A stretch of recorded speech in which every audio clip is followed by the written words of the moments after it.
to it.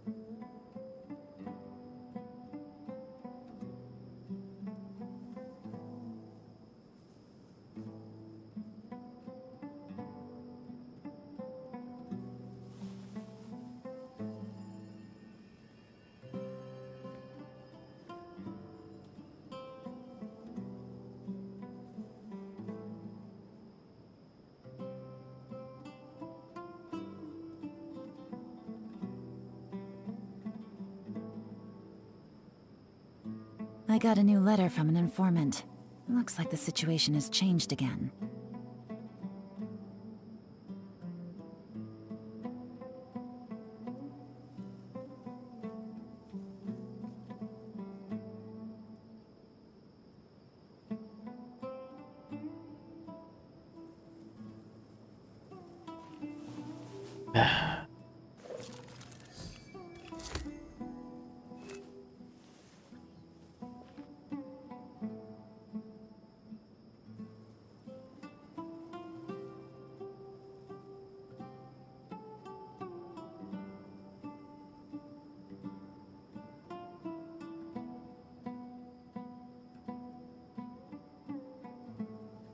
Navigating the world is a whole lot easier with a few different identities to choose from.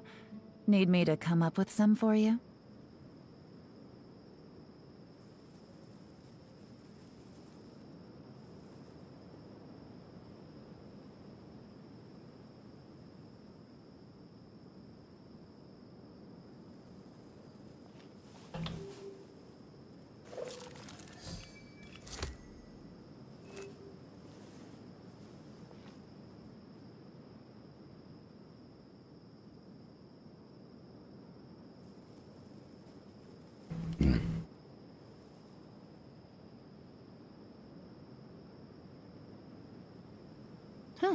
Good roll.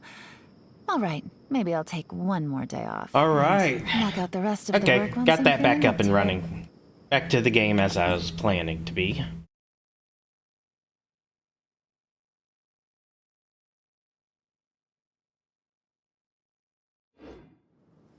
All right. Excuse me, did you happen to see where the missing scholars went? You mean the village keepers? Oh, let me think. When I was eating dinner the other day, I saw one of them by the side of the road, muttering away and eating mushrooms and tree roots. They shouldn't go around eating that kind of stuff. Okay. Did you notice anything else? Anything else? No, I think that's all I have to tell you. Sorry.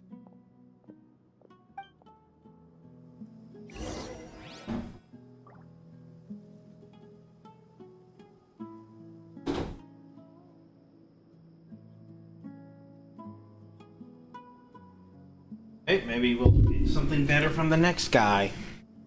I got We a new won't. letter from an informant. Looks like the situation has changed again.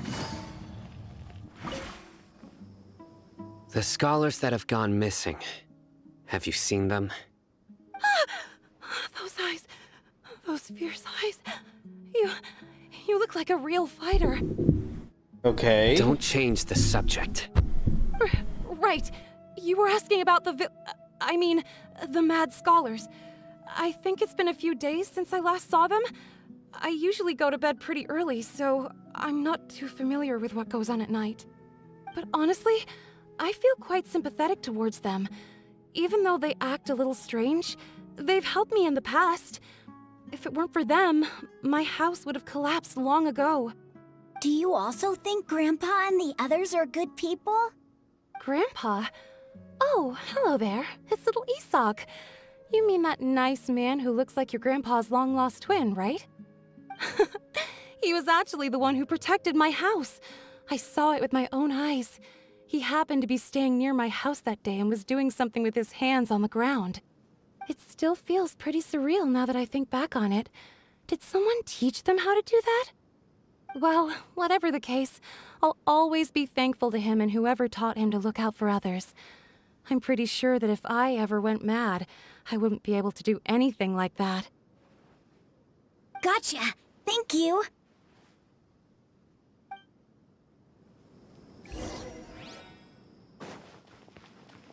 into the shadows.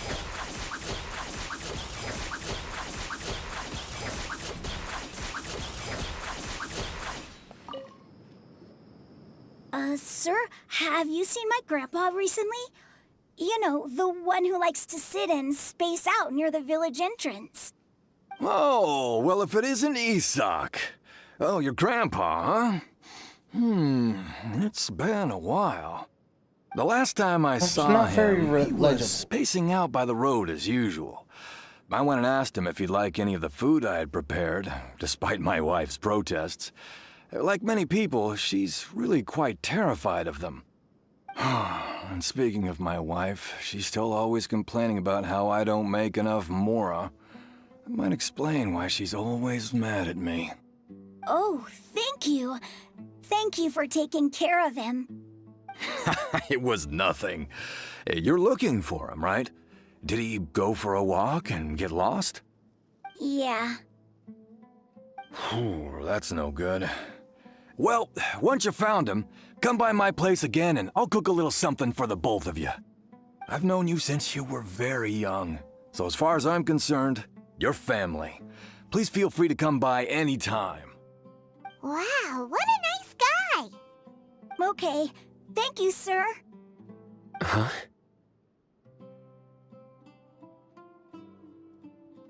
Don't say anything for now. Isak, stay here. Let's head over there. Stay quiet as you move.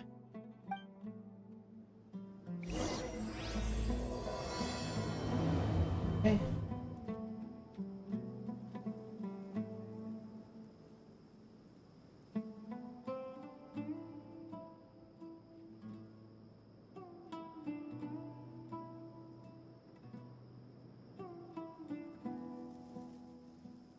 Thank you.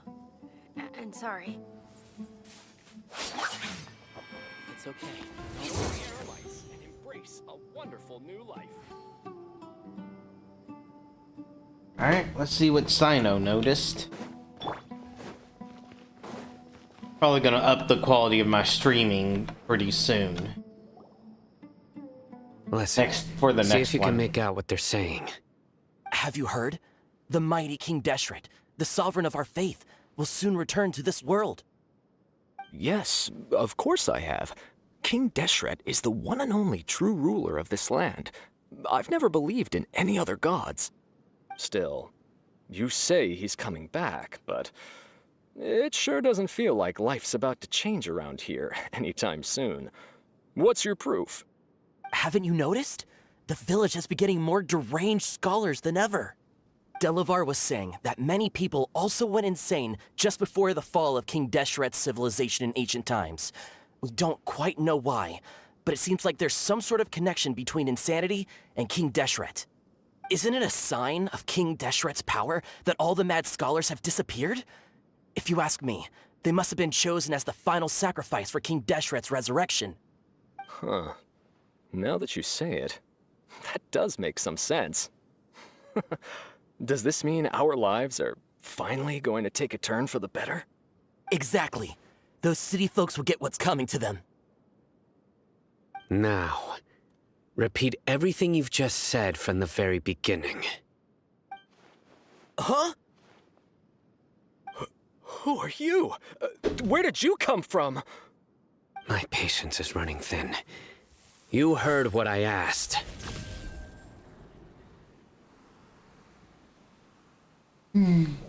Yeah, Oh, there's bro, the bad cop. This guy's something else.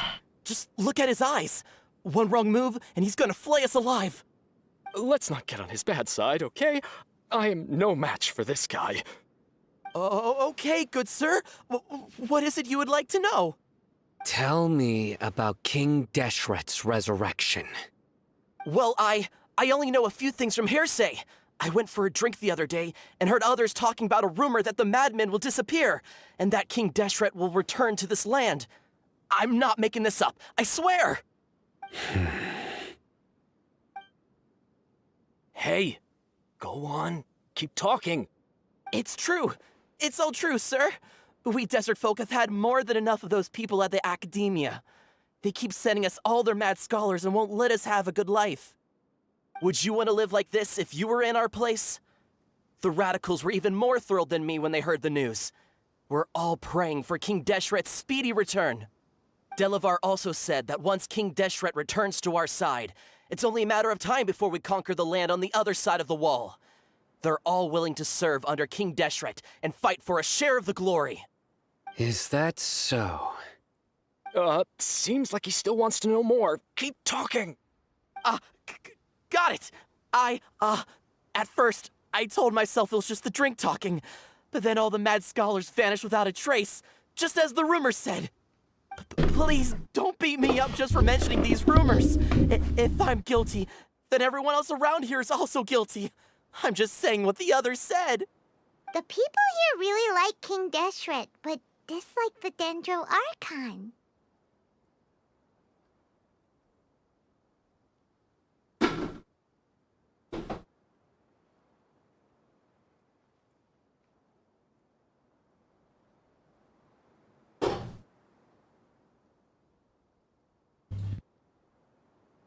What king was he?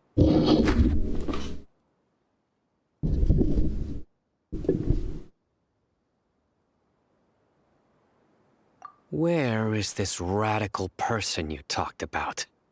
I haven't run into him over the past few days, so he probably hasn't been around the village. What about you, man? Have you seen him at all? No, not at all. We wouldn't dare lie to you. He's really not here right now. Sounds like you're not too close with the radicals. No, of course not. All we know are their names.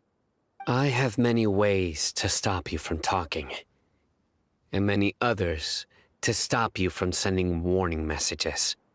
So you'd best just stay home and hope I don't hear of you trying to contact anybody. Ooh, Don't that's do a anything really good until bad I've cop. gotten to the bottom of this. Try something foolish, and even Candace won't be able to protect you. Yes, got it. We'll do just as you say. That scared Paimon half to death. Sino is pretty terrifying. He didn't try to reassure us at all. It's like he's used to hearing that. Oh, Paimon bets lots of people have told him that before. Oh no, here comes the bad joke. The first bad joke. I heard that. He's gonna do a bad joke. He's absolutely going to do a pun. It's part of being a Matra. The rumor we heard just now seems like a strong lead. Come on, give But me we a need pun. to check a few more places. Very well. Isak! Oh no! Where's your grandpa's Come house? on. Opportunity was Well, there. I can take you there. Just follow me. Wonder when his first pun will be.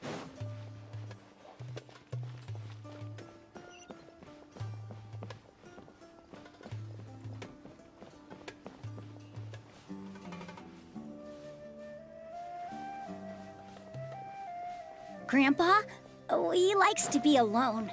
Sometimes he stares at the sky in a daze, and other times he just pokes at the ground with his fingers. Every now and then, he yells out at the top of his lungs, so a lot of people are really scared of him. But he's a good person, really. I know he is. I swear, he's just like my real grandpa. There, that's much better.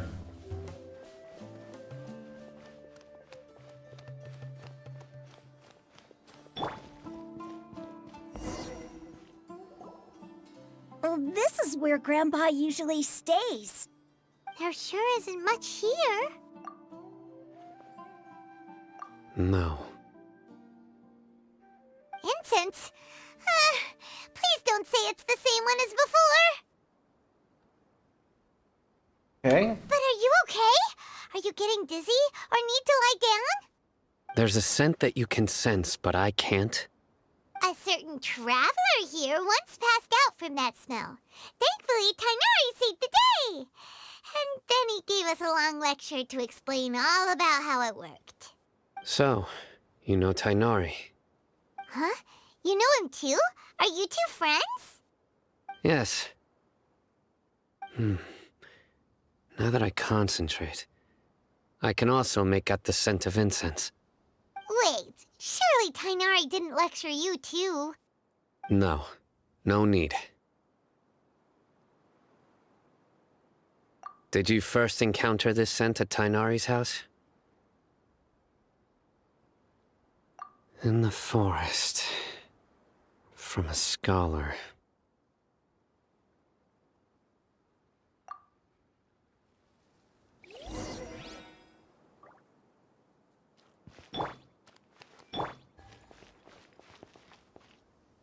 I see everything.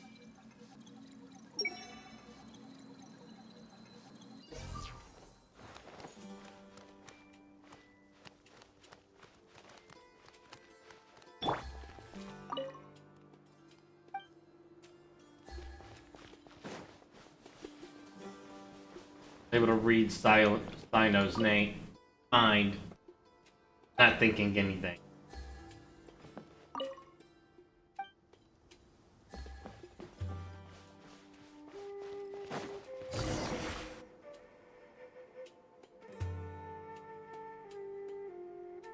What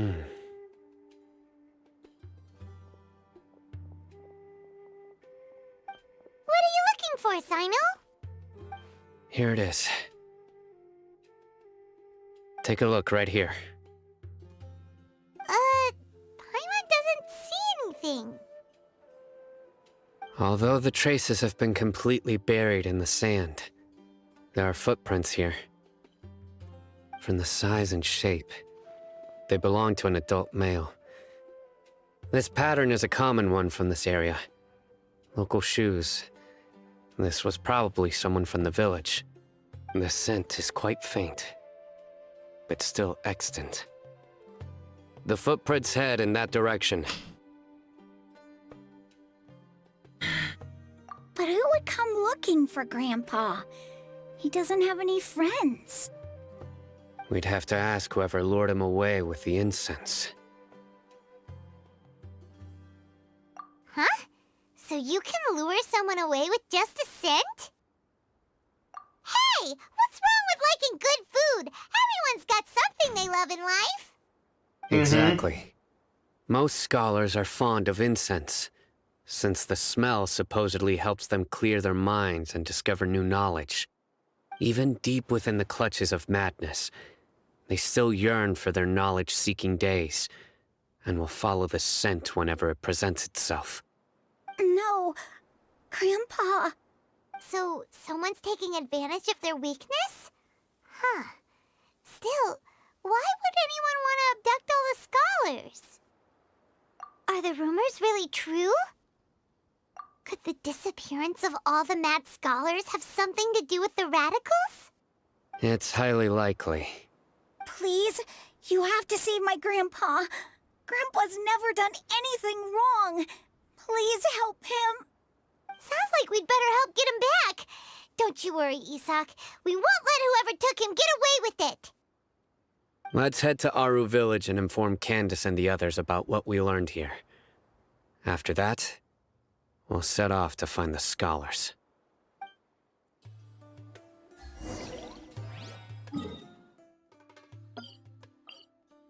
All the way out here.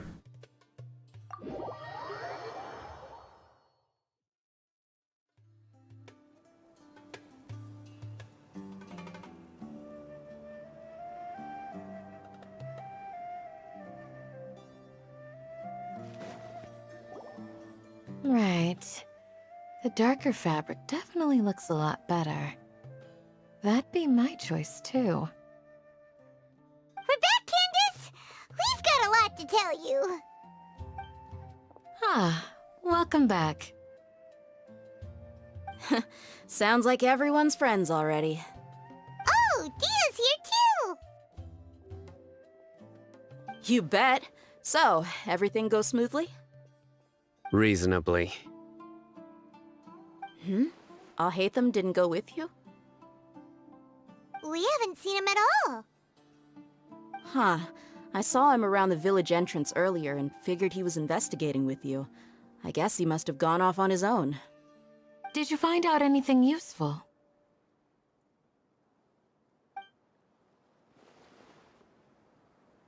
I see.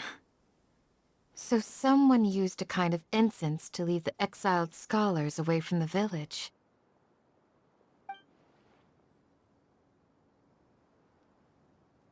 The resurrection of King Deshret? First I've heard of it. Far as I know, the kind of incense you just mentioned is only popular beyond the wall. Scholars are fond of it, but as you can see, there aren't many scholars still studying around these parts. No seller would be able to make a profit here. Not to mention making incense is a labor-intensive process. You won't see anybody in the desert with the patience to make or sell something that requires that kind of effort. It seems someone from beyond the wall must have been supporting this. Makes sense. So what should we do then? Do we go back to the academia and search for leads there? If it was any other day, that would be your next logical step. But today, you've got me on your team, so you get an extra tip. Didn't you say that the villager got his news from the tavern? Well, I also like to drink at the tavern, so I know a thing or two about these radicals he mentioned. If Paimon remembers correctly, the leader of the radicals is some guy called Delavar. Ah, yeah. Delavar, the scar-riddled bandit, Engur, the wide-eyed butcher, and Jabari, the duck-tailed bearded crook. The whole lot of them are known around these parts. Duck-tailed. These guys have one thing in common, and that's being broke. The rougher life gets, the more they want to believe in King Deshret. Way they see it, King Deshret's resurrection is their only chance at overthrowing the academia. Throwing all of Sumeru into chaos is the only way to change the way of life here in the desert. Anyway, that's my guess why they've chosen to become radicals. Tia! You're amazing! You really know this place inside and out!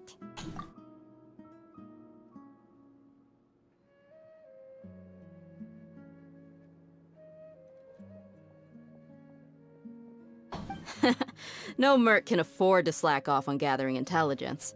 Every more I've spent in the tavern has been a valuable investment. Let's head out. Now hold on, you're staying right here, Sino. Why?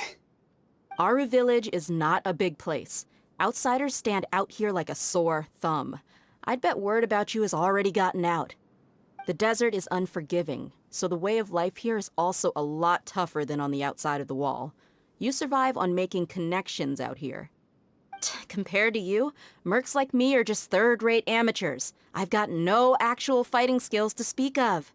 But that also makes it a whole lot easier for me to gain the locals' trust. In game, they're both I 5 need to stars. go around and ask some questions, but it'll be difficult if you're with me. Fine. Good. Then we've got a plan. The Traveler and Paimon will go to Caravan Rebat with me, and we'll try our best to figure out where the mad scholars have been taken. Sino, you'll have to stay in the village and continue investigating on your own. Alright, sounds like a plan!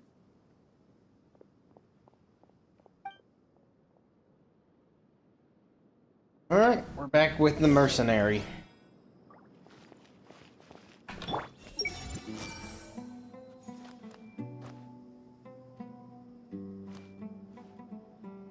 Hey!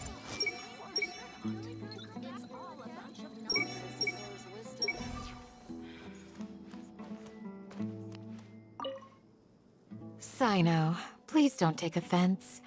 I'm sure Dia just wants to help everyone solve their problem as quickly as possible. That's why she can be so straightforward at times. I don't mind. Ah, I see. Well, from the way you were staring out into the distance, I thought you might have been mulling over Dia's words. No, I'm used to being treated that way. It's natural to fear strength. I take no objection to it.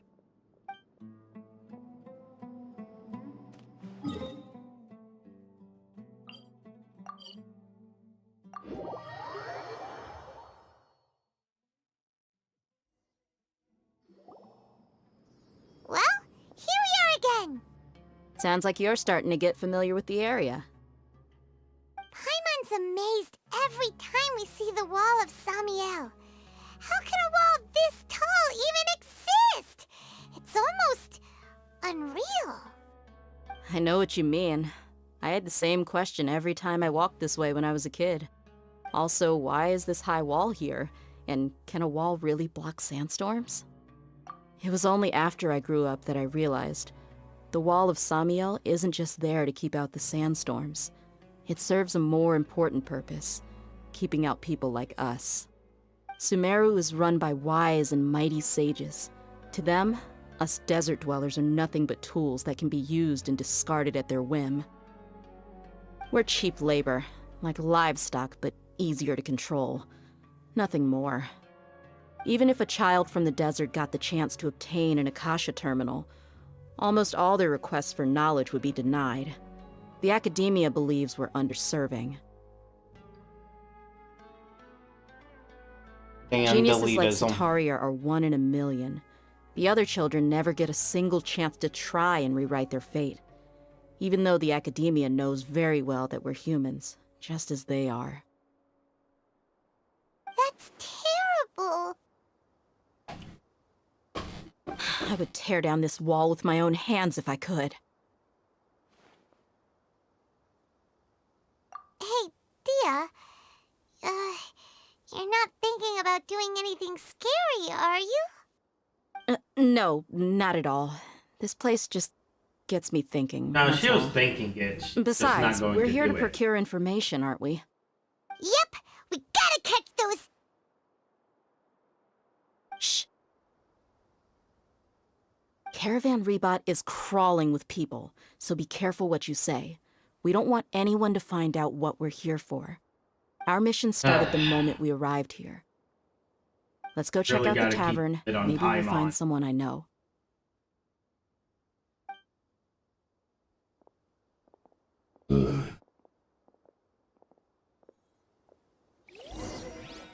Take it easy. Just our luck. None of them are here today. You mean, you don't see anyone you know? Dia, is that you? What a coincidence. You here for a drink too? Zaki. Finally, a friendly face. Oh, and who do you have with you here? Guests from another land? Hello, hello. I'm Zaki. Dia's, how would you put it? Drinking buddy? We've had drinks together a few times. You could say we go back a ways. Anyway, as far as my friends here, they aren't too shabby, are they? You rarely see any Outlanders so friendly and respectful nowadays. Absolutely. Much better than those people on the other side of the wall. So, Dia, are you looking for someone? Yeah. Have you seen Engur, Delavar, or Jabari recently? Of course I have.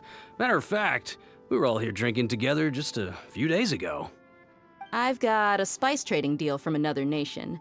I thought maybe Delavar and his friends might be interested. Know where I could find him? Ah, how thoughtful of you. Then I assume you also know that Delavar's been having a hard time making ends meet these days, so you came here to help him out? Hey, keep it down. Let's just say I prefer to keep this deal a secret. Y'all at Caravan Rebot are like family. If there's more to be made, why not do it together? Besides, Delavar and his friends have muscle. They'd be a good fit for escorting the goods. Yes, how considerate of you. Delavar's my friend too, so of course I can take you to him. Come with me.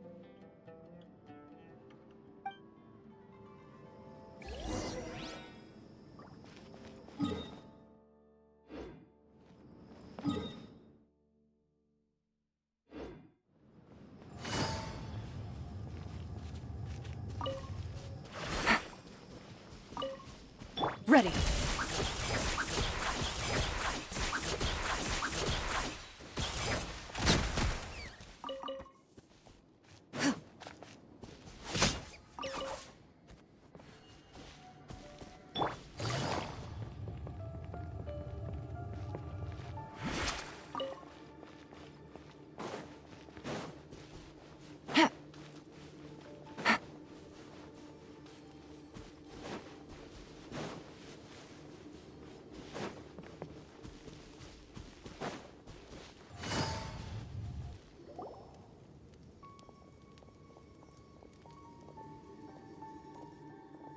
Are we there yet?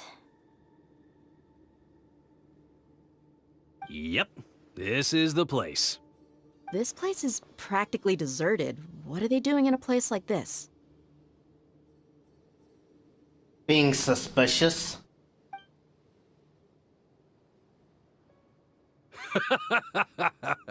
Why don't you take a guess?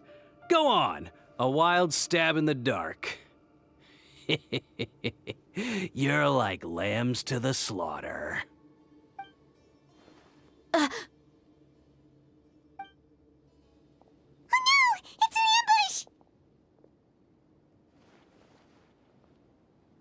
ambush! What's this all about, Zaki? Come on, Dia. You really think we didn't hear about what you said back in Aru Village? The boys have kept a close eye on you from the moment you set foot there. Not only do I know that you're looking for Delavar, I also know that you've teamed up with people from the Academia to look for the missing scholars. So, you've been watching us from the very beginning? She nodded to us. Paimon knew leaving Sino behind was a mistake! And you left the strongest one in the village, didn't you? Who do you think you are? You really thought we'd fall for your little business deal nonsense? So you and Delavar have been partners all along. Dia, I guess it's only natural for a traveling mercenary like you to be out of the loop. Those of us who hang around the tavern have stronger bonds than you think. But you got one thing right. We're all looking forward to an uprising in Sumeru. There's nothing more we'd like to see than the desert folk overthrowing the Academia. If that's the case, then I'm sure Delavar wouldn't miss a second of it. I'll be honest with you. If it weren't for what you said in the village, your little monologue about the Wall of Samiel would have convinced me that you're one of us. Delavar. And Engar, you're here too, huh? Long time no see, Miss Mercenary. You should have known the traitors are what us followers of King Deshret despise the most. Dia, I thought that you, a fellow desert dweller, would understand why King Deshret is greater than the Dendro Archon. Little did I know, you don't deserve to join us. Yeah, gee, what a missed opportunity. Adopting radical views and kidnapping innocent scholars, all because of some baseless rumors. Anything else I'm missing out on? See? There you have it. Mercenaries are just a bunch of faithless scum with only one thing on their minds. Mora. Pathetic. You're all like a pack of street rats. You're not wrong. Mercenaries are driven by Mora, and my faith lies with whoever's paying me. As long as there's a profit to be made, anyone can become my friend. Enough talking! Get him!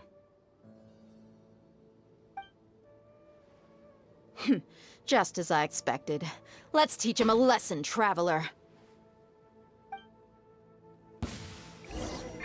Following orders. Quietly now.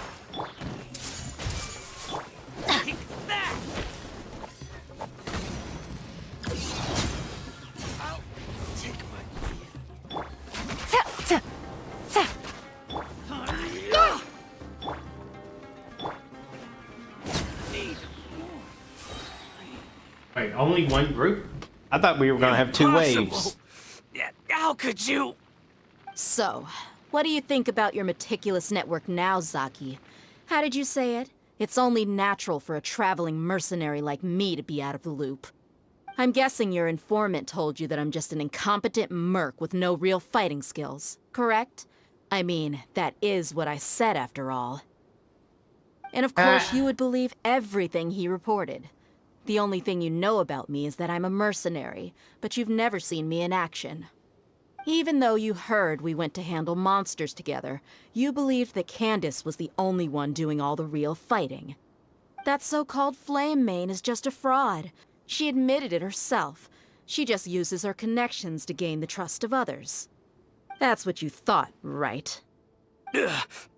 You lied in the village because you figured that we'd have people watching you. And you were stupid enough to fall for it. I figured as much the first time we drank together. You all thought you were so smart.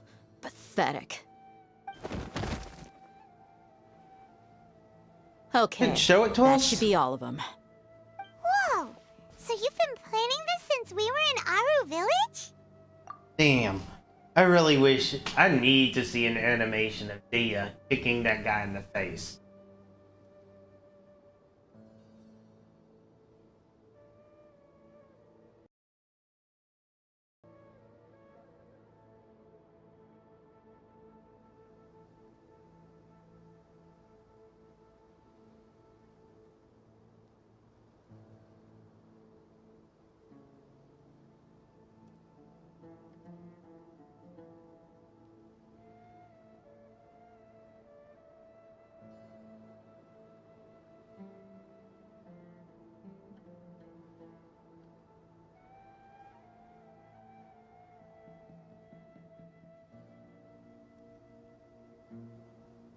Yeah, I don't think I'm gonna be able to No find it. task can be done without preparation. I just happened to notice a couple suspicious-looking people while you were out investigating.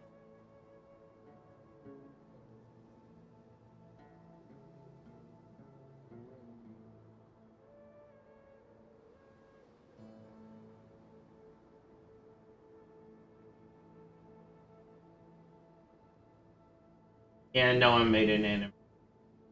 Oh well. Oh, but instead of catching them right away, you let them report back. Those two who were snooping around were just a couple small fries. If we want to get the real catch, we have to be patient and give it some time. Oh, you mean the funny name she mentioned back in Uncle Ampu's house? The wide-eyed butcher, scar-riddled bandit, And the dumb one. That's just a bunch of drunk talk. Edgar and Delavar like to talk themselves up when they're drinking. Edgar, the wide-eyed butcher, and Delavar, the scar-riddled bandit, are the nicknames they came up with for themselves. Alcohol has a way of making people share what they really think. So Edgar and Delavar are always rambling in the tavern about how King Deshret is a superior deity. What about Zaki? He's just a numbskull who fell right into our trap. Zaki was probably the best hidden of them all. My initial plan was to find Delavar first, and then try to track him Yeah, down. that one, Ducktail. That's what you wanted to ask when we were at Uncle Anpu's house, right? Jabari is one of the villagers you talked to. You know, the one who wanted to treat Isak and his grandpa to some food. Wait, so he's a radical too? No, he isn't. I just needed to tack on a random villager name to make the eavesdropper think that I was making some wild guesses based on my impressions. Wow, what a genius idea! Well, that's an expert mercenary for you. Ah, you're too Not kind. bad. It was straight from the usual playbook, if I'm honest. So, that thing you were saying before, is it really true? Hmm? About what? About how mercenaries only care about Mora, and that anyone's a friend as long as there's a profit. Does that bother you? What makes you so sure? Yep, she is helping us Do out. you dislike the Dendro Archon like the other desert folk? You two are pretty sharp. No, I don't have anything against the Dendro Archon. I've heard a lot of nice things about the Lesser Lord from Dunyarzad. I can understand her devotion and gratitude. Dunyarzad's just an ordinary person. There's no way a god would be so involved in the lives of everyday people, unless they were truly compassionate. I've begun to realize that the sages are behind everything that's happened recently. The radicals' blind belief in King Deshret, making the Dendro Archon out to be an enemy. It's all the academia's trickery. But I see through it all. And unlike them, I can never be hostile towards anyone who's never done anything wrong. Dia. Anyway, looks like we're done with business here. Traveler, lend me a hand. Let's tie him up and bring him to the village.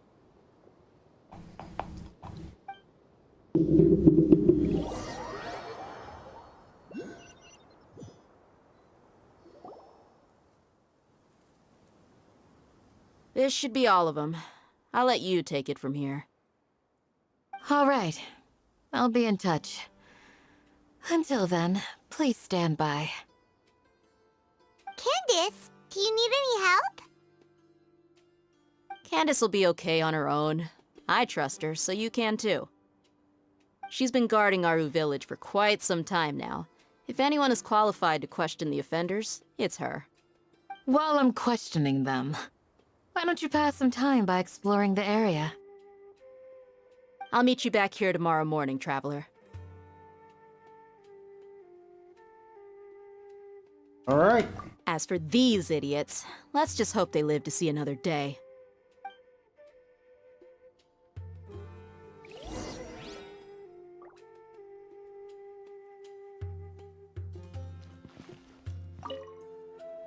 Candace is an expert at dealing with people like... Eavesdrop. You heard the question. Now answer me.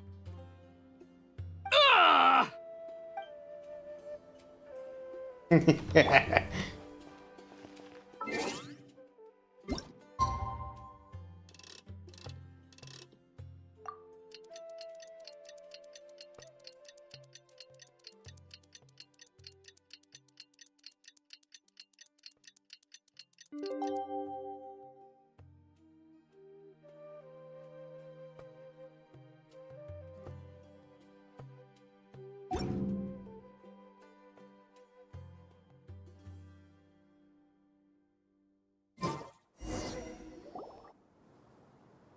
Dia!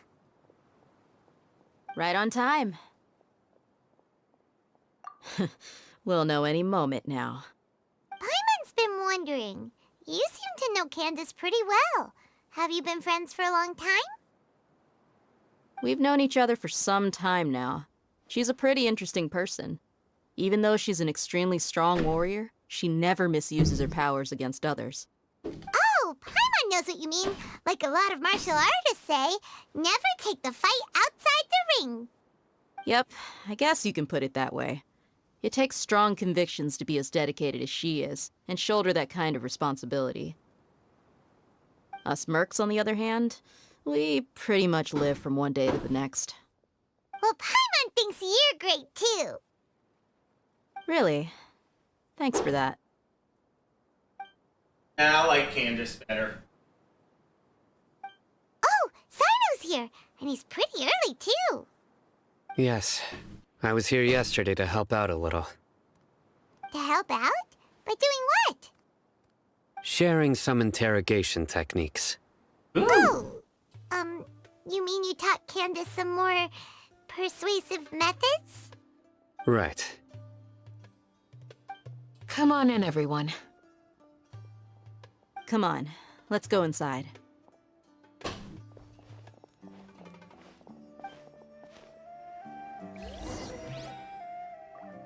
It probably isn't as good as Batman being the good cop, but let's see how well they do.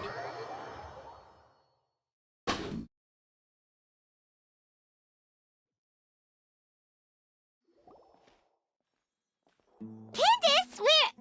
Whoa, you look furious. Do I? Huh.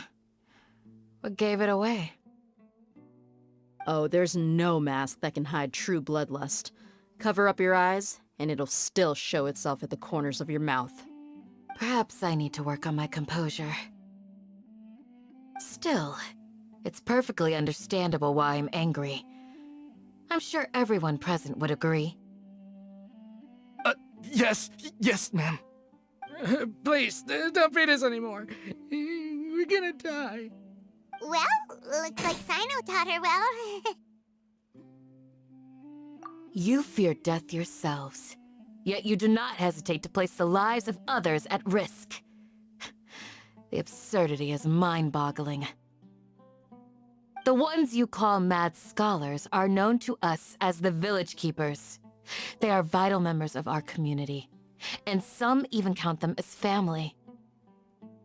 You come here, to my village, and you treat my people as nothing more than stepping stones towards your goal. Tell me, what would you do to you in my position? Mercy! Please have mercy!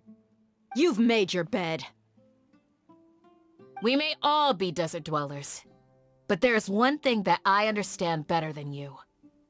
The resurrection of King Deshret will only result in war. And war serves no one. The people of Aru Village care little about which god is in power. Life may be tough and tiring, but we wish to preserve our way of life. A war would only cause us to lose all that we have. And that is not a responsibility that you can afford to shoulder. We understand. We're sorry. I'll tell you everything I know. Please, just let us go. I'm listening. You might not believe this, but it wasn't us who came up with this idea. Someone was spreading rumors in the tavern. That's how we ended up hearing about King Deshret's resurrection.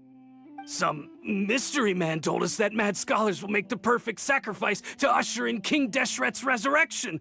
They give their lives, and we can get anything we wish for. They're called Village Keepers. Slip up again, and you'll regret it. Yes, sorry. It was all that mystery man's doing. He told us to spread the word about King Deshret's resurrection, and talked us into helping him. In return, he said he'll help facilitate the resurrection process. It's definitely Dottore. I'm not sure. That's one. Huh? One what? Strike. You get a total of 3. Then, you die by my hand. Wait, I'm telling the truth. We don't know anything. It was all him. 2. He got us to lure them out of their houses in the night with some kind of incense. We take them to a junction outside the village. Then the mystery guy takes them from there. You gotta believe me, please. I'm telling the truth, I swear. Just ask them if you don't believe me. That was indeed the truth. Traveler, go on.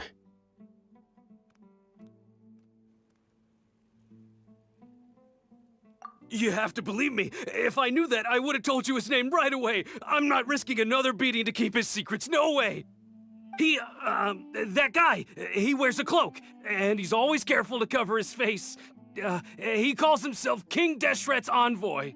That's Dottore. I believe I may know what's going on. Uncle Anpu? What do you mean?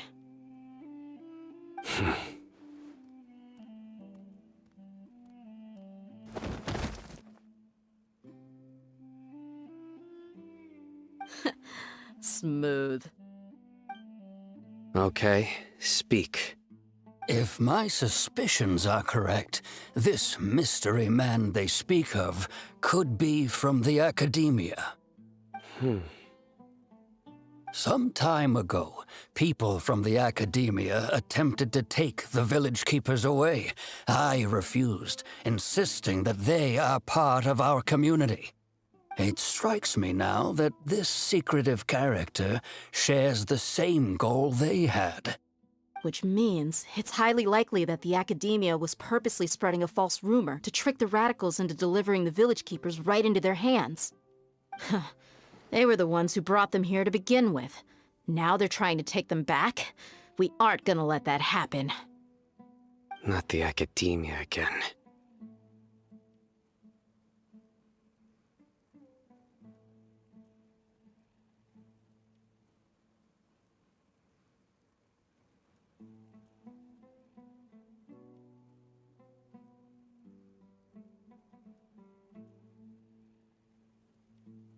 Just as I thought.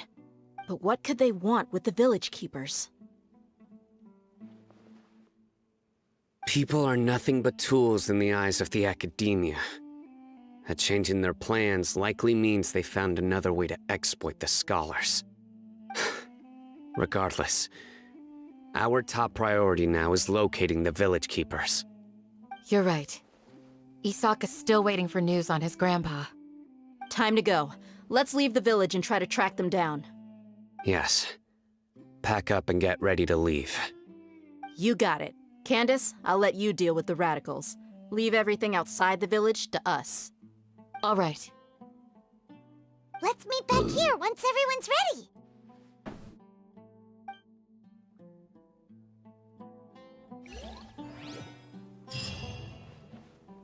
What scheme is the Academia brewing now? You look worried. Thinking about the village keepers? Yes. I'd look for them myself if I could. As members of our village, each one of them is very important to me. You have a strong sense of belonging here. I guess I'm the opposite. Mercs are stray dogs, wherever they go. Dia, don't say that. You can be a part of this community too. Thanks. I'll let you know when I feel like joining.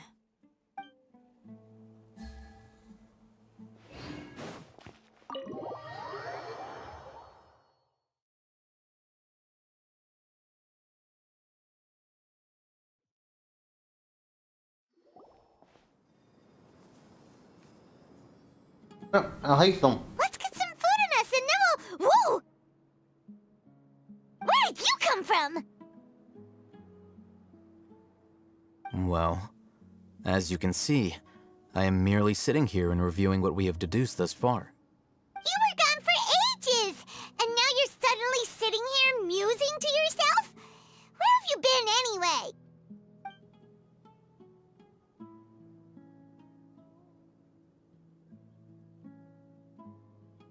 Hey, what's with the silence?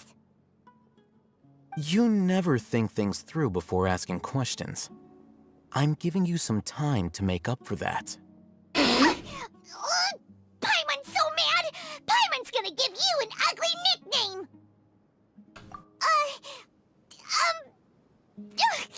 Never mind. Paimon's got nothing. There's just nothing super obvious to pick with this guy. It makes it so hard. Well, you've heard nothing to suggest I left this whole time. So clearly, I stayed in the village to investigate. Anyway, you plan to leave Aru Village and keep searching for the truth of this matter, yes? Yep. We're not gonna find out anything more by staying here, so we thought that we might as well take the search elsewhere.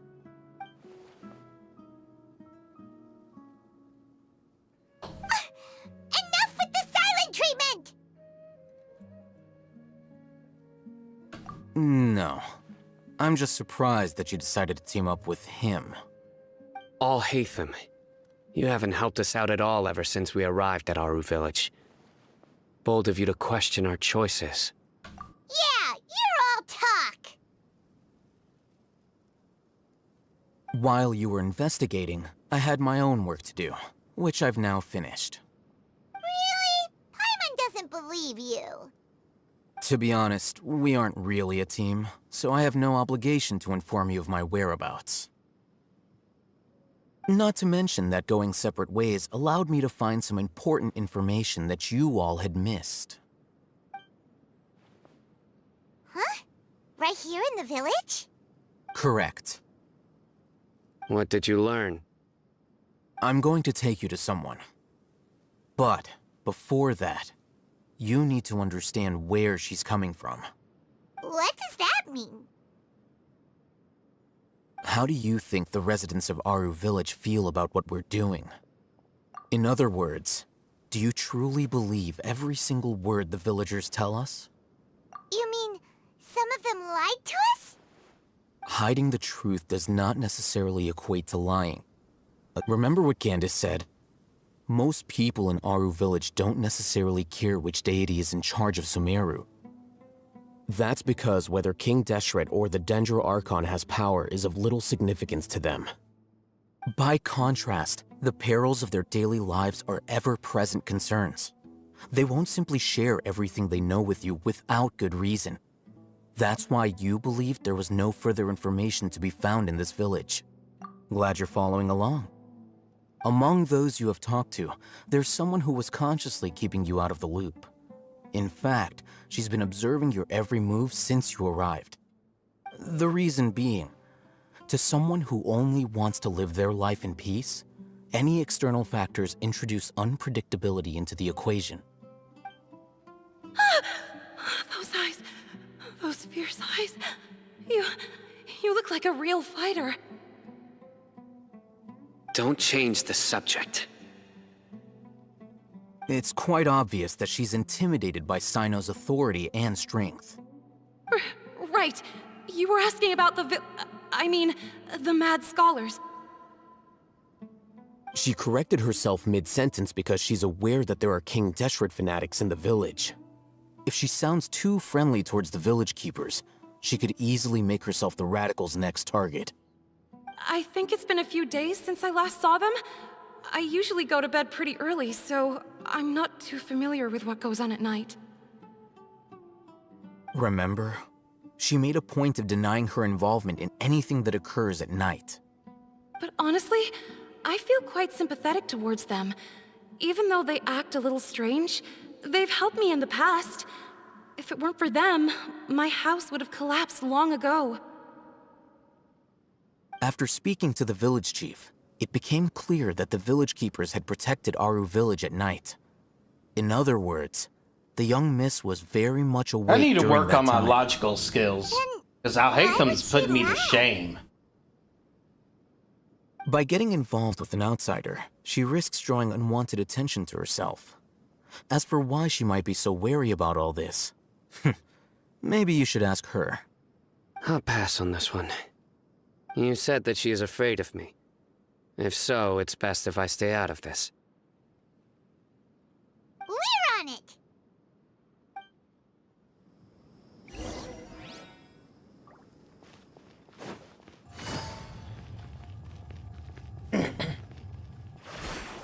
Into the shadows.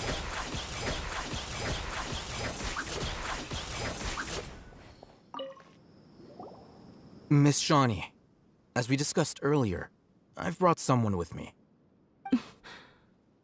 Mr. Al-Haytham, I'm aware of where you stand, but how can I make sure that your friends think the same as you? Huh? What do you mean? We need to clarify our stance or something? Go ahead and talk to her. You'll get the answers you want. Go on. Earn her trust. Is it really that simple? May I call you Traveler? Hi, Traveler. I want to ask you something. Do you think the resurrection of King Deshret can truly change Sumeru for the better? No. Why's that? That's very similar to what Miss Candace says. I know you two are friends. That's why I'm willing to talk to you, even though I do have some reservations. Before, I wouldn't even have the courage to ask something like this. Traveler, do you believe our lives will get better? Not with the academia charge. Yeah! We came here from another nation, so it isn't wrong of you to be weary. And we aren't really residents of any one nation. But even so, we've met lots of people from different places, and we've always fought for what we believed in.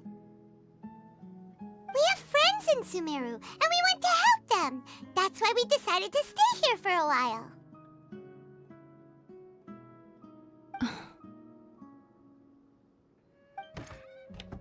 I want to trust you. My apologies for posing my questions like that. To be honest, I didn't expect you to come back for more information. Al-Haytham told us you have your reasons. It's okay. We understand. The only thing that seemed weird to me when I first time in the game when The fact is that only one side of my family is desert folk. I don't really fit in anywhere in Sumeru. Some believe in the Dendro Archon, while others believe in King Deshret. I don't belong to either side, and neither side would want me. Speaking of which, the Radicals mentioned that they despise traitors. Do they just think that anyone who's different from them is a traitor? that matches. Yeah.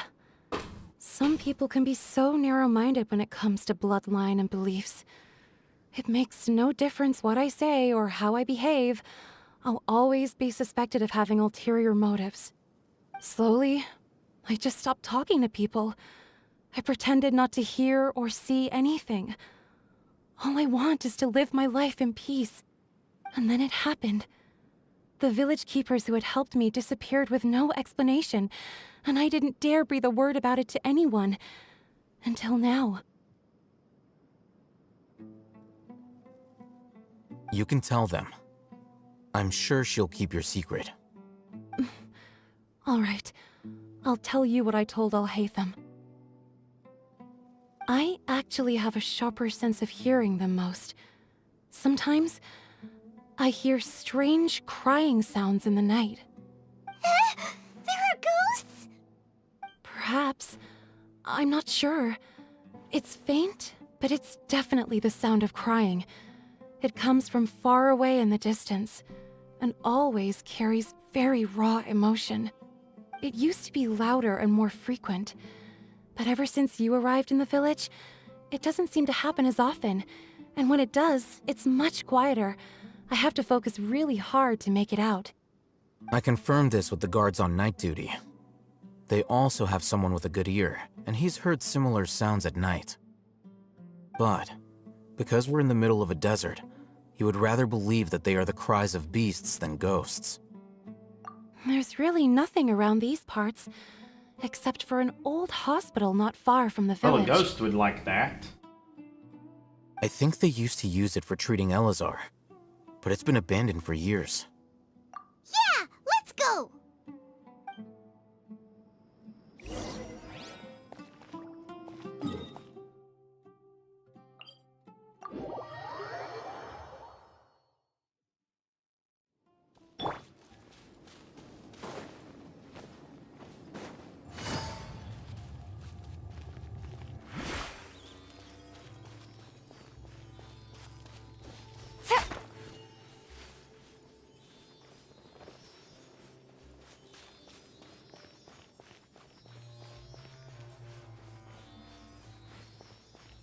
Take it easy.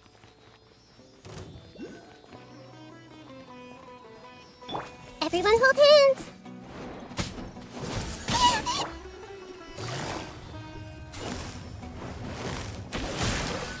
Loaded.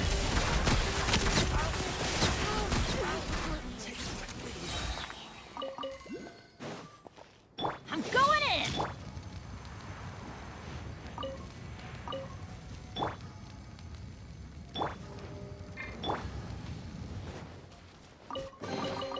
A chest full of valuables, and a trove of potential clues.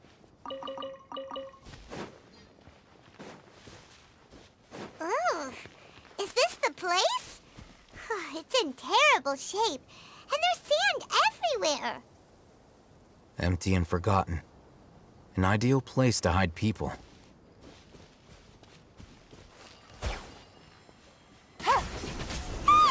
Monsters, watch out! Gotcha!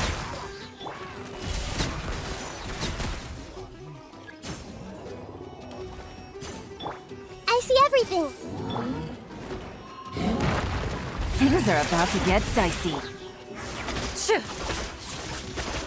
Time to test a ball. Ready.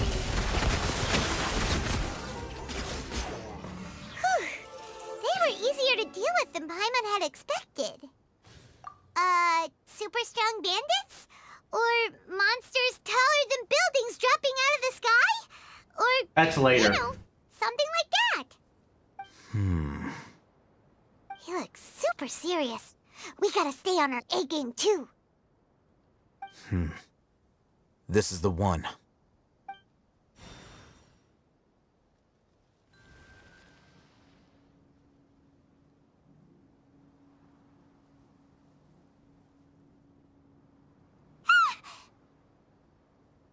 Let's go in and take a look.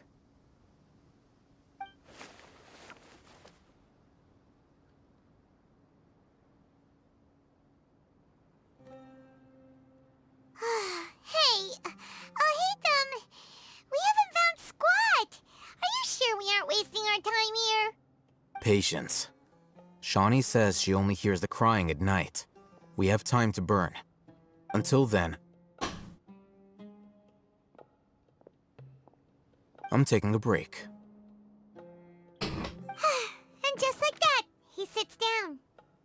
Wait, he even brought a book to read? What are you reading? Let Paimon see! You're not gonna be able to read it. Okay, sure. Huh? The natural position, which is the positional propensity of an entity in natural motion in contrast with an object in forced motion? Huh? When free from external influences, every entity displays the tendency to follow its natural trajectory. Is this literally just describing inertia? You got that?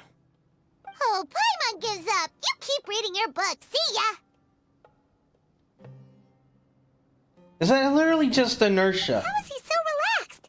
Look at him, reading an impossible book in a creepy place like this. Hey, Paimon's your Teyvat travel guide. Paimon knows plenty of useful stuff already. And anyway, it's not Paimon's fault that the books people read in Sumeru are so complicated.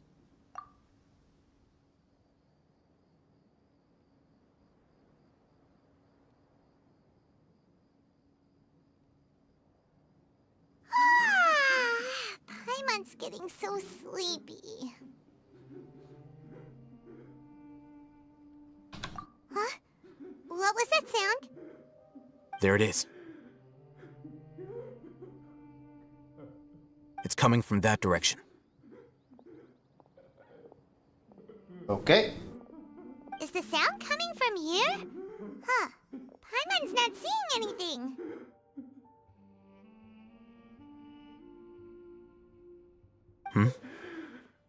Hey, I'm not liking this noise. But there's no way we can get down there. Something is off about the interior here.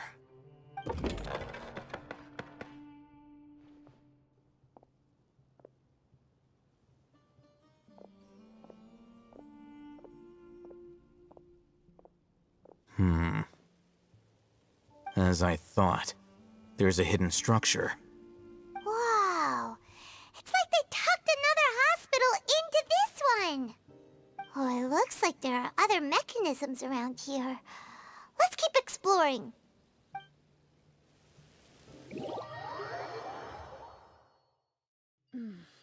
I have never missed Fontaine so much in all my life.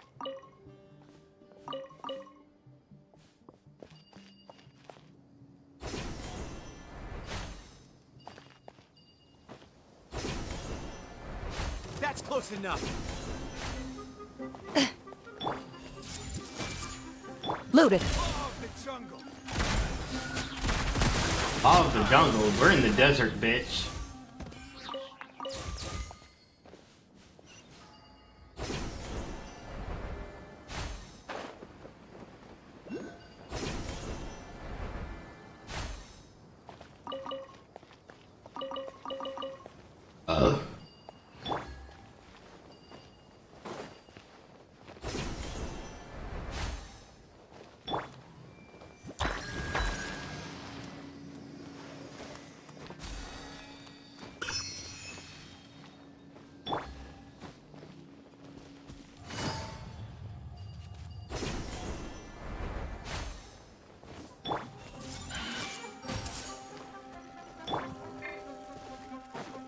Ready.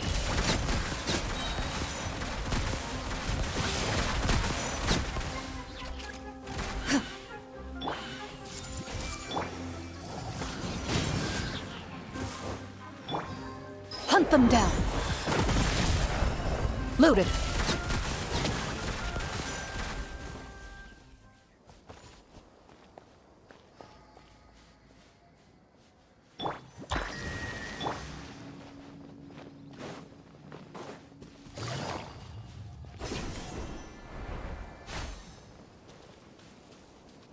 Take it easy.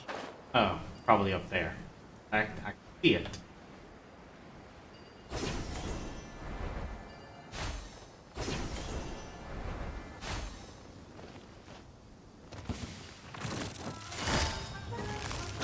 Quietly now. Everyone hold hands. Get out of here! Out of the way! Ow!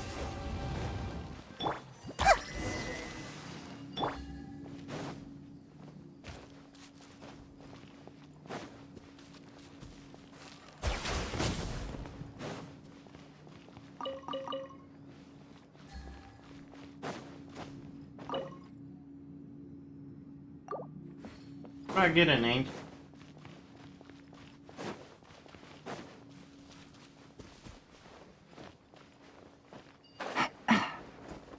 Oh well, I'll probably forget about it later. It doesn't look like the reward is it.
Look! There's someone over there! Good idea. Let's approach him slowly without alarming him.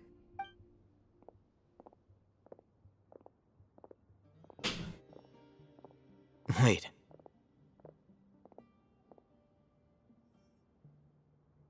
You're... Grandpa? He can't speak, and his eyes are unfocused. Guess But not. he looks too young to be anyone's grandfather. Also, why is he the only one here? Didn't expect to see him here. You know him? He's Razak, a senior of mine at the Academia. He's a scholar too? Is he the kind that holes up in a forest and mumbles stuff about training? No. And that's the problem. Razak was never involved in any of those things. He never trained in the forest, let alone reach Satyavada life. Okay, that's a bit. Gonna go bathroom while the scene plays. Leaving that question aside for the moment, Watch. him being here alone means that we might be too late. Looks like they've already taken everyone away. For whatever reason, they left Razak here. Perhaps they simply didn't have time to come back for him. There are drag marks on the ground. They're clearer by the doorway. Someone was forcefully drawing a cart that was loaded with something heavy. Loaded with people? That is one possibility. It looks like they were in a hurry, as if they were afraid of being caught. In their haste, they failed to notice Razak hiding in a corner. The symptoms are identical. Looks like we found living proof. Huh? Why do you say that? Allow me to jog your memory. Recall your time at Port Ormos. Don't you think his symptoms look familiar?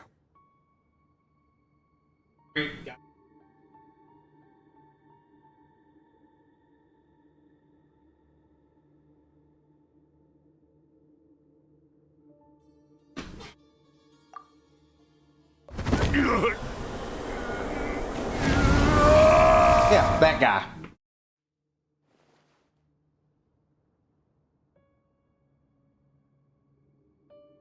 Oh, now that you mention it, they're acting the same way. Correct. The Academia is behind all of this. It isn't difficult to deduce their rationale. First, the Academia spread a false rumor of King Deshret's resurrection, emphasizing the role of the village keepers, the mad scholars who were exiled to Aru village. These rumors were all the persuasion that the radicals needed, and those based in Aru Village leapt into action. Unbeknownst to them, of course, through rounding up the scholars, they were actually helping the academia. As well as being able to exploit the radicals for their own ends, this scheme has one further advantage to the academia. All the risks and responsibilities are offloaded onto King Deshret's followers. Life for the desert dwellers has been brutal ever since King Deshret's death all those years ago. Beneath the surface, feelings of desperation are widespread. Many would give everything they have for the prospect of something better. Anyone looking to exploit that for their own ends simply needs to make a few empty promises. Even if complications arise, people will see that those involved are all followers of King Deshret and look for no further explanation than differences of belief. A deep-seated mistrust of the desert and everyone in it by the rest of Sumeru will make sure of that. The notion of an academia plot wouldn't Only even people cross their could minds. take what we learned It from may this seem and like a apply simple it to the strategy, real but it is world. able to work wonders under Sumeru's current circumstances. Oh, that makes a lot of sense. It's in line with the village chief's theory, too. But there's still one very important question. Wasn't it the academia that brought the scholars to Aru Village in the first place? Why does it want them back now? Throughout this process, one thing has changed. The scholars' identity. First, they were scholars. Then, they became lunatics. After that, they were exiles. And finally, they become missing persons. An exile is still patently a living, breathing human being. But when someone becomes a missing person, that is brought into question. If you can't find someone, you have no way of knowing what exactly happened to them. That makes missing people an ideal resource. Resource? Experimental For subjects. what exactly? One possibility is that the information in their brains could be extracted into knowledge capsules. Extracted? You mean canned knowledge comes from people's brains? With the technology of the Sumeru Academia, it's entirely possible. Perhaps the process caused them great suffering, which is why they cry out in the dead of night when no one is watching them. So, the human brain... Nope, nah, Paimon doesn't want to think about this. I'm the Academia's scribe, after all. I'm familiar with their projects.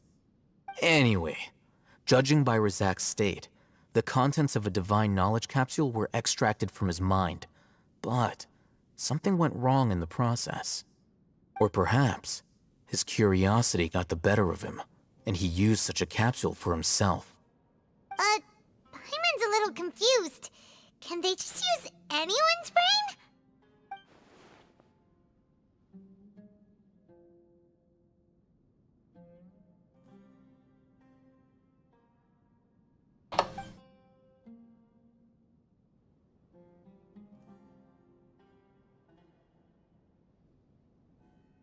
The look on your face tells me you've realized the answer.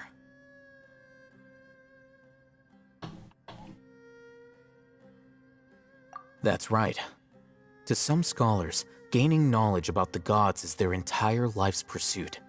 Extracting canned knowledge is just one of the extreme measures they turn to. However, I can't help but wonder, what do they seek to gain from divine knowledge? The Academia is going out of their way to look for forbidden knowledge, but what is their ultimate goal? I've spent quite some time trying to analyze the contents of the divine knowledge capsule, but to no avail. It seems like my way of thinking is too different from theirs. You mean you're not even slightly interested in getting your hands on this forbidden stuff? All scholars seek to expand the horizons of knowledge, but I'm not particularly interested in gods, so I don't share their degree of zealotry. Extracting information from people as if they were lifeless objects? If this is the direction of academic progress, then the Academia may as well shut its doors. Sounds like you're really against all this. Of course he is. The Academia's actions run contrary to their rules. Whether it be academics or knowledge, everything has its boundaries. If those lines are crossed, the rules and order that govern everything in the world will be destroyed. This matter needs to be corrected, just like fixing a typo in a book. Wait, didn't you step in to help because you felt sympathy for those poor people? No, he's stepping Not in be to callous, erase the but flaw. no. My criteria are a little more restrictive than that. There is no shortage of suffering in Sumeru, and the same can be said for the rest of Teyvat as well. What do you plan to do about that? Save every last person? Probably not. Paimon's not sure. You can say that. Simply put, I don't blindly place my faith into strength or heroism. I do what I want. The Divine Knowledge Capsule is something I want to investigate in full. That doesn't mean I'm willing to take action for the sake of a few strangers.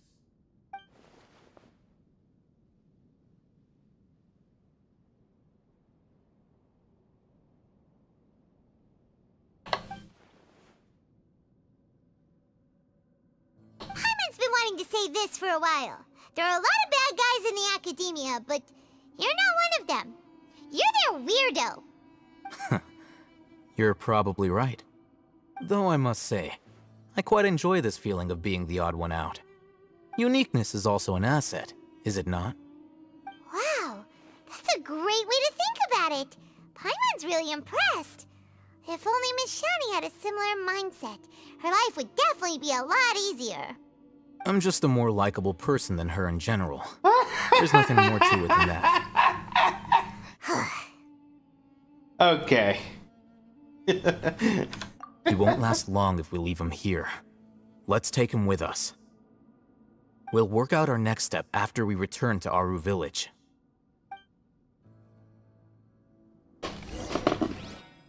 Just because I like you does not mean I am deluded enough to think he's likable.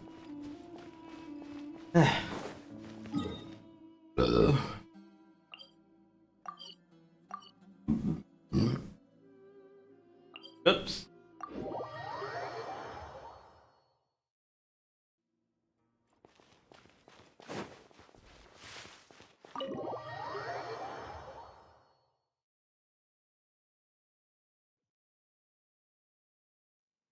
We're back! You must be tired. You should rest and take some water. What's the situation? Who's this? Unfortunately, somebody who's too young to take on the role of Isak's grandfather. Nevertheless, he's one of the people we're trying to find.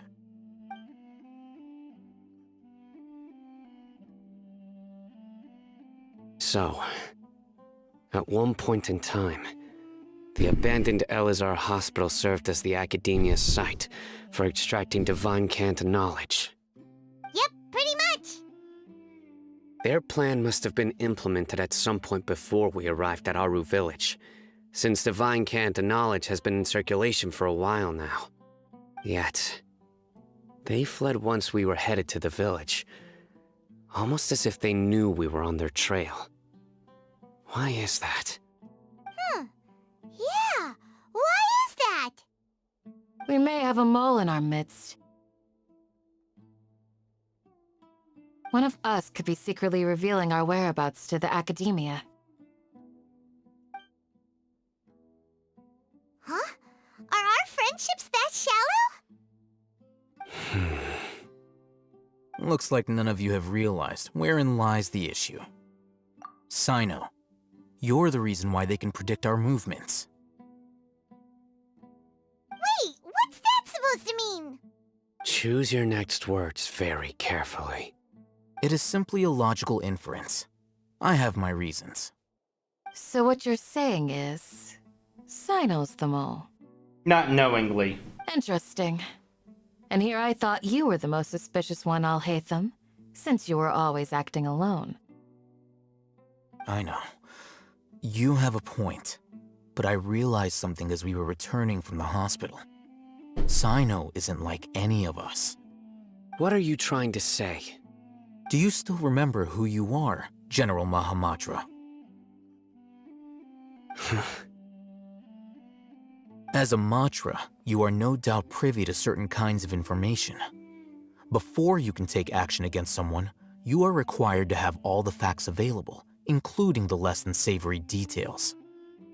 Simply put, the academia has traditionally allowed you access to a wealth of sensitive information. Knowing their modus operandi, wouldn't you expect them to take precautions against you? If you want to raise a vicious wolf, you need to make sure that you can avoid its bite. The academia is monitoring me? It's not that simple. The academia has eyes all over Sumeru, but they have a special protocol for dealing with you. Every so often comes a Nyagarbaha Day. On this day, the academia enters new information into the Akasha through knowledge capsules. I remember seeing a thick notebook next to the control panel once. Its contents were all about the General Mahamatra, his activities throughout the day, preferred methods of enacting judgment, everything. You're saying that the academia entered my information into the Akasha too? But what's the point in doing that? My actions aren't important enough to be added into the Akasha. The Akasha is capable of computation. The Akasha's algorithms are entirely capable of predicting your movements using the data entered. When you would depart, the route you would follow, your destination. It knew all of this. It predicted my every move. The academia has been watching you longer than you think. However, the fact that you resigned is proof that their suspicions were well-founded. So that's how it is. Sino adheres to his principles so strongly that he's actually a thorn in their side. Tenacity of will and steadfast faith are worthless to the academia. They need scholars who are easily pliable and mindlessly go after anything they can profit from. Sino, don't take it to heart. This just proves how much of a trustworthy ally you are. They escaped because of me. Don't blame yourself. It's not like any of us would have known. Yeah, it even took Al-Haytham a bit to figure it out. I have an idea. If they predicted my movements, then I might be able to guess where they went. Whoa, you bounced back fast. There is always an opportunity for safety after danger passes. Oh, so that's how it is! Paimon gets it now! If the academia is trying to avoid Sino, then the safest place would be... Ooh. Yep, that's right! They'll want to proceed in the direction opposite of where I'm going.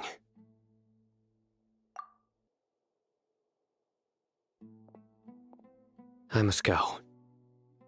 There's also something I want to investigate. Let's go, guys! After him! Please, wait! I want to go too! Kid. You want to go too? If so, you have to promise you'll stay safe. You already have one sidekick, I want to find Grandpa. I promise I'll be careful and not cause any trouble. Stay with Paimon. I leave him in your hands. Yay! Let's go! Remember to pack some food with you!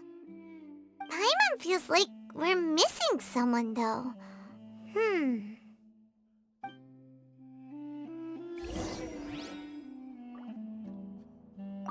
I'll be awaiting your good news. Please, stay... Right. Continue.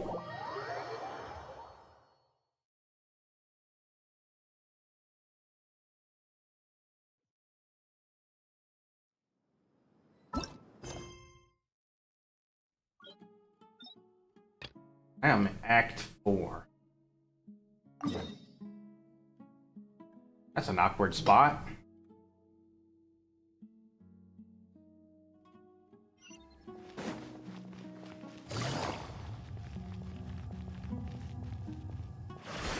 Ready.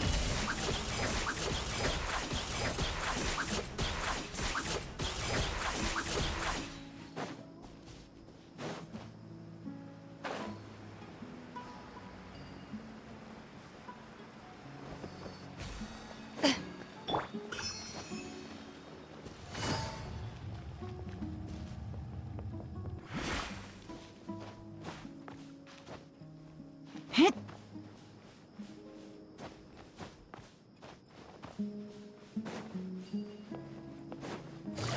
have used that. So, where do we go from here?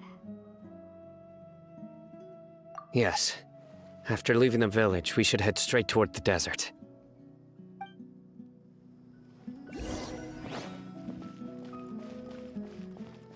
I know the desert like the back of my hand. Is that because you play here a lot? Yep. One time, Grandpa almost got lost in the desert, but I was the one who brought him back.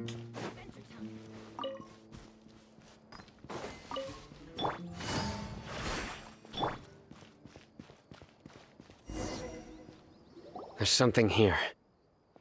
What's this? It's buried in the sand. Looks like we'll need to roll up our sleeves and do some work.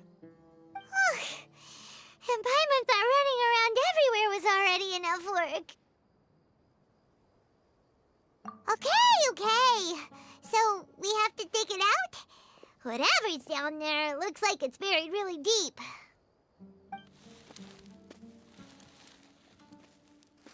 These are likely fragments of an Academia-developed device, something akin to a headset. Looks like there were more than one village keeper. They must have been escorted this way because there are device fragments scattered around here. Let's split up and search the area. Chances are that we'll find other things nearby.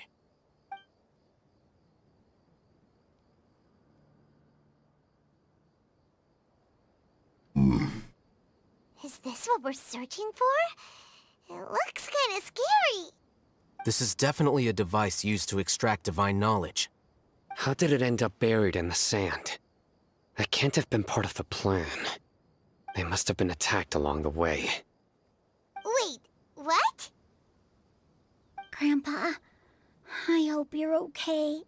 Don't worry, your grandpa's gonna be fine. Razak didn't display any signs of starvation or dehydration, which means that they left fairly recently. We should be able to catch up. One more thing. Given that the device had been entirely covered by sand, I believe the attack must have happened prior to the sandstorm. Yes. Let's keep going.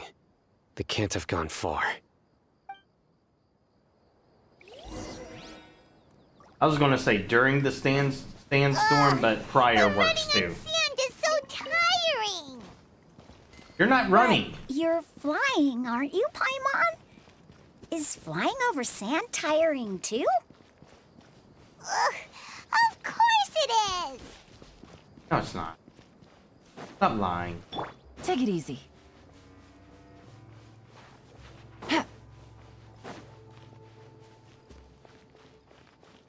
Take it easy. Off we go!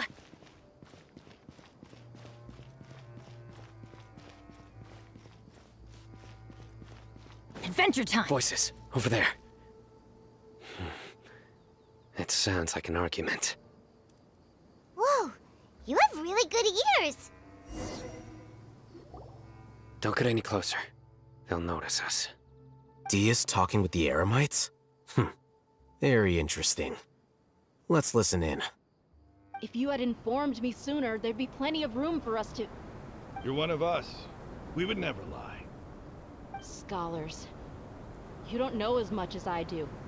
Need me to... I knew it. That's our Dia. Dia? Why would you... Dia! Hey, what are you doing? Huh? Didn't you say you'd help me find Grandpa? Why are you on their side? Well, look who's here. Ain't that something? This complicates things. You've betrayed Aru village? So, this is the great General Mahamatra. Dear, you'd be better off as my assistant than hanging around with this motley crew. Seen for yourself, I have the means and methods, and my ideals are far more admirable than theirs. I'm not the type that's easily swayed, Raman. You of all people should know that. Wait, what's going idea. Whose side are you on here? Shut it, Paimon. It doesn't matter. I mean, I agree Whichever with her side on that. you pick, nothing can deter us from the grand mission of resurrecting King Deshret. Once our Lord of Old returns to this land, we will have a new beginning. Face the facts, Raman. It's not gonna happen. You should understand that more than anyone. Have all your years as a merc taught you nothing about placing hopes in a ruler? I'm a desert dweller and a proud follower of King Deshret. Whether I live by the edge of the sword or in peaceful comfort, my soul will always carry this conviction. It's not too late yet. The village mad scholars aren't gonna bring King Deshret back to life. You don't understand, my dear lady. Pursuing our faith is our purpose in life. Even if the chance of success is The 1 chance in a is million, 0. we must be willing to give everything we have. Even if it'll expose you to the academia? Even if they end up disbanding the Eremites? Your Eremites, which you've worked so hard for all these years? Yes. We've waited a long time for this day to come. The sun and the moon no longer shine here. All you see now is cracks in this desiccated land. But fate has finally dealt me a hand to play against the Academia. With these scholars in our custody, we'll stomp the Academia's forces and fight our way beyond the wall of Samiel. What even is your Ridiculous. plan? Think about it. The Academia controls the entirety of Sumeru. Your powers are negligible in comparison. If you still don't believe me, then try asking these two men. They're also against the Academia, but neither of them are as arrogant as you are. They look more like pawns of the Academia to me. Why would I listen to anything the people of Greater Lord Rukkhadevada have to say? Filthy traitors. Your god abandoned all honor and betrayed King Deshret.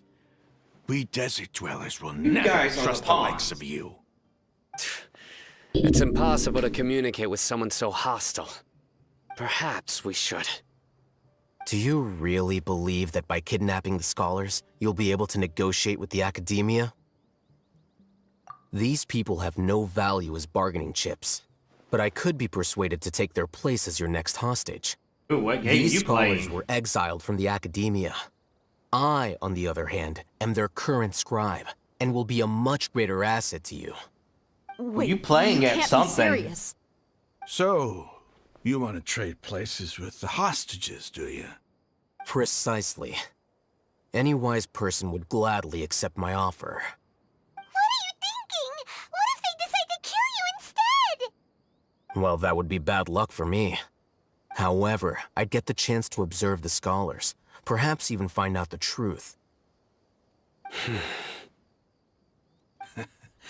Think you can talk me over with that confident look of yours? I'm not trying to persuade you. I'm using this as a means of joining forces against the Academia.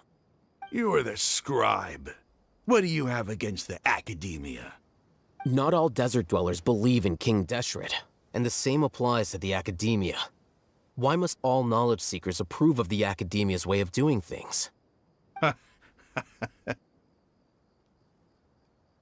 You Academia scum. Every last one of you is nothing but a hypocrite, just like everyone else on the other side of that wall. Jesus I've made Christ. myself clear enough. I won't listen to another word from the Dendro Archon's people. Not so fast. I'll hate them. Do you stand by everything you just said? I never make empty promises. You know you're making a dangerous decision, right? I do. Good. Raman, hear me out. These people are my friends. Maybe you can't take the followers of the Dendro Archon at their word, but what about me? Do you trust me? We've known each other for years. Of course I do. In that case, I'm willing to vouch for their honesty with my right arm. Come on, Raman, don't be a coward. If you're serious about taking on the Academia, you need to steel yourself. You can't be afraid. An arm from the Flame Mane. You've piqued my interest. But what if you refuse to oblige? What should I do then? No one's a fool here, Dia. We're mercs. And mercs don't tend to live long unless they have their wits about them. You're not wrong, but this is different. I promised my friends that we'd bring back the Village Keepers together. Let's do it right here, then. Give me your right arm as proof of your resolve. Don't listen to him! He's not even trying to negotiate! He just wants to make things more difficult! That's fine. Are you crazy? We came here to save lives. One arm for that many people is still a pretty good deal, if you ask me. Ramon, I'm holding up my end of the deal here. You'd better not let me down. Sure. Go ahead and cut off her right arm.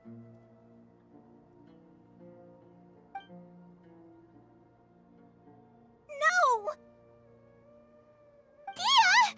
What are you gonna do? Think of something! You don't have to go this far. That's not for you to decide. Do it!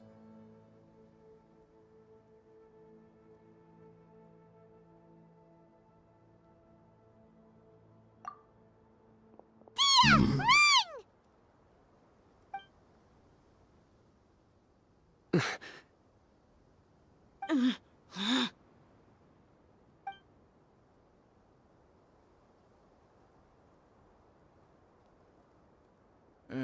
Stop! What's wrong? Can't do it? Flame Mane, you and I are both desert folk. Cutting off your arm is no different than cutting off my own fingers. Where's the sense in cutting my own kin to pieces? You've shown me that you're serious. Go on now, take your friends and leave. Meet me in the desert at noon tomorrow.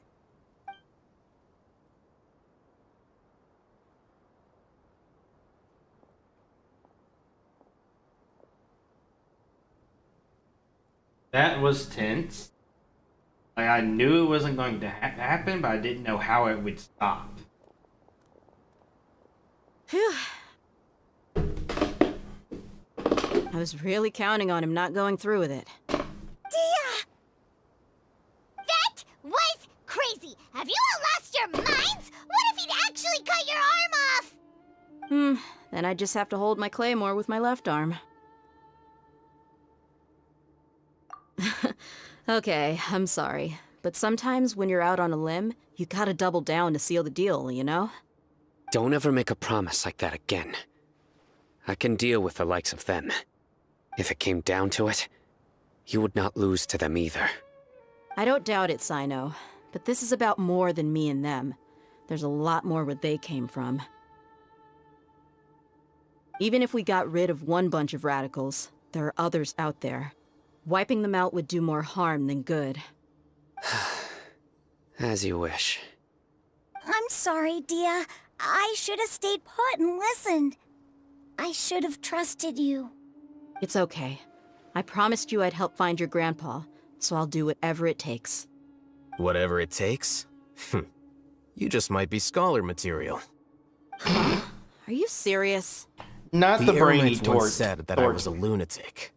Perhaps a little madness is essential to be successful in research. Why does it feel like he's using his praise for me as an excuse to brag about himself? That's just how he Okay, is. let's get moving. We should head back to the village and rest up. Today was just a trial run. Noon tomorrow is gonna be the hard part.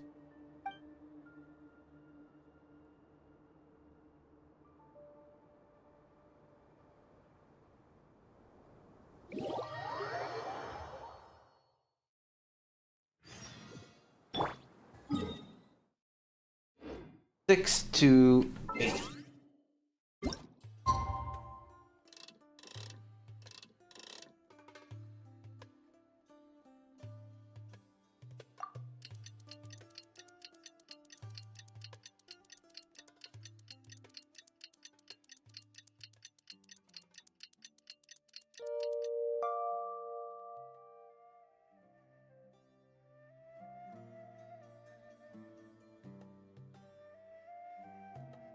Right.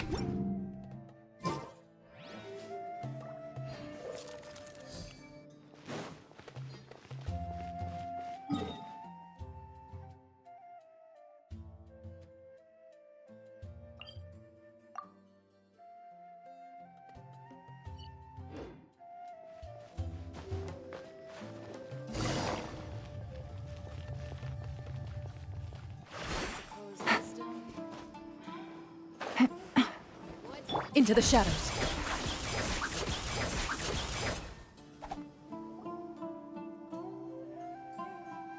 You're all here so early. Looks like we have everyone here. Isak, are you sure you want to come with us? I'll watch from a safe distance.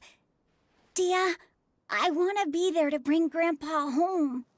Okay, let's go then. Dia, wait. What's the matter?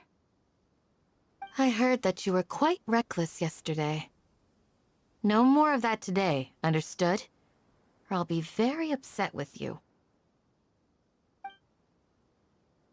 Fine.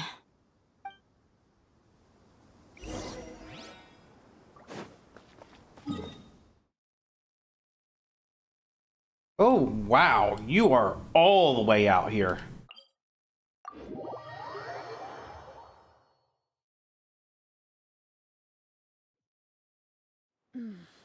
I have never missed Fontaine so much in all my life.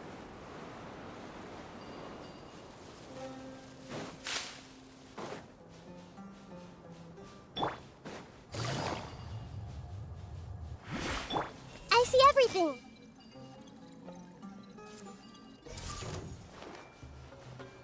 Ready.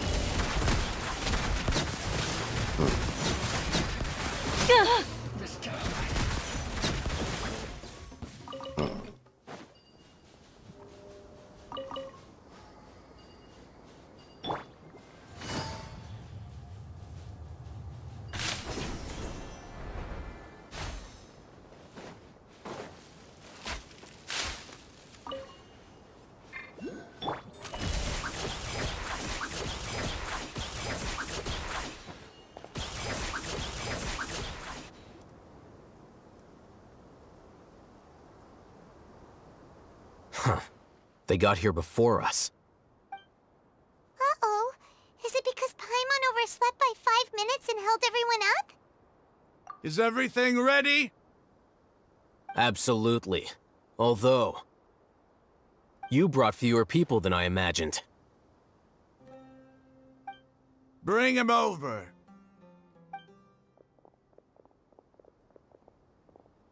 Grandpa! Why is there only one of them? Rahman, I've always thought of you as a man of his word. What's this about? It's a one-for-one exchange. Sounds fair, don't you think? And let me put it this way. Agreeing to any kind of deal with the Dendro Archon's people is already a huge compromise on my part. Don't you think you've asked enough?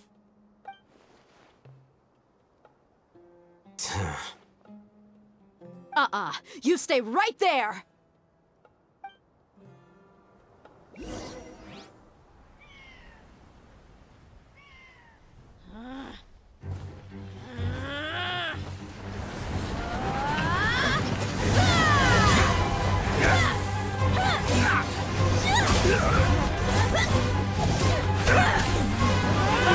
Flame, what do you think you're doing? Grandpa! Don't you see this blade here? You coward! Why are your hands shaking? Wait a second! It's a earthquake!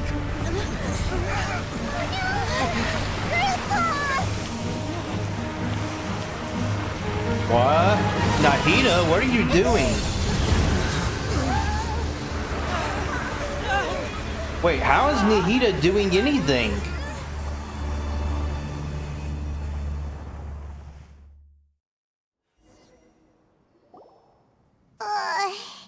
Paimon's dizzy. Thought she's supposed to be contained.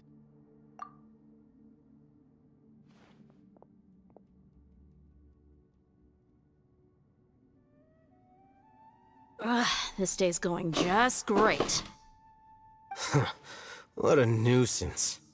The sand dune collapsed. I saw an energy field. The village keeper protected us. It glowed green with dendro. Just like you said, it may well have been the remains of Lesser Lord Kusanali's power inside the scholar's body. But it had to have been. The Dendro Archon. The present one. Grandpa? Grandpa? Oh no, he's getting confused again. Hey, look around you. Did there used to be a temple here? We're right near a pyramid. Why wouldn't there be one? Under It the seems dune? that when the sand dune collapsed, it exposed these underground structures. The symbols on the gate belong to King Deshret's civilization. This structure must be ancient. Over time, the sandstorms completely buried it and left it in the state we see now. It could have been an underground palace in the distant past. Yet there's plants under here. Oh, a miracle. Praise King Deshret! What's he doing here? And his men too? They must have fallen down here with us. Pretty lucky if you ask me. Most of them seem in really bad shape. Except for him. He got off lightly. Mind your head. No, this isn't the time for conflict. Our exalted lord has shown us the way to his sacred palace. He's not actually gonna go in there, is he? Oh, I am. As it happens, I want to take a look inside too. What are you doing? Yes. Yes. Don't Ow. you think it's curious? 1 minute, Lesser Lord Kusanali's power protects us from harm, and the next, remnants of King Deshret's civilization appear. 2 major deities are vying to showcase their power to us. It would be a shame not to witness them both. Paimon thought you weren't interested in gods. Indeed. In my view, gods are just a higher form of living being, or creature, you could say. New discoveries are always worth investigating. Whether they have anything to do with gods is neither here nor there. Raman, what are you gonna do about your men? I'll just let them lay here. King Deshret will take care of his people. Right now, I'm going inside. Leave them food and water.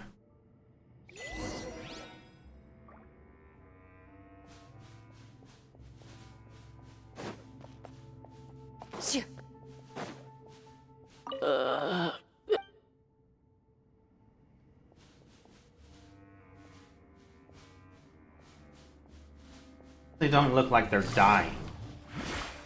Grandpa? Grandpa? Ready. Alright, dungeon time. Haven't done one of these in a while. Recommended ice.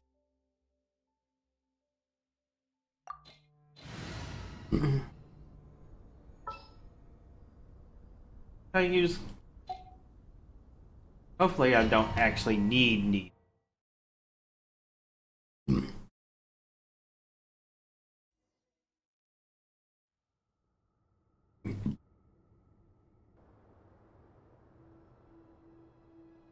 It's full of life here. This defies comprehension. It looked completely desolate from the outside. Yet, it flows with energy inside. Yeah, and there's so many plants. It's so pretty. Sir Raman. Huh? Me? Do you see another Raman here? Are you mocking me? What do you mean, sir? Interpret it however you want, but there's something I'd like to draw your attention to. While this structure is clearly left over from King Deshret's civilization, the energy that flows in here is that of the Dendro Archon. Whatever you say. It's not like I have a vision. There's nothing to be angry about. Think of this as an academic journey. It does seem kinda strange.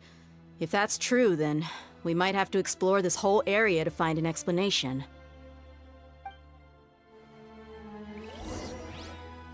Even without a vision, you can see all of the greenery. That's a lot of underground even. That's gotta be the product of Dendro power.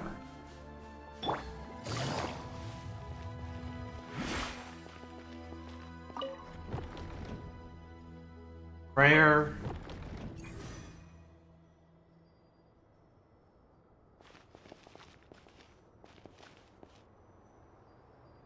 Saltation.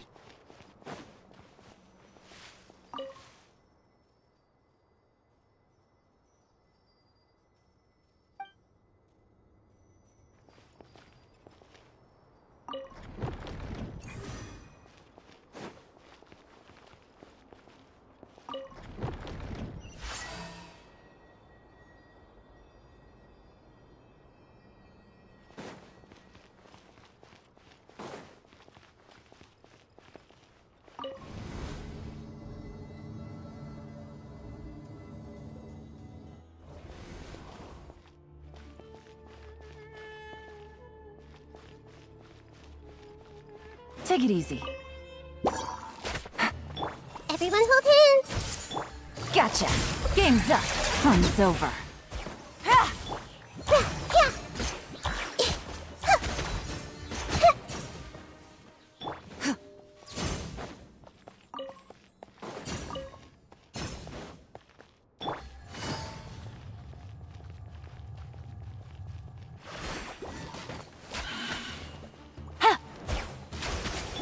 I see everything. Loaded.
Take it easy. Cha!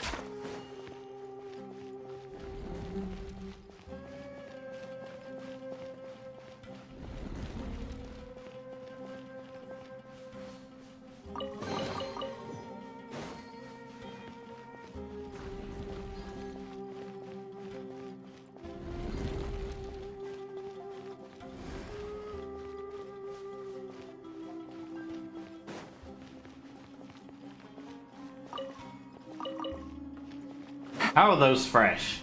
Oh wait, Dendro power.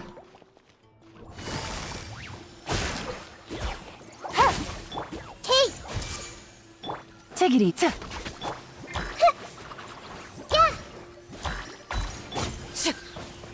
Boom.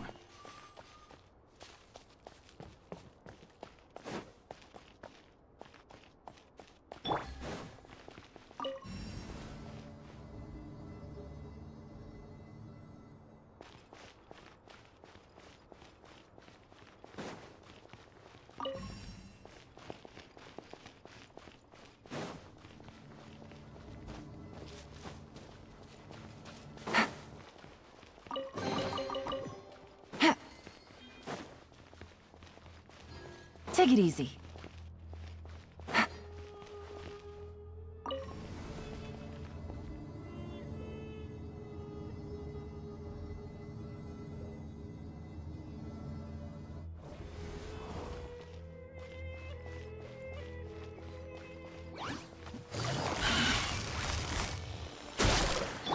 I see everything. Into the shadows.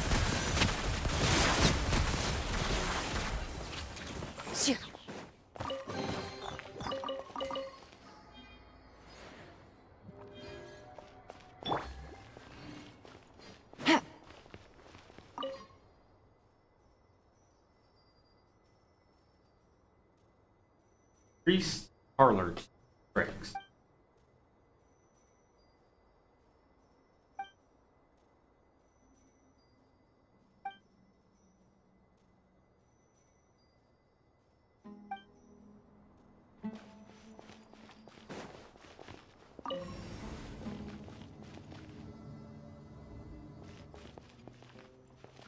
Thank you.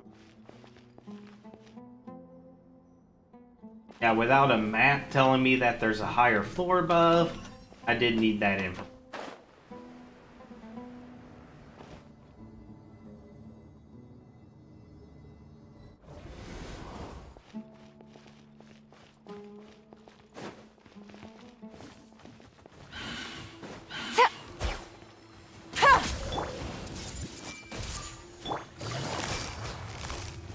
Quietly now.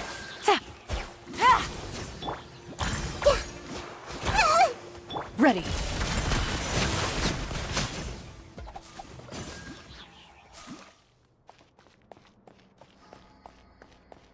Setting up my balloons and then wiping them out.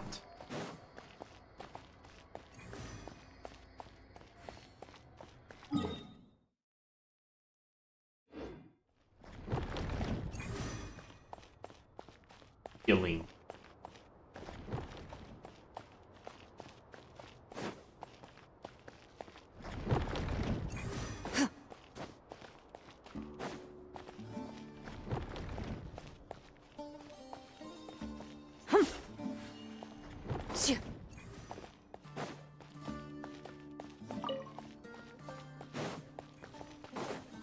Oh, it's moving automatically.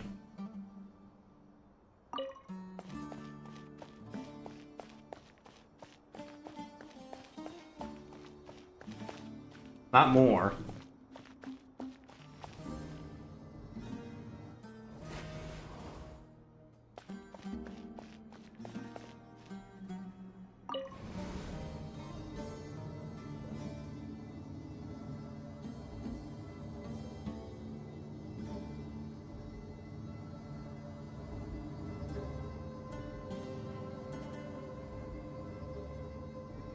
That's a sight to see.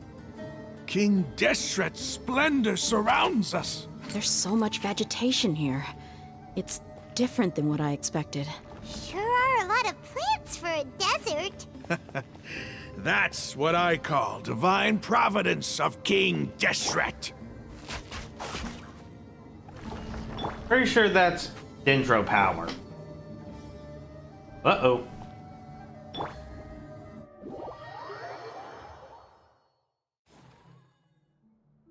Yo.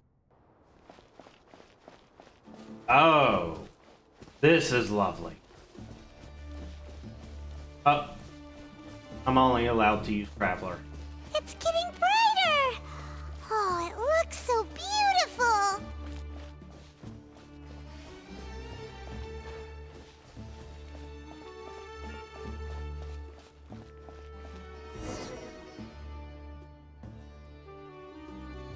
Wait. What's that?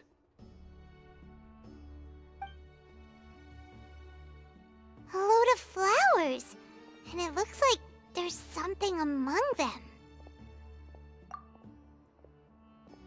These are King Deshret runes. They left something behind. Yes. It's an elegy written in an ancient script.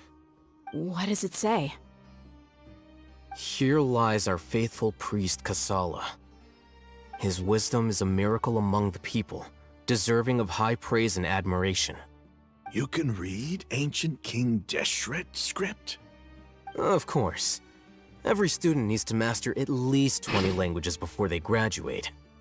He's not serious, right? That's an inside joke, but he did There's it still anyways. something off about this place. The elemental energy here is too concentrated. The scent of life. Is it trying to tell us something? Is this it? Analyzing. Ooh. Heck. Hmm. Need to download. There seems to be a hidden message among these skeletal remains. Excellent. There's a device from King Deshret's civilization in this gravesite. I'll transmit the information over and project it for everyone to see.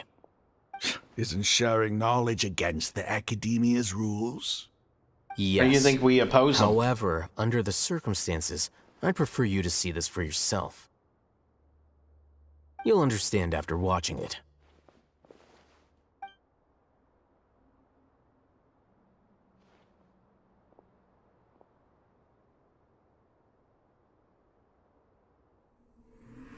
Civilization is born of knowledge, but so too can knowledge be its demise.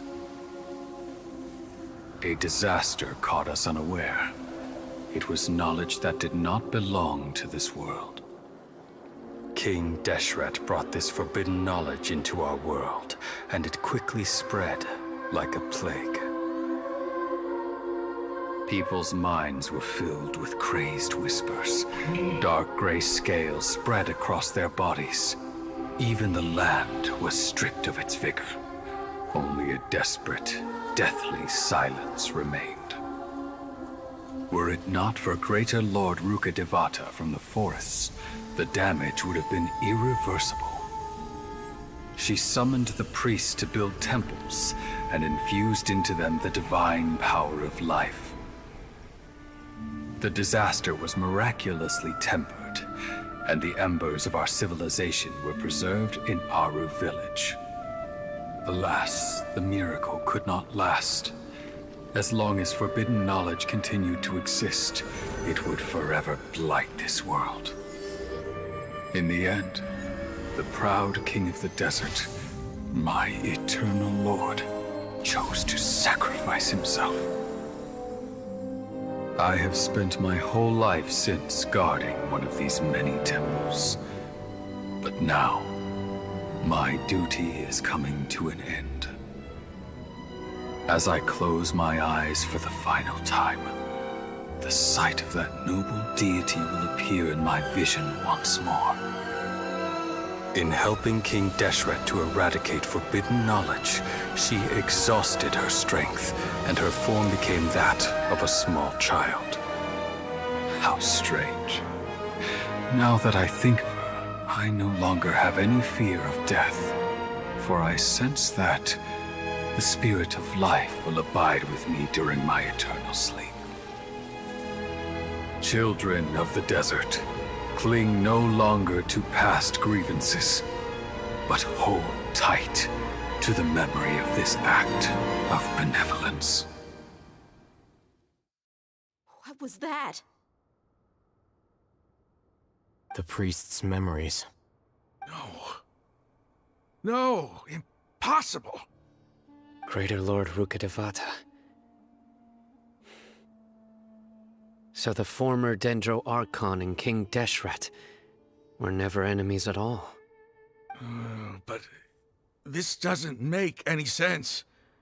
The Dendro Archon's followers, they're clearly... Was that the former Dendro Archon? She became so tiny in the end.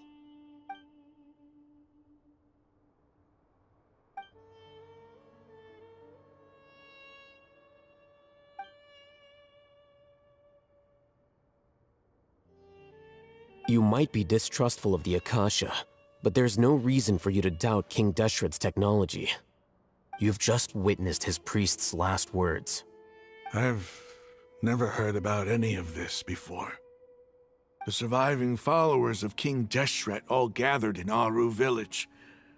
Our god did not make mistakes. We refused to believe any of the rumors. King Deshret's death, the all but total annihilation of our civilization, it was all Greater Lord Rukkhadevata's doing. We saw her as nothing more than a traitor, who stabbed us in the back in our moment of crisis.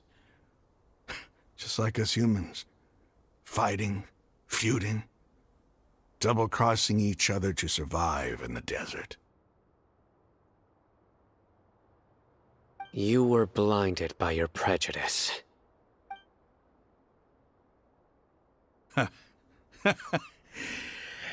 If I hadn't seen this for myself, if I hadn't witnessed his last words with my own eyes, ears, and heart, how could I ever begin to accept this? The truth is so far from what I've always known. Am I really supposed to believe that after all these years, all this time seeking revenge, suddenly now my enemy is my savior? Raman, that's enough. Give it a rest. You're starting to make a fool of yourself. Dia, tell me, my Eremites and I, what are we even fighting for? Mostly you've just been fighting for yourselves. Hey, how you doing? I'll live. Thanks. I should probably go. Can't just stay here forever. What's your next move gonna be? Oh, I know what you're going to ask. I feel deeply ashamed of everything I've done. You'll get everything you're asking for. But please, give me some time. After everything that's happened here today, somehow I need to explain it to the others. It's not gonna be easy. Well, I guess that's for me to deal with. Dia, this is where our camp's located. Make a note of it.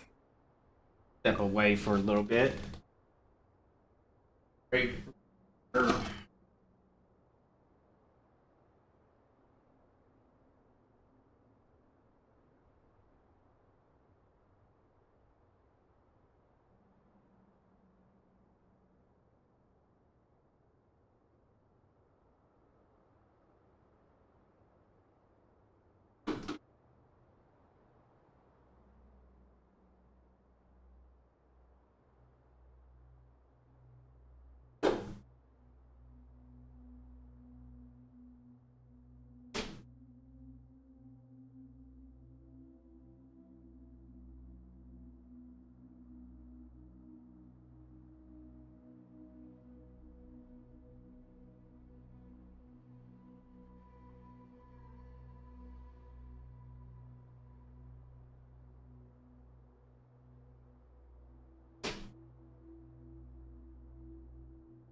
When would be a good time for us to go?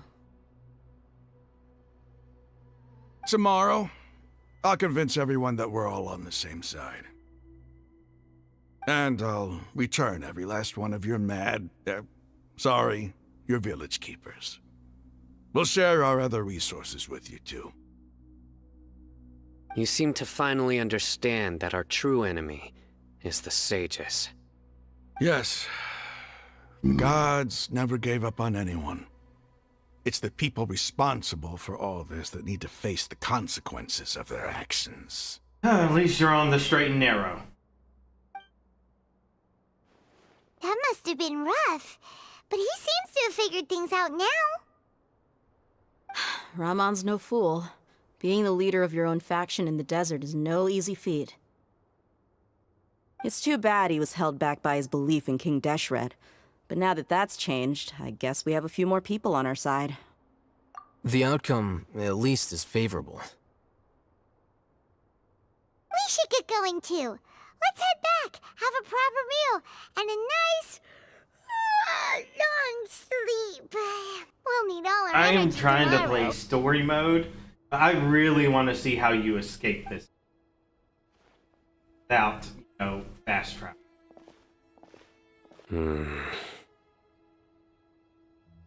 Yeah, I hope you remember you're wearing the same headdress. We're leaving! Stop yelling.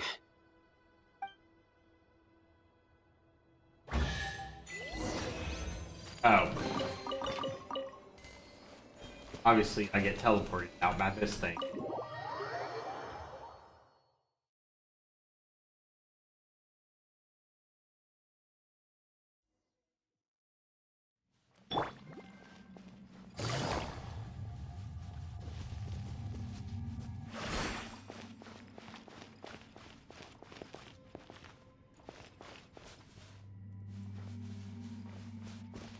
Would you just end up having to climb out?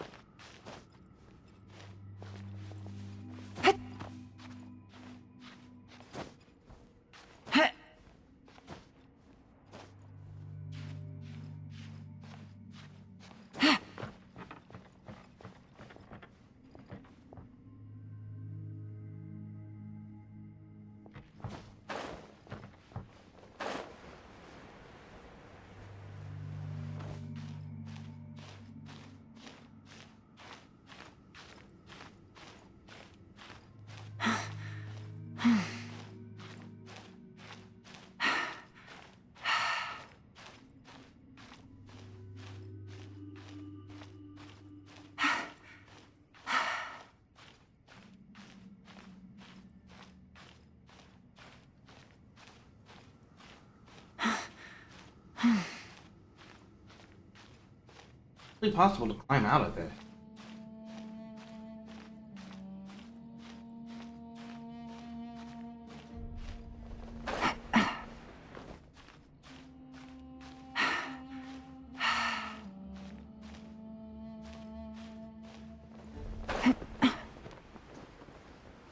Any spot that will let me climb out, it's that.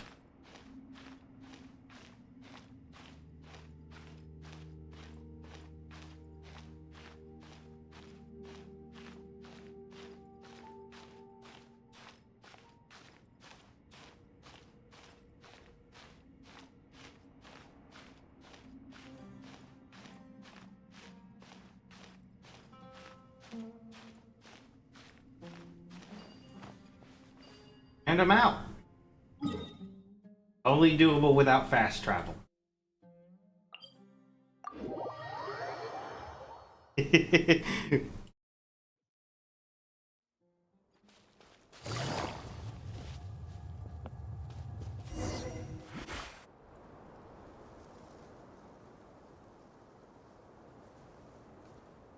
Raman, we're here.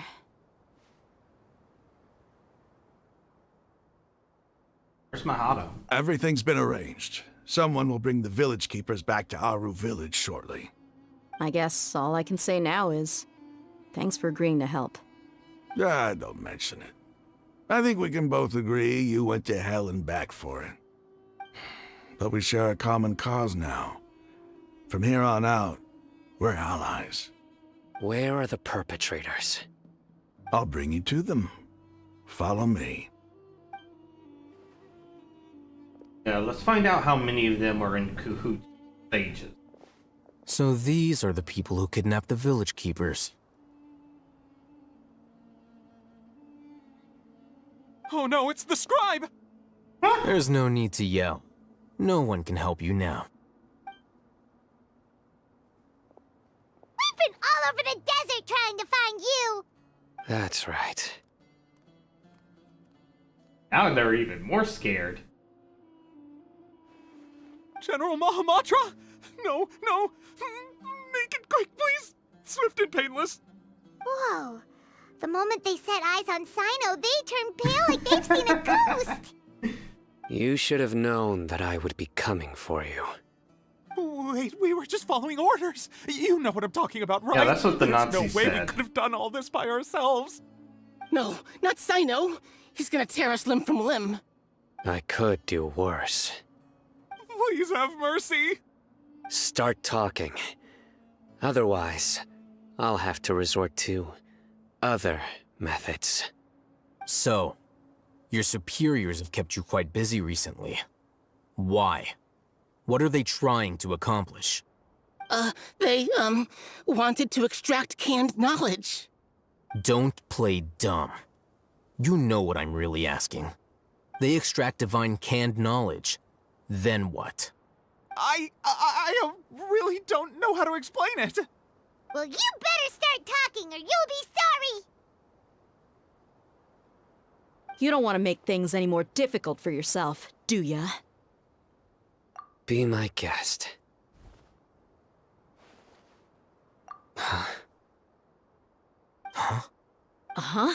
That sure didn't sound like a fancy metaphor or anything. You're serious, aren't you? How did you know? There's no use hiding it now. Yes, you're right. The Academia is working on an important and potentially world-changing project. They are creating a new god. A god that will belong to them and to the people of Sumeru. Yeah, It may no, seem just as to if them. Sumeru's academics are thriving, but ever since the death of Greater Lord Rukkhadevata, scholarly breakthroughs have been few and far between. Well, maybe you the shouldn't have withering locked of Erdensol away has been getting worse Nahida. recently. The sages have tried everything they could think of, but nothing's worked. I'm always hearing them say things like, if only Greater Lord Rukkhadevata was still with us. Continue. And then, someone from the Fatui showed up. They called him the Doctor. He brought a gnosis and said he wanted to borrow the Academia's research facilities. The Doctor was previously expelled from the Academia. At first, the sages looked down at him in disdain. But when he said those words, everyone's expression changed. He asked them, "Do you wish to create a god?" This is what the arrogant ignorance at the extreme end of academia looks like.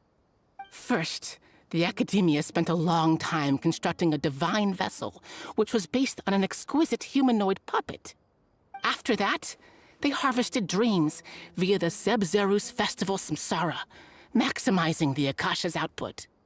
With the Doctor's help, and the Akasha now functioning at maximum efficiency, they were able to use it to extract the power from the Gnosis and convert it into a divine core. Next, they decided that their new god needed to possess divine wisdom. For that to happen, they needed a huge quantity of divine canned knowledge. It adds up.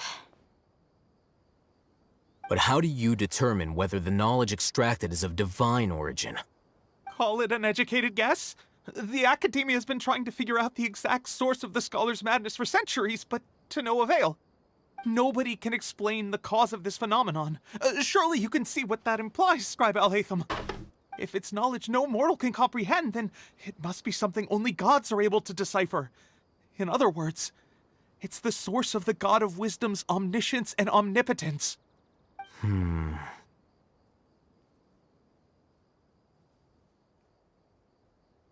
You must have noticed by now.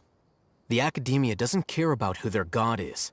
It's the ability to exercise control over knowledge and wisdom that matters. It is as if they are cursed with a desire for omniscience and omnipotence that burns in their blood. Some organisms demonstrate phototaxis, and thus orient their entire lives in respect to sources of light. For the sages, their only source of hope is the existence of a deity who embodies the acme of wisdom. This is but a form of phototaxis. For many scholars, the absence of a god of wisdom means stumbling in the darkness for the duration of their lives. Then what does Lesser Lord Kusanali mean to you? Is she not a true god present in this world? If you already have a new god, why try to create another one? From the beginning, the Academia has never treated her as a god. When the Academia first discovered Lesser Lord Kusanali, the newborn god of wisdom, the sages hoped that she would be as wise as Greater Lord Rukkhadevata. But upon evaluation, they found that at the time she possessed no more intelligence than any ordinary human child. The sages never had a ruder awakening. This forced them to accept that Greater Lord Rukkhadevata had indeed passed away. Not to mention that Lesser Lord Kusanali's Gnosis has been used to power the Akasha this entire time. By herself, she has neither an Archon's raw power, nor the spectacular insight expected of a god of wisdom. Slowly but surely, people began to forget about her existence. So, this is the path the sages have chosen.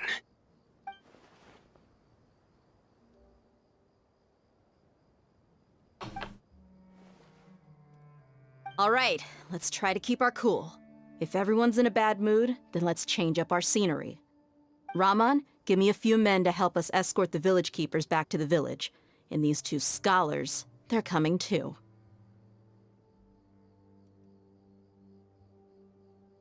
Sure, as you wish.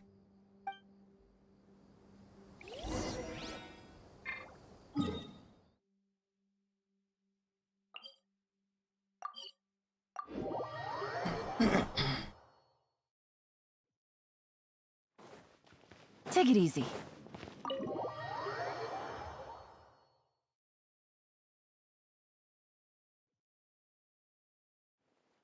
The village keepers you found have all been returned to their homes, and each one has a dedicated caregiver to look after them. The 2 new scholars are being kept under close supervision, too. Really great work, everyone. The atmosphere is so heavy.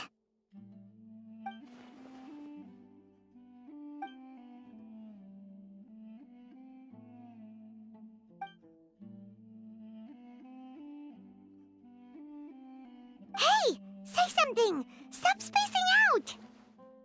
Come on, is there nothing left to talk about? In that case, let's all get some water and try to think about something else. Or I can go fetch some snacks. Oh! Paimon's so coming with you! One-track mind, that one. Do you have any plans, Traveler? Gods above, you're not talking about work, are you? So you were still withholding some information?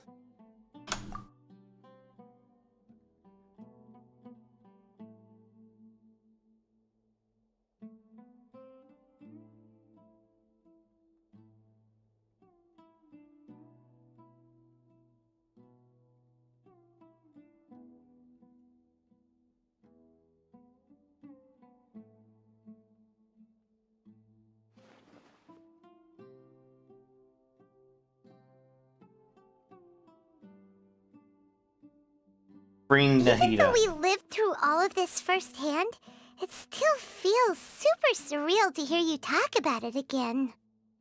What a whirlwind of a story. I felt like I was holding my breath the whole time. It seems like there'll be more issues to face in the days ahead than I'd anticipated. Still, now's a good time to make our next move. Now that Ramon's joined us, we'll be an even stronger team. It's time to make a plan. Indeed. These events are a flagrant transgression of the rules in every sense. We cannot allow it to continue. So, everyone, are we on the same page? Crush the sages and rescue our god. That is our ultimate goal. Well, let's brainstorm a little more about what other resources we can draw on. The next time we gather here, we must have a solid plan. Yep, it'll work out for sure. Hopefully.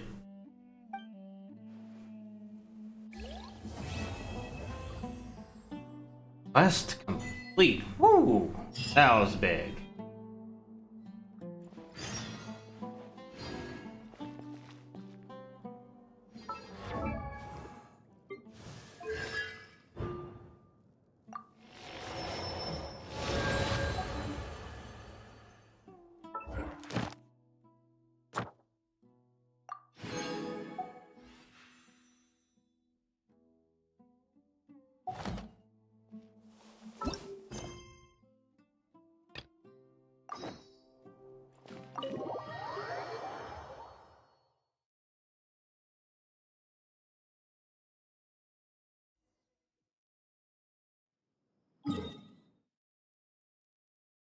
How long have I been playing? 2.5 hours to complete one quest.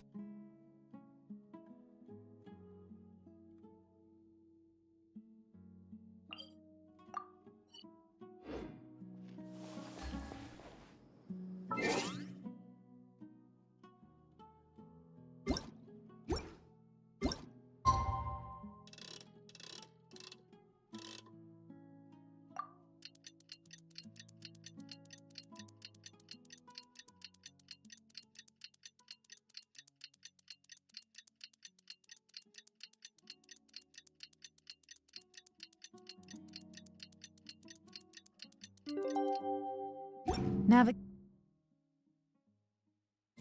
world is a whole lot easier with a few different identities to choose from. Need me to come up with some for you? Candace, we're here! Has everyone arrived? Everyone is already waiting inside. Well, what are we waiting for? Let's join them! Please, wait a moment. Before attending the meeting, I hope you can promise me one thing. What do you need? Promise me that you won't commit to anything too reckless.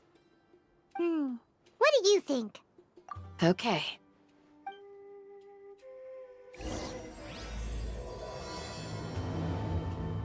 Asha Polson, Upload, Flame, Rising.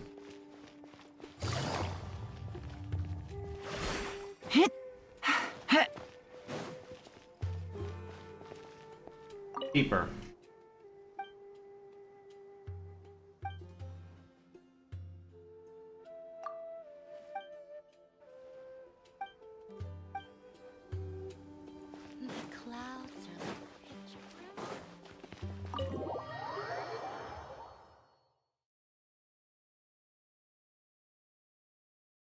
Everyone's here so early!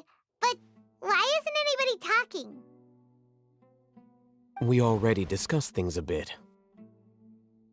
Hey, where have you been? I've missed you two. Are you ready? Very well.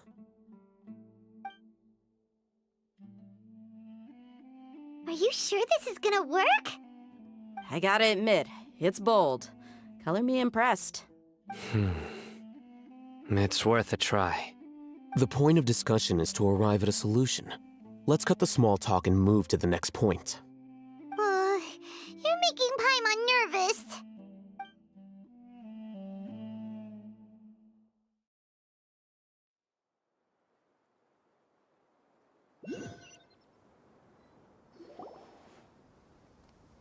You're finally done. I have some other stuff to take care of. Catch you all later. Come on, don't give me that face. I know what you're going to say. I'll be careful. That's what I wanted to hear. Take care.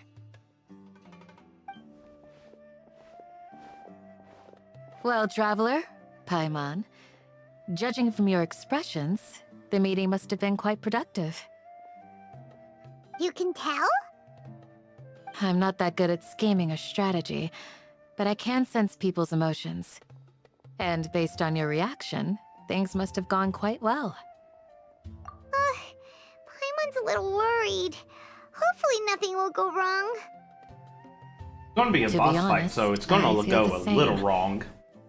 But you're already some of the most capable people I know. So you have my trust. Candace gave us a compliment! Your deeds speak for themselves. Candace, we stayed behind to tell you that, although you won't be coming with us, we'll be sure to remember your words. I'm very glad to hear that. I've said the same thing to everyone here today as I said to you when you arrived. Your safety is the most important thing. Only when you're safe can the plan be successful. So please, take care. You're welcome. And thank you for taking my advice. Good luck with everything. I'll be here in the village praying for you.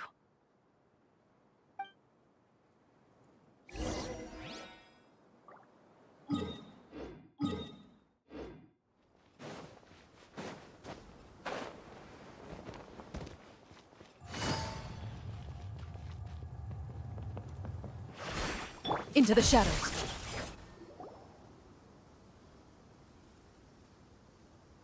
Sounds good. I'll go make some preparations. Okay.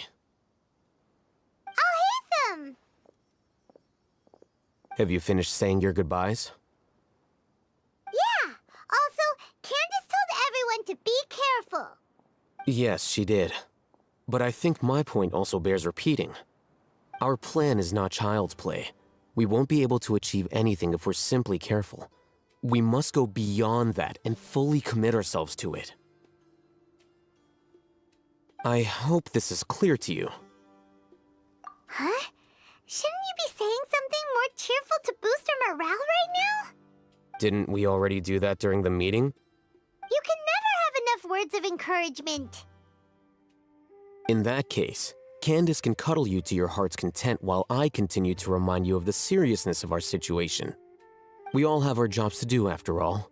It's like how some people can be put in charge of logistics while others will fight on the front lines.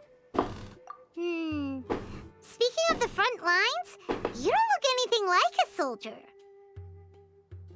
Of course.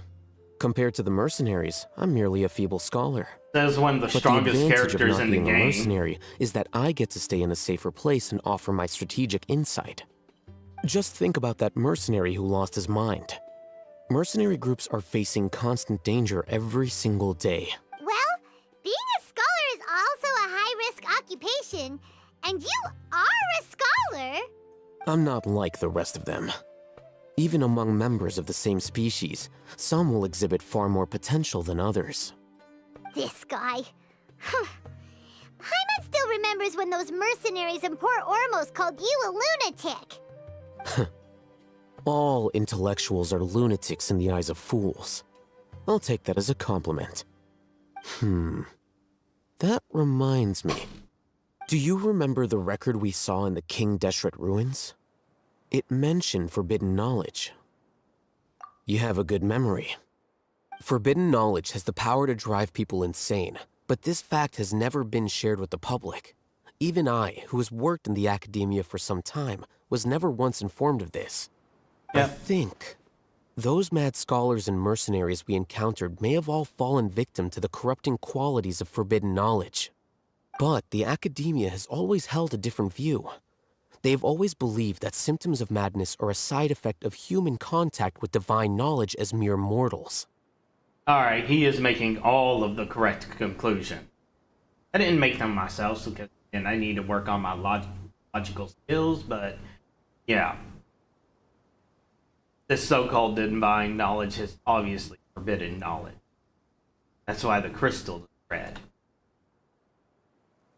Very Lovecraftian. Come to think of it, perhaps the academia has also never understood the true nature of forbidden knowledge, and thus always approached the issue from the wrong direction. The Withering, Elazar, and the sandstorms. Don't you think what is happening right now across Sumeru is rather similar to the forbidden knowledge pollution that occurred in the desert thousands of years ago? But Paimon thought that Irminsul's disease is what caused the withering and the sandstorms. At least, that's what Tighnari told us. Wait a second. Could it be that... Ah, you've connected the dots. The cause of Irminsul's illness may precisely be the pollution from forbidden knowledge. But if that's the case, what should we do? This is huge! Wait, why do you think Lesser Lord Kusanali would have a solution to this situation? You mean, it's related to the scene you saw when you passed out in the Avidia Forest? That whole, the world forget me thing? In that case, it's imperative that we rescue Lesser Lord Kusanali. Only by working with her to save Irminsul can we completely resolve the problem. To make sure we're still on track, I would like to check on the state of some of our preparatory work. Where are we going? To an Eremite base.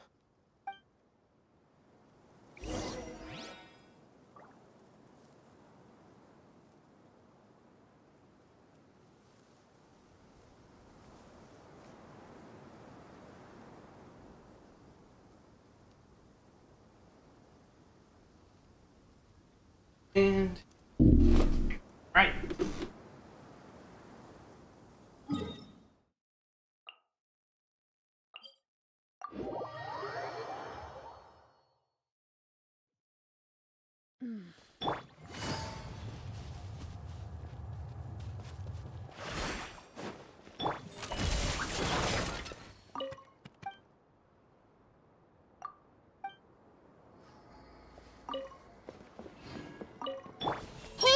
Whatever the boss says.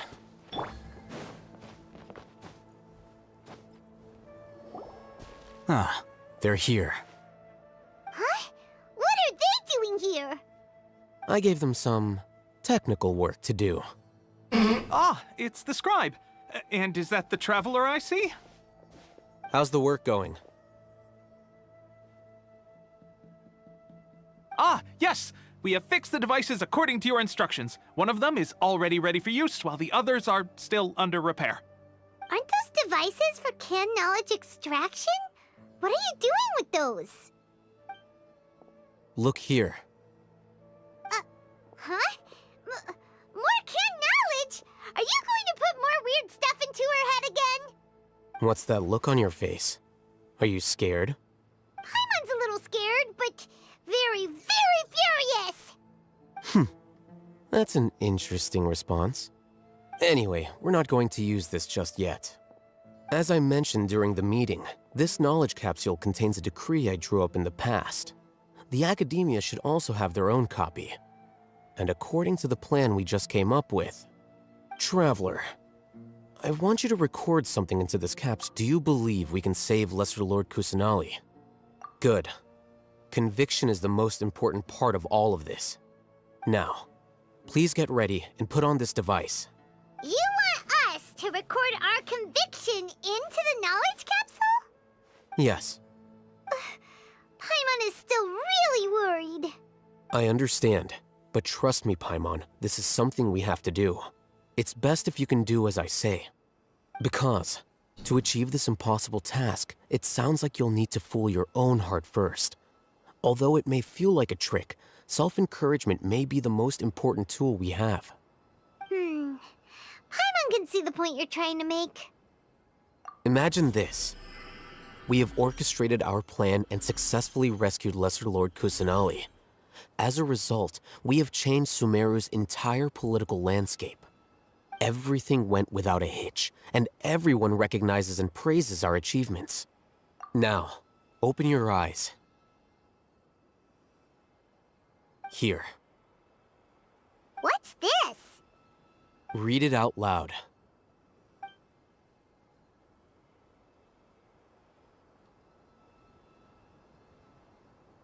It's done. Is your head okay? Does anything hurt? It's just a recording. There should be no negative effects. But what was the point of doing this? Paimon doesn't get it. And that's perfectly fine. In any case, these capsules aren't meant to be used by you. Huh? What do you mean? Have you forgotten? Our plan needs to account for those who have long relied on the Akasha. You may find it hard to believe, but for those people, everything the Akasha transmits to them is nothing short of absolute truth. Imagine if you've been using a device like the Akasha since the day you were born, and this device has always supported you during times of need. After all that time, what do you think you'd become? Nothing more than a fool? puppet, a cog. A machine? A slave to orders. Yep. And that's why rules are so important. In addition, those who understand the rules can delineate boundaries and identify gray areas. But why would you need to identify the gray areas? You could say that those kinds of ambiguous zones can be very interesting. One might even say they're advantageous in the right hands. Things you're interested in are really out there. Are all Sumeru scholars like this? Anyway, No, he's a that's enough standout. chit-chat. I'm going to take those two to work on some small projects. You can head to Caravan Rebot and start preparing for the next step. Small projects? We're going to tinker with the Akasha terminal and make a few modifications. Yes, please. What?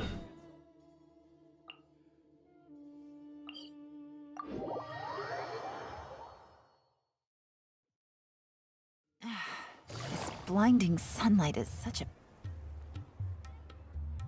I thought we agreed on a plan. How can you go back on your word? The plan is too radical and carries a high risk for casualties. I've given it a lot of thought. And in the end, I still can't agree to it. But it's still the best plan we have. As a former Matra, you of all people should be able to see the bigger picture and recognize the innate advantages of our plan. I did. And that's how I saw the danger behind these so-called advantages. Alhaitham's plan is even more radical than I imagined. Huh? Why are you guys arguing? My friend, you're just in time. Why don't you help me persuade Sino? He's turned against our plan. We agreed to work out a plan at the meeting. As mercenaries, you're familiar with the local environment, so you'll take care of the specifics. But then, you went to Alhaitham for suggestions. Had I known Alhaitham would give you those kinds of suggestions, I would not have agreed to the plan. Look, you already know that we're all on the same side here, don't you? Mercenaries place a lot of importance on their bonds of friendship, but also will not hesitate to make sacrifices if they deem the situation to be sufficiently dire. I'm sorry, but as things stand, I can't accept your principles. Seems you really do understand the ways of the desert. Traveler, Paimon, this is also something you should know. Ramon's plan is to have me work with the Caravan Reebok guards in my capacity as a Matra. We will arrest the mercenaries and escort them into Sumeru City. Okay. Wait, how can we work with the guards? We can't get through that wall easily, remember? Caravan Rebot would never let so many unregistered members of the Eremites enter Sumeru City. My plan will clear us of any possible suspicion, and also let us enter the city as a big group. There is no better way. That also sounds like something Alhaitham told you. Am I right? Doesn't Alhaitham know how dangerous this plan is? Of course he does. He told me, there is no perfect plan, but this can get the job done. He also said that with the help of Sino and the Traveler, our chance of success would increase significantly. I never blindly trust anyone, and I've always had a good eye for people. I think he made a number of valid points. It's my own choice to trust you. If I make the arrests alone, I can control myself and prevent you from getting hurt. But I can't guarantee that kind of discipline from the guards. To make the whole thing more convincing, you'll need to resist to some degree. Casualties are inevitable once push comes to shove. I'm okay with the deaths of enemies. But now that we're allies, I'm against the meaningless loss of our own. I can't believe a Matra would actually care about us. I've lived a hard life, and I can say that people like you are hard to come by. I've always treated my allies with honesty and respect. They have the right to know important things like this. Now you're making this hard for me. Hey, is there something we can do to help? I knew you would say that. We can help fight some of the mercenaries, which should reduce the number of times you'll have to struggle directly with the guards. That should help at least a little bit. Sino, on behalf of my people, I thank you for your kindness. But this is a mission we cannot turn our backs on. We strongly value the lives of our friends, but the goal we are about to achieve is even more important. We have no fear of casualties, because we crave the spoils of victory. So please, lend us your support. We will show you the determination of us desert dwellers. Well, now that you've put it that way, I can no longer refuse. But remember, you need to follow the plan and not do anything reckless. Candace made it very clear that we can only achieve our goals if we can ensure our safety. Since you and I both recognize the significance of this operation, there should be no more animosity between the followers of the Dendro Archon and those of King Deshret. Everyone's life is equally important. Okay, you have a deal. Let's do this for our shared dream. The guards should be stationed in the courtyard nearby. You can find them there.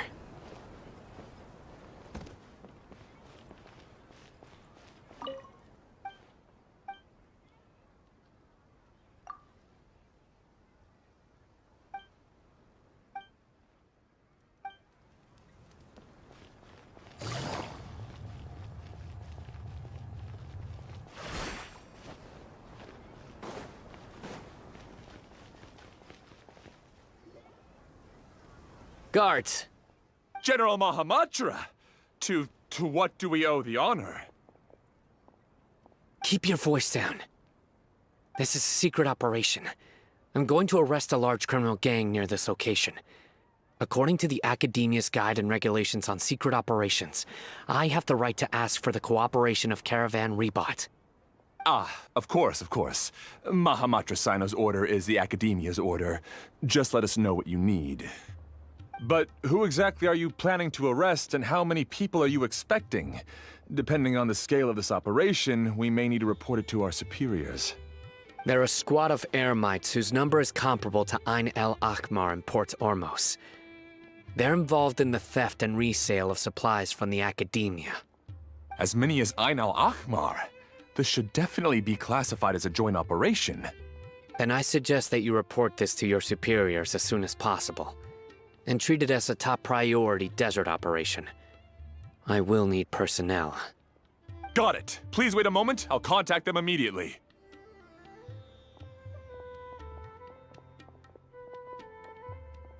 Because this is work. Because I trust you. Paimon can't believe you're still in the mood to chat. This whole thing has Paimon scared stiff. Aren't you even a little worried? What if these guards already know that you have betrayed the Academia and are no longer their that General is my Mahamatra? concern. Even if that guard doesn't know, their superiors might, right? We discussed this, remember? The Caravan Rebot operation is of great importance. But don't worry, the guards there shouldn't know that Sino has stepped down. How can you be so sure? First, the other Matra still don't know why Sino has left, which proves that the Academia has been covering up the matter. Second, this is a crucial moment for the Academia's God creation plan. If something were to happen to the General Mahamatra, it's bound to attract a lot of unwanted attention. No matter how you look at it, they don't seem interested in sharing the news of Sino's departure. A reasonable inference. I agree. Which brings us to our next issue.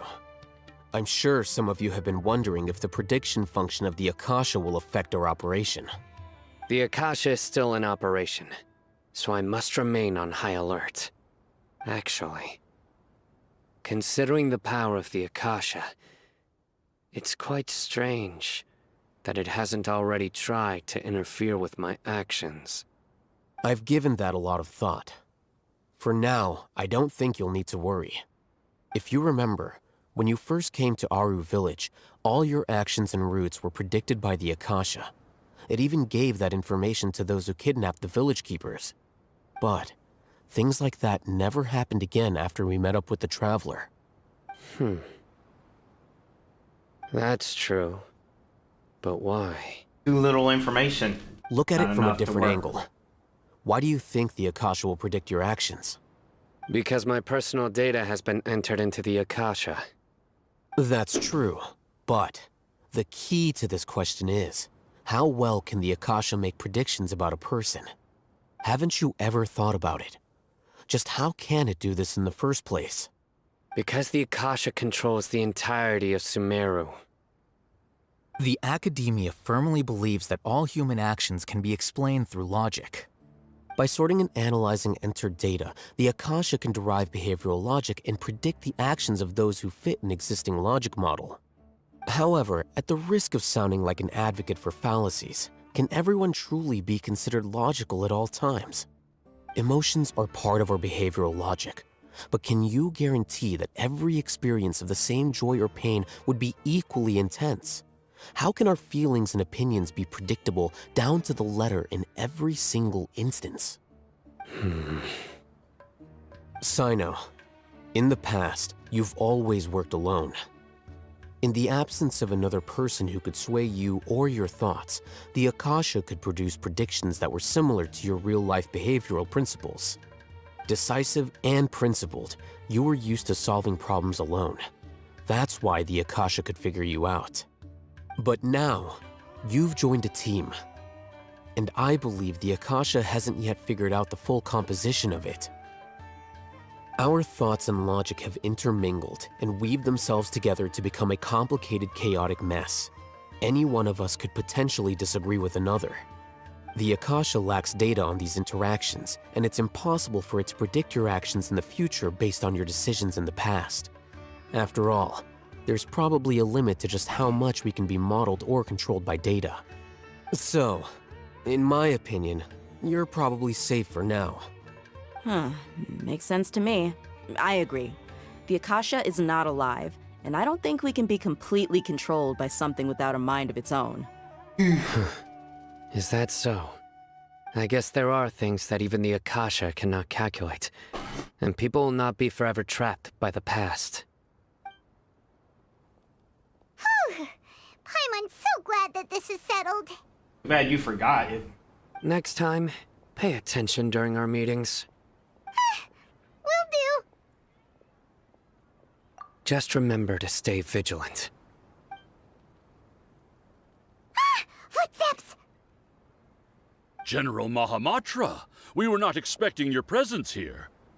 I'm the security officer of the Great Red Sand District. My name is Luxembarbo. This is my assistant, the Traveler. She will be working with me. The construct next to her is for her work. Construct? Beep, construct, beep! What a great honor to meet you. Your golden hair is as bright as the sun. And, is this the latest technology from— Have you made a decision regarding the matter I mentioned to your subordinate? It seems to be a dire situation, so of course you will have our full cooperation. To be perfectly honest, I've always longed to go on a mission with someone— There's no need for flattery. Yes, sir. Take your most elite platoon and follow me to the eastern side of the district. We will carry out the operation there. Understood. Map. Hurry, bring the map!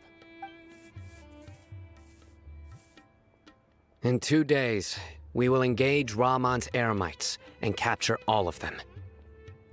Any questions about the time or location? None at all, sir. Good. See you then. Yes, sir.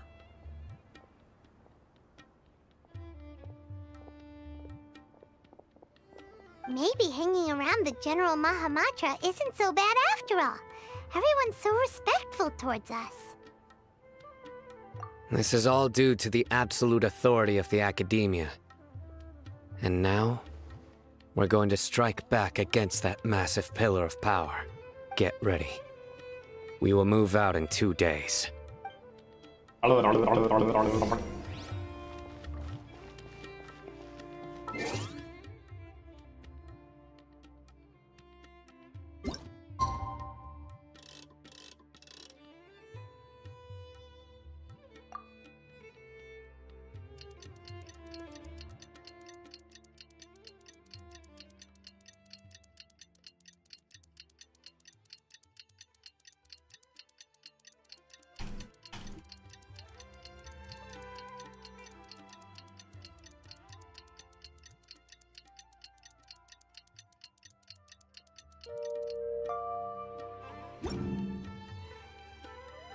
It's time for the—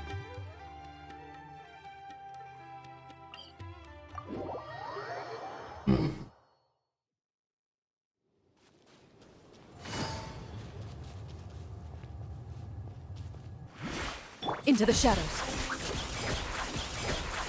Look! Over there! Our helpers have arrived already! Let's hurry over! Wait a moment.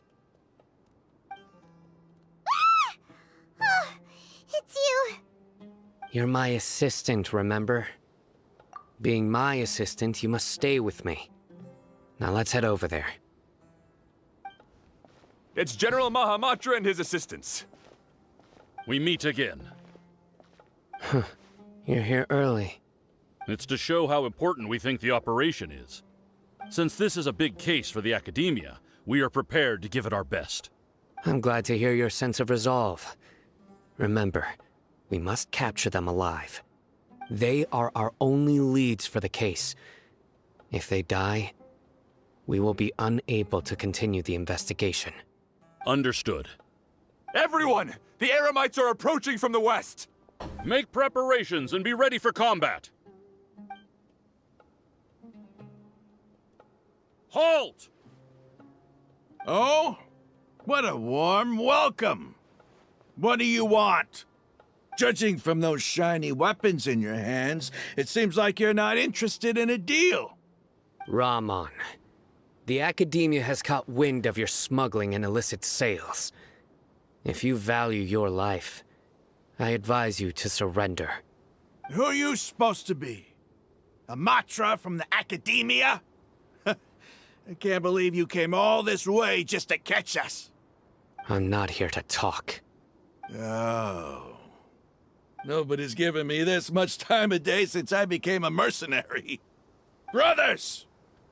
For that slight, let's wash our blades with their blood. Let's show them we Eremites are not to be messed with. They're actually good actors. Sorry, buddies.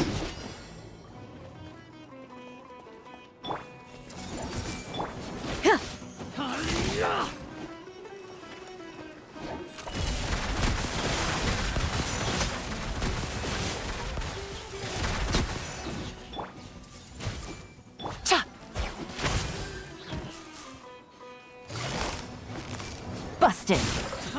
I see everything.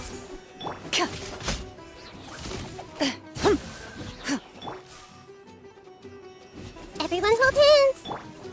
Time to testify. Ready. It's over. Ah! We have subdued them. The operation is now over. All Eremite mercenaries and related personnel in the area have been arrested.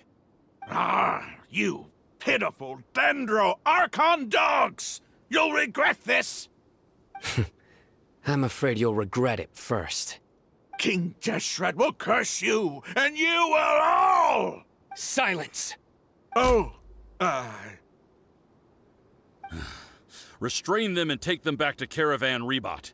Count their numbers and send them to the Academia as instructed by the General Mahamatra. Yes, sir!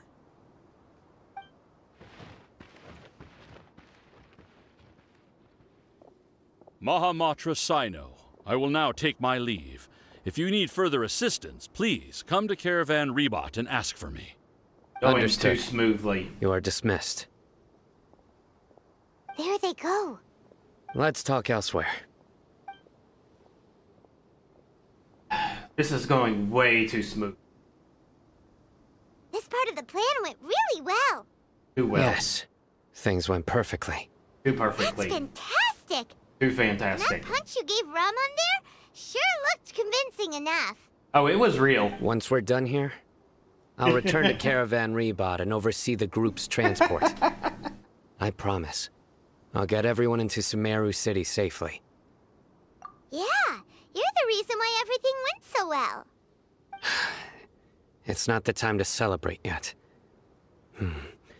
I believe Dia should already be waiting for you. Go join up with her. She will need you to introduce her to Tainari. Speaking of which, is it really okay for us not to share the full plan with Tainari? What if he'll feel miffed about it and refuse to work with us? I have a very close relationship with Tainari. Given how well we know each other, I believe my message alone should be enough to bring him to our side. He knows I won't make jokes about things like this. If we need help, Tainari is the best option. Get ready for the next phase of the plan. Don't keep them waiting.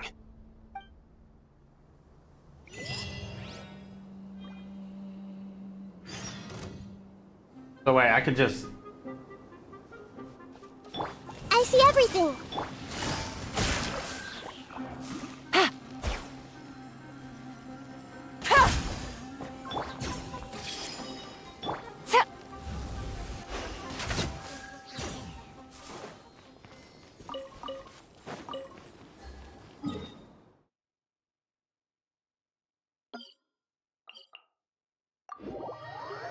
Just wanted to kill them without using fire or electro. Yeah. We're here! It's about time. Didn't you say our part of the plan is the most important of all? And here you come rolling in late. In the time it took you to get here, I already did 5 laps around the place, downed 7 drinks, and even did some clothes shopping. Sorry. We didn't mean to keep you waiting. I just wanted to fix your attitude and rub it in a little. After all, you took your sweet time getting here, and we've got important stuff to take care of. I just like seeing that serious look on your face.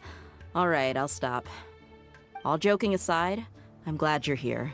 Let's get moving and take care of this as soon as possible. But where should we start? Our responsibility is to get a status update on the Fatui Harbinger known as the Doctor. We need to make sure he won't get in our way when we rescue Lesser Lord Kusanali. Dealing with an institution that controls all of Sumeru is already hard enough. If the Doctor were to crash the party, it would be next to impossible for us to achieve our goals. Yeah, we sure don't want him showing up. Ooh, he really gives Paimon the creeps. Right? Hearing his name just reminds me of those stuffy old geezers in the academia. I'd rather not have to deal with someone like that. According to the plan, we should first go to Pardis Di and ask for Forest Watcher Tainari.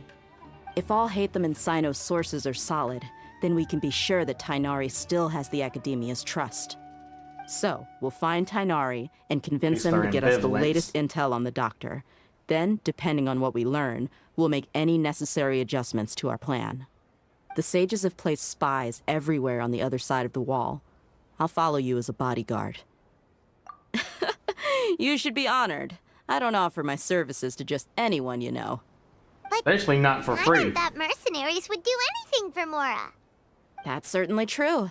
But when multiple employers are vying for your services, you should always go with the best offer. Let's see. If I were to charge you a bill, I guess I can apply a discount. How much more do you want? I was not sure we can afford it. How much do I want? Hey, how about paying me with a smile? What do you say? I haven't seen you smiling much recently. If you ask me, someone like you must look lovely when they smile. Come on, give me a smile so that I can be less worried. Looking good! I hope this pretty smile will become our lucky charm. Yeah, if you were There a are many male kinds of character, that would be smiles, really but only a sexy. truly joyous one can bring blessings to others. Let's consider this smile a down payment for our future victory. Let's go. It's time to pay a visit to Pardis Di.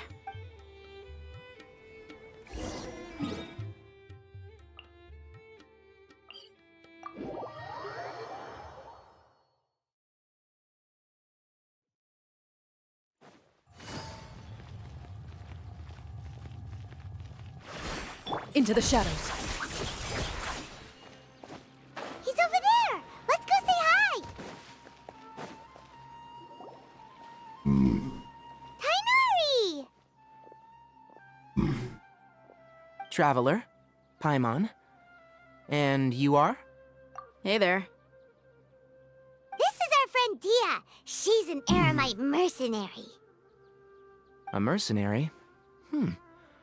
You must have some big news for me. It's something really important. Please help us out. All right. Then follow me.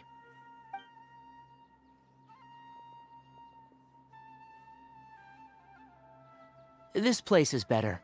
We won't be disturbed by any passerby. Okay. What is this important thing you want to ask me? The Doctor. He's that strange-looking Fatui Harbinger with the mask. Paimon thinks he has blue hair. Yes, I know him. Actually, he left Pardis Di just a little while ago. He left already? Yeah, he came looking for me. Can I ask what it was about? Sorry to ask you like this after having just met, but your answer is very important to us. For now, all we can share with you is that your friend Sino is working with us. Sino, you say?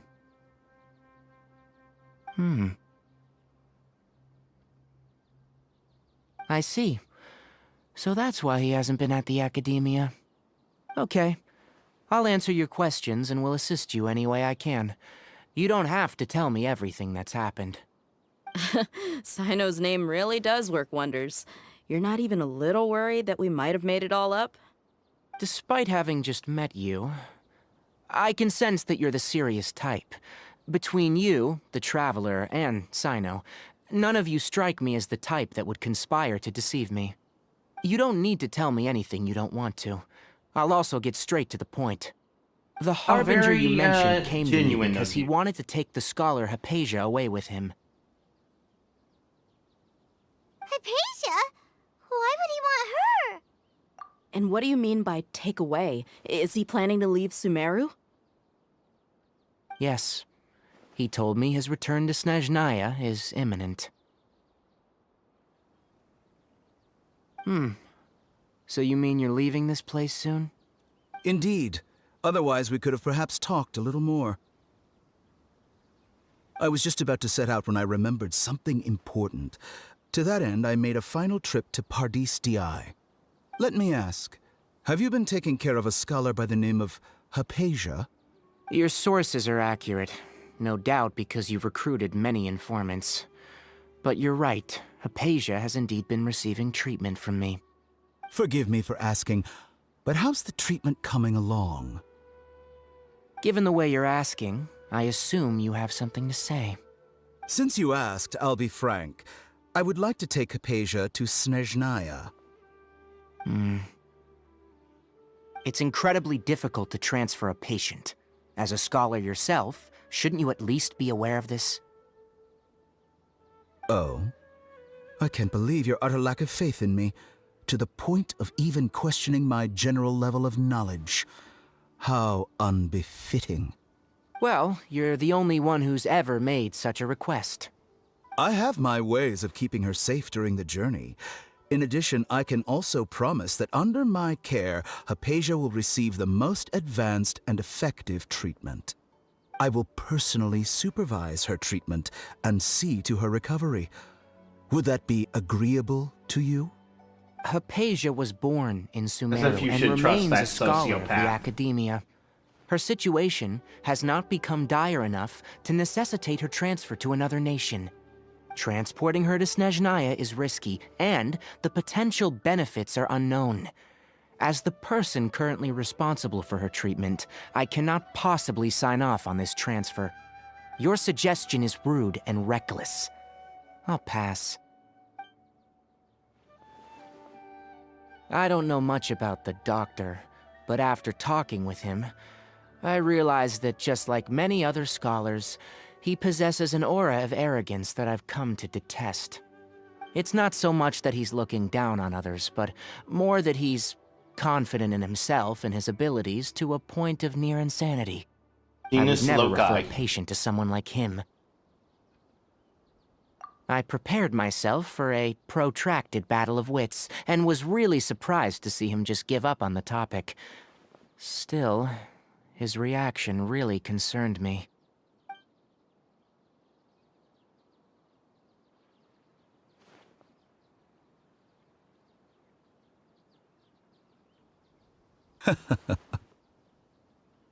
I see, I see.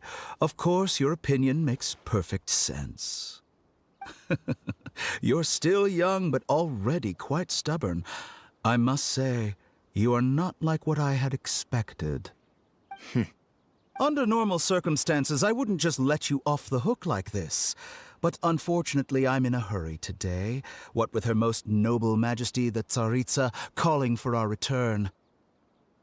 Luckily, there is still some time left for me to take care of everything before I leave. It's just as the Academia said. You're a responsible and gifted scholar. Sadly, even with all of that, you're still lacking a bit of shrewdness. And that's also why people like you can never realize that sooner or later, everyone must pay the price for what they've learned.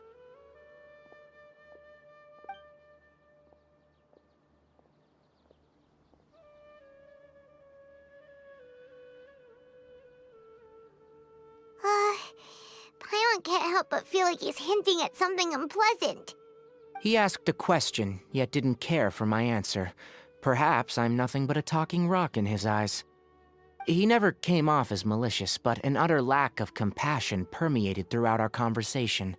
From his tone, I can sense that he's always looked down on others. I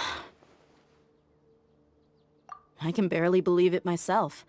But if that's true, the situation will be in our favor. I don't think I missed any details.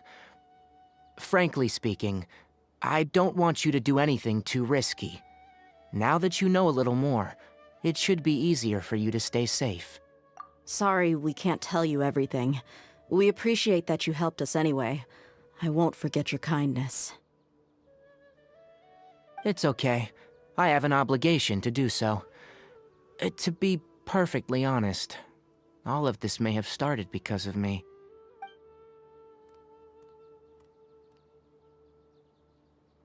Recently, my master wrote several letters to me, asking me to return to the Academia and assist him with his research. Hasn't he already asked you several times before? Yes, but there's something off about this most recent batch of letters. The handwriting and the tone are both familiar, but some details have been omitted. My master will occasionally leave a few dots on the back of the letter. 1 dot means that he wrote the letter on a sunny day, and 3 dots stand for a rainy day. This has been a habit of his for many years, but I didn't find any dots in his recent letters. I believe something may have happened to him. I get it. Since you are always at Gandharvaville, you would like me, someone already working at the Academia, to investigate this matter, right? I'd like to ask you to do that for me, if you can keep yourself safe. Please withdraw immediately at the first hint of danger. I can do that, but I have a feeling it won't be that simple.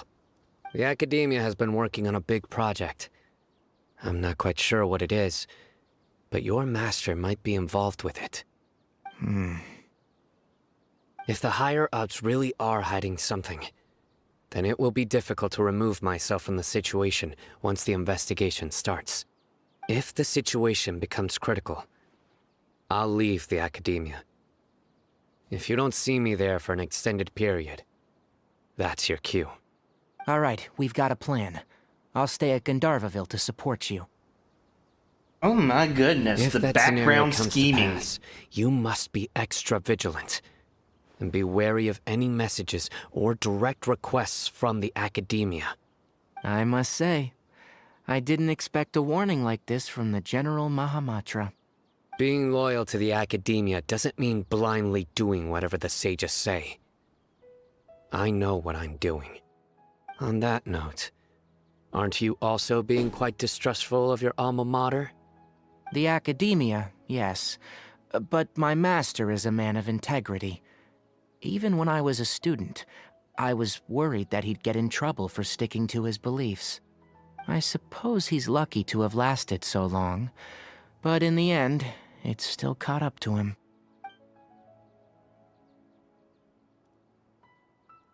I see. So you noticed something was up with the Academia from the very beginning. This may well be how Cyno became involved in all of this. In which case, I must keep my promise and help you however I can. Also, if you run into Cyno again, please help me pass on a message to him. Trust your own senses and experiences. I think this may be something he needs to hear right now. Okay, we'll find a chance to tell him. Thanks. Right. Now let's go hunt down this Harbinger. Oh, by the way, which way did the doctor go when he left Pardis D'i? That way.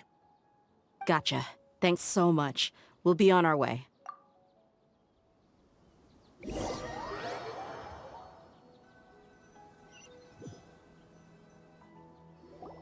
According to Tighnari, the doctor is leaving Sumeru soon. I want to check if the doctor was actually telling the truth. He also said that he'll take care of everything before he leaves. What did he mean by that? We need to be extra careful when dealing with a person like him. Just to be safe, let's chase him and see what we find. But we have no idea where he went! How can we start chasing him? We'll do it the mercenary way. I'll find leads as we go. All you have to do is just follow me. That Harbinger may have tried to cover his trail, but he still left some traces. Or perhaps he never even thought about concealing his whereabouts. Maybe that's just how arrogant he really is. Yep, we're headed in the right direction. Wow, you are fast. The traces are still fresh, but there's no sign of his entourage. Clearly they're in a hurry. It's just as I thought. They is really fast.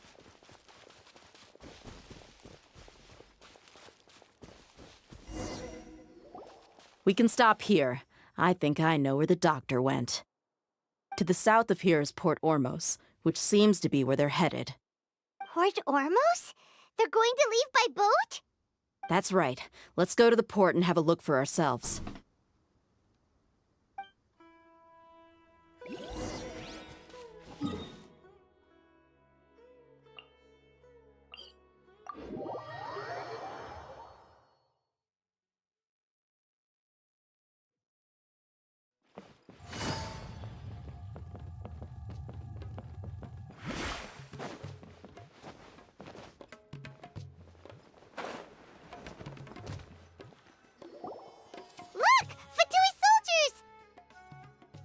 Dia's tracking skills, seems we found the right place. Shh! Don't draw their attention.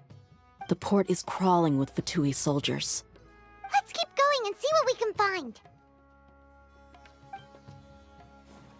Now this is a proper farewell ceremony for a Snezhnayan Harbinger. The Lord Harbinger is leaving. I've still only seen him once or twice. I used to hold a position in our homeland, and back then, the doctor spoke in a very different way from the way he speaks now. Maybe the way people talk in Sumeru has rubbed off on him? It's always like that when you spend too long away from home. When he gets back to Snezhnaya, perhaps it will also take him some time to get used to the life there again. Huh? But, sir, that can't be right. No, I remember it like it was yesterday. Both his expressions and tones are now very different. Body double. Also, for some reason, he seems like he's all smiles now. You must be mistaken. Nobody's supposed to look happy when they're on a business trip. It's a body double.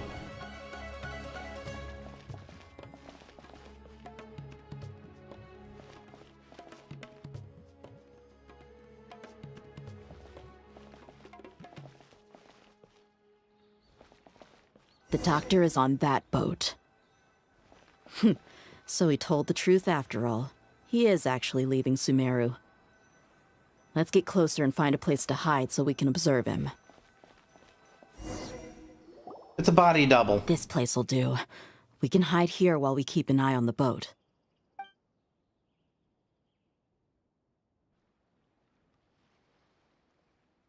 Uh-oh.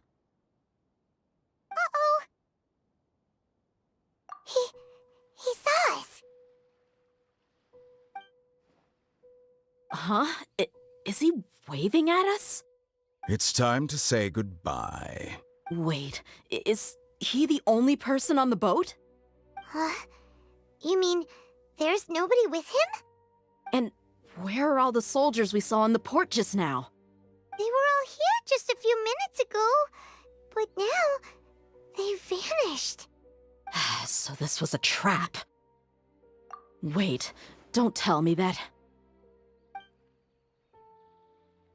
Luckily, there is still some time left for me to take care of everything before I leave. Oh no. They might be after Hypatia. Let's get back to Pardis Dii. Huh? What do you mean? I'm afraid that she's seen something that she wasn't supposed to see. If I were the Fatui, I would also try to take her away. And if I couldn't... Oh no! Are you saying they're going to kill her? Let's go!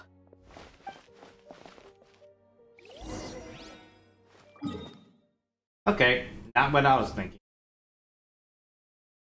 Heal up.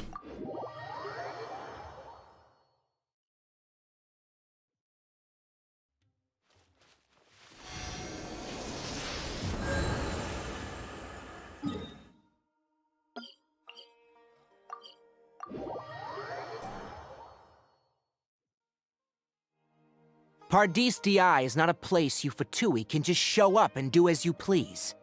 I believe we've already made ourselves quite clear. Our superior gave us permission to search for and collect medicinal herbs in Pardis Di for research purposes. But you've been in Sumeru for some time already. I find it coincidental that you chose to only come here today. Even the Grand Sage himself may not have the right to question our research, much less an ordinary scholar like yourself. I've done my duty to inform you. Don't make things difficult for yourself. It would seem that my words have fallen on deaf ears. You can keep trying to deny it, but coming to Pardis Di now, I'm pretty sure you're not just looking for herbs. With all due respect, your baseless speculations will only lead to unnecessary trouble. Well, you only have your Harbinger to blame. He knows nothing about keeping a low profile. I may be staying at Pardis Di as a scholar, but that doesn't mean I'm no longer a Forest Watcher. It is still my duty to protect the peace and safety of the scholars who have contributed so much to Sumeru. Then it seems our conversation has hit an impasse. No one will lay a hand on you, Hypatia. Not on my watch. Tighnari! Are you alright? I'm fine. These Fatui have really crossed the line. Time to teach them a lesson. There's no use resisting! Give us Hypatia! Keep dreaming! Yeah, Tighnari! Beat him up! Shouldn't get careless. Hey! Detoxifying heat! Into the shadows. The doctor's orders are absolute! Yeah? You've been someone's lapdog for so long that you don't know anything else now! Looted.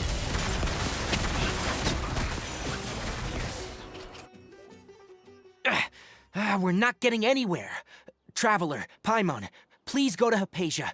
We need to make sure they don't try to sneak around and attack from behind. Got it! Hypatia's still here. Doesn't look like anyone's broken in.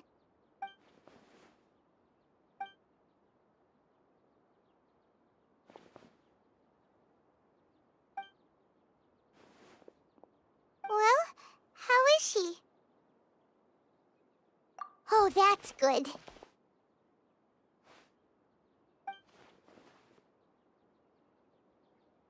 So, you think this is over?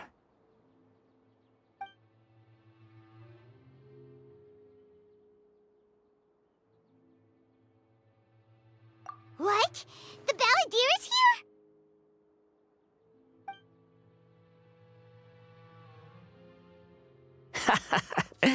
I've missed that look of abject horror. You've given me that look every time we meet. But, where is he?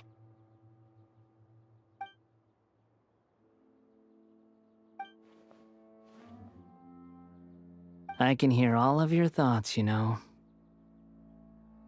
Don't you remember? I already saw you the first time you came to Pardis Di and made contact with Hypatia. I didn't need to do anything. It is her honor to be able to connect her consciousness with me. Who are you talking to? It can't be the Balladeer, right? That's impossible. I know you must be curious. I might as well tell you that I decided to enter Hypatia's consciousness the moment I sensed your touch. I wanted to observe you on a fool's errand. Hey, Traveler! My deification is nearly complete. All that's left now are just some final details. Do you understand? Even if you manage to rescue Lesser Lord Kusanali, it will be impossible for you to defeat a bona fide god like me. Is it wise to force that childlike god into a divine battle against me? Scholars consider the God of Wisdom to be the sum total of their faith. It's how they can justify reverence for a god as they construct it. But this also shows that humanity's worship of gods is a combination of blasphemy and exaltation. It's truly laughable. Yes. What is it? Yeah, I'm in a good mood. Which is why I'm talking to you like this? What do you mean?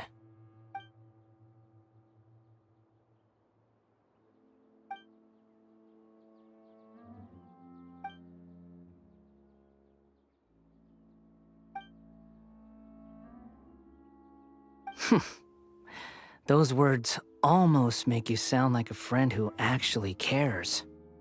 But you're wrong. I'm different from all of you. I was born to become a god. My entire life up until this point has just been a meaningless routine. Just think about a sheet of paper. By itself, it holds no meaning. The content recorded on it is what gives it value. All I had recorded down before were some painful memories and boring human feelings.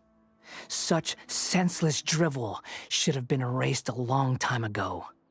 Indeed, to me, the sight of you fools in your futile struggles is far more amusing. Tell me, just what has this world done for you to protect it with such zest and conviction? I'm connected to your consciousness, so I can hear what you're thinking and sense the depth of your determination. This is a good conversation we're having. So here's a word of advice. Let go of your misguided guardian complex. You know nothing about the truth. It'll be for your own good, as well as everyone else's. Humans are a species that can only find bliss in ignorance.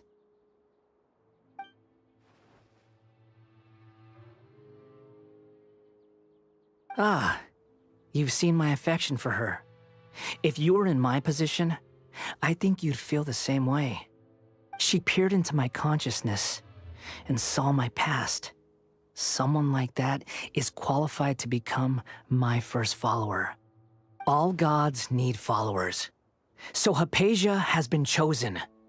Her appearance heralds my imminent arrival at the throne of divinity, while her worship shall become my glory. You're doubting me again? No matter. Soon, you'll know what kind of authority you're challenging. Who wants to hurt my devout follower?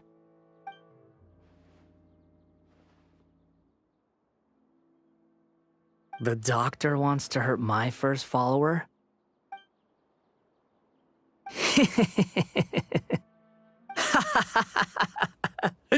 How very amusing. Has anyone ever told you that you're not good at sowing discord? The doctor has never known his place. Even now, the puny human thinks himself capable of interfering in the business of the new god. You're still too naive if you think a few words will be enough to convince me to destroy the doctor. But I'm willing to give you a gift, just like my expression of affection towards Hypatia. It is an honor for you to be able to stand here and speak with me. As my listener, you will be rewarded.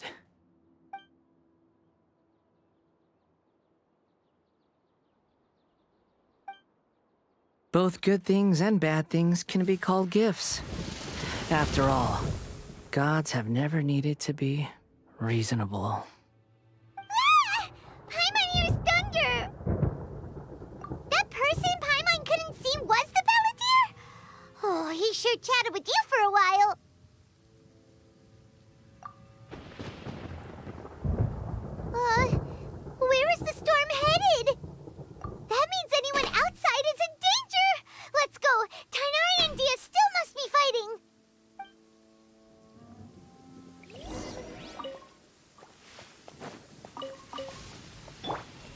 everything.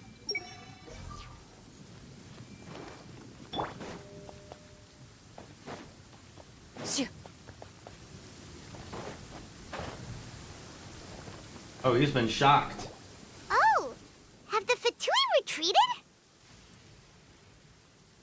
Hey, what happened to you? He's hurt. I'm fine. Ow! Don't move. I've seen eremites get struck by lightning before. You need to rest. Struck by lightning? We were fighting, and just as things started looking grim, the weather suddenly became extremely strange. Lightning started attacking everyone, almost as if it were alive. Luckily, there were only 2 of us, and both of us were nimble enough to dodge most of the strikes. There were a lot of Fatui, though, and they were being torn to shreds by the bolts of lightning. With that, all the Fatui soldiers were forced to retreat. It's all right. My wound aside, you look like you've seen something unpleasant. Is Hypatia all right? Hey, didn't I tell you not to move? Just in case. Let's go to Hypatia's place and talk about things there. I'm gonna have to reevaluate Wanderer's archetype. That event, including him, he really seemed...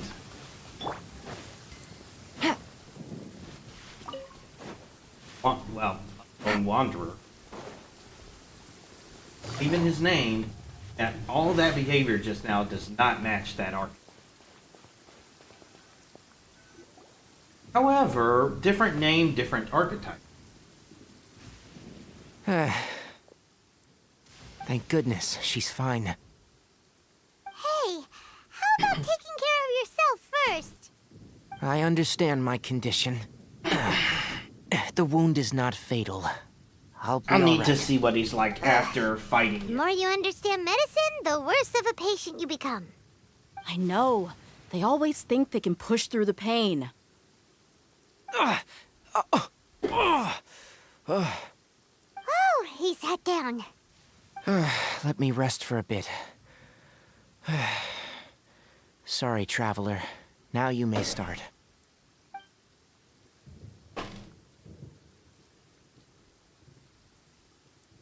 So that's what you were talking to the Balladeer about? Oh, Paimon can't believe what he's thinking. The Academia's God creation plan. How ridiculous. That sounds, ambitious, I guess? Anyway, this is all way beyond me. As long as I can enjoy every day with a drink in my hand, tasty food in my stomach, and a good night's rest, that's enough. I'll only work when I have to. I must be the least ambitious person who's ever set foot in Party's DI. Don't say that. I haven't even thanked you for your help back there. Don't mention it. Well, if nothing else, all this proves that the doctor really did have some urgent matter to attend to and left Sumeru in a hurry.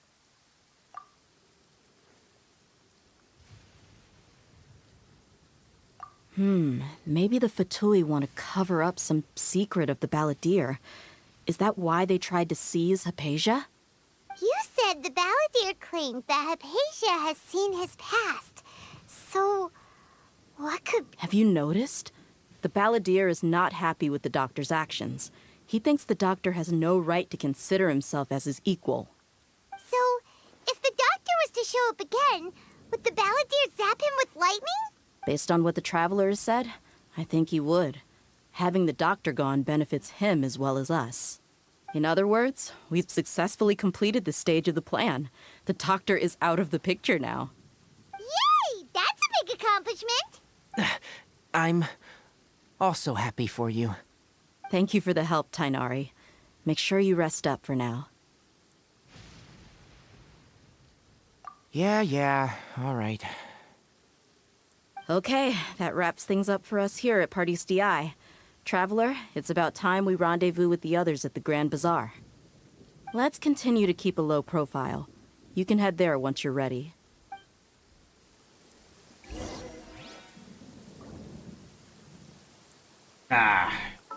19.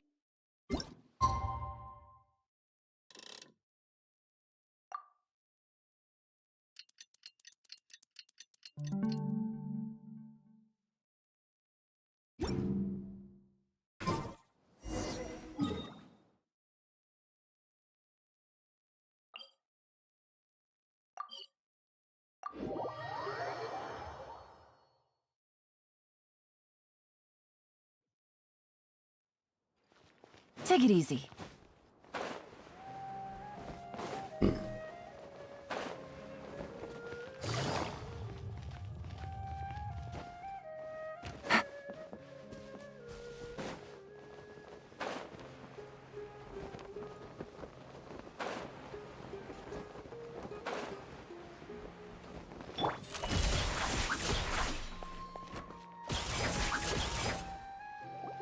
All right, everyone is here.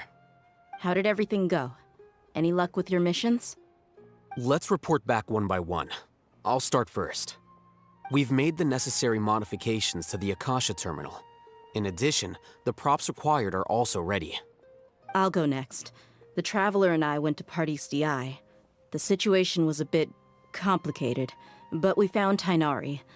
Unfortunately, he was wounded during a fight. Who was behind it? Well, that's the tough part. What should I say, Traveler? The Fatui or the Balladeer? After some back and forth, we confirmed that the doctor has left Sumeru by boat. He has something urgent to attend to back in Snezhnaya. So, we've successfully removed the doctor from the picture. I mean, we didn't. Tighnari's already resting, so he'll be okay. Good.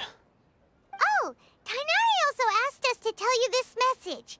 Trust your own senses and experiences. All right. I'll remember that. Everything also went smoothly on my side. The Eremites should have arrived at their destination by now. To avoid alerting the quarry, they will stay there for now. I can't believe you actually got so many Eremites into Sumeru City. It's all thanks to Rahman and his brave team, as well as their bold strategy. It appears to have been very effective. I'm glad to hear it. Well, is that everything? Okay, this meeting is adjourned. Huh? Wait, you mean that's it? Well, what else is there to discuss? Shouldn't you end with some words of encouragement? You know, to fire us up now? Personally, I'd rather we all go home and get some rest. I'll hate them, Let's all go to sleep, get some rest, and tomorrow we put this entire thing and to if bed. you wanted someone to say something to that effect, then I must reiterate that I'm here to strategize and not to lead. So you should find someone more suitable to do that. But I thought all of you Academia big shots were great speakers. Then I should remind you that I'm the scribe. I know that. So what? A scribe is responsible for recording meetings, not speaking. Fine, whatever. Well, Cyno doesn't seem to be much of a talker either. I guess that leaves it to my employer. Employer?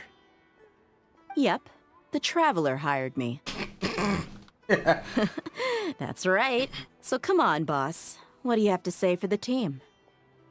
Yeah, say something to boost morale. Huh? What are you all doing here? Okay. Oh, it's Neely. Hey, everyone. I'm not disturbing you, am I? Not at all. I was actually just about to go find you. Judging from the group and all your serious faces, you were discussing something important, weren't you? But you also look like you're up to no good. Seems pretty interesting. Welcome, Nilou. Would you like to join us? Huh? Join you? We're about to enact a You revolution. also want to discuss something important with me? Yes, something very important. Nilou, are there any breaks in your performance schedule in the upcoming days? Huh? Wait, you're seriously inviting me?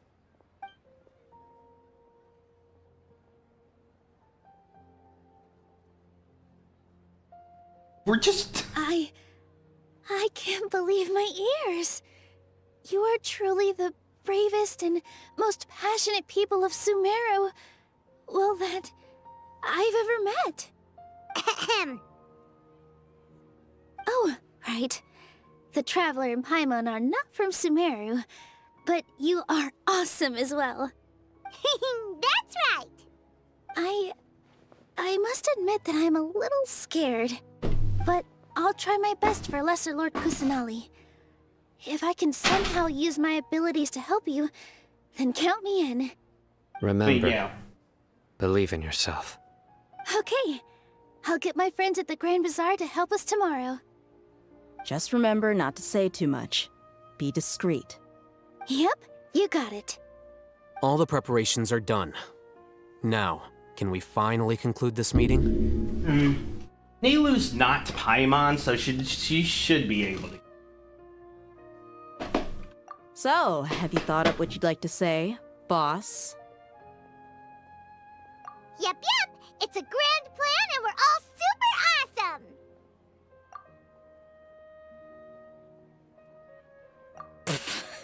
awesome! Well said. A good night's rest before an operation That's can be the literally difference what Al between Hatem success said. and failure. Thankfully, I've had my place to myself recently. It's been nice and quiet. No Kaya? Wait, no, Kaya's a different character. Nothing. Alright, let's all go home and get a good night's sleep so we can be up early tomorrow! Okay, so I guess that means it's time to say goodnight now. Yep! Good night, everyone!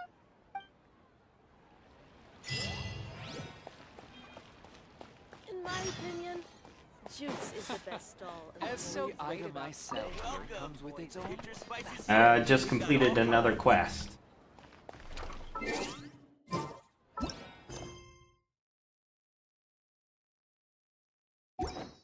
Or at least a section of the quest.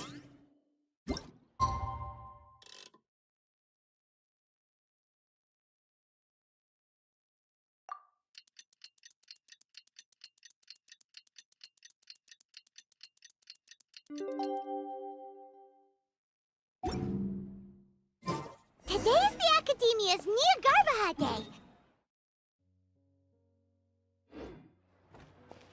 Oops. Alhaitham should be waiting for us. Let's go to the Academia and find him.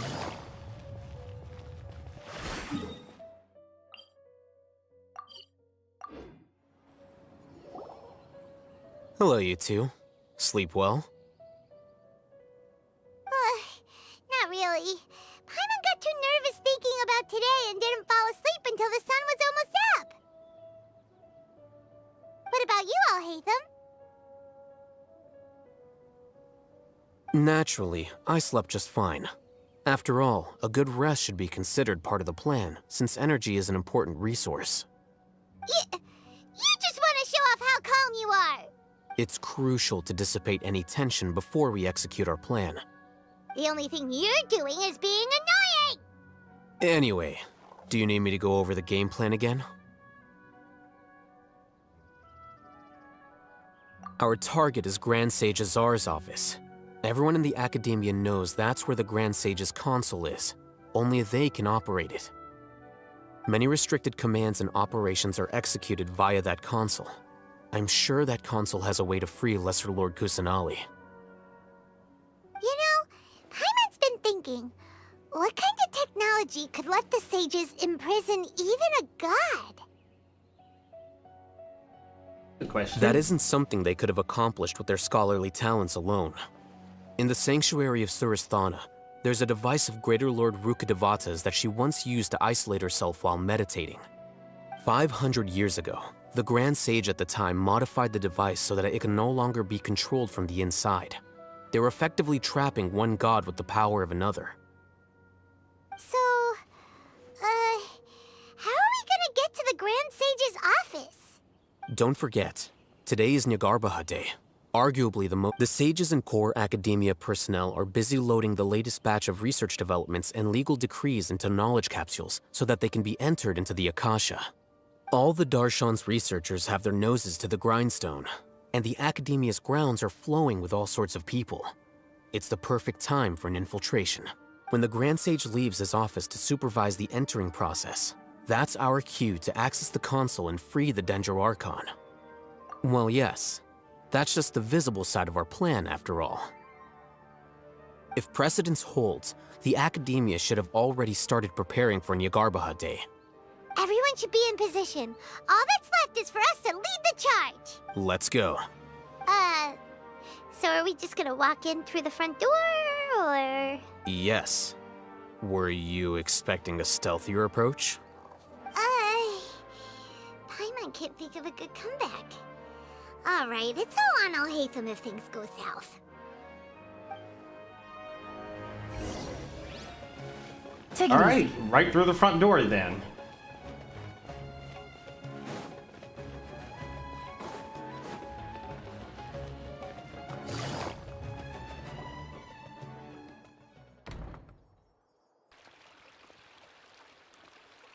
Scribe? Please, wait. Are you Scribe Alhaitham?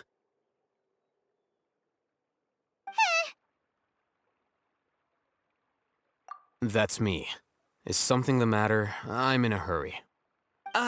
No. I was just surprised to see you here. I had heard that the sages were looking for you not long ago, but I didn't know what for. And, also, please don't bring outside guests into the Academia. Outside guests? How did you arrive at such a conclusion? Your groundless inference shames the Haravatat Darshan. What did you say? I'm the top student in Haravatat, and I earned 3rd place at the last Inter-Darshan debate. Don't look down on me! That wasn't my intention. As your Haravatat senior, I just assumed that you possessed a greater aptitude for critical thinking. Look, based on what you already know, the purpose of my return and the reason they're here should be obvious. Is that so? Wait a moment. Let me think. Don't tell me the answer. The sages search for you. A blonde-haired traveler. Outside guests. So, from the start, the sages weren't looking for you, but this traveler? And you were gone from the Academia for so long because... Hey, shh. Yes, you've proven yourself as the top student in Haravatat. I surmise you've arrived at the correct conclusion. And that's how you use other people's logic against them. I wasn't thinking clearly just now. Thank you for getting me back on track. It's nothing. We'll be on our way then. All right. Thank you for your contributions to the Academia, Scribe.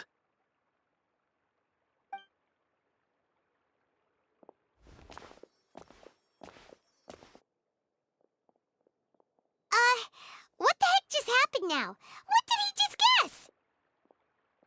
I'm afraid I don't know either. You have no idea? Mm-hmm. He convinced himself of whatever truth he came up with. That is the so-called pride of a scholar. If someone questions their academic facility, they will instantly feign understanding to keep up appearances. Nowadays, the Academia is rampant with this type of scholar. Their obvious farces of intellect only serve to highlight themselves as fools.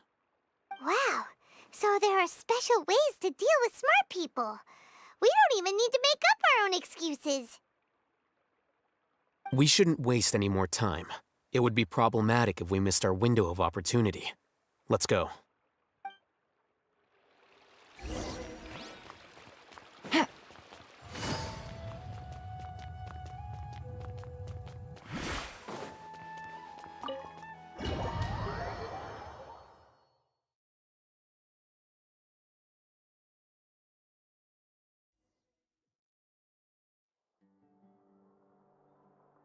Is this the Academia's library? Indeed. Known as the House of Dana, it is quite possibly the most extensive special collections library in Teyvat. There are a lot of students going through here. Is it really okay just to waltz right in? The Academia marches to a fast beat, especially since it's Nyagarbha Day. They're all occupied with their own matters. Just act natural. Now, hurry along. Propagate! Oh, right. I'm Dendro right now.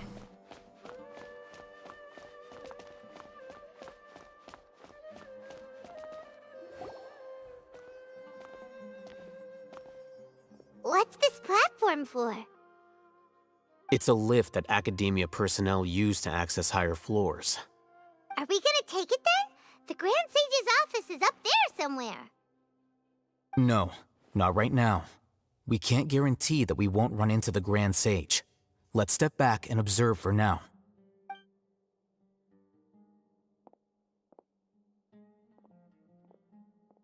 You think the Grand Sage will exit from there? And after he does, we'd sneak past him? Oh, Paimon thinks that's really dangerous. Who knows? However, if we can confirm Azar's current location, our operation will be much safer if we... Allow me to offer you a hint. If you wish to know his location, look behind you. What's Grand Sage Azar doing here? Do not tell me you believed the Academia would not grow suspicious of you after such a prolonged absence, scribe. An eyewitness had informed me of your whereabouts, so I came to personally welcome you. Grand Sage, I didn't expect you to care so much about me. I'm truly flattered. I'm sure, but compared to you, I am far more interested in these two unexpected guests. You are the Traveler and Paimon, correct? It's a pity that only now have I been afforded the opportunity to formally meet two of Sumeru's most esteemed guests. I do apologize for my lack of decorum. Let's talk. Excellent. You immediately initiated discussion instead of attempting to prepare some perfunctory excuse. You clearly understand the situation at hand, and have no intention of making a reckless stand. The situation at hand is that you're trapped here with me. Unsuitable for discussion. Please, follow me to my office. Oh, you want to be more trapped here with me. Okay, sure, why not?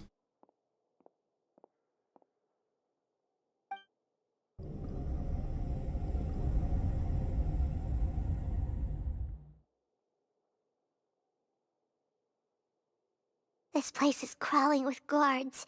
There's no way out for us. All right then, Traveler. What did you wish to discuss with me? Today is Neagarbaha Day, so I still have many responsibilities to attend to. There is little time for idle chit-chat before I detain you all. You seem to know quite a bit about our endeavors. If that is so, then you should be praising our great work, rather than using your trivial misgivings in a futile attempt to sway me. Trivial? Then tell me, what do the Fatui want from me? Worthless. Those are all completely worthless. Benefits, divine power. These materialistic words do nothing but debase our great work. Creating a god. Yes, we are using human wisdom to create a god. If humanity cannot attain omniscience and omnipotence, then we shall create a god to reveal them. This is the pinnacle of human wisdom. We shall regain a god's guidance at long last. No longer will we flounder in the interminable void of consciousness and knowledge. Even Irminsul will be freed from its plight. For our nation of scholars, this is the ultimate aspiration. No cost is too great to realize it. You will never understand the rapture of having a god be born within your very hands. With your degree of knowledge, you cannot even comprehend such an emotion. Gods exist on a plane that far eclipses humanity's. Lesser Lord Kusanali, what can she even do? Care for the people? Fend off sandstorms? Fabricate silly fairy tales? These are but child's play for the Academia. Does that make us equal to the gods?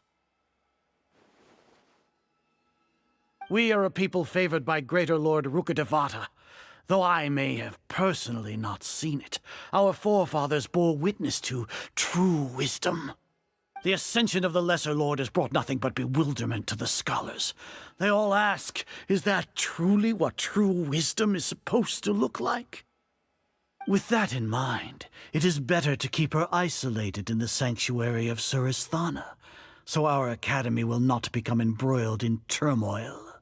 What a pathetic justification! Do you really think that only the super smart or powerful should be able to call themselves gods? As per your judgment, Grand Sage, they are indeed dangerous individuals. Not only are they acting against the academia, but their ideologies have the potential to lead scholars astray. Looks like there really was merit in my assignment. Oh, playing the other side. Are you talking about us? Anyway, I've brought them to the academia as ordered, but it took some time and trouble. Oh, that reminds me. Here's the investigation report you had requested. It's a summary of my time spent with the Traveler. Oh, you manipulative bastard. So that was your plan from the very beginning. Woo! This is gonna be good. Oh, Haytham! So you're still on the Academia's side! We finally started to trust you!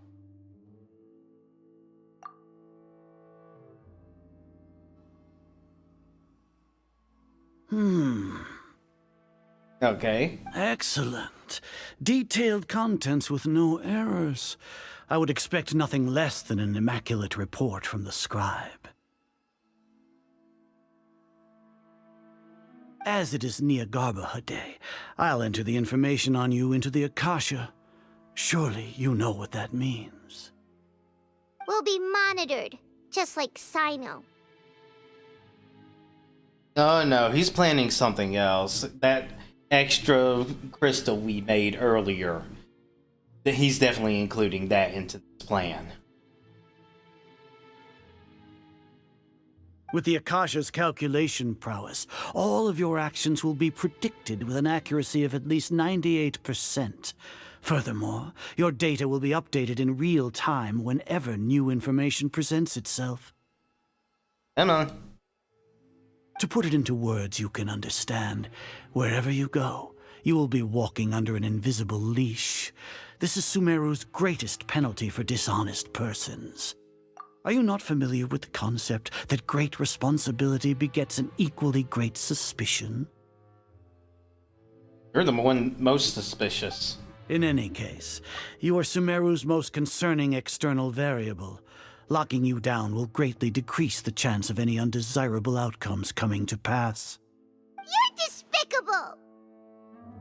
Despicable? Perhaps from your perspective, but I suppose you had mentally prepared yourselves for this, no? Your ploy was to sacrifice the Traveler here, was it not? Lord Azar, I know what you're trying to say, but I've been following your plan this entire time. Why are you doubting me at this juncture? Must I delineate your entire plan? Very well, I will spell things out. First off, I received an eyewitness report that you were spotted with the Traveler at Caravan Ribat. However, you immediately departed for the desert and escaped surveillance range. Judging by the time, you all likely encountered the truant General Mahamatra in the desert. Am I correct? Maybe Paimon shouldn't have mentioned Sino just now. The Academia had not received correspondence from its scribe for a prolonged time. You were also in the company of the Traveler, a close associate of Lesser Lord Kusanali and General Mahamatra Sino, who had defected from the Academia.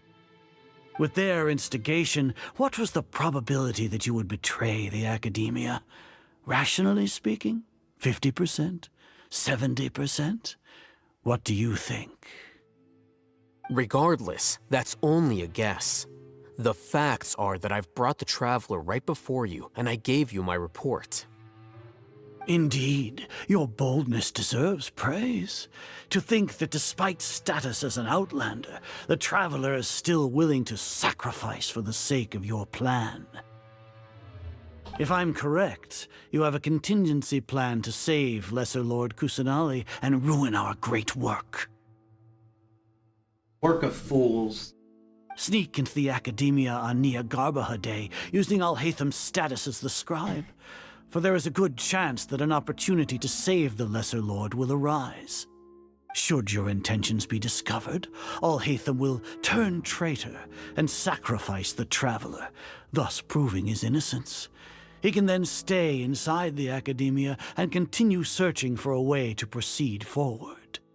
As for Cyno, according to the Akasha's calculations, he will soon return to the Academia and confront me in person. I suppose this is also a part of your plan?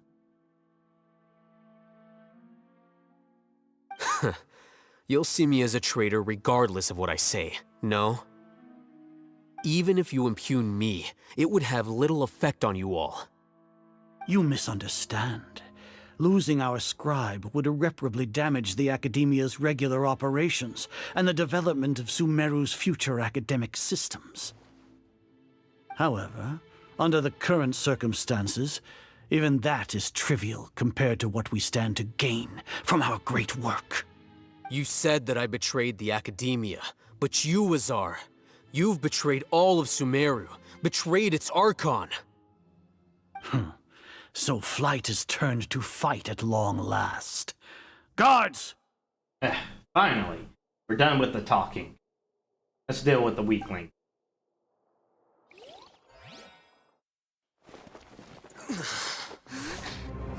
What?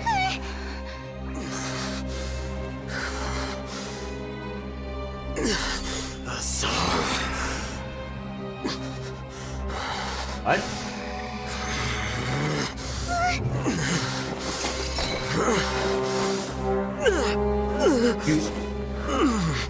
Oh, he's going demon mode. Well, what do we have here? So you stole that divine knowledge capsule. Traitor. You traitor! Even the most rational scholar will yearn for the power of a god in a moment of desperation. Aren't you doing the exact same thing as me, Alhaitham? Unfortunately for you, no god will lend you their power. Azar!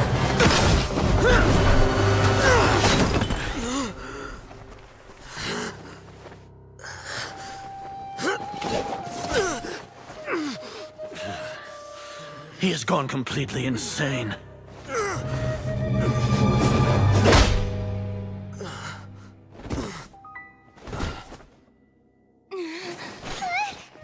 Take him to the Matra and exile him to Aru village. Then find someone to take these two to the confinement room. I'll deal with them later. Grand Sage, we've finished all required preparations for Nyargarbaha Day. We may begin to enter the capsules now. Excellent. You may begin.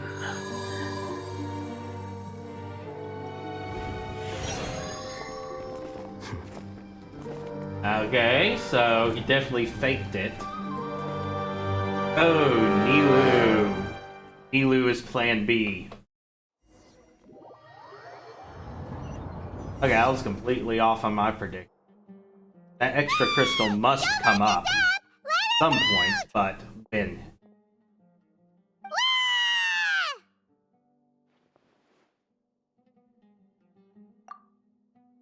Oh, yeah.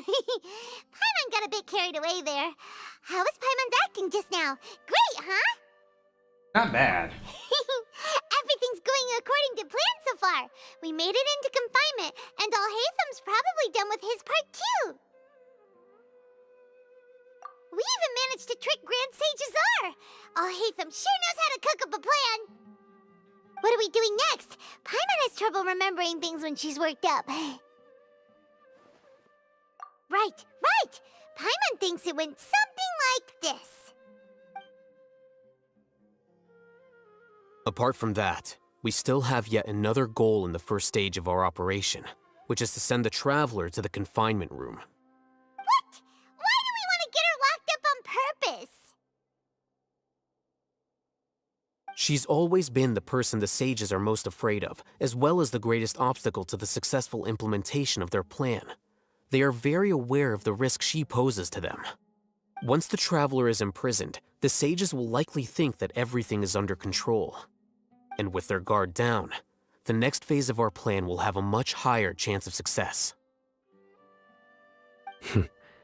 I can already see the pompous looks on their faces. Oh, that's a super tricky plan. But Paimon still thinks it's not really worth it. That isn't the only reason, of course.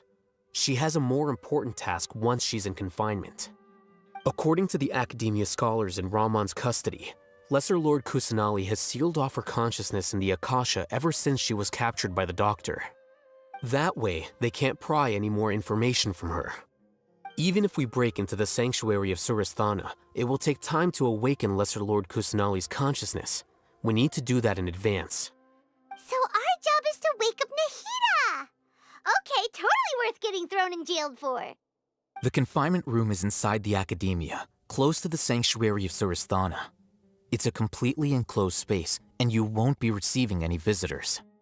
I'll work with Ramon's scholars to make some modifications to your Akasha terminal. Once you're in, get as close as you can to Lesser Lord Kusanali and try to connect to her consciousness. However, as for whether she'll actually wake up, that will depend on our luck.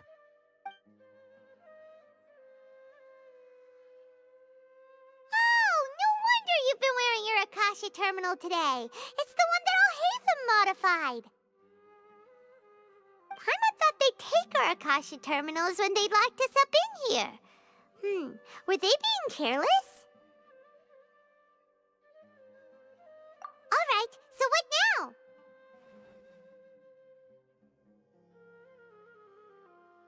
Sounds easy enough. We can finally talk with Nahida after all this time. There's a light flashing on your Akasha terminal. It's almost like... the faster it blinks, the better the signal! Whoa, it's Mora! Ooh, Mora... no, Paimon, we're not here to hunt for treasure!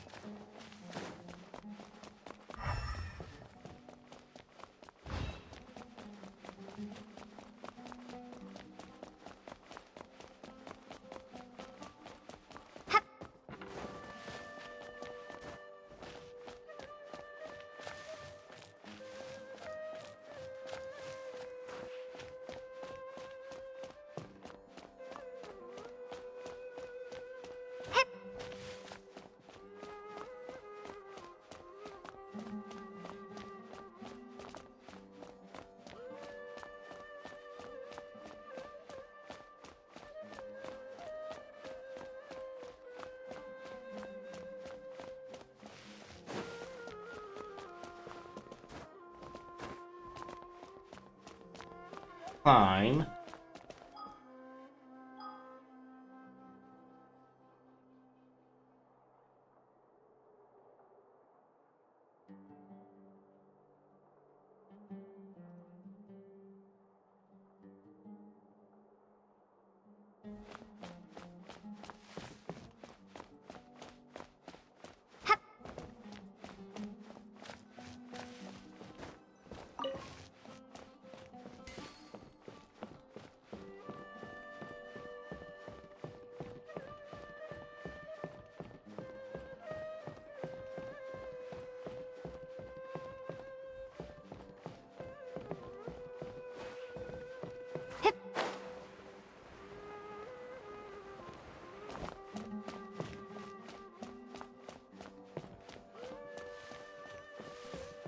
Here?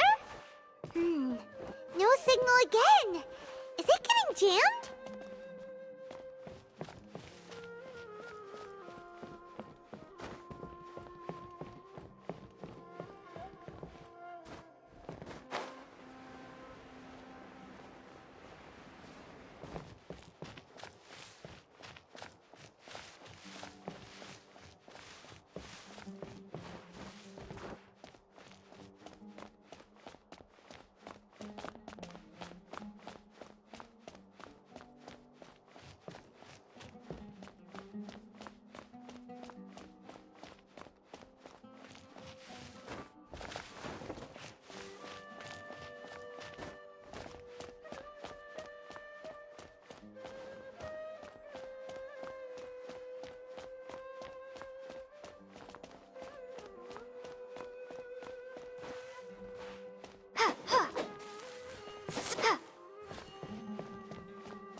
here?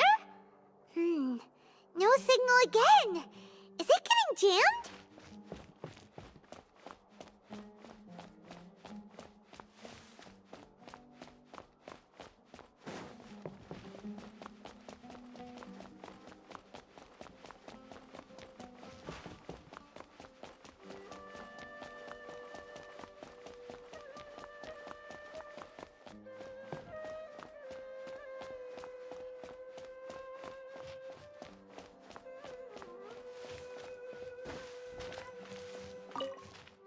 Finally.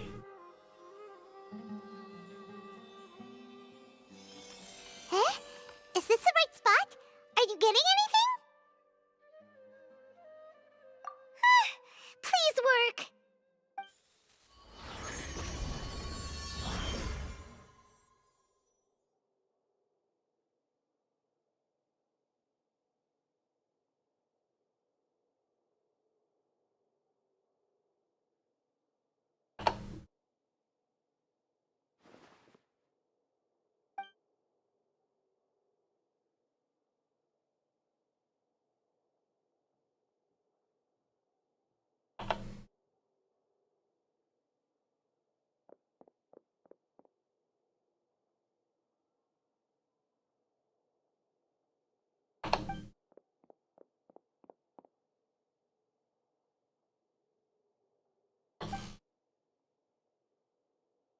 Nahida! Hey, Nahida!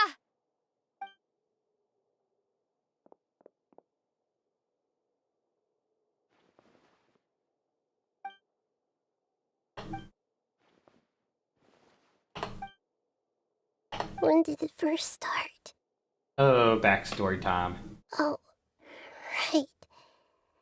It started from the moment I was born. I want to become a worthy Archon. So I've kept studying. Kept listening to my people and their hearts. Kept looking for a way to save Irminsul. So I can catch up. Catch up to Greater Lord Rukkhadevata. But I'm stuck in the sanctuary of Sursthana. The sages are creating a god to replace me. And I'm forced to lock my consciousness in this boundless darkness. Nahida!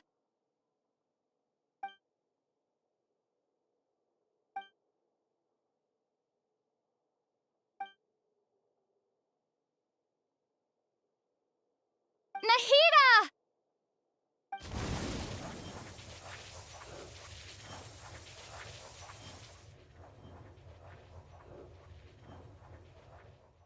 It's so quiet here.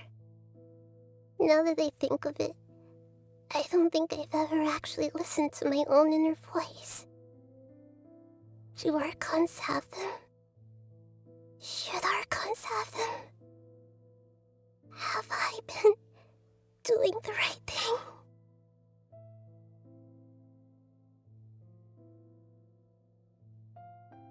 Am I really not needed? How do I really feel about all of this?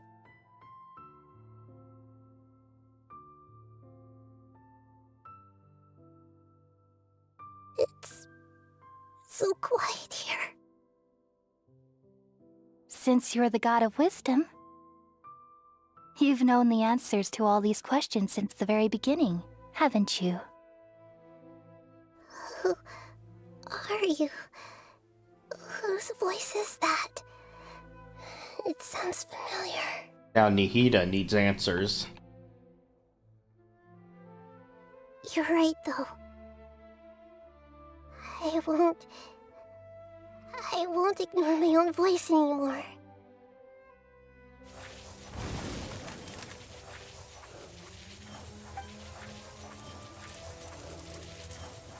Nahida!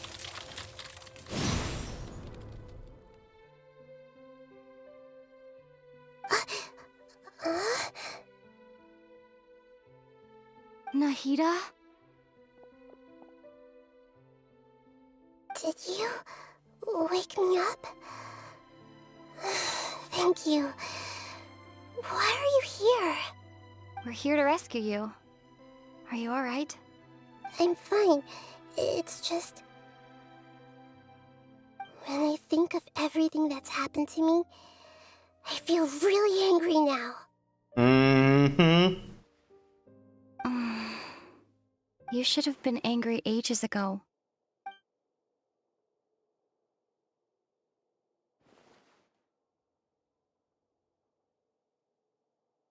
Huh? Oh, you're back! How's everything? That's wonderful news! Great! We weren't locked up for nothing! When you went to wake up Nahida, Paimon was listening for any sounds outside. You were out for a long time. There are fewer and fewer scholars going about now. You think everyone's done with their Nyargarba Day stuff? Yep! So that means our next act is Nilou's performance!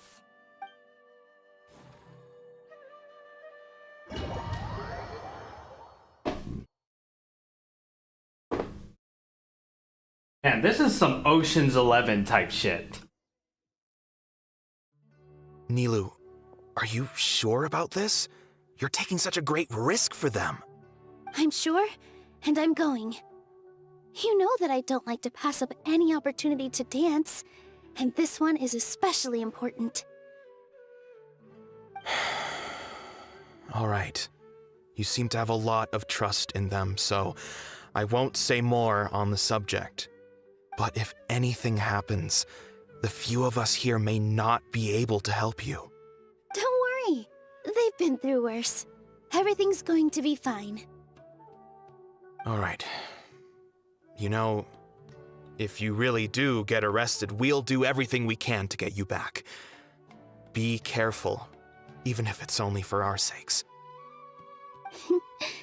Thanks, Mr. Zubair. You're so very kind. Oh, we're controlling her.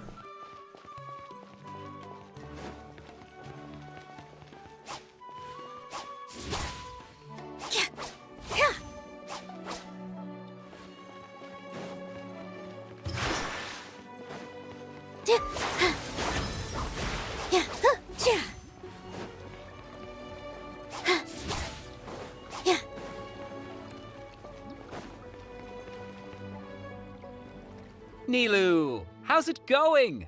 Nervous? Definitely more than usual. But it's because I'm worried I won't dance well enough. It's okay. Just focus on your performance. We'll take care of everything else. You sure know how to talk. Taking all the credit, even though we came here together to help out. Well, thank you both. I'll have to treat you to a meal after all this ends. I really, really appreciate all of your help. Ooh, that sounds great. Huh? How can we say no to that? All right, let's get back to business. Nilou, we'll be here to keep people from going to the Academia so they don't interrupt your performance. I was planning on telling them something like, the Academia's been conducting a weird experiment, and some of their test subjects escaped. It's really dangerous there, so stay away. That's unnecessary. You couldn't think of anything better? Oh well, I guess it does sound like something the Academia would do. I think it sounds great. Okay, I'm never counting mind on then. you guys. Don't worry, it'll be a piece of cake.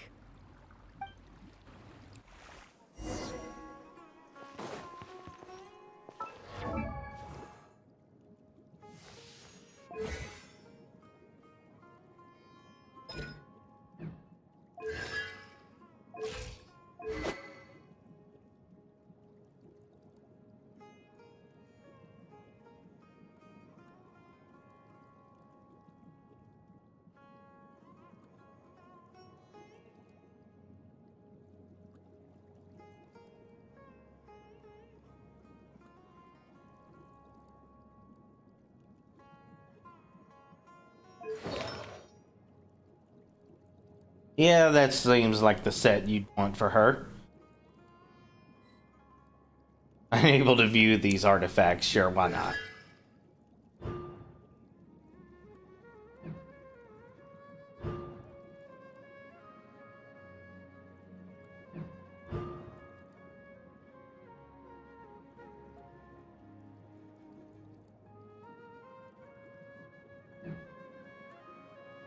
I want to read the talents.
Alright. That's how our abilities work. Hey, Nilou! Sorry, it's great to see you, but I'm really busy right now. Our bait people away with Yalda Candy's plan is working beautifully. Do you want some candy? We have more than we can give out. Vihar, thank you so much for doing all of this. And even dressed up as the Knight of Flowers, no less. I'll pass on the candy, though. I cut back on sweets in the period leading up to a performance, and I'm about to start one. You have a point. The stage is cleared and everything's ready, so you can start your performance at any time. Yeah, thanks to you. I'm really grateful. All right, time to hit the stage. You're welcome. The honor's all mine since I'll have such a great view of the show.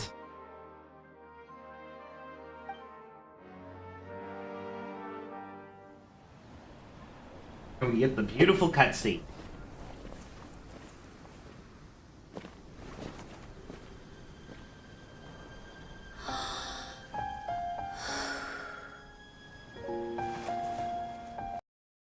Yep. I was hoping that would be full screen for everyone.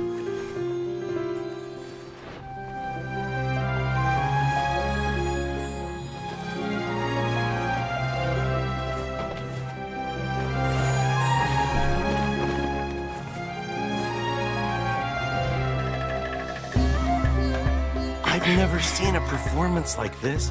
This is incredible. Yeah, but I heard that public performances like these have been banned. I can't believe she's doing this here.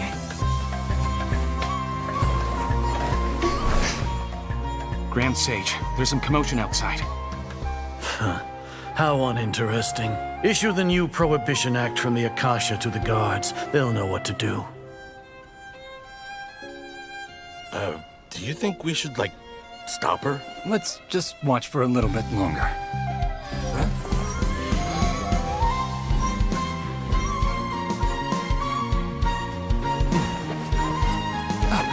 Ooh. But it mentioned Kusanali.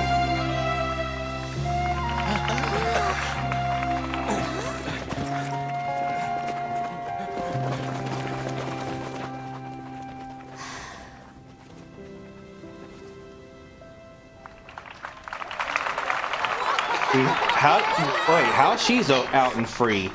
And how did the message get hijacked?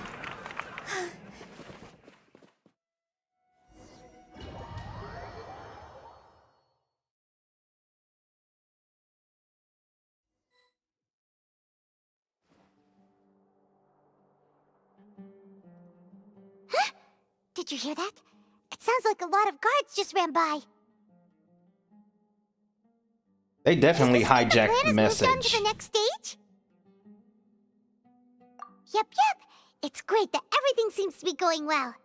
Come to think of it, when did Alhaitham replace the knowledge capsule that was about to be entered into the Akasha? Oh, so that's when he did it! There we go. Paimon was too nervous to notice. Speaking of, didn't Alhaitham also yoink the divine knowledge capsule from that mercenary leader in Port Ormos when everyone else was distracted? Yeah, he is sneaky. It's a time-tested trick of his. Why are we complimenting him? Yeah, he's smart and all, but he still makes Paimon's blood boil.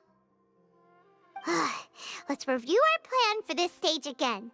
It's not like we have anything else to do right now anyway, and it'll help us feel more confident. Paimon This is really Ocean's 11. was supposed to go a bit like this. Now that Lesser Lord Kusanali's consciousness has been forcefully sealed, the core figures of the Academia and their guards have started to wear their Akasha terminals again. With the Doctor's technological support, they think they have nothing to fear. How despicable of them to rely on such a person.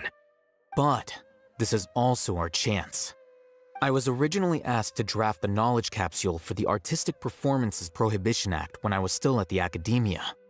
It should be on the Grand Sage's desk right now, and will be entered into the Akasha during the next Nyargarbaha Day. Are they really going to stop all artistic performances? That's horrible! I'll make an identical knowledge capsule, but this time, I'll smuggle some misleading information into it. We only need to find an opportunity to switch the capsules. Once it's been entered into the Akasha on Nyargarbaha Day, if someone were to be seen performing in public, the sages would definitely use that opportunity to announce the ban, and so the misleading information will be disseminated amongst the guards. Sure sounds complicated, but it seems like if everything goes well, we'll be able to get rid of all the guards in the Academia without any effort. That's pretty clever, getting right into their heads. I just have one question. Even if we manage to get the misleading info out to the guards, how can we be sure that they'll believe it? People who are used to relying on the Akasha become less inquisitive, and their ability to distinguish truth from misinformation is significantly reduced. They will view everything the Akasha releases to them as the unequivocal truth. The Akasha will turn humans into machines. I've seen it happen many times. Yikes. Good thing I didn't wear it for long when I was working in Sumeru City. At first, I thought it was a good thing, too. By the way, this plan still requires a performer, right? Do you have someone in mind? Nilou of Zubair Theater. I know her really well. We can trust her. I'm kinda hesitant to ask her to participate in a dangerous plan like this, but we can ask her in person. All right. After the guards in the Academia are gone, then it'll be time for me and my stowaway brothers to shine. Hey. Are we finally going to do the raid? Jesus Christ, this is really an Ocean's 11 event. Genshin's 11. Here they come. Did you see that, Raman? They came out from the Academia in droves.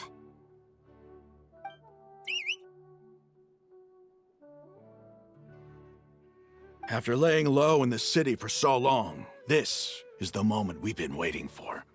My brothers have already sprung into action. We couldn't do anything to them inside their coop, but outside the Academia, this is our hunting ground. With a lioness like you, the prey sure won't be able to run far. We still need to eliminate the guards as soon as possible. If we give the sages enough time to realize what's happening, the plan's doomed.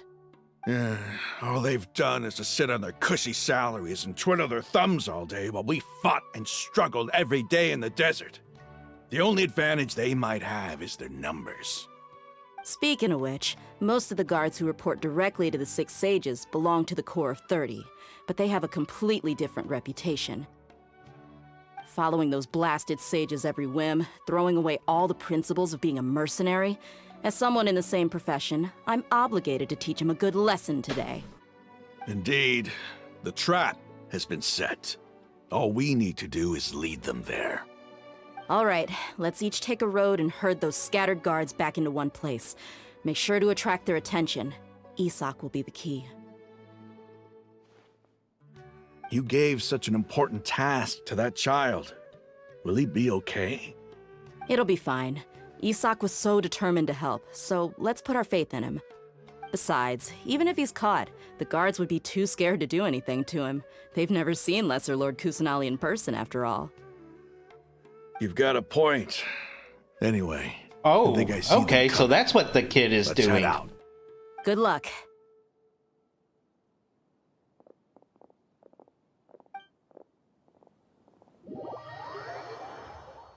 Damn. Just absolute amazing. This outfit. Hey, do you remember what you need to do, Isak? When the guards get here, you'll pretend to be Lesser Lord Kusanali and run away from them. Oh, yeah, I remember. Of course I do. I'm just a little nervous. Relax. Don't think about getting caught. Even if that happens, we won't leave you behind. You only need to think about getting the guards' attention and leading them to the Grand Bazaar. Leave the rest to us. Okay, got it. I'm here to pay back Lesser Lord Kusanali for helping Grandpa. I won't get cold feet. How about we drop the lesser? Hey, they're here. I can see the Academia guards. All right, it's time, Isak. Take a deep breath and go. You can do this.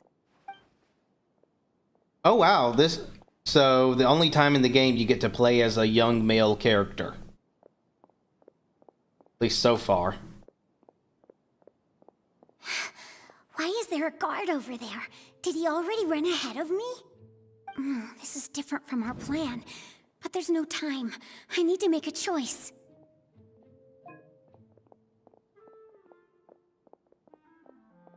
But you have no actual control.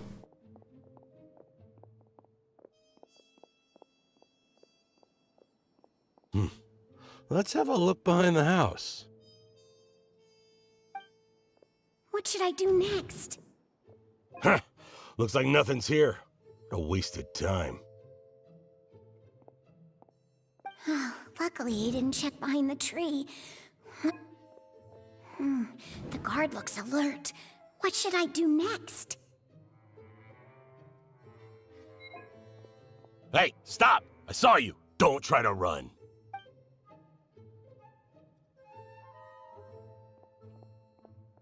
Okay. The guard looks alert.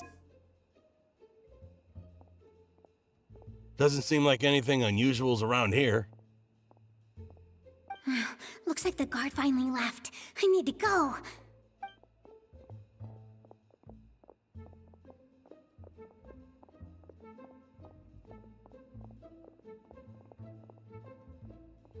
Hey! Lesser Lord Kusanali is over there! Stop! What? Lesser Lord Kusanali? How did I not notice that? They found me. This is bad. Where should I go? The target suspected to be Lesser Lord Kusanali has escaped into the Grand Bazaar. Assemble and arrest her!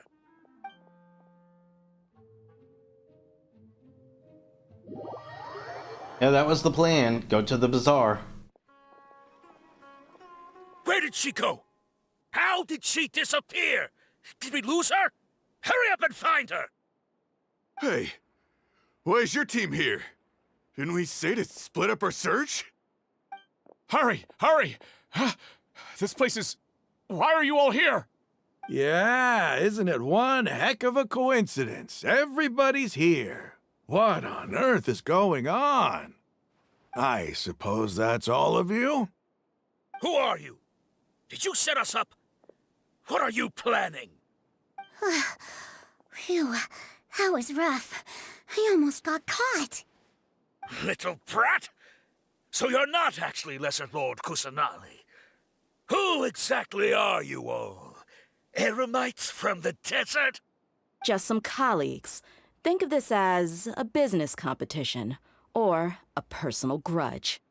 After stepping into our traps, stop thinking of yourselves as hunters. Behave like the prey you are.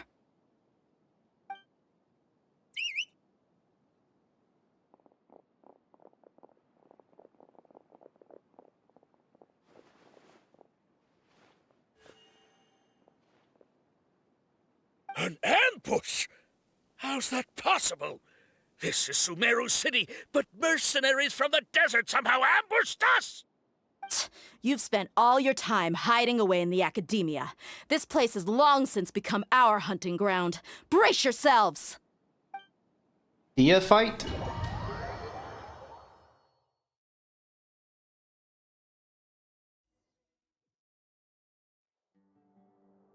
Okay.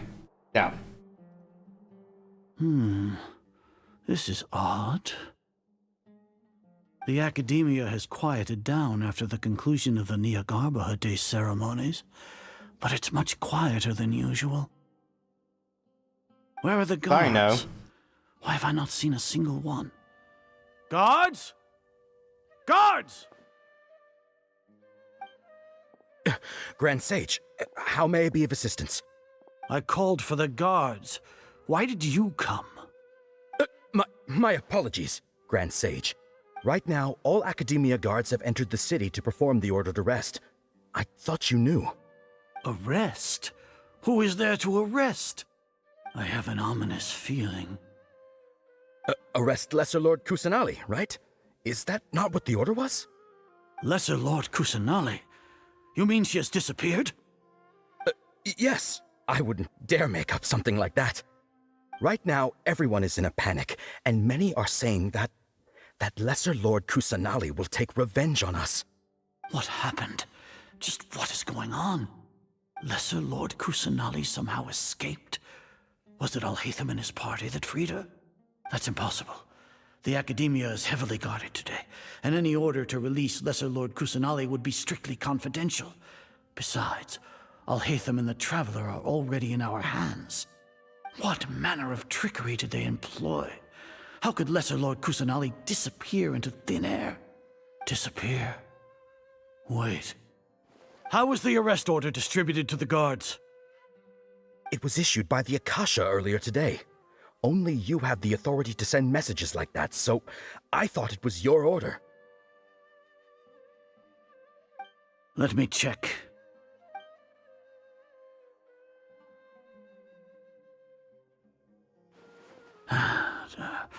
Here.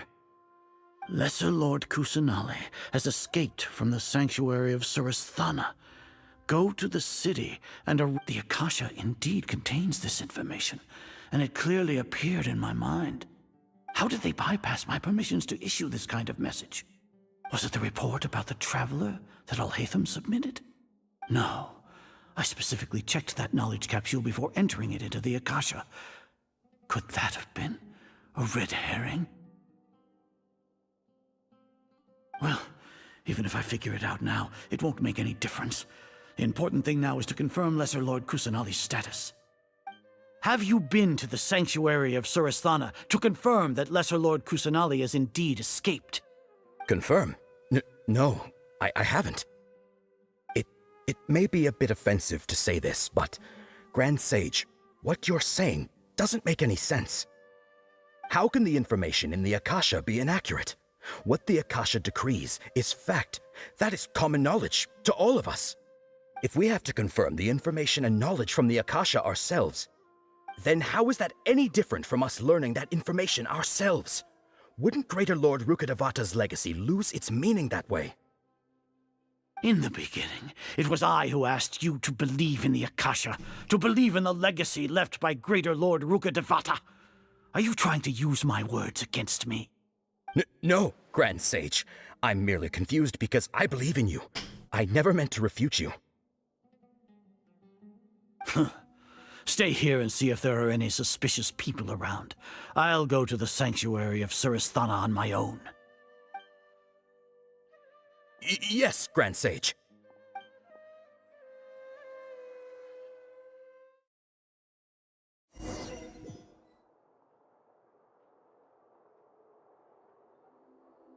Lesser Lord Kusanali has escaped from the sanctuary of Surasthana.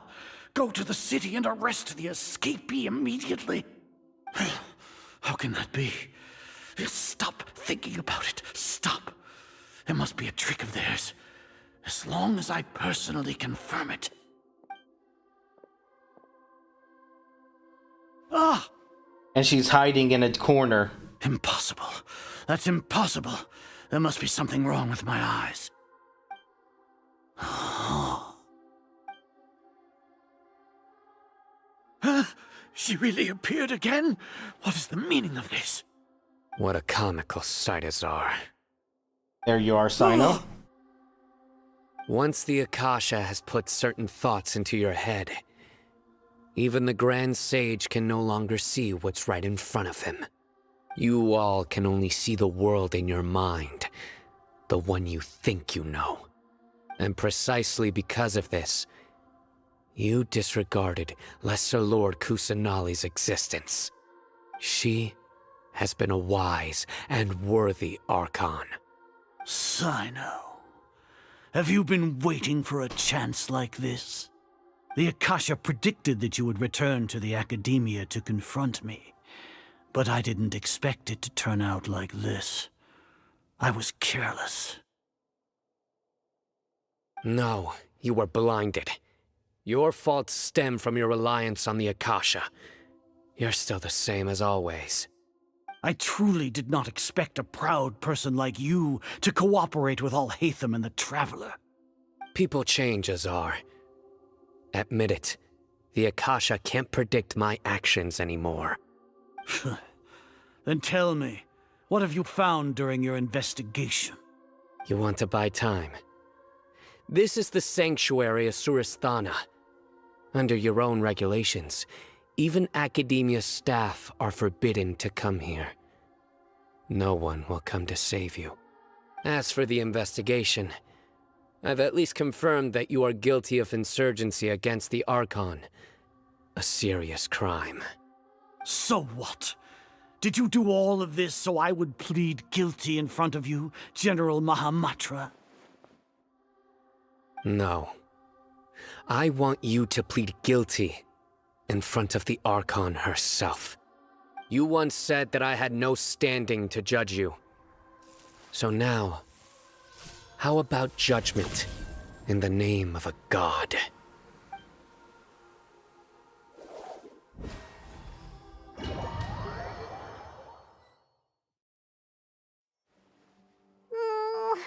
How long do we have to wait? Paimon wants to know how things are going out there. Paimon hasn't heard any sounds outside for a while. Hopefully something bad didn't happen. Yeah, but aren't you scared that we might be locked up in here for the rest of our lives? Thinking about it, at least Paimon has you. We could still chat like this. When Paimon thinks of Nahida being imprisoned alone in the sanctuary of Surasthana, Paimon can't help but feel sorry for her. Oh.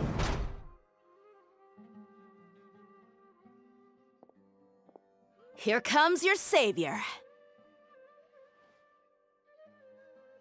Dia! Paimon just knew you would come to rescue us! You two really owe me some big thanks. I had to search through who knows how many guards to find the key here. It felt even more tiring than whacking them. I'm exhausted.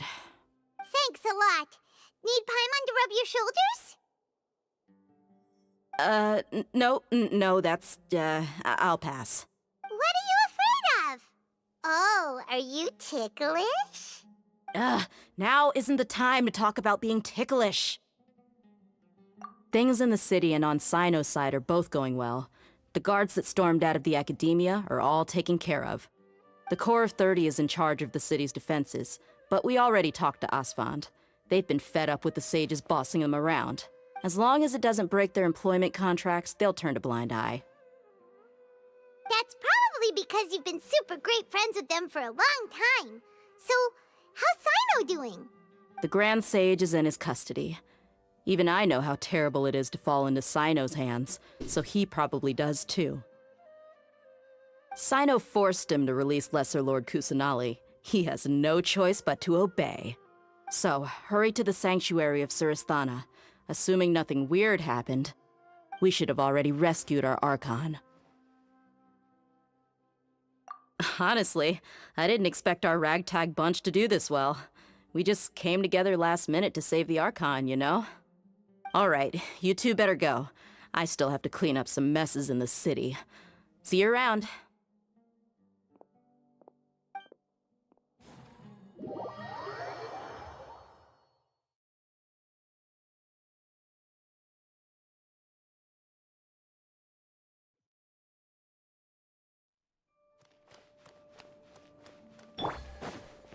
A little bit ironic to do that, but I'm going to go up fast.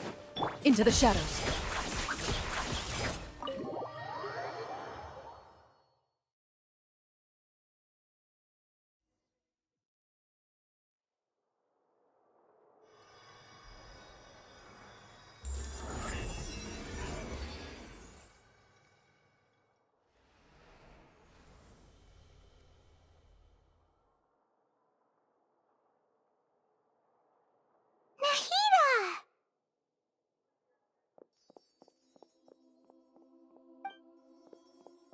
Should I say it's nice to meet you?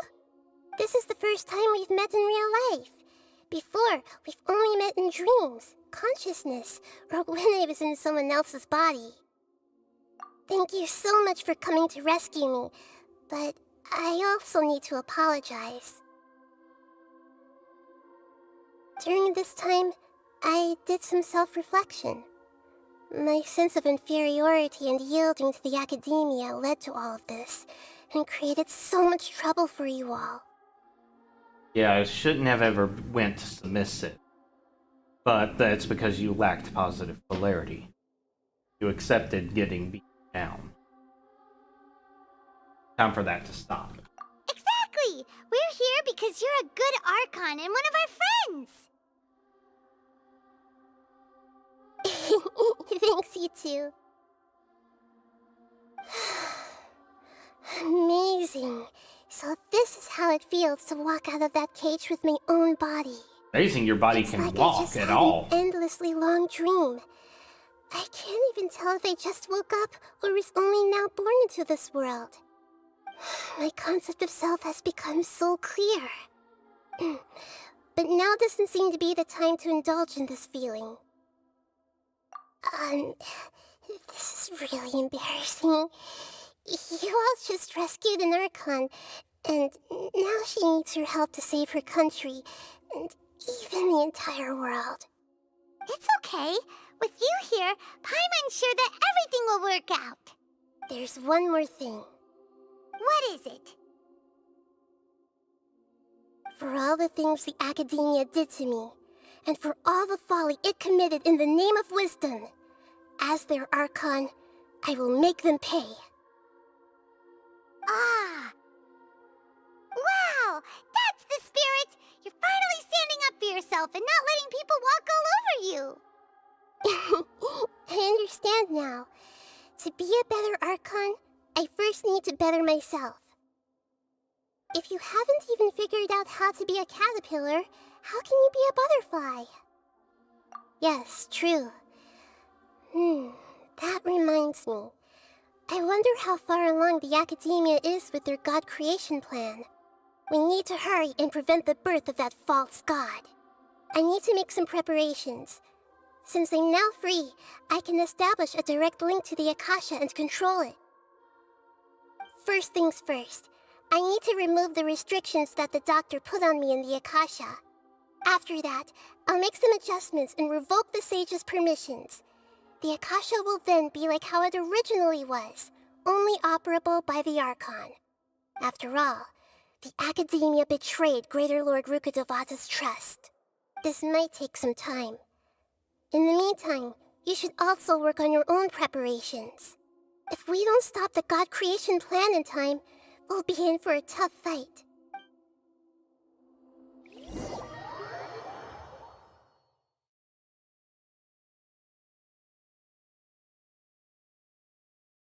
You might as well prepare for a fight. When we're done, we can take a walk around. After all, we missed out on a lot of stuff when we were locked up. I need to write down Kazuha. He's definitely a Wanderer. It's uncertain, but with Kazuha, it's guaranteed.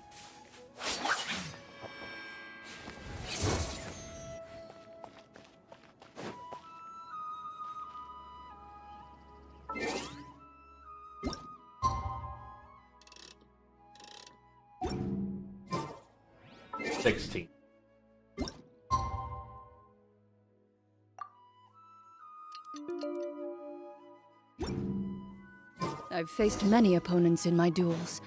Most of them I defeated. The rest, so... I already have a super strong team. I've fought and beaten that boss multiple times. How's it going, Nahida?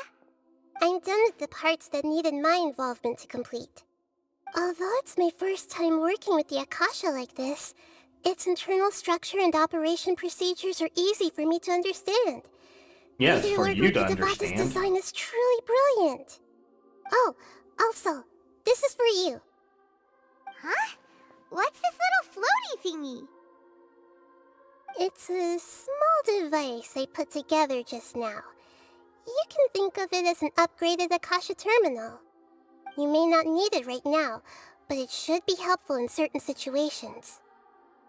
Wait! This thing has the same characteristics as Paimon! We're both small things that float! Oh, all the things that make Paimon special got copied! When Paimon appears with the Traveler from now on, people will remember Paimon because she is a unique... It's alright, Paimon. It can't replace you. It's only a flying device, but you're the Traveler's irreplaceable friend. You're so good at comforting people, Nahida. If only the Traveler was as smart as you. Excuse me? I was simply telling you what I feel to be the truth. I wasn't trying to comfort you. Nahida, you're natural at this. What you just said made Paimon even happier. By the way, there's something I need to confess. Even though I'm the Archon and in control of myself again, I'm not very good at fighting. You may have heard that an Archon's power is derived from their people's faith. However, I'm not as well loved as Greater Lord Rukkhadevata. If we get into a situation where combat is our only option, I'll have to count on you, and I'll do my best to provide support. Don't worry. I'm glad I can rely on you. We'll absolutely use you as support. So the God of Wisdom isn't good at fighting? That actually sounds about right. I've located where the false god is. Time is of the essence, so let's skip to it.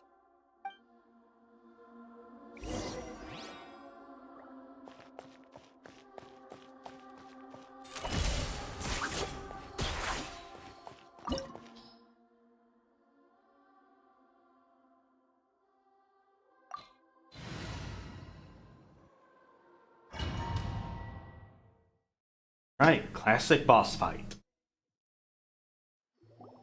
What is this place? Is this really the way we need to go? Wow.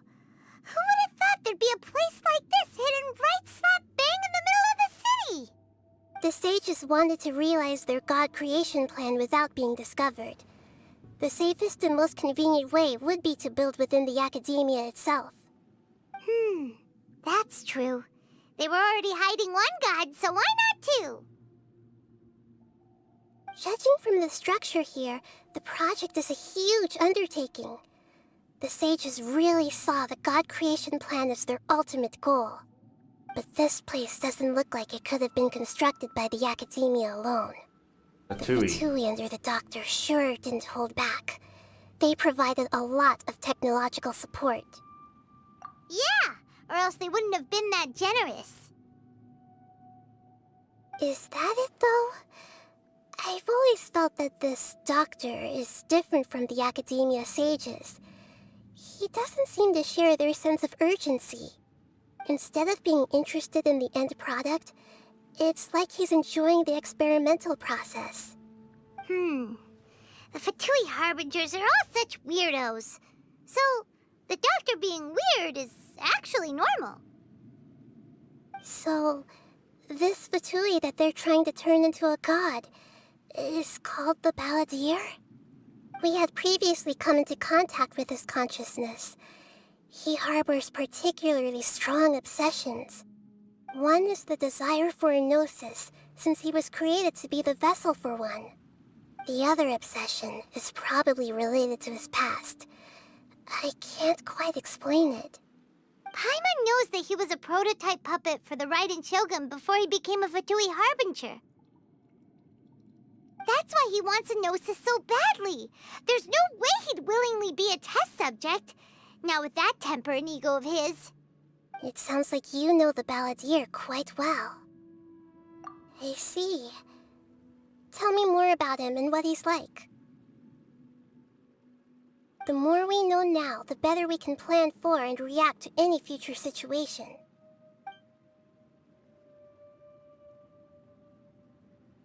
Ah, I see.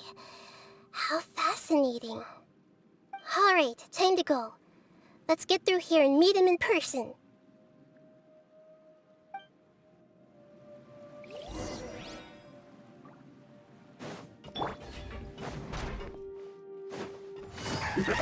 Busted. Let's begin. Everyone hold hands. Ready.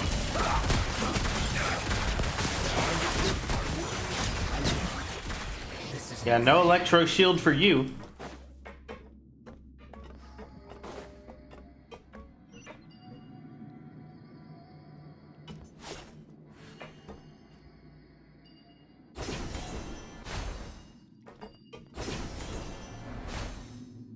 It looks like we can climb up these pipes. The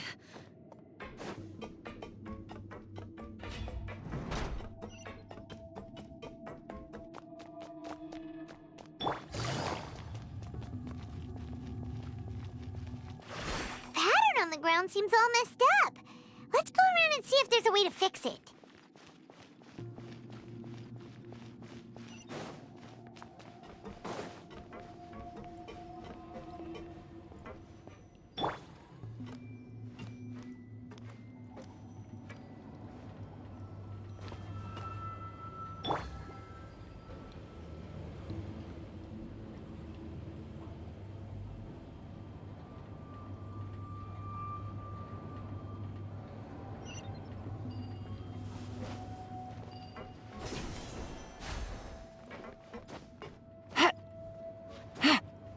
Yeah. Let's begin. Quietly now. Into the shadows. I guess this is it. Shoo.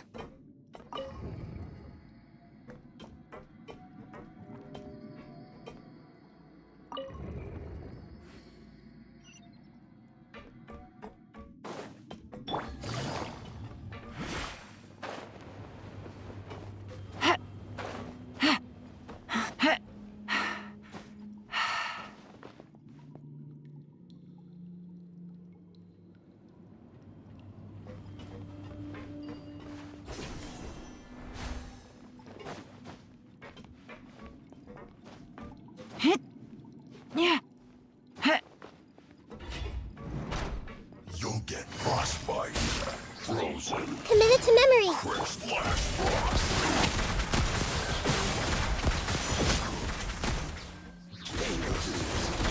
Where evil lurks, shoot on sight.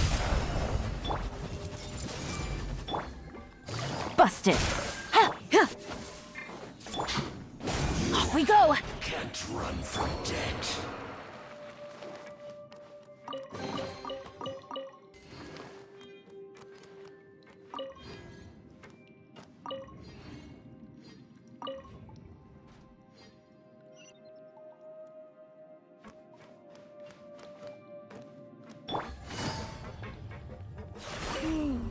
The cart is stuck. Maybe there's something wrong with the tracks. Let's try adjusting the direction of the device to clear the tracks.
Gotcha.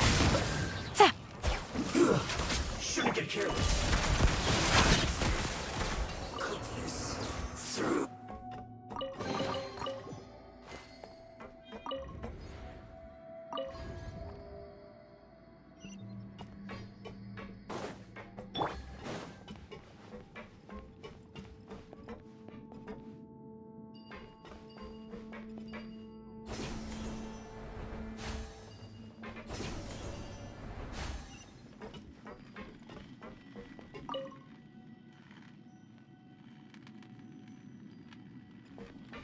Take it easy.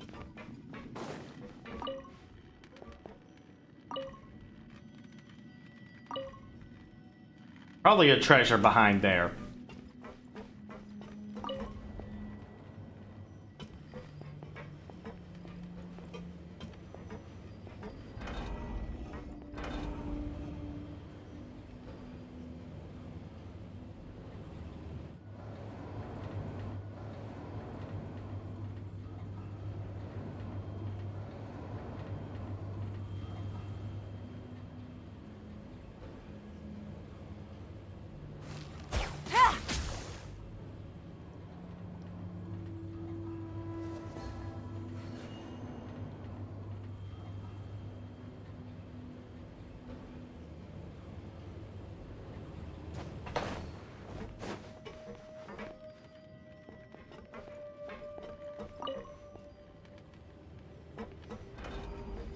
Alright, so that was absolutely a waste of time.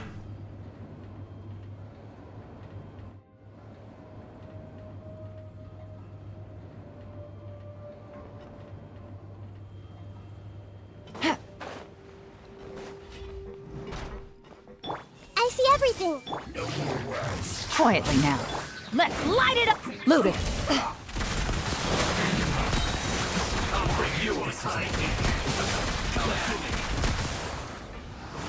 Time to testify. Everyone hold hands. Went too far. Into the shadows.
at its operational status, we must prepare for the worst.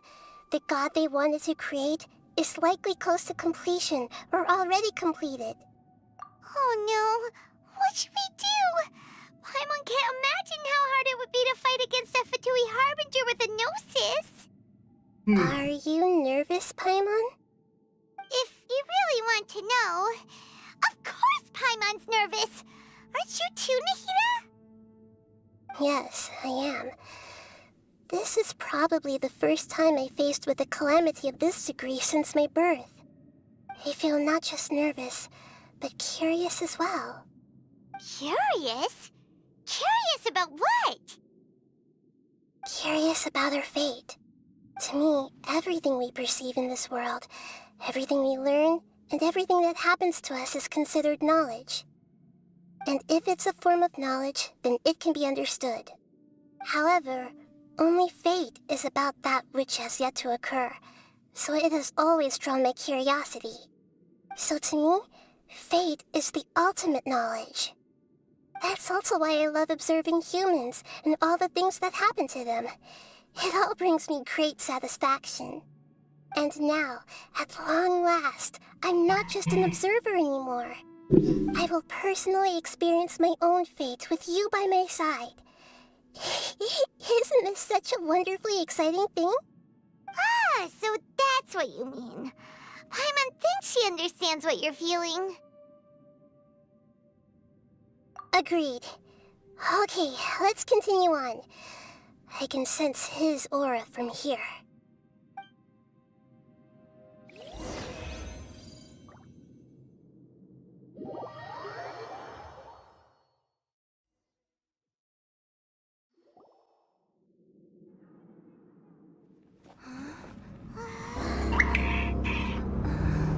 All right.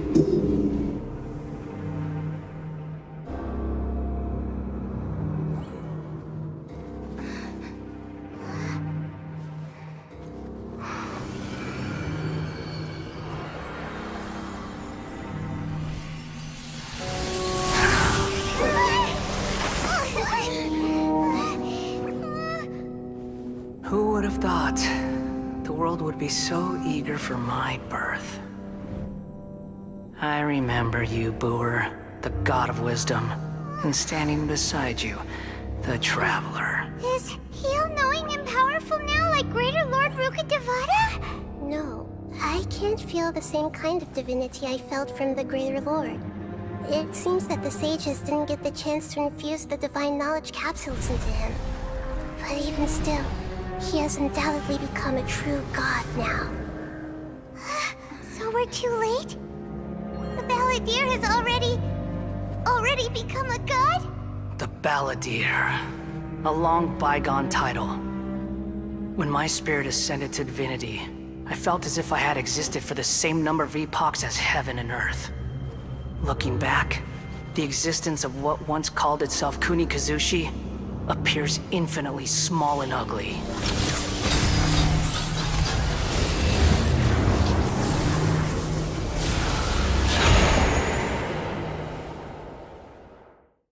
This imposing aura. It really feels like the gods. A body that capitalizes on the Balladeer's original construction as a mechanical puppet, with the Gnosis serving as a constant power supply. How much effort and resources did the sages put into this? From a purely technological perspective, it's a commendable achievement indeed. It's no exaggeration to say, this is the culmination of human wisdom. You sure are something. Dishing out compliments at a time like this? But I don't think he's reached the spiritual height of a god. Strife is engraved upon every god and every gnosis brought forth into this world. Can you feel it? The exhilaration of such power, and the thrill of anticipation for our contention. Nahida wouldn't feel the same things as you! Do you not realize that you are interrupting a conversation between gods? Lowly creature, know your place!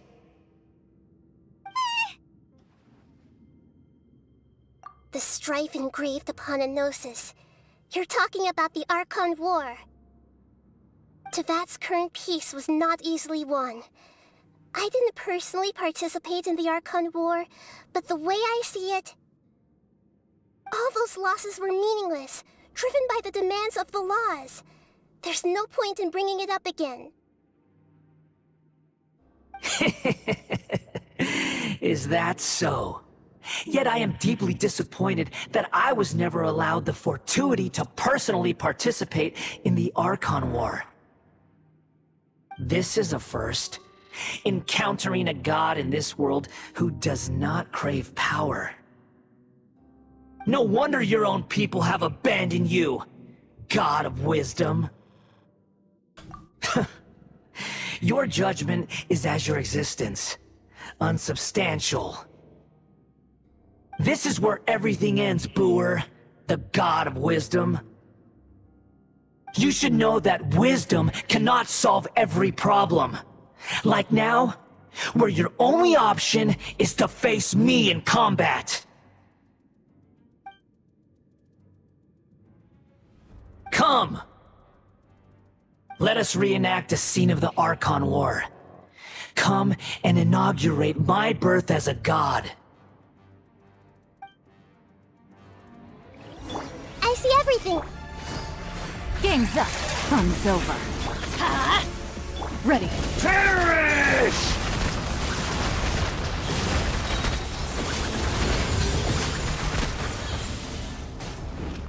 Insignificant pest! Wow, you are so much weaker than the other. You are so much weaker than the guy I've been fighting all this time.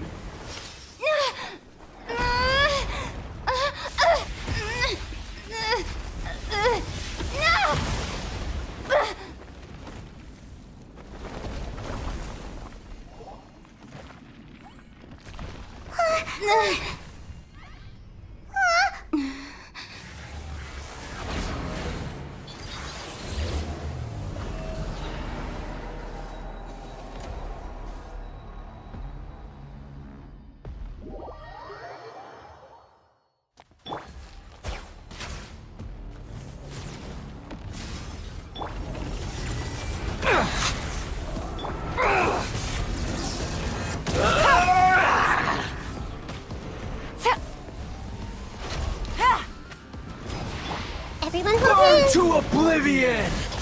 Loaded.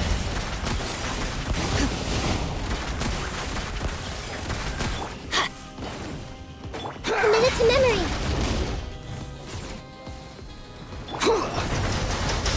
Busted. Kneel!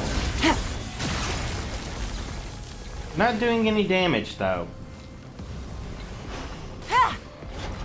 We're not seeing the tremble.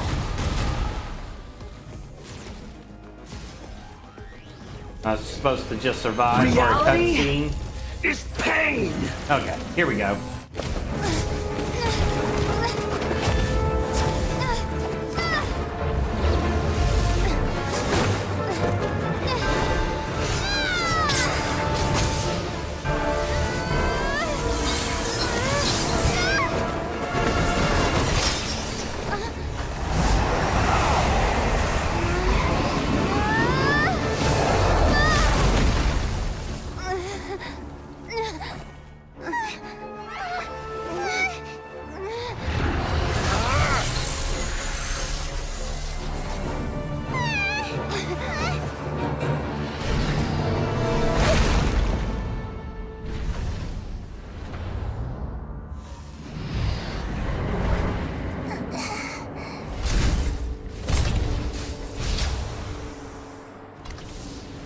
This is supposed to be a battle between gods, yet you choose to hide behind a mortal. And now, you're acting like you'd sacrifice yourself for a human. Are you having fun proving a false sense of heroism to yourself, Booer?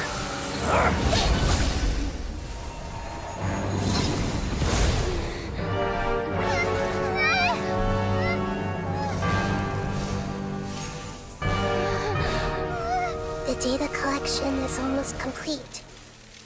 Do you even know how many times you've tried to take my gnosis from me?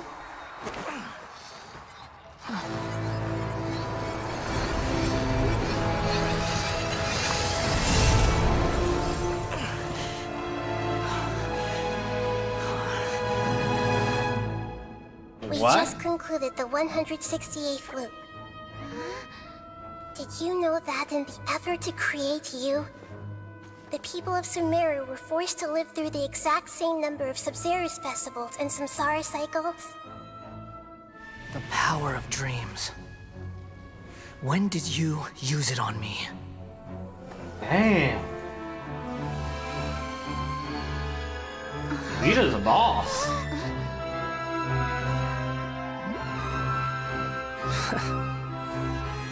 You can't even defeat me in a dream. What do you hope to achieve with this little trick? Come, Traveler. Just like before. Allow me to awaken the memories in your dreams. All that battle experience! It's more than that. Compile everyone's wisdom in the name of the Archon. That is the original function of the Akasha. I've sent everything that happened just now to the people of Sumeru in the form of knowledge. I've asked them to help you find a way to defeat the false god.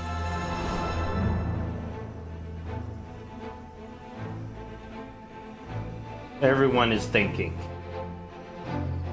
Okay. The actual chills. Now, all of Sumeru's wisdom is at your disposal. Meaningless tricks won't save you.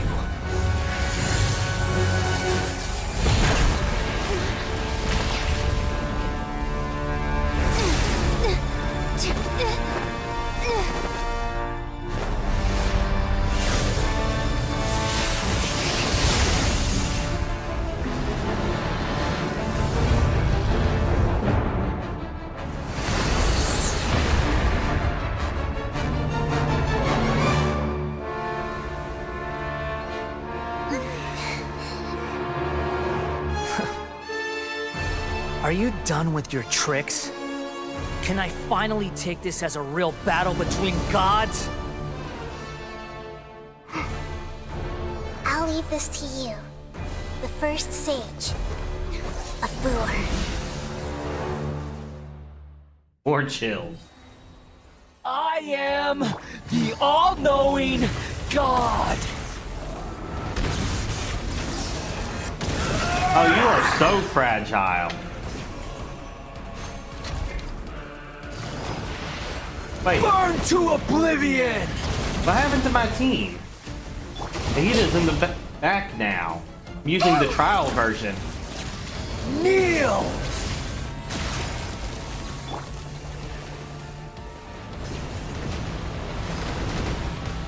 Let's light it up! I see everything!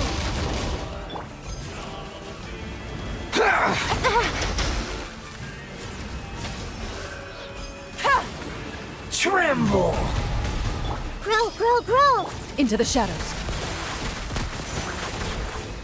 Reality is pain!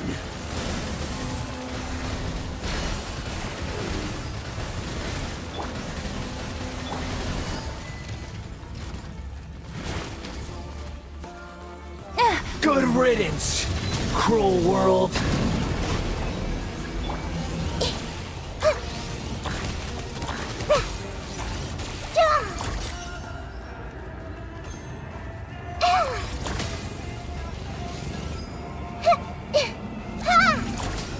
Where this version of Nahita is weaker than my normal one.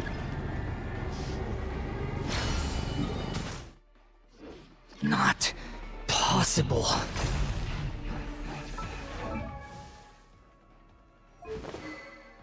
Obviously, she has her main weapon.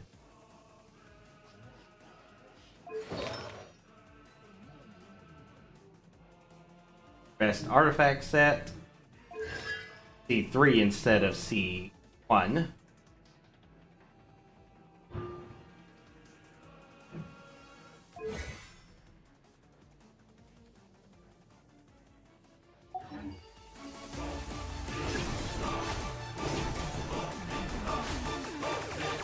heard a little. Sharing my knowledge. Quietly now. Things are about to get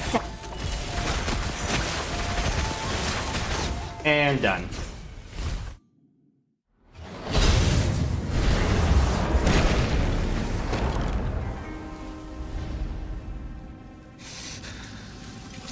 Humans. Filthy humans.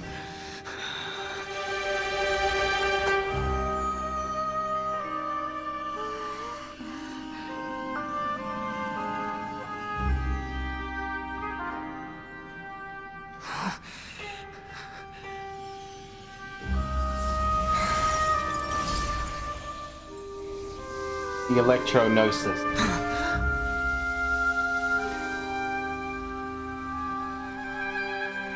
No! Wait! Please! Anything but the Gnosis!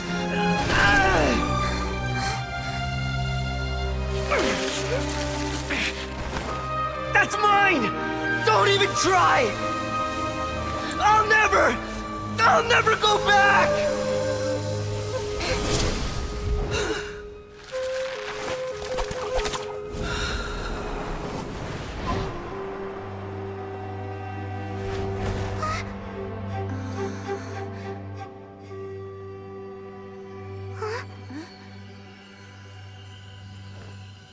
We haven't yet found the answer to the most important mystery.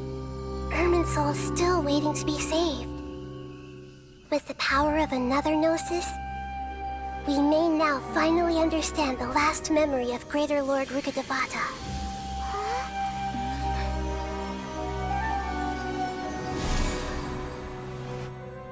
This is... That's right. This is the last memory of my predecessor.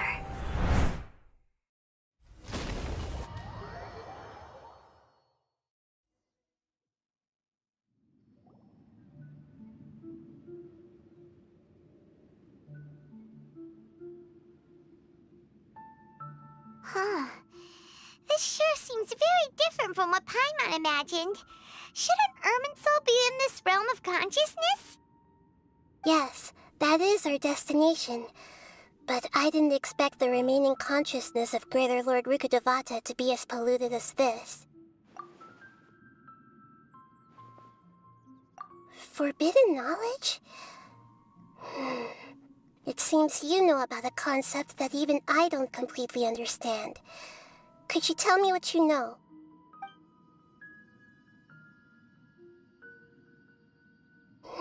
Your inference seems logical enough. Forbidden knowledge once polluted the desert thousands of years ago, but was successfully repelled thanks to King Deshret's self-sacrifice, and Greater Lord Rukkhadevata nearly exhausting her power. Then, a second instance of forbidden knowledge pollution occurred during the Conria Cataclysm 500 years ago. But I'm afraid it is much more serious this time, with Irminsul itself already in danger. So, if we're in the remaining consciousness of Greater Lord Rukkhadevata, and it's also been affected by forbidden knowledge pollution, then does that mean, in order to save us, Greater Lord Rukkhadevata? Yes. It's very possible that she sacrificed her life in the fight against forbidden knowledge. She didn't completely eradicate forbidden knowledge, but if it weren't for her actions, the pollution would have been far more rampant over these past 500 years. The way that everyone, including me, has forgotten everything about forbidden knowledge may very well be due to her restoration of Irminsul. Aww. Do you feel sad, Nahida? I'm just sharing her pain. The pollution of her consciousness here is severe. There is madness, chaos, and pain all around us. Did she fight to resist the forbidden knowledge pollution in such terrible conditions, all the way up to her last breath? She even used her last remnant of lucid consciousness to leave a clue for us to follow. Some kind of powerful amnesia effect? Yes. Her words were distorted by forbidden knowledge, so that's all we could hear. But now, we have a chance to find the answer to this mystery. We can cross the polluted consciousness until we found the right path to meet with our lucid consciousness. And then, we'll let Greater Lord Rukkhadevata tell us the truth in person.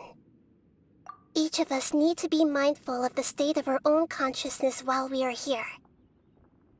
Even with the Gnosis' protection, we must always keep a clear mind. Otherwise, we could go mad at any moment. That's so scary. Don't worry, it should be easy enough for you to keep that mind of yours clear, Paimon. Let's go. Oh, wow. Right for the throat.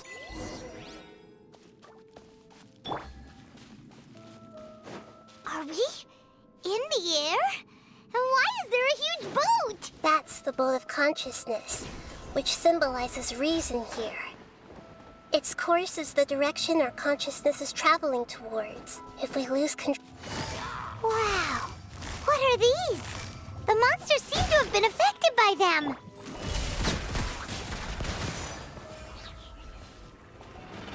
Uh-oh. Grow, grow, grow!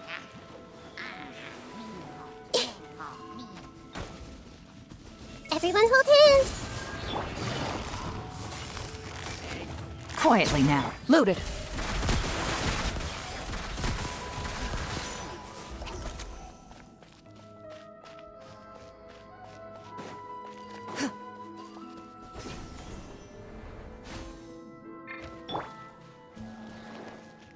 Hey!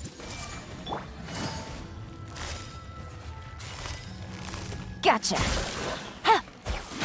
Into the shadows.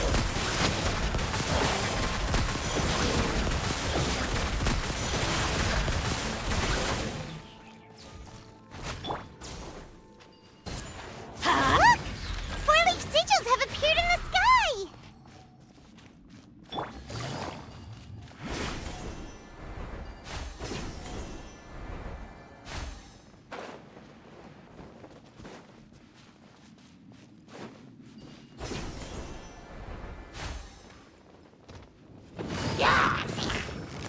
Quietly now.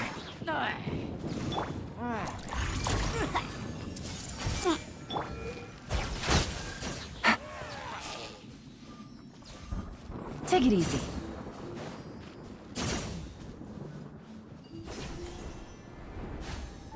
Boat of consciousness. Really couldn't give us a train of thought. I see everything!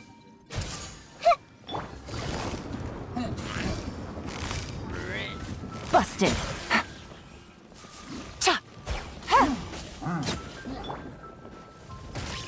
Oh, that's a new attack. Didn't know they did that.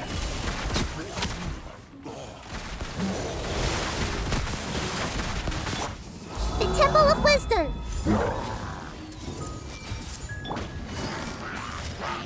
Gotcha.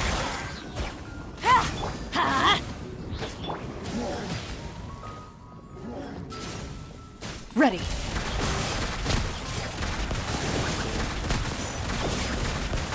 To control the boat of consciousness, we need to find the helm first.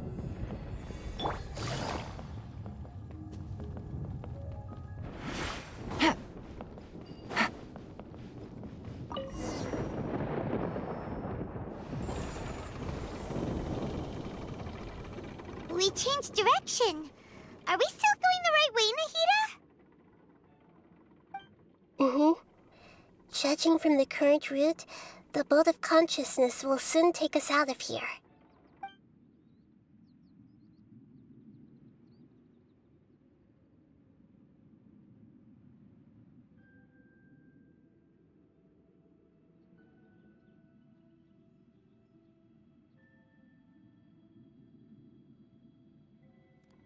I would have preferred a train of thought. We'll be arriving at our destination soon. How are you feeling? Are your minds still intact? Huh? But everything's been completely normal for Paimon. Hopefully there won't be any more interruptions. This time, we should be able to meet Greater Lord Rukkhadevata. Are you saying you've never met Greater Lord Rukkhadevata before? No, It seems that my birth and her death took place at the same time. Otherwise, I think she would have given me a little more guidance, and I could have done a better job. Hey, you've done a great job, Nahida. Let's get out of this creepy place and go meet her.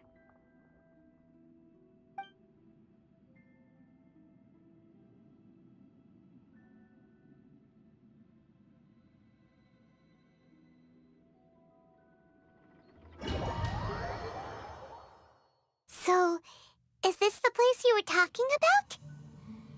The base of Irminsul?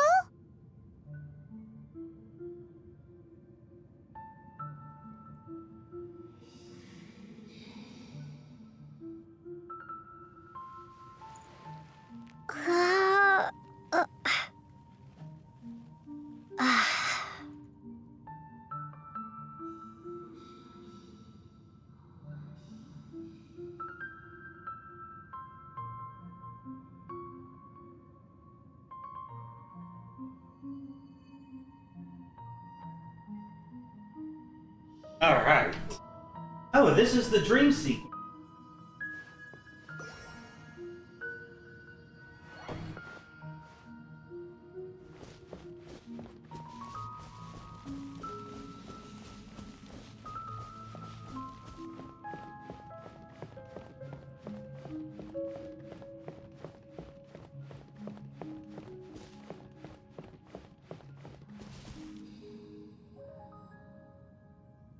Well, this is the place. We're here to find Greater Lord Rukkhadevata, right? But the one standing over there is... Is that...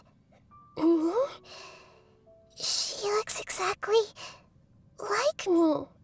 Are you Greater Lord Rukkhadevata? Yes, that's me. Are you surprised by my appearance? A little bit more blue, but yeah. Irminsul and the surrounding lands have been reproduced here as they were years ago. But this is just a realm of consciousness. We are manifestations of the same nature. Hence why we would appear exactly the same. We're of the same nature? Why? Because you are me, and I am you. You are me in the new samsara. The new samsara? As Greater Lord Rukkhadevata, I'm the avatar of Irminsul, and you are the purest branch snapped from Irminsul. Imagine it this way.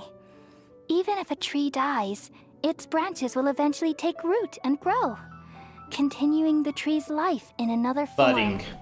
So I'm she's a merely bud. the remaining consciousness of Greater Lord Rukkhadevata.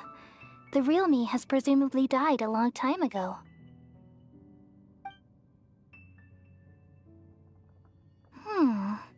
Judging from your appearance, I've probably been dead for 500 years. But you're finally here. My new self in the samsara. If this is true, then am I going to be a great Archon like you someday? Though we share the same nature, our fates are bound to be different. All things have their own fate. When a branch grows into a mature tree, it won't be the same as the original tree. That's why fate is the ultimate knowledge, isn't it? That's a great insight. Yes, very good. It's also precisely why you won't become like me. Really?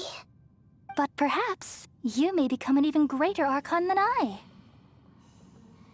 I already see a determination in you that I didn't possess in my time, and the future that it leads you to will be yours alone.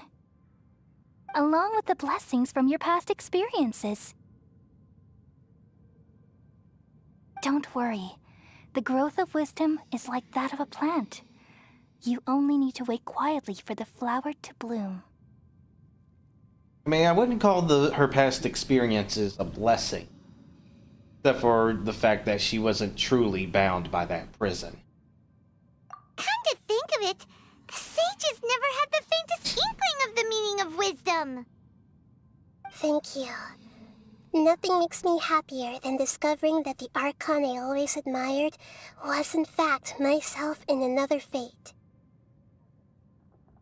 It's so nice to speak with you, Greater Lord Rukkhadevata. I've always wanted to meet you. The feeling is mutual. From the moment I snapped the branch off Irminsul and created you, I've also looked forward to talking with you. Could you tell me why you wanted to create me? And what exactly happened when you died? Ah, I see. You're here seeking answers, right? Everything that day, even the sky itself, changed into a color like this. At that time, the Seven were all summoned to the nation of Conria. Except for me. I had a more important task to attend to. I had to protect Irminsul. The disaster occurred together with the pollution of forbidden knowledge. At that very moment, with my consciousness connected to Irminsul, I sensed something was wrong. The pain started to torment my mind.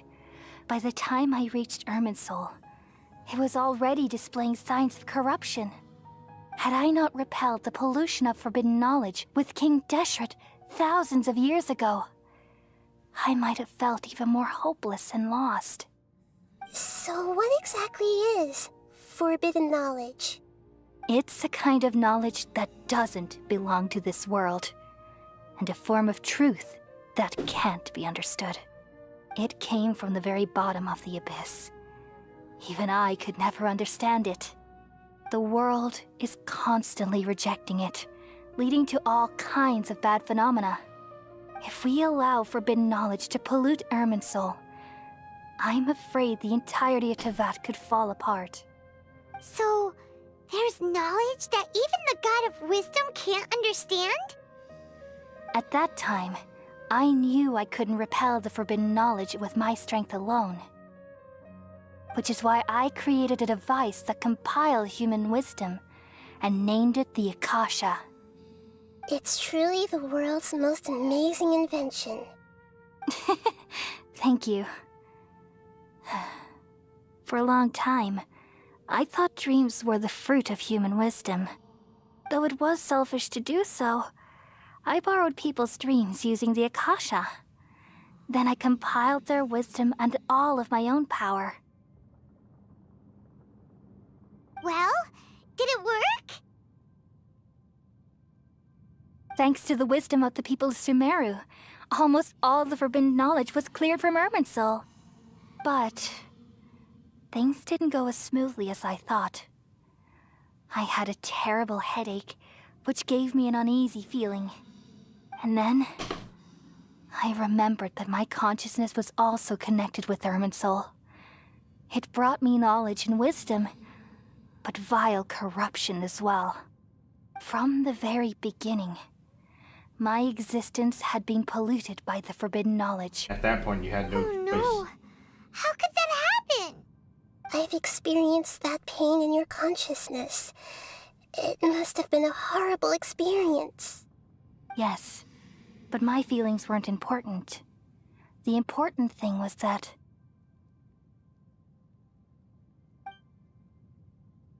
even if I died, my existence and everything related to me would continue to exist in Irminsul as memories and knowledge, meaning that the forbidden knowledge couldn't ever be permanently eradicated. And there's no way for me to eliminate myself. It would be a sort of paradox. So, I took the purest branch of Irminsul as my incarnation in the next samsara, and left a trail of clues, all in hopes that you would come here and remove me and my pollution from Irminsul forever. Wait, no, I can't. So you realize what that implies? You are very smart indeed. Essentially killing your predecessor. Irminsul has all the knowledge and memories of this world.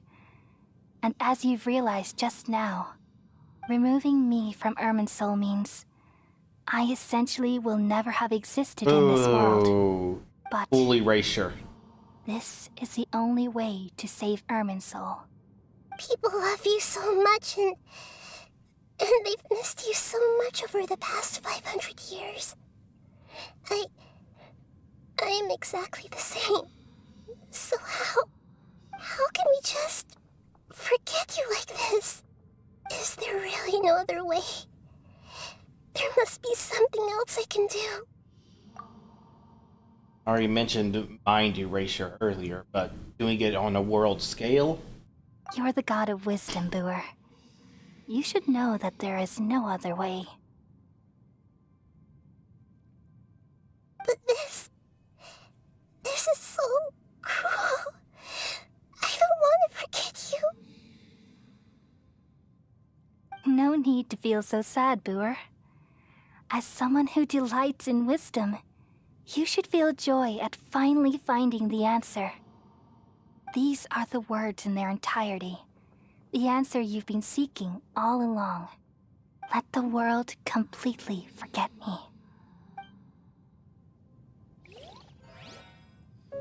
We all nestle under the great tree of wisdom, peering out to perceive the world.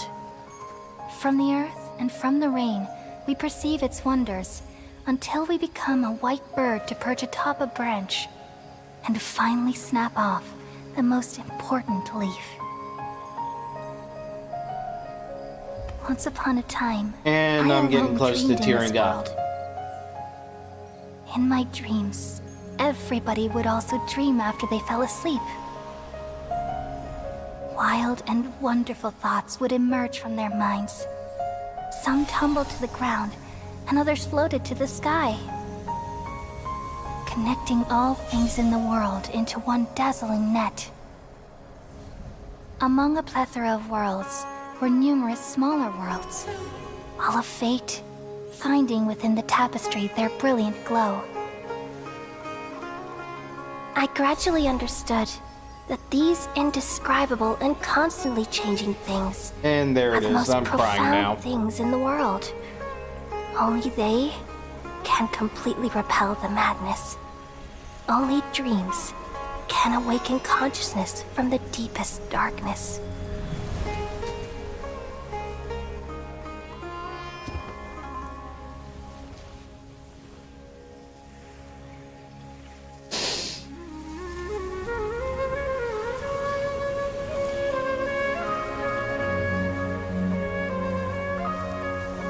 I'm the one who posed this question, yet also the one who sought a solution. Saving the world with the dreams of the people used to be my answer. And now, you've also found your own answer, and I shall return all the dreams to the people.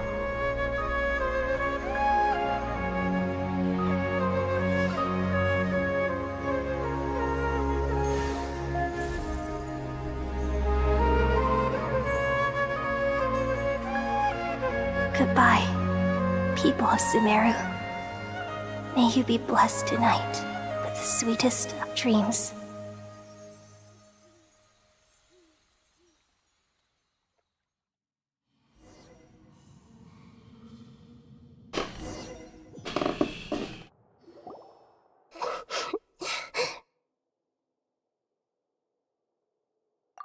I'm alright. I'm just a little confused. We've just saved the world, right? So why am I crying? I don't know where this feeling inside of me is coming from, but I feel very sad.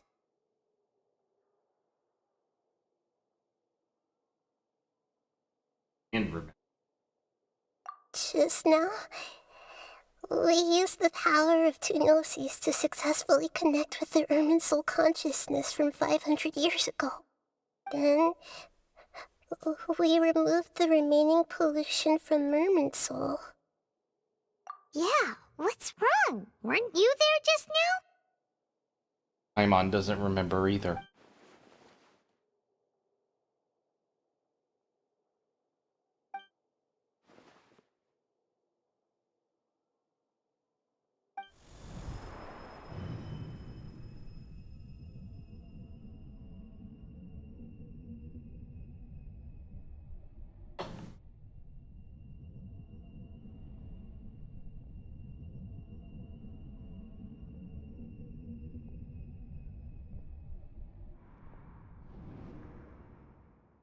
Rat. Huh? That sound. Traveler! Paimon! I've been waiting here far too long. But finally I have the chance to be alone with you. All the precious time I wasted has finally paid off. The doctor! What have you done? Just a type of sound wave that can quickly put defenseless people into a dream. As I expected, it doesn't have any effect on gods. This is the only thing of interest I found among the sage's research. I thought I'd take it for a little spin. Don't worry. I know you would never forgive me if I actually killed them.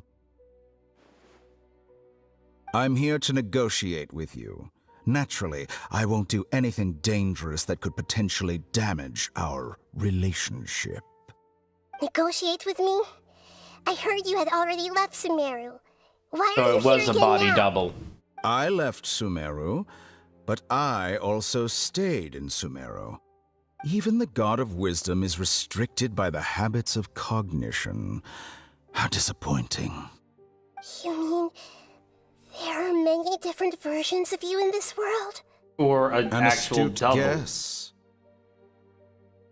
Even the same individual will have different cognitions at different ages.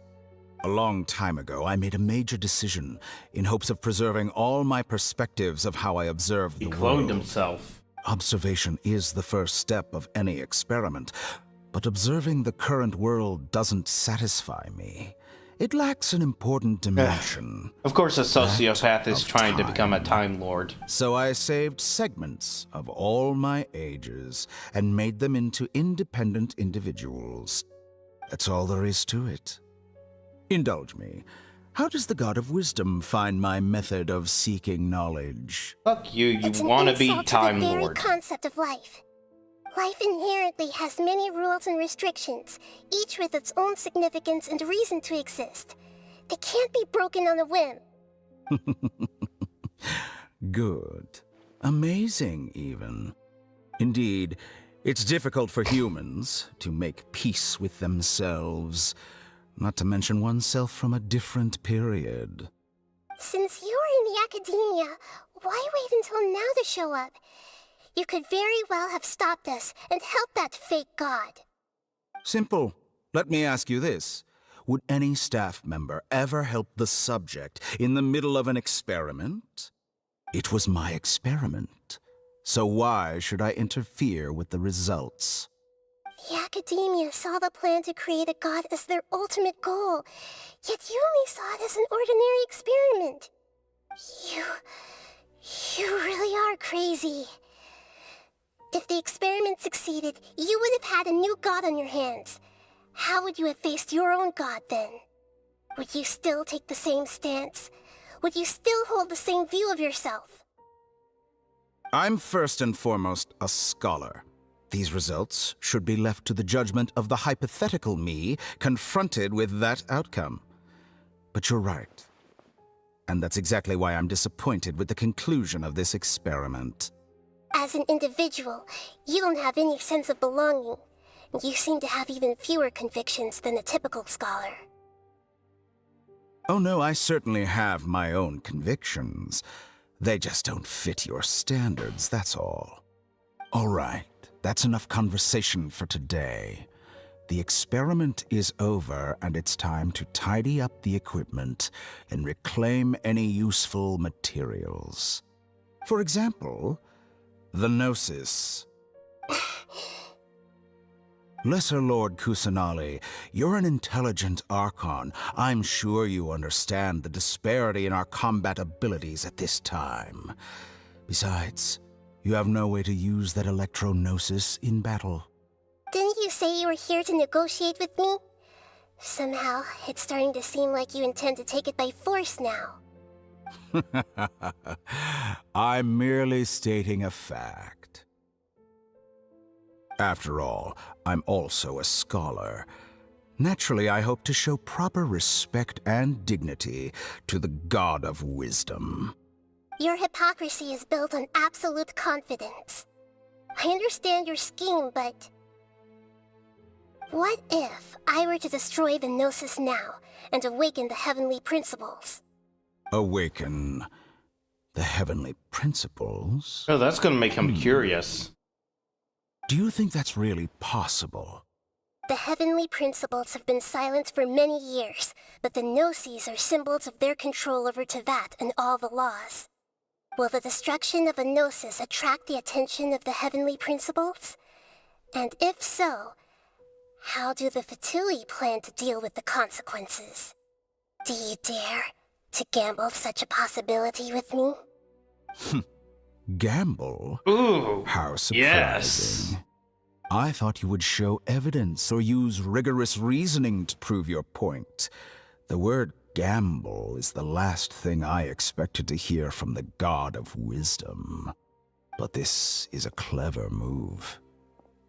You must have seen through me when I first captured your consciousness.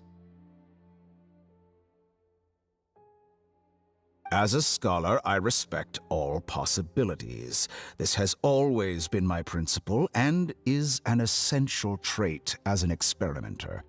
Indeed, I can't ignore this possibility. So tell me then, what are your conditions? This foreign Gnosis will only lead to disaster if it stays in Sumeru. But this Electro-Gnosis is the prize I obtained after defeating one of your fellow Harbingers. Now, as the one who initiated this cascade of events, shouldn't you pay the corresponding price? Price? Interesting. What price would you have me pay? How about erasing all your other segments? So this is how you wish to restrict me, the most threatening opponent of the Nation of Wisdom.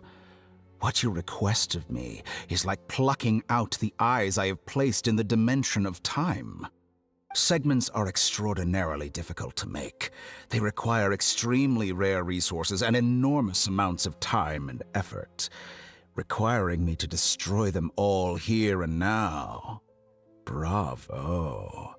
A suitably wise decision on your part. Yes, how very interesting. Can I assume that you have long been wary of me? Among all the versions of me, this segment you see now is the most selfish. If it weren't me, your idea wouldn't have worked. What did you see when you were imprisoned? You were observing me, and that's how you know I've long grown tired of their doubts and endless arguments. Like you said, it's difficult to make peace with yourself. Being as smart as you are, have you managed to do that? I see. If you think all those versions of me are worth a gnosis, then deal. You sure didn't hesitate much. Is the relationship between all the versions of you really that bad? I don't think there's any need to dwell on that. The surplus versions of me can be exchanged for a gnosis. Do you think anyone can offer themselves at a higher price? Besides, with my abilities, it's only a matter of time until I find better perspectives. Perhaps it's best to say, you're just temporarily ahead. But what I'd like to know is, how can you be sure that I've really erased them? I can see your remaining honesty.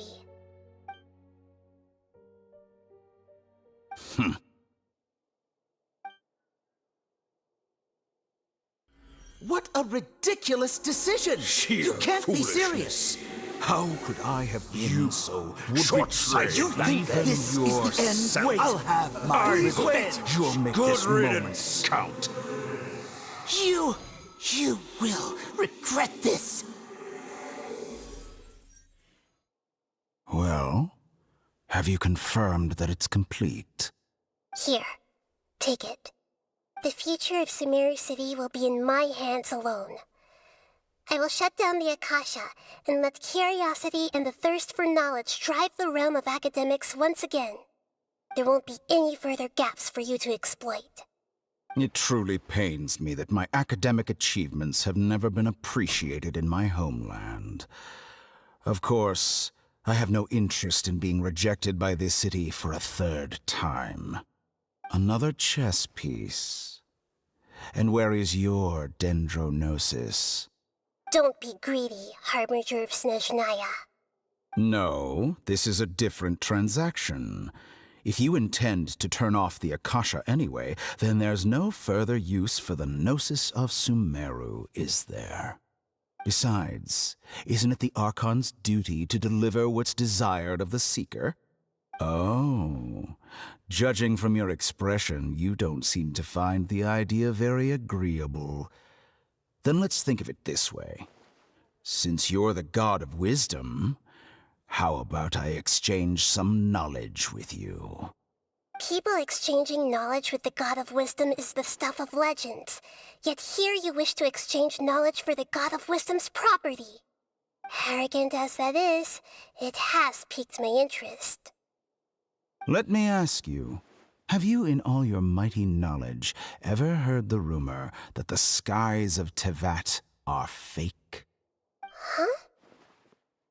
That's the secret hidden by Irminsul concerning the truth of this world. Once I finish telling you about this, it will be time for me to say goodbye. With negotiations, we've all gotten what we wanted. I'm very glad I got to meet you like this. Your arrogance may know no bounds, and convictions may mean nothing to you. But I'll still listen to what you have to say.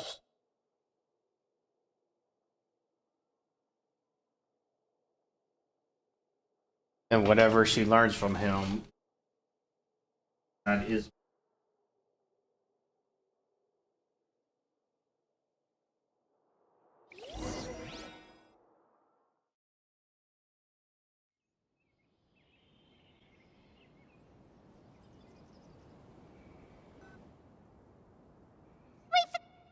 Together! Okay, wake her up.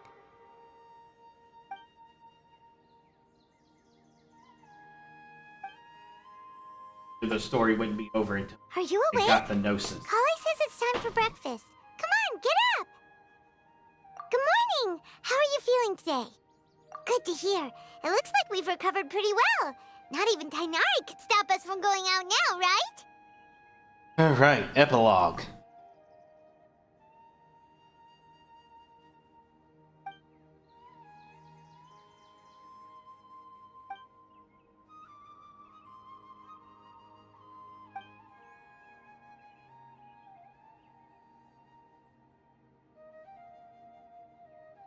I'm gonna find the Wanderer's name in my list. Back to question. At least add.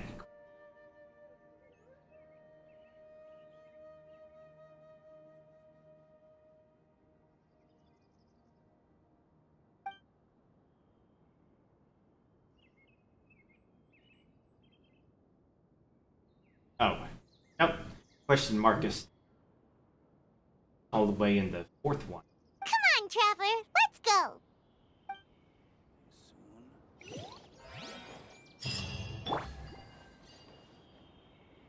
Oh boy.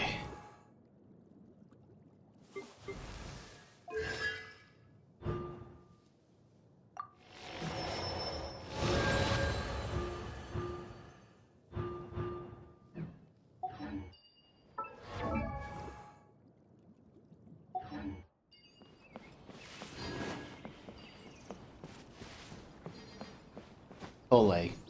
Good All cured. Looks like you're awake. Yep, yep. I prepared some breakfast today. Please have a taste. I hope you'll like it. It's nice to have you here so we can eat something yummy. Well, now that I've recovered from Elazar, I'm feeling better than ever. I can even prepare 4 or 5 meals a day now. And Paimon bets they're all delicious.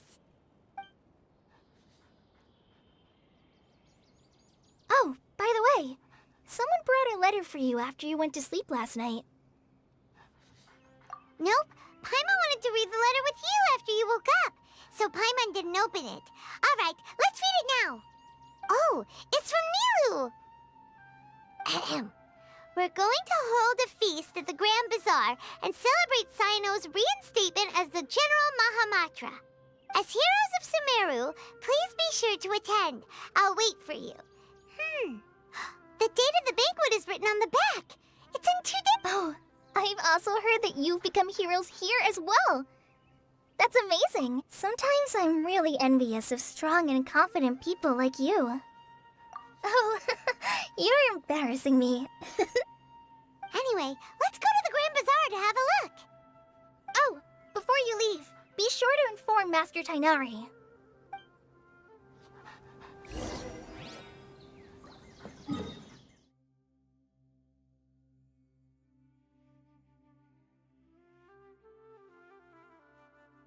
I have Cole written down twice.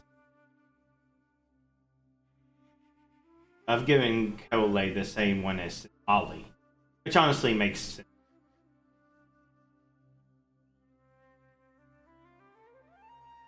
Ollie is guaranteed to be the type. Okay. I'm gonna erase the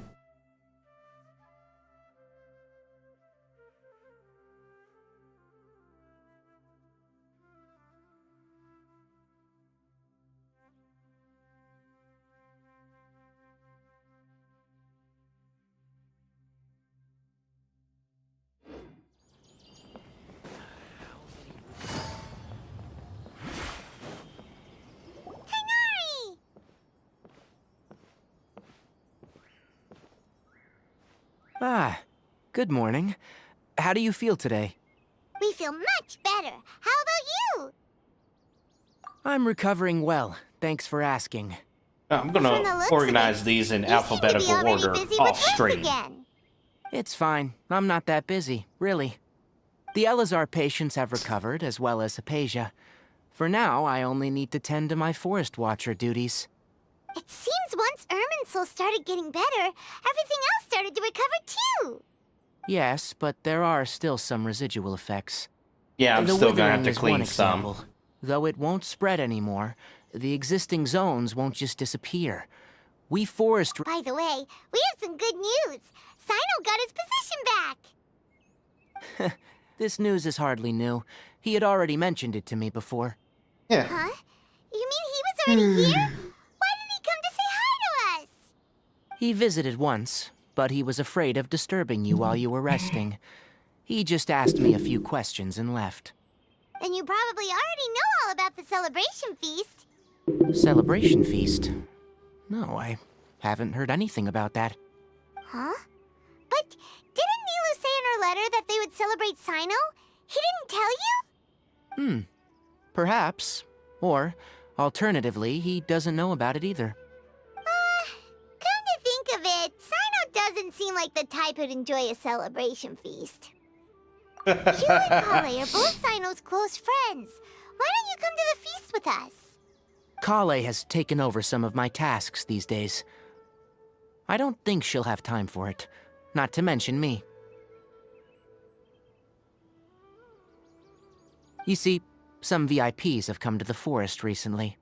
Huh? VIPs? Very important Paimons? How self-centered Well, can you technically be? speaking, they are former VIPs. The sages involved in recent incidents have begun their training in the Avidia Forest, and the people they had previously imprisoned have all been released. Huh? Yes, he's a little weak, but he isn't injured and his condition is stable. Lesser Lord Kusanali, in her boundless mercy, has decided to spare Azar and the other wrongdoers. Supposedly, they were ashamed of their shallow ideologies, and have decided to dedicate the rest of their lives to cultivating wisdom in the Avidia Forest. When they learned that Lesser Lord Kusanali had defeated the Balladeer and saved Irminsul, they were shocked at first, but also became happy, feeling that the sacred light guiding them on the path of discovering wisdom had begun to shine once again. As a result, work has increased for the Forest Rangers. That sounds really exhausting. There is nothing we can do, really. But that's another topic. Back to the matter at hand. Are you two planning to head out? Ah, right! We're here to request permission to head out. Would that be okay? You've recovered well. You may go. But be careful. Yay! Will do! The doctor refusing to stay at his own home.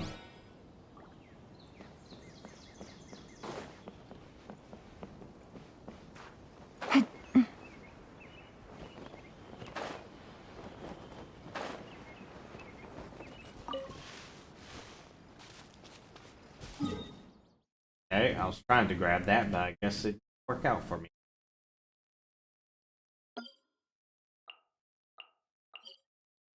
Right, celebration time.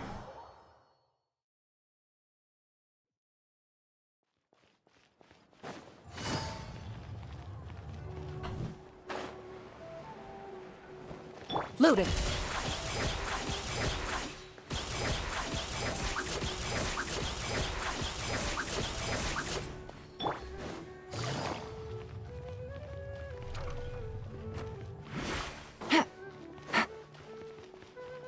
Take it easy. Well, there won't be any problems if the feast starts at that time. Everything has already been prepared. Mr. Zubair, I finished tallying things up here. Well, except for the guests. Is a simple reply really that much to ask of our guests? It's affecting our arrangements. Oh, it'll be fine. Besides, it never hurts to get things ready in advance. I was thinking the same thing. The feast will be held sooner or later, right? Hey, Nilou! Traveler, Paimon! We got your letter, so here we are! You're the best! The other guests haven't even replied yet. Huh? Are we the only ones that have arrived? Yeah. I had someone deliver letters to all of our guests. But maybe everyone is still busy with other things. Look, I get it. Sumeru is in an extremely important period of transition right now, but even if your friends are important figures, they shouldn't just ignore your request like this. Nilou is Sumeru's #1 celebrity, after all. You have no idea how happy I am to talk to people with good taste. If you consider enjoying Nilou's dances having good taste, then almost everybody has good taste. Because Paimon thinks everybody will love her performance. That's right. We all think she's amazing too. Oh, you need a different voice actor. Nilou is an absolute favorite among Your those voice of sounds us worse who than frequent mine. the Grand Bazaar. For Outlanders, you have Oh, a she's great getting shy. eye. Master Zubair, let's have a vote for the most outstanding audience members next time. I think these two may win. Nonsense! It is not for us to determine the value of an audience. But indeed, we could try giving gifts to people with particularly good taste. I heard there's a device in Fontaine called a camera that can record people's appearances as pictures. Such pictures would make superb gifts. Ooh, good idea. I wonder where we can I find... have two. You guys are so funny. There's really no need for that. I'm satisfied just being able to perform here. There's always a lot going on at the Grand Bazaar. Yeah, and that's why I love it here. Traveler and Paimon, could you help confirm if the letters were actually delivered? If for some reason they didn't receive the letters, then please tell everyone that there will be a feast here. Yeah, we can also check out how everything in Sumeru is going now. When I wrote the letters, I heard that Dia was in Port Ormos, and Alhaitham was at the Academia. As for Sino, we've only heard that he appears at the Academia from time to time.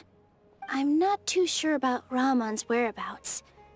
My guess is that he's with Dia. As for Dunyarzad, I just hope she's feeling better. I sent her a letter, but I was afraid of disturbing her. If you have time, please ask about her for me. Okay, got it. Let's go, Traveler.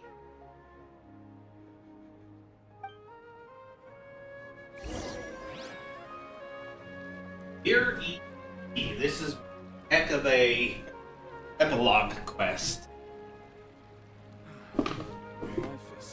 I got a new letter from an informant. Looks like the situation has changed. I'll go to the Adventurers Guild later and ask Miss Catherine if she knows how to get one of those cameras. Yes, please do. I'm sure the audience would be thrilled at the chance of receiving commemorative gifts. It could be our special surprise that we prepare for everyone. I think it's an amazing idea. Who knows? And Nilou will become even more famous. Ha! It won't be long till people are fighting. I've heard that this camera is not just something anyone can use as they please. It must be aimed properly, and subjects should pose for the best results. Oh, should we get ready then? Perhaps we should wear something a little more appropriate. No. I think we look absolutely fine. If anything, when we pose for this, You really think so? In my opinion, the best stall in the whole... Ready.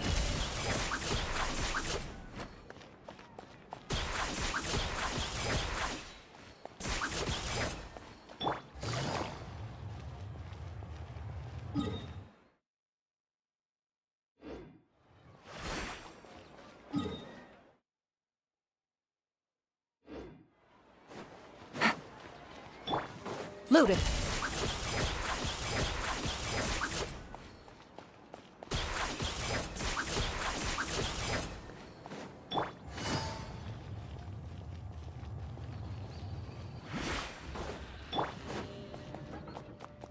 Ready.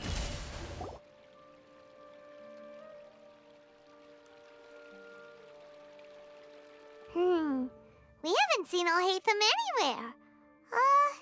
Let's ask that person over there.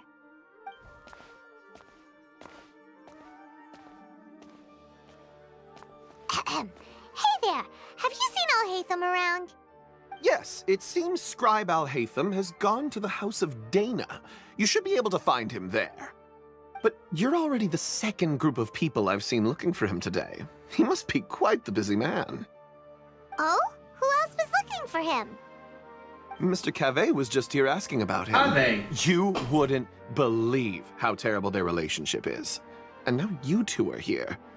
Don't tell me everyone's here looking for gossip about the sages. No way! We're strictly here on business. Ah, I see. Sorry, I thought maybe everyone's as interested in rumors about the sages as I am.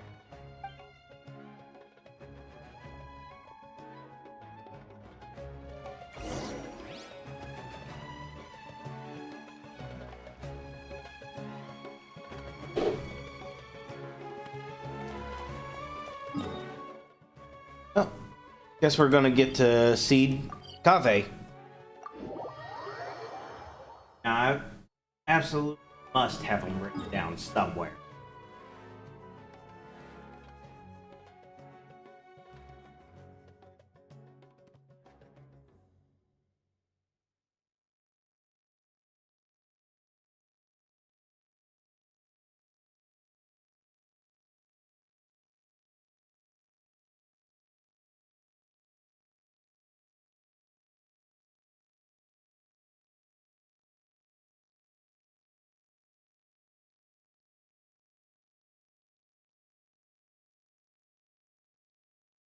Ah, yeah.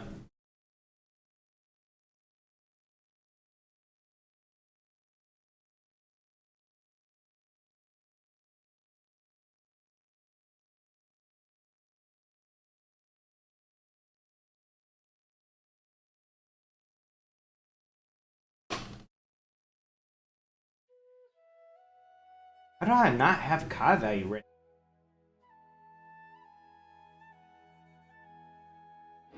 Strange. Alright, I'll do it in the middle of the next cutscene.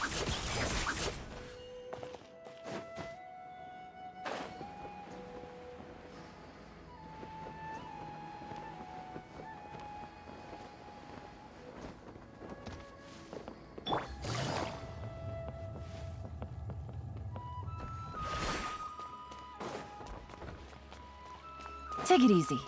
Into the shadows.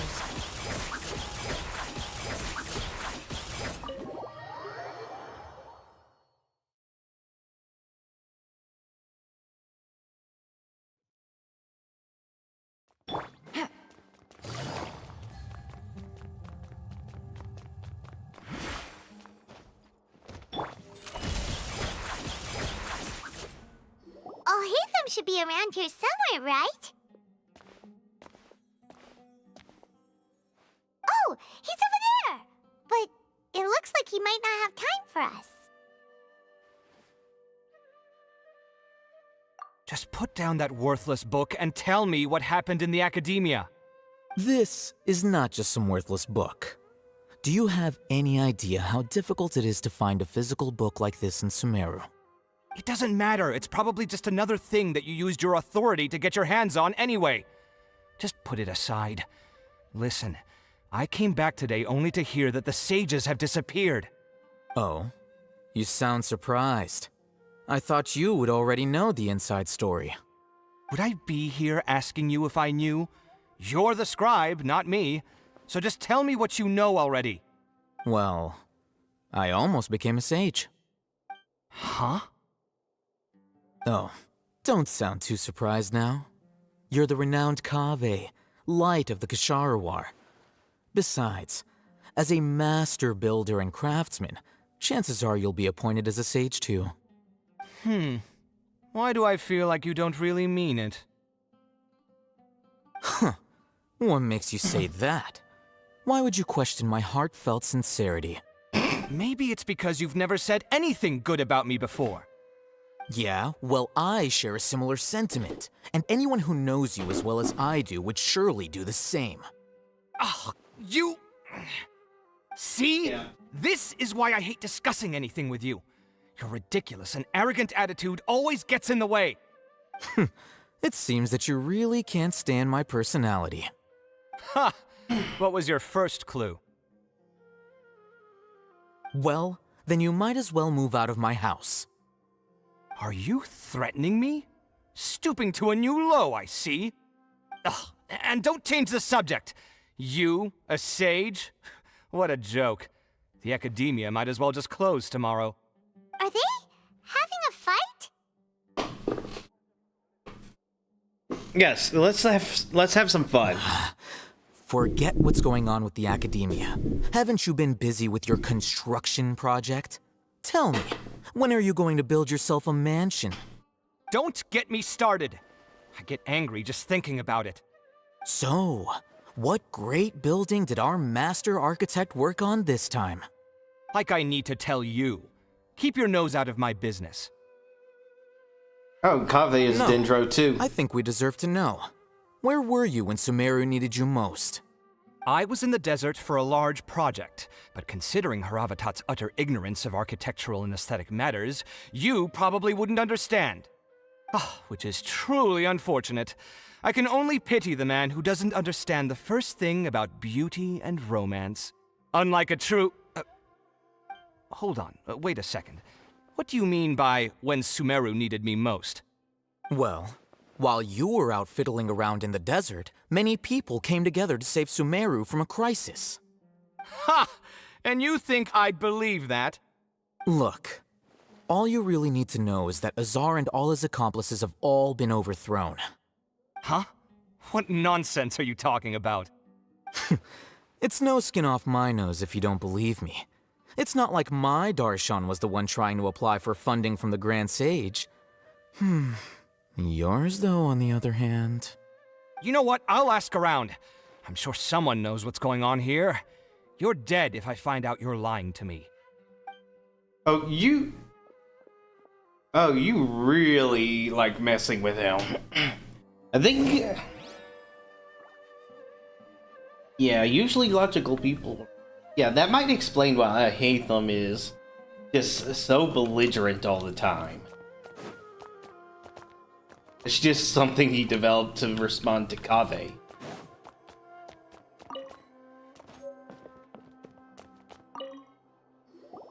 Hey, Hatham! Oh well. Oh, it's you two. What's the matter?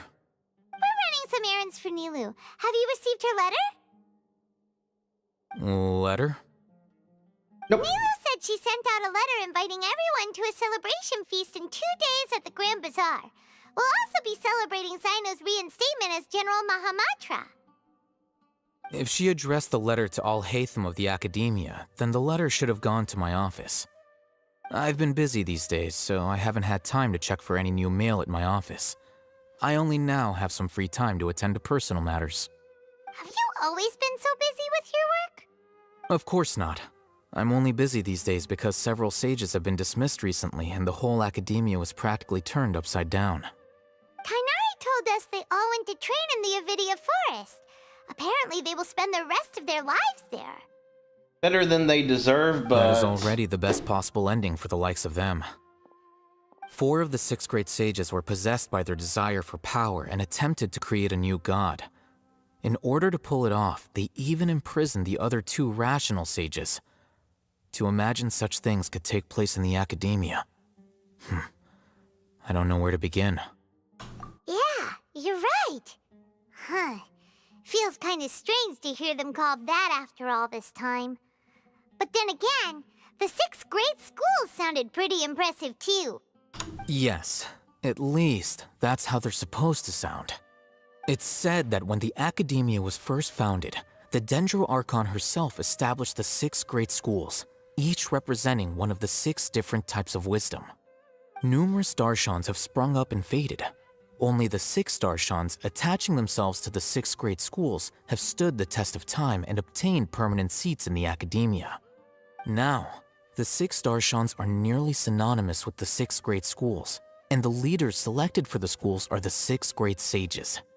Among the 6 great sages, there is one central leader, the Grand Sage.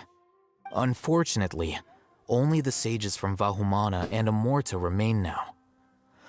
They were imprisoned for opposing Azar and were only rescued after Azar's downfall.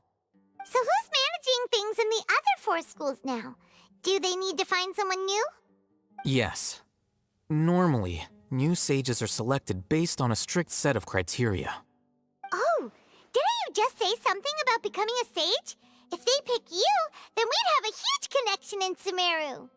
Yes, about that. You didn't let me finish my sentence.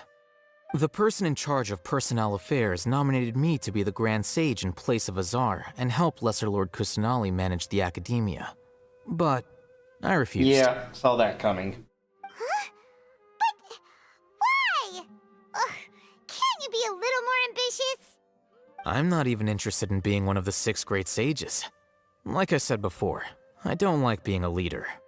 Oh, all right. So are you busy these days trying to find others to take the job? That's not my job either. I'm only responsible for handling important affairs within the Academia before the new sages take office. And the first thing I'll do is reject Kasharawar's application for funding. Wow. By the way, who was that other person just now? Is he your Frenemy. friend? They're frenemies. Do we look like friends? Paimon doesn't know. That's why Paimon's asking. They're frenemies. His name is Kaveh, my roommate. You could say he's the representative for Ksharawar scholars, which is exactly why he always has so many problems. So everything that's happened recently must be a huge change for the people of Sumeru. Such is the work of the Academia Scribe. Well, anyway, no matter how busy you are, since you are our planner, remember to attend the celebration feast in 2 days. All right, I'll see you there.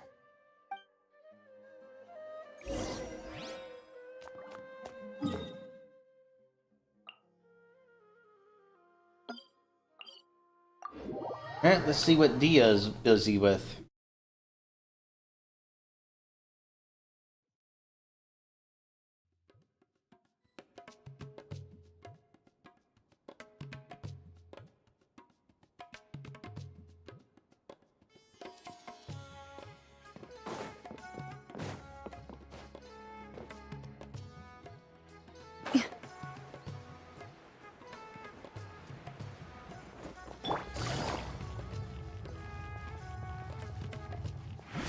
Ready.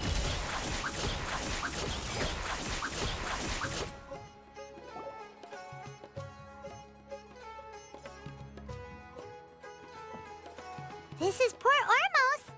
Now where could... Is that Paimon I hear? Huh? Oh, it's been a while. How are you doing?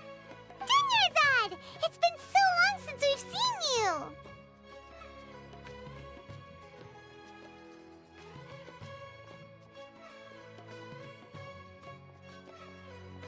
Alright, decided to enlarge that. I'm doing well. I can go as far as saying I have never been happier in my entire life. I don't know if you've heard, but Elazar has completely disappeared, and all the patients have recovered. You kidding? Knowing them and the connections they've got, I'm sure they've heard about it. Yeah! That's right. My lady is feeling better now, so I'm accompanying her for a walk. Why do you still call me that, Dia? You've already informed my father of your resignation.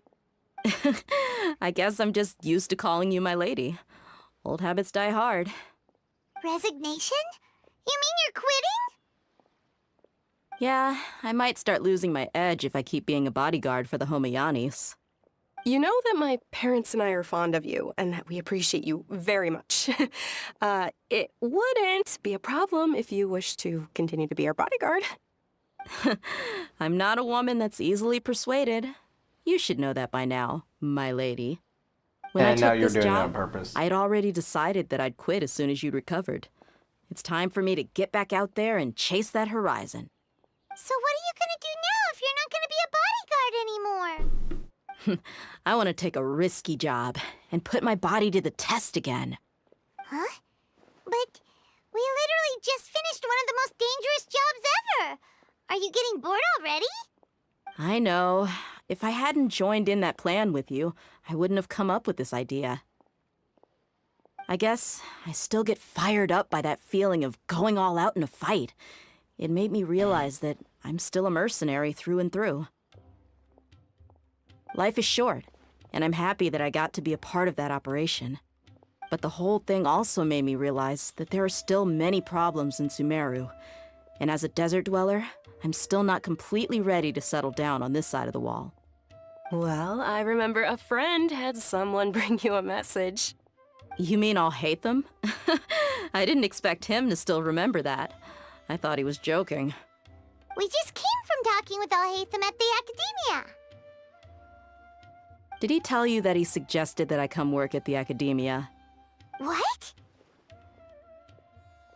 I heard that Azar and his cronies fell from power, and Alhaitham told me that now was a good time to find a job in the Academia, but only if I wanted to. Whoa. Paimon can't see you being anything other than a mercenary. Me neither.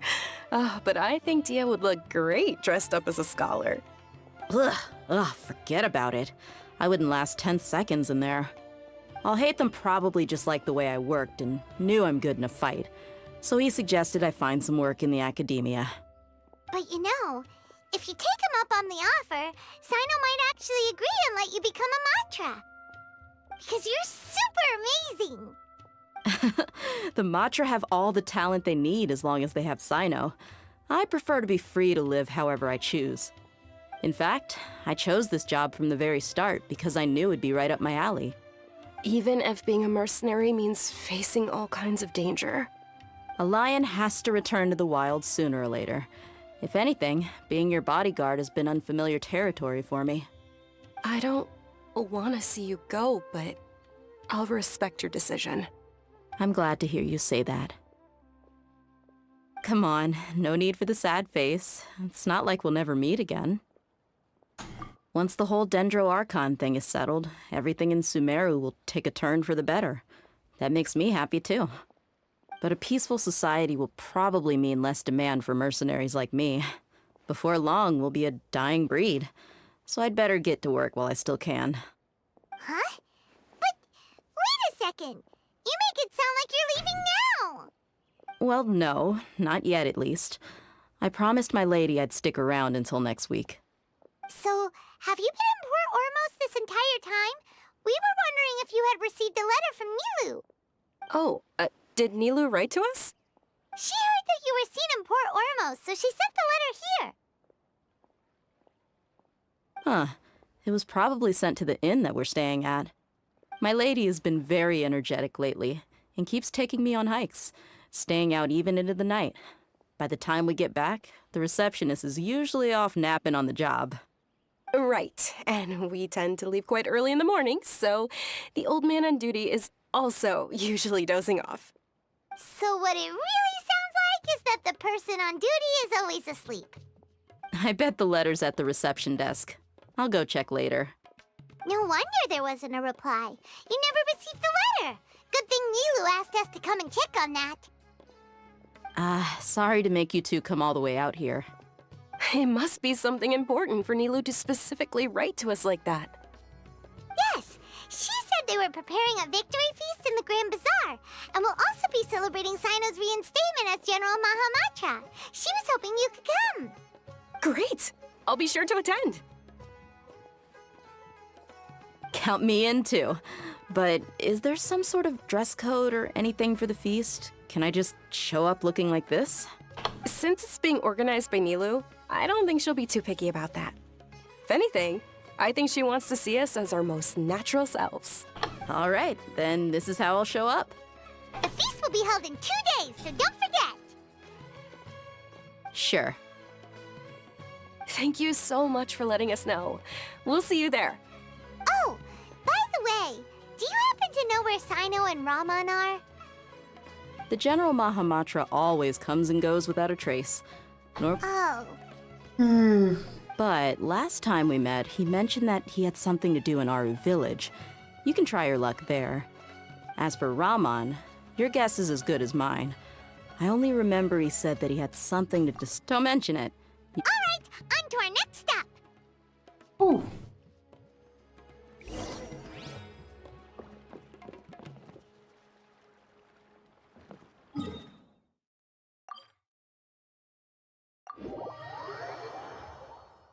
Wait, hold on, what?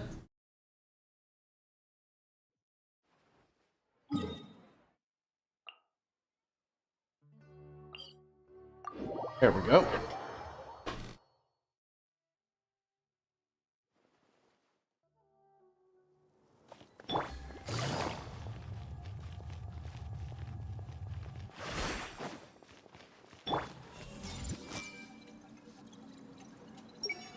Everything is getting better, right? No, it's Tanya. better not to be blindly optimistic. I want to talk to her again.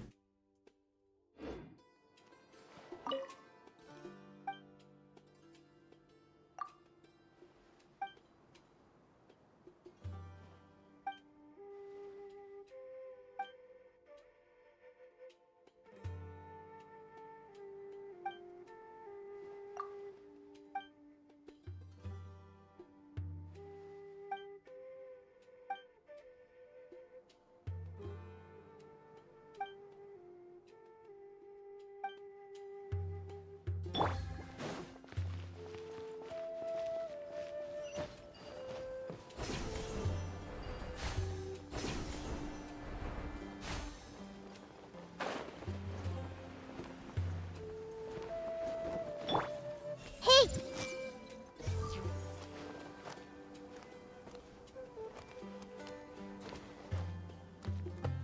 I see everything. I hope those brats can stay put.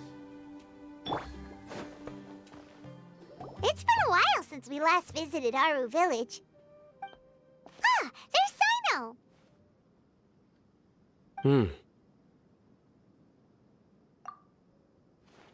What brings you here? We recovered well, and Tighnari agreed to let us leave, so now we're out and about again. It seems Gandharvaville's medical treatment is still as good as ever. And Tighnari is recovering well, too. That's good to hear. Yeah, you're the one who brought us to him when we lost consciousness, right? Thanks for that. You're welcome. Tighnari has excellent medical skills, and Kale is quite attentive. It was the best place for you. But why are you just standing here like a dead tree? I'm meeting some people. Oh, you mean Candace? I've already talked with Candace and the village chief. They're still at the usual place. You can go there if you'd like to see them. But you know one of the people I'm meeting as well. Oh, by King Deshret's blessing, my friend suddenly appears in the desert. Don't tell me you've run into trouble and need us to help now. Roman! And... Setaria?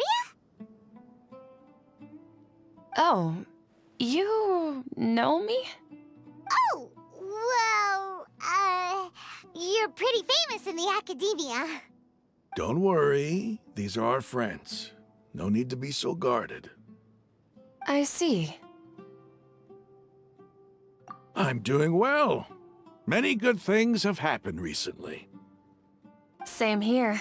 Really, I feel that my whole life has started to shine after suddenly finding a new direction. Oh, tell us everything. Yeah, you go ahead. Alright, well, I suppose I should start by saying I've decided to leave the academia. What? It's not that I've given up on being a scholar. Instead, you could say I've found a new identity. I will no longer pursue research like a typical scholar, but I have not completely given up on my relationship to knowledge either. I can see what you're saying now. What do you mean? I plan to leave the academia and return to teach here in the desert. Wow, so you want to become a teacher?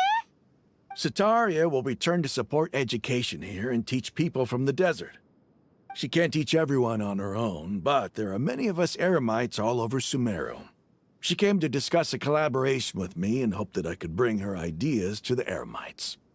Yes, it's my hope that the Eremites can help me select a group of smart people with the best aptitude for teaching. I'll teach them, and after they've finished learning from me, they can go educate more people.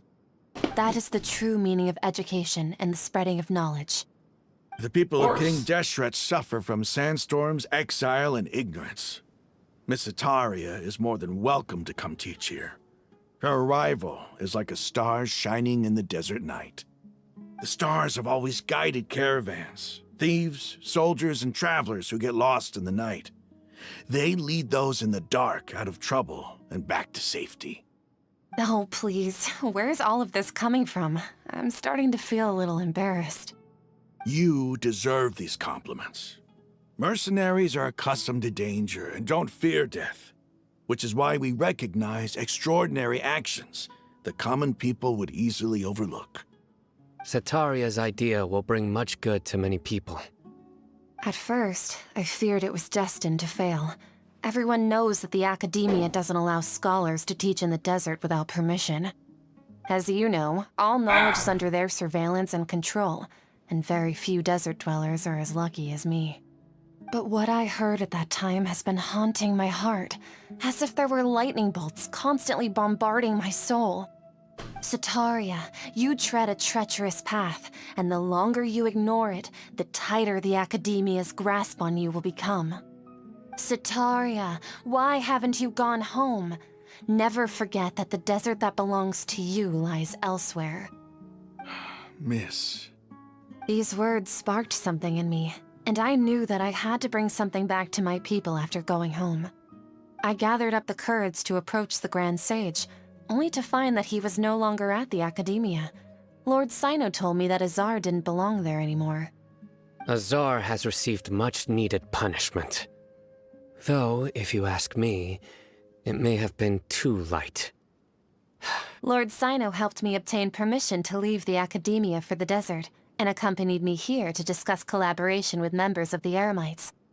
My plan was able to go smoothly thanks to him and Rahman.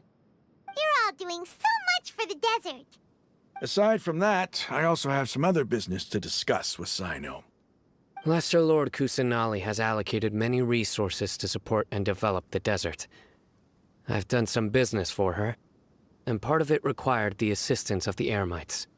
I applied for a few batches of educational materials from the Academia, and sent them to several groups in the desert, as instructed by Lesser Lord Kusanali. I believe the people will make good use of them. That's exactly what the people here need. Physical books and other related items. If it weren't for Sino and Lesser Lord Kusanali, I'm afraid we'd never be able to get our hands on them. Apart from this, the Academia is also recruiting scholars that are willing to teach in the desert. I'll let you and Satarian know as soon as I have any more news. We must be persistent about this, and maintain these resources to ensure long-term effectiveness. This is the first time in hundreds of years we've had a glimmer of hope. I think this may be the turning point for the desert. Remember these words. Here lies our faithful priest, Kasala.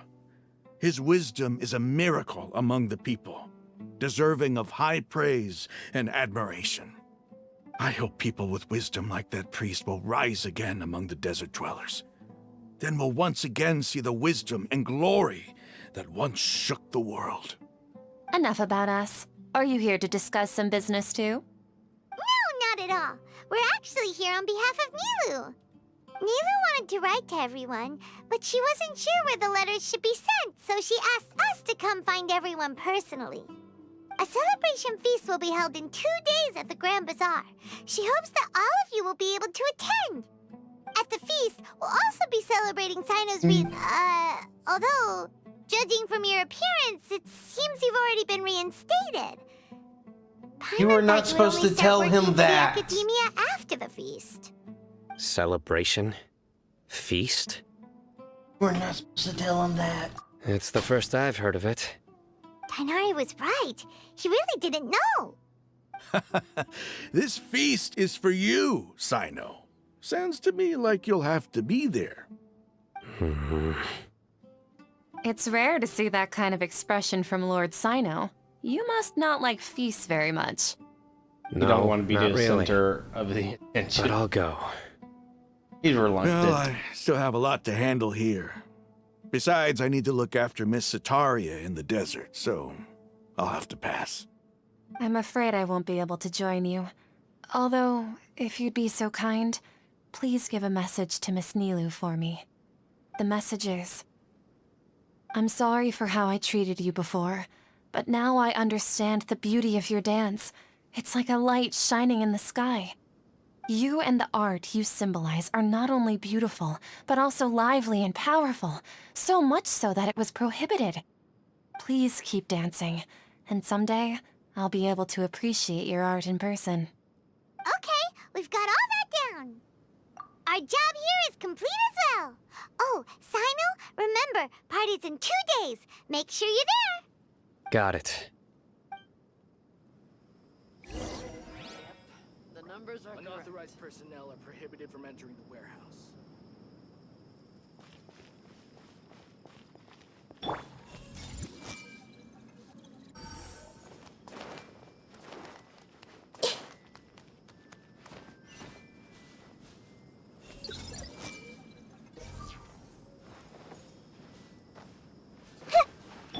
Take it easy. Yep, the numbers are correct. All right.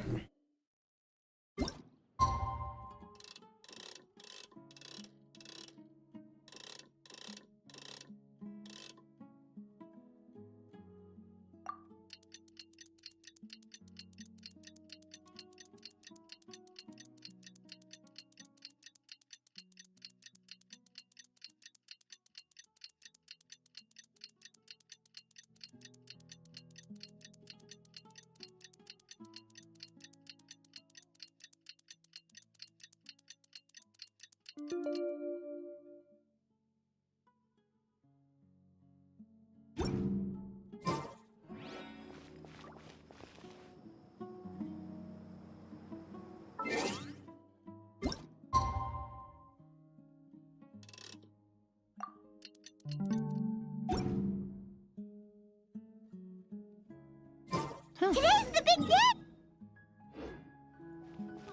Maybe I'll take one more day off and knock out the rest of the work once I'm feeling up to it.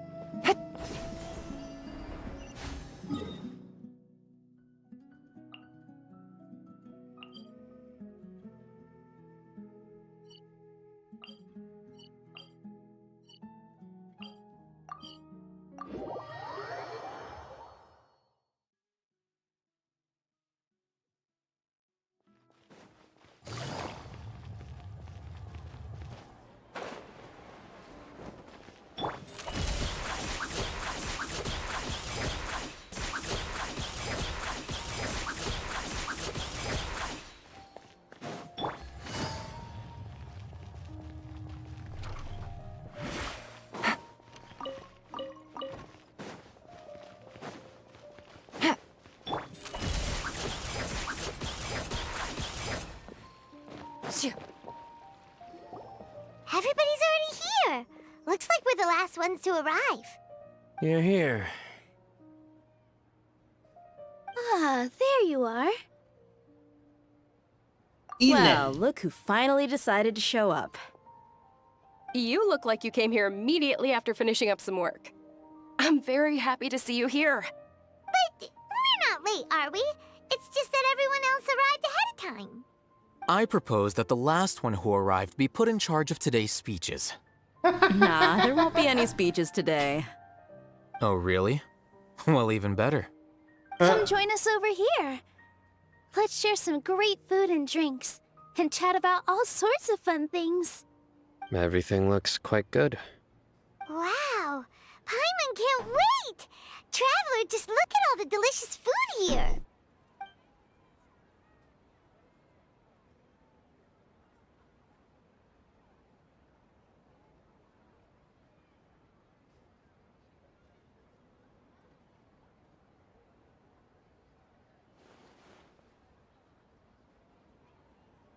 Whoa! It's so delicious! Oh, this grilled meat tastes amazing! The food was specially prepared for you by everyone in the Grand Bazaar. And we have gifts that were sent by the residents of Sumeru City when they heard we were holding a feast. Everyone that came said that you saved Sumeru, and wanted me to thank you all on their behalf. Ah, feels kinda nice to be seen as a hero. I could get used to this. Being a bodyguard is also a hero's job. You've always been amazing, Dia. My lady sure has a way with words. Thanks. I'm glad to hear it. And I'm happy to meet everyone that participated in the great plan. Don't mention it. Come to think of it, we've really done something impressive together. It's unbelievable. We owe it to our abilities. And luck. Really?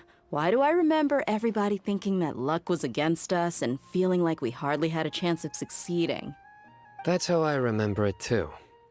It's luck that brought us together, and it was luck that let us form a team. Then, it took even more luck for us to formulate a plan and implement it successfully. Moreover, judging from the results, everything worked out well.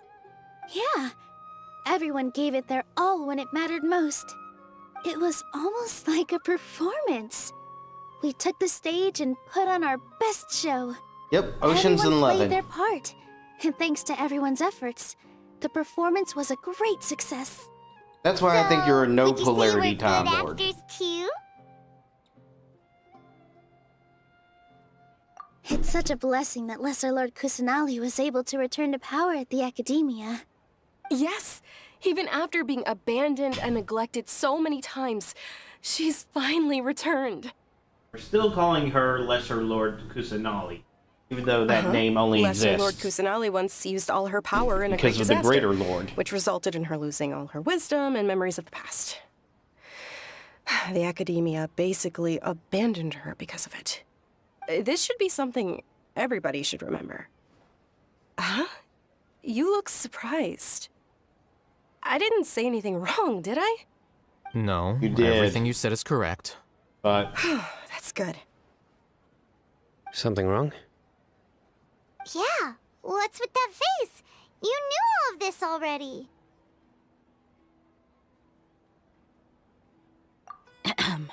Even if those two giants of the academia are here, I still have to say it. Those sages really have some nerve. 500 years ago, Lesser Lord Kusanali used all her power for the people of Sumeru, and what did they do in return?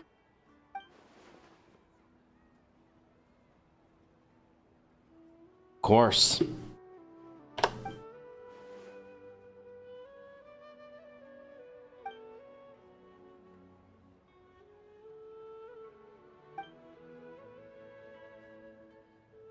If you bite the hand that feeds you, don't act surprised when it turns into a knuckle sandwich, right, Sino? Perhaps I shouldn't say this, but their treatment of Lesser Lord Kusanali calls for a more severe punishment. You could simply tell Lesser Lord Kusanali that you wish to have Azar and his accomplices severely punished. I respect our deity's decision, and won't interfere in any way. While we're on this topic, I knew she was going to give them a light accept the sentence. Academia's invitation to become the Grand Sage? Are you trying to say that I'm fit to be a sage? Not at all. But every person handling the selection process has said that you are the most suitable candidate to lead the Academia right now. Why? Because he dethroned Azar from power? Could you try to put it another way? This is a good thing, yet you're making it sound like I overthrew Azar for my own personal gain. But seriously, though, I always wondered if you had some personal motives behind it. I did have my own motive, but it had nothing to do with being a sage. If the rules of our nation were suddenly cast by the wayside, then it wouldn't be long until chaos ensued. I had no intention of letting their dreams disrupt my life. By that, you mean your life working as the Academia's scribe. Precisely. Wait, is that all? So, that's the only reason why you joined us and came up with all those plans? It's reason enough. You've certainly got quite the personality. You flatter me. All right then. How about you? You've already resumed work as the General Mahamatra, right? That's right.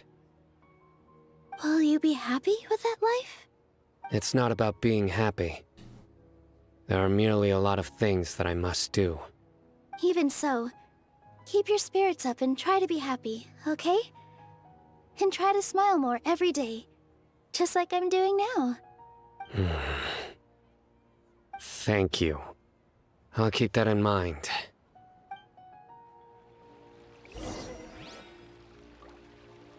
Okay. I need to go to the bathroom.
That's a lot of Primogems.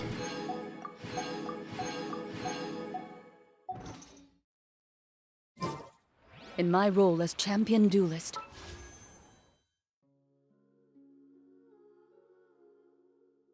my opinions do not matter. For when I draw my blade... Ah, there you are, traveler. Alright, How back. is it? Are you enjoying the feast today? If there's anything you're unhappy with, just let me know. I'll be sure to take note of it. That's good. It's the first time I've ever invited so many exceptional people to one place. I was a little nervous myself. You see, every guest here is quite extraordinary. It's unbelievable that we've got everyone together here. Almost like a fairy tale. Make sure you live it up tonight. I'll be happy as long as you're enjoying yourselves. I'm honored to have her think of me this way. If I have a chance in the future, I would really like to invite her to one of my performances. I can't explain why, but I just feel elated right now. Thank you.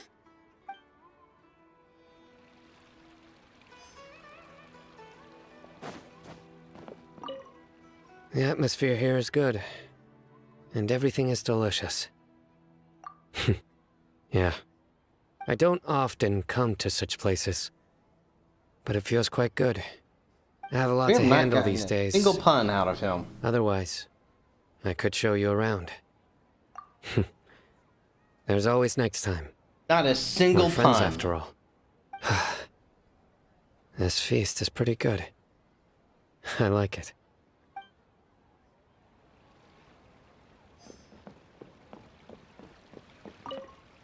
My lady, the grilled meat over there is delicious. Have you tried it? Yes, I also tried some fruit just now.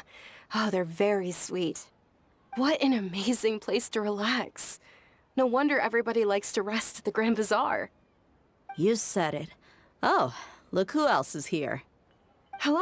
Oh, I'm so happy Nilou invited everybody. Oh, now I have the chance to meet all the heroes.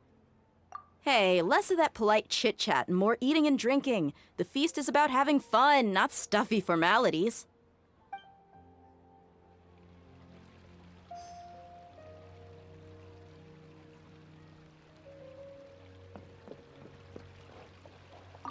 I seldom participate in such lively gatherings, but the atmosphere here is quite good. No. This gathering today has a unique meaning. The Grand Bazaar is lively because the people here feel happiness from the bottom of their hearts, unlike the farces at the Academia. That happiness is an emotion that'll be forever alien to those bookworms who have driven themselves insane by studying. I seem to have taken both keys when I left the house. Oh well. And that is hilarious because there's animations of Kaveh not knowing where his key is, and now Haytham just tossing the key around in his own animation. Hey, you can't just fall asleep here. Paimon will go find something delicious for you to eat. You wake up once you've put something yummy in your tummy. Sometimes that puts me to sleep, sometimes it makes it harder to sleep. Of course. Just wait here for Paimon.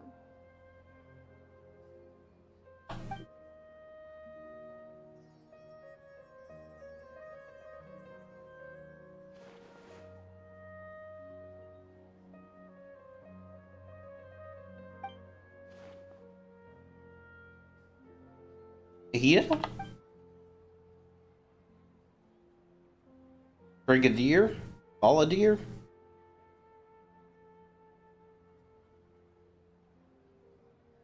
Time freeze. It's me. Okay, it's Nihida. Good. You may blame me for being a bit too self-indulgent. I was thinking about talking with you, and the next thing I knew, I had made a connection with you. The connection between us is amazing. It's like flora and the fence it grows upon.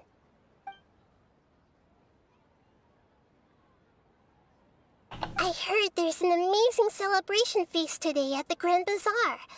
I wanted to have a look for myself, so I snuck in. Lately, I've been so busy dealing with all the fallout from recent events, so I really haven't had any free time.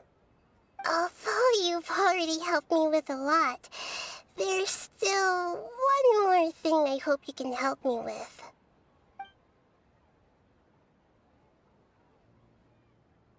Please say thank you to everyone for me. Oh, is it not convenient for you to do that for me? But if I just show up all of a sudden, people will become all quiet and stiff, won't they? What if I end up scaring them and ruining this wonderful feast? That'd be the last thing I want.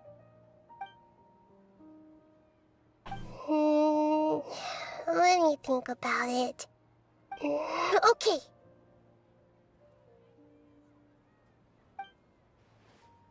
Yes, I have.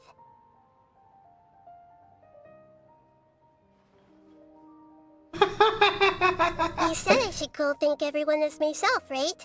So, I've decided to borrow your body for the time being. Please don't blame me. The floor also climbs up to the fence. It's just to get random closer to body the sky. snatching.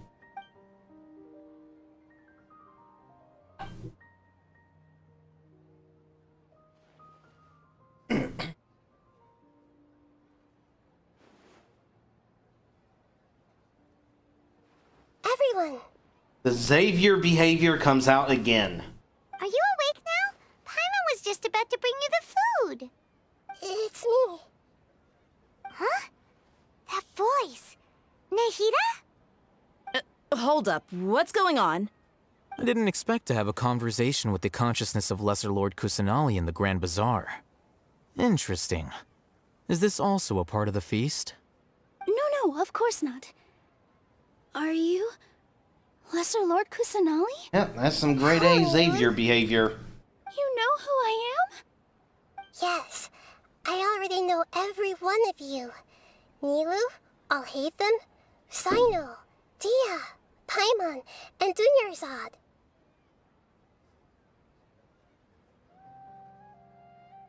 Lesser Lord Kusanali? I took the liberty of occupying the Traveler's body so that I could thank all of you in person. Thank you so much for rescuing me, even if that meant placing your own safety in peril and taking the risk of becoming enemies with the Academia, the Sages, the Doctor, the Balladeer, and even the entirety of Sumeru. Without you, without any of you, I would have been in a much more difficult situation. Had you not helped me to resolve the crisis, not only I, but Sumeru and even the entirety of Teyvat would have suffered great misfortune. People refer to you as the heroes who managed to rescue a god. I'm quite fond of this name. It not only explains your identities, but also bears witness to your relationship with me. Please, allow me to present to you my most sincere gratitude. Lesser Lord Kusanali, you have done so much for Sumeru, and I didn't even have a chance to do anything for you. You don't have to do this. Dunyarzad, the suffering you endured during your illness is also proof of you being with me and praying for me. Thank you. You don't need to be so ceremonious. It's always been my duty to protect you. This is how the relationship between the Academia and Dendro Archon should be. We just did what was necessary and set things back on the right path. You're an Archon, but you act so humble. You really don't need to be so polite with us. Not humble. Having humility. I'm honored to have been able to take part in this plan. I hoped you liked the dance I dedicated to you. Thank you, all of you. Thank you so much.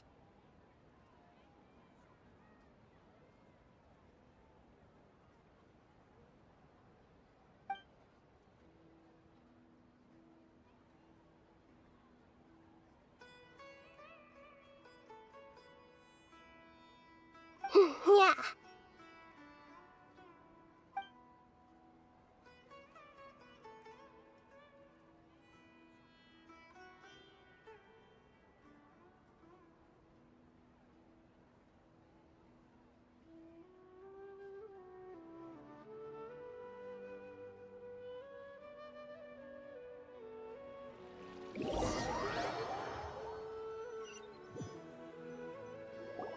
Are you awake? Did you rest well? After Nahida left, you ate a lot of food. You've become a glutton. That just means you still have a lot to learn from Master Paimon, the Sage of Gluttony! Alright, since you're awake now, should we go and have a chat with Nahida? She should be in the academia right about now. If you have any questions, now's your chance to ask.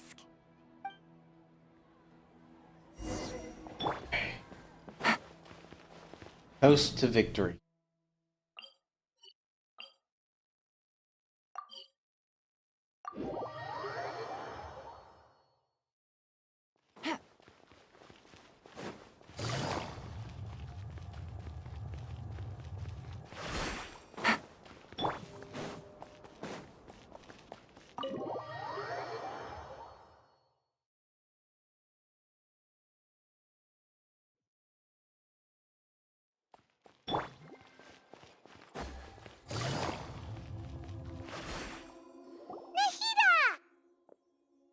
Hello, Traveler and Paimon. What a fantastic night. I'm still immersed in all the happiness and joy, like a candle floating on water. So are we, and that's why we're here to talk with you. Is there anything you want to know?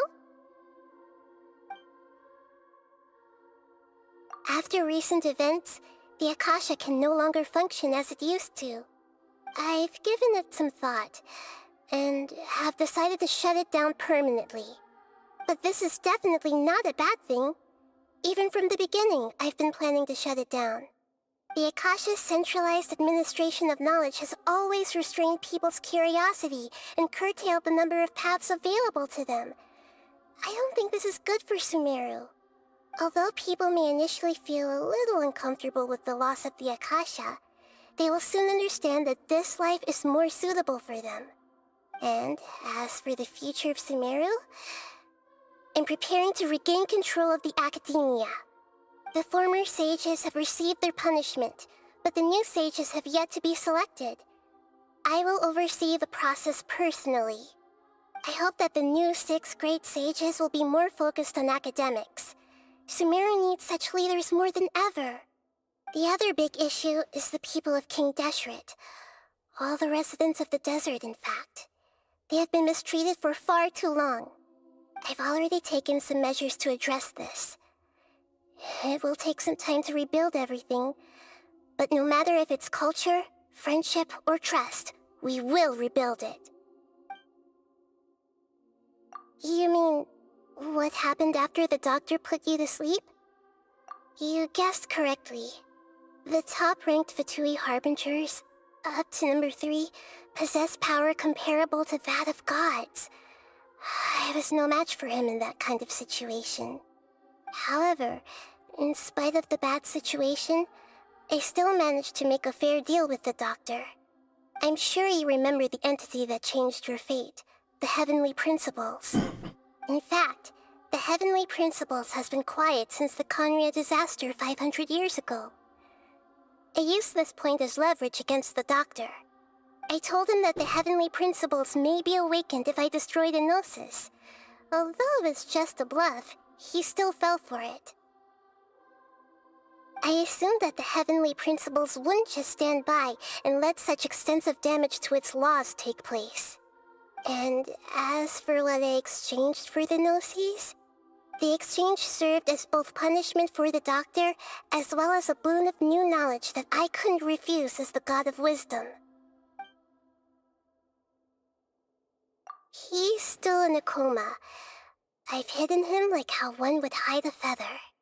I know you have many misgivings about him, but as someone who had become a god, he has retained a number of very useful features. Don't worry, I'll keep an eye on him and make sure he doesn't do any evil. In addition, there are still some mysteries left in him. Some things may be very clear from my perspective, but he is still yet to understand them himself. His future will be determined by fate. Is that where you're headed next? Fontaine, the Nation of Justice? As far as I know, that nation operates in a judicial system. Does their Archon personally judge people? No, there's a Chief Justice in Fontaine. Generally speaking, the Hydra Archon, Focalor, won't preside over individual trials. However, even then, Focalor will still make herself present at just about every trial. It seems that she just likes to immerse herself in that sort of atmosphere. As Archon, she still reserves the right to influence the final verdict. Anyway, let's just say she's got, a very unique personality. Are you sure? Isn't there something else you haven't asked about yet? Huh? You mean...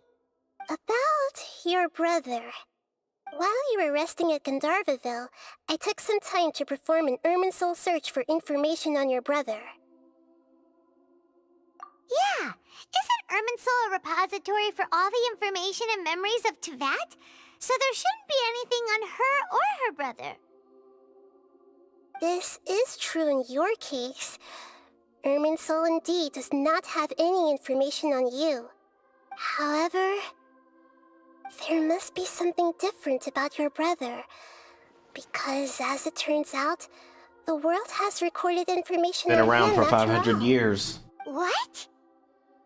There's only one possible explanation. He belongs to this world.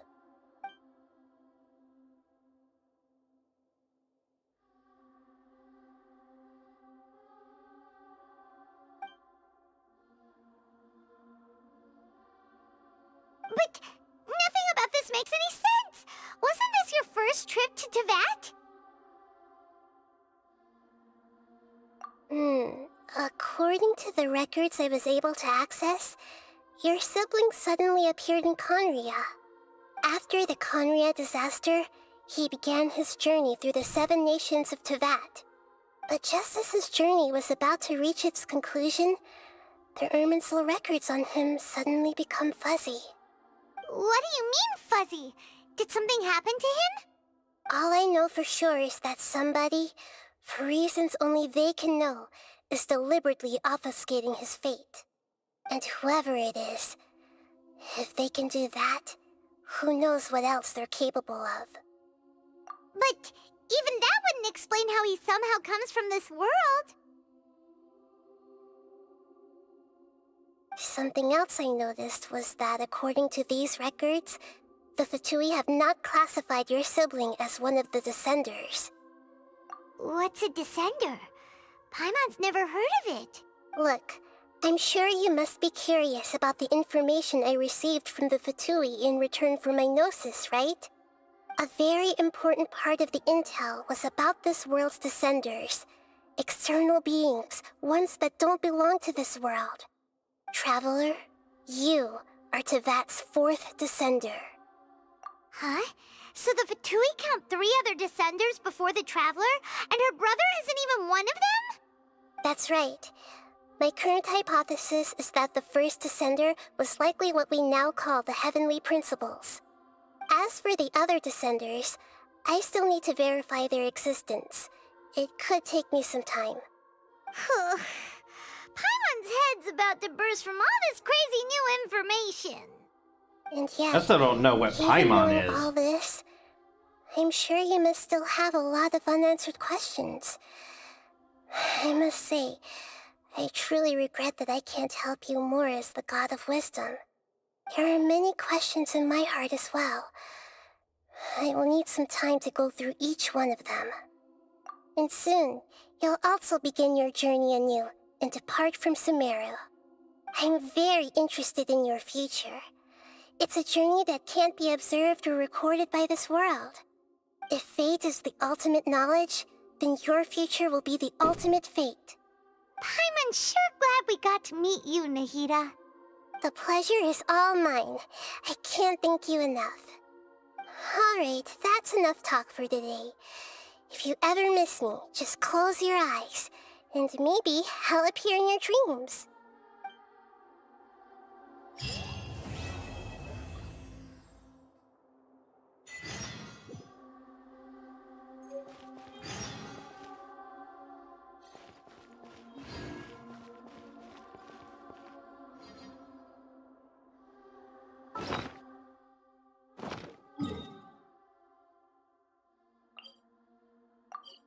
Earlier, I wasn't able to check out the gem store here in Sumeru.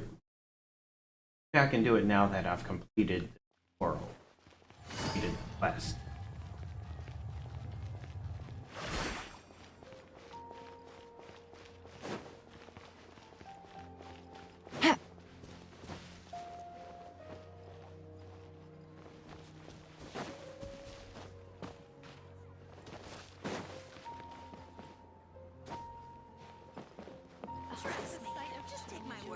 Oh, there Take it it is. easy.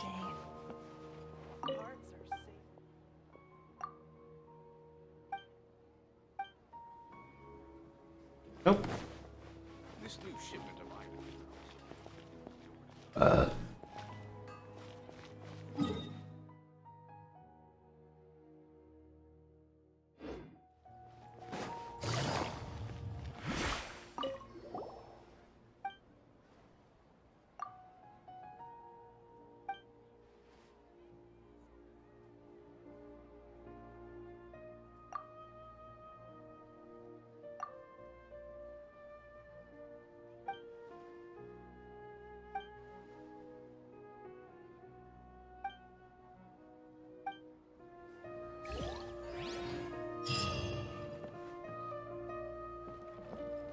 Ad Astra Abyssal.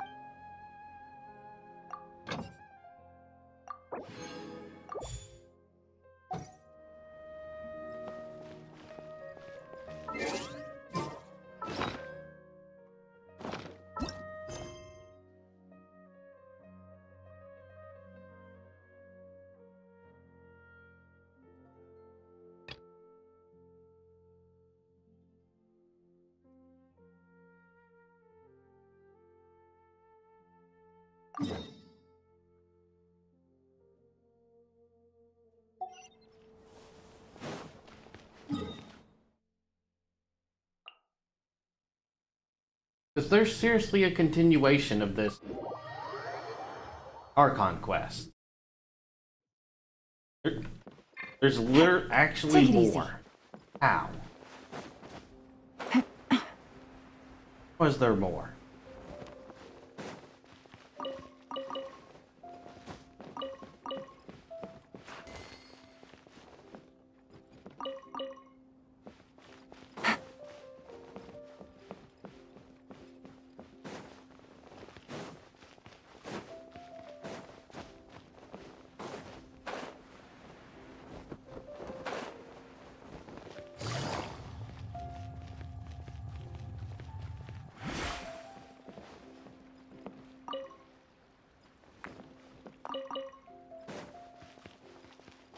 Into the shadows.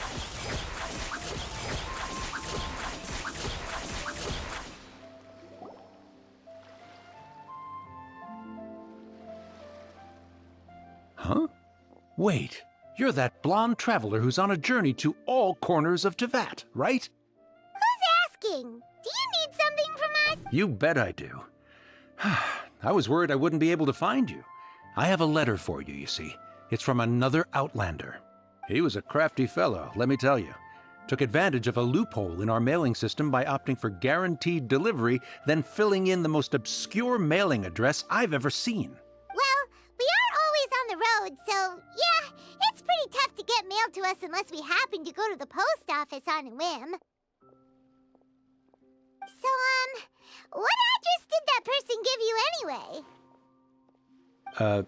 He just wrote, next to a small, white-haired talking fairy. What? So the address is Paimon? Yeah, exactly, right? And if I failed to deliver the letter, I'd have been bound by regulation to compensate him. Really, he got me good. I count myself very lucky that I ran into you here. Of course, here it is. All Come on! Paimon wants to have a look too!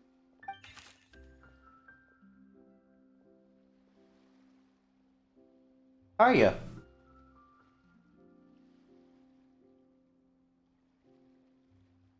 Kaya, huh? So he's here in Sumeru.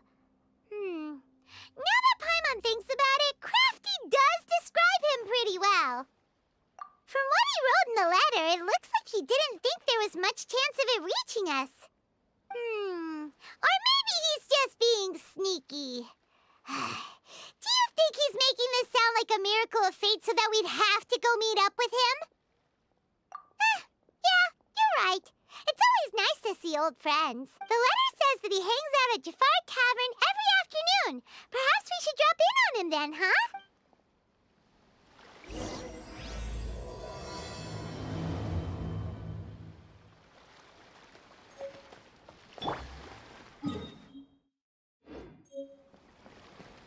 Wine-scented letter.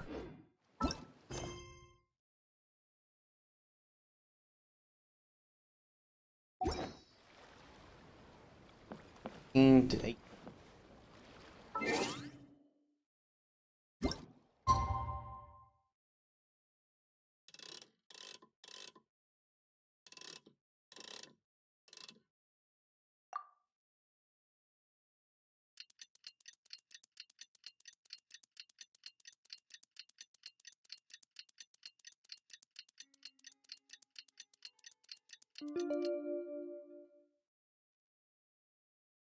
I should have enough time to finish the quest off.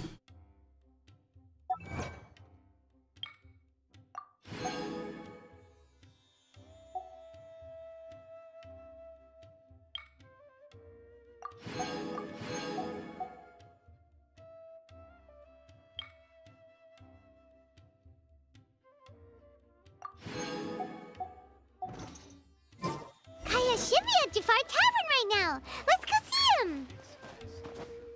I see his hair.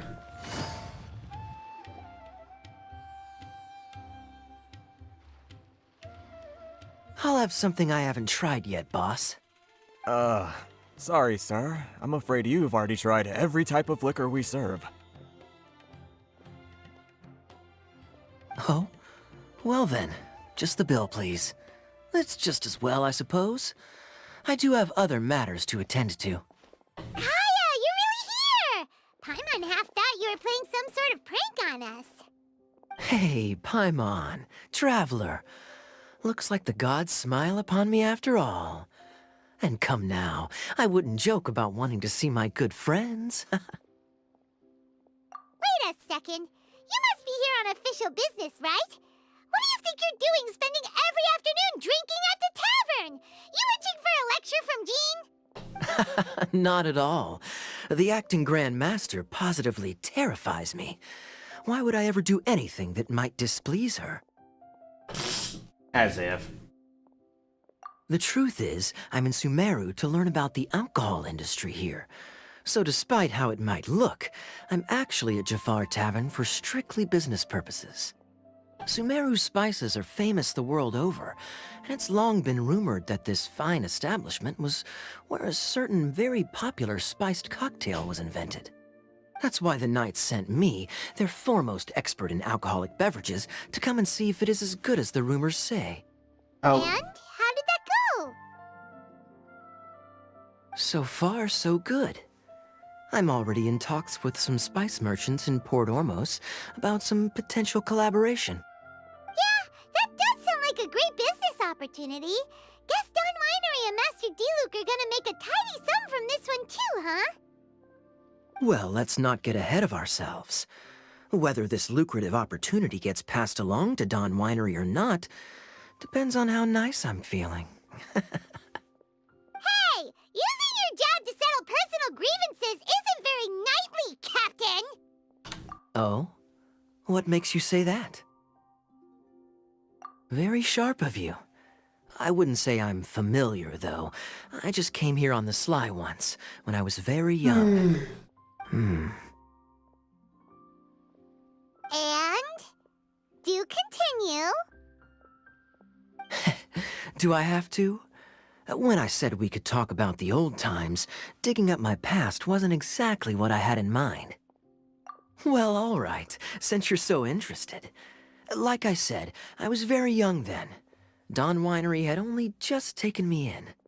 I overheard my adoptive father talk about sending a team of merchants to Sumeru during a business meeting. I'm sure you'll agree that everyone's curious about their roots on some level. And my roots? They're in Khaenri'ah, which is said to have been located deep underground, somewhere near Sumeru. And so I stowed myself away amidst the cargo, and silently joined the merchant delegation on their trip to Sumeru. But it wasn't long before the merchant delegation received news that I'd gone missing. Their leader promptly found me, and before I knew it, my adoptive father was dragging me back home by the ear. It was a short-lived adventure. Sorry I don't have a more thrilling story for you. Yeah, Conria. Honestly, not much. The only reason I knew that Conria was near Sumeru is because I happened to read that in a book when I was young. My life had less and less to do with Conria as I grew up, and so I started caring less as well. I used to believe that I had inherited some sort of duty from my father. But then I began to wonder. Maybe my father left me in the peaceful land of Mondstadt Wait, hold for on. no other reason than Your simply to father keep me that alive. other guy? As well as ensuring that I'd be safely cut Dainsleif? off from certain things. The thought that I might be able to actually live a happy life there must have been the icing on the cake. This is obviously all speculation. Simply put, I'm afraid that I'm not particularly in the know on this topic. These days, my surname, Alberich, is probably the only link to Conria that I have left. One death afternoon, please, boss. Oh, Dainsleif. Tell me, what do you know about the significance of that name, Alberich? Dainsleif? Ah, you've decided to join us. I was wondering how long you planned on listening in. I believe I've seen you before in Mondstadt. Dainsleif, if I'm not mistaken. So you remember me. Then we are already acquainted, Kaya Alberich, descendant of the Abyss Order's founder. Ooh, even more salacious. Huh? What? I take it that you weren't aware of this until now, Kaya. Or you wouldn't have been so forthcoming with your surname. Oh my. That's quite a lot of baggage for a surname, isn't it? Though I must say, it does confirm an old suspicion of mine. I suppose that was why my father left me in Mondstadt after all. I'm surprised that you take me at my word without the faintest hint of skepticism. Well, perhaps what you told me just happens to answer some questions I carry in my memories. And in any case, I recognize your eyes. You're a pure-blood Conrian, aren't you? Very clever. Forgive me for being direct, but I sincerely hope this new knowledge doesn't change anything. If you've already let go of your ties to the past, then keep it that way. Kaya, you're not involved with the Abyss Order in any Come way. on. Are you? Hey, hold on now. This conversation has taken a rather sudden turn for the deadly serious. And I'm afraid that as someone from Mondstadt, I'm not accustomed to this sort of atmosphere.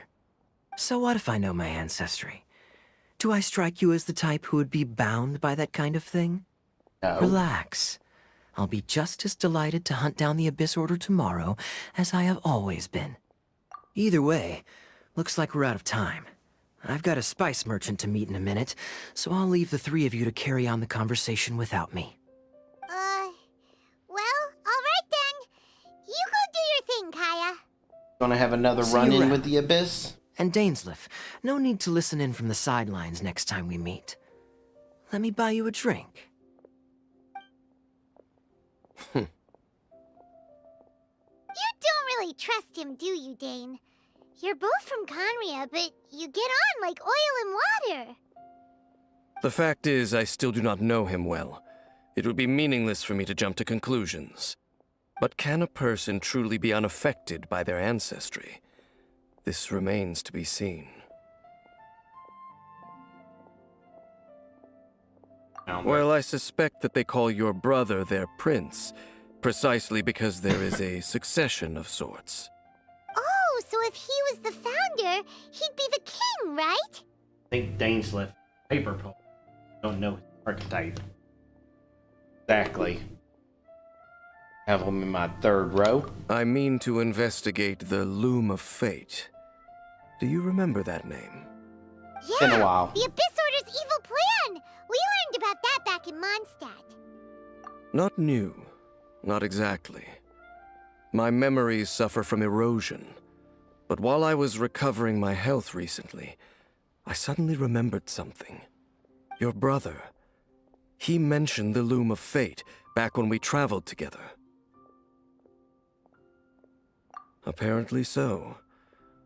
I was also quite surprised when these memories tallied up. I recall that we were traveling to Sumeru when the matter was brought up. So, you're going to the place that he mentioned back then? Correct. At that time, they must have been introduced in one way or another to this concept. If I recall correctly, we were somewhere in Avidya Forest then. Well, what are we waiting for? Let's go! Maybe we'll discover some secret that's lain hidden for hundreds of years! No. Now is not the time.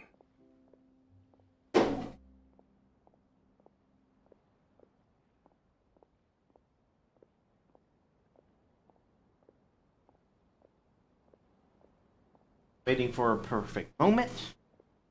No, it's just... I'm still waiting for my drink. Seriously?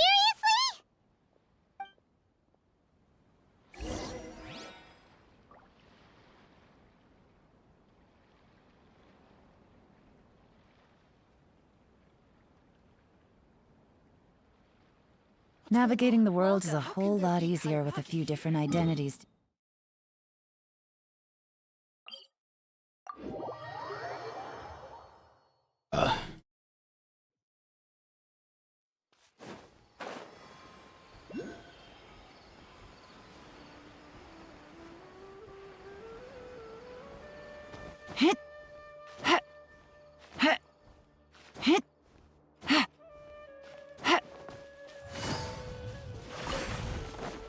Loaded.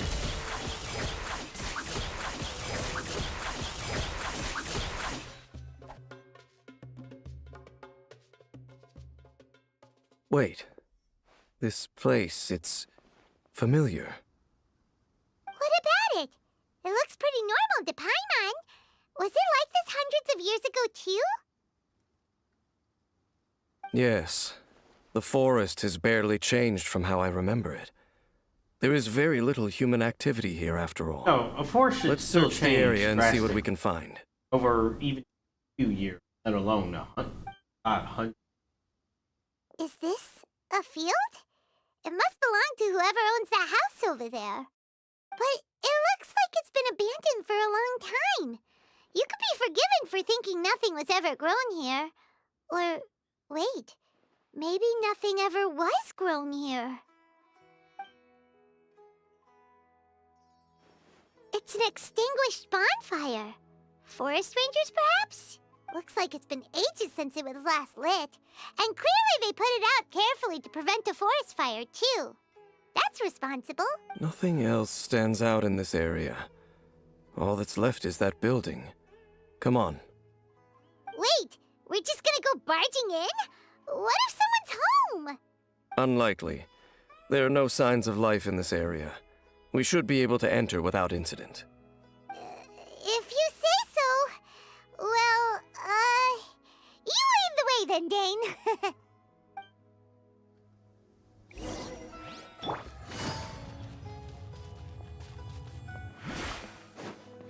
Huh. So there really isn't anyone home. Ugh, this place is so dusty. Paimon bets no one's lived here in years. Investigate carefully. We mustn't miss a single detail. Smartest character. Hey, look! It's a bull! Guess whoever used to live here liked to cook, huh? Can't you smell it? There's a heavy scent of medicinal herbs in here. Oh, so it's a medicine bull? Seems you're right. You've got a good nose on you, Dane.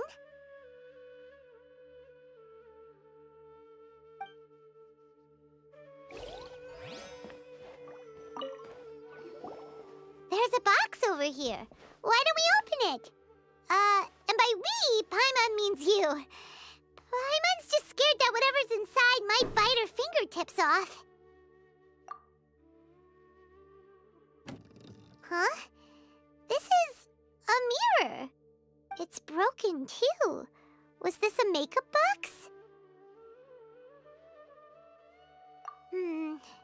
That's kinda disappointing. Paimon was hoping we'd uncover some super big secret, especially after Dane talked this place up.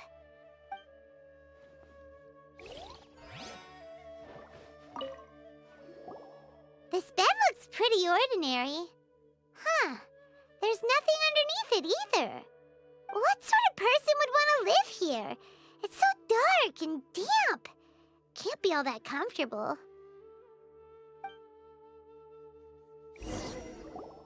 Doesn't look like there's anything else worth our attention here. You sure we're in the right place, Dane? My memories are quite foggy, but my subconscious and instincts both assert that something once happened here. But we'll exhaust ourselves if we search aimlessly. I hear noises outside. Let's go and check. Noises? Is it... It's not much. Just some minor adversaries. Villagers or... Monsters? Wow, Dane's ears are sharp, just like his nose! He's in surprisingly good shape for a 500-year-old. Although for someone who's as full of surprises as Dane, it's hardly a big deal. Anyway, let's beat up these monsters! Get out of here! Into the shadows.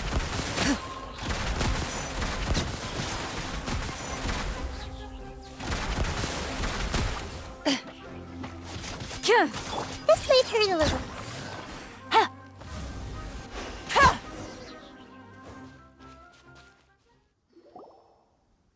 I doubt that the appearance of those monsters was wholly random. There must be something nearby that attracted them.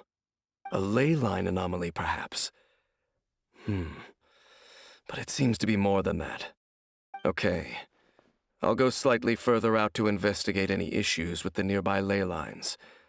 I might be a while. You should wait for me here. What? You're going alone? You better not be trying to keep some secret from us. Your suspicions are as banal as they are unwarranted. I merely think that this house should remain the focus of our investigation, and as such, someone ought to stay here and keep an eye on it. Not to mention that if even forest rangers are capable of investigating ley lines, I will be more than able to handle it alone. Fair enough.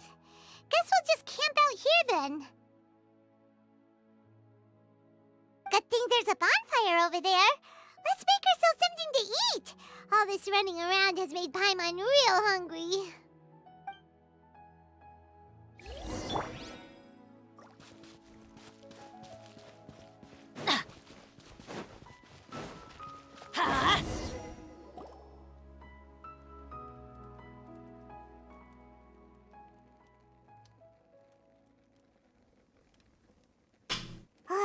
Your cooking is as good as ever. Even if there was no other reason, the food alone would be enough for Paimon to stick with you.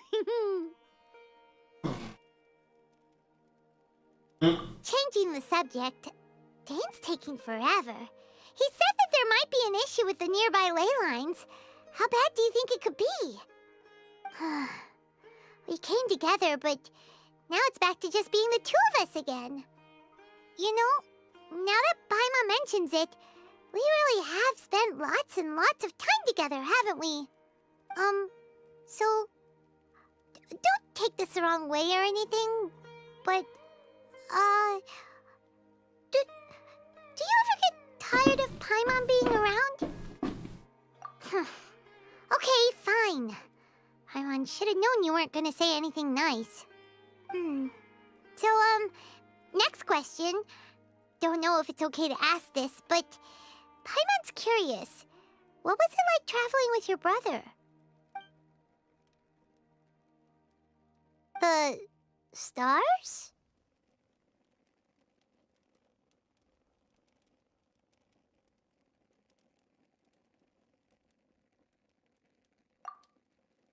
Wow.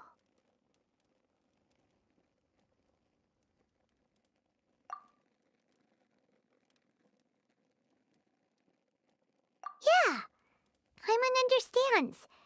Being separated without even knowing the reason why, it's just terrible. But we'll find the truth together. Sure as Paimon's your guide.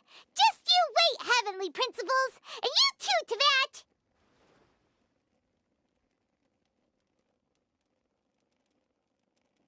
You know what? We've talked too long about this sad stuff. Let's talk about something happy instead, 'cause if you're sad, Paimon will be too. All right. It's getting dark, so why don't you rest? Paimon will take first watch. Don't worry, no monster's gonna come and eat you up. Oh, come on! Don't say that! Paimon just wants to look after you for once.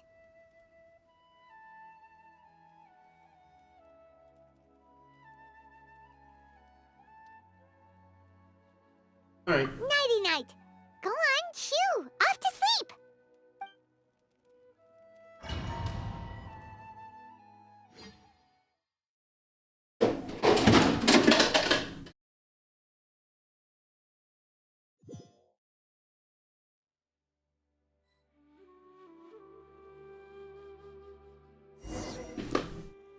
Hey, time to wake up. The sun has risen. Thane's left his back. What a deep sleeper. You do know that we need to... Tear stains. You dreamed of your sibling last night, didn't you? All right. Rest here a bit longer then. I'll head into the forest to investigate.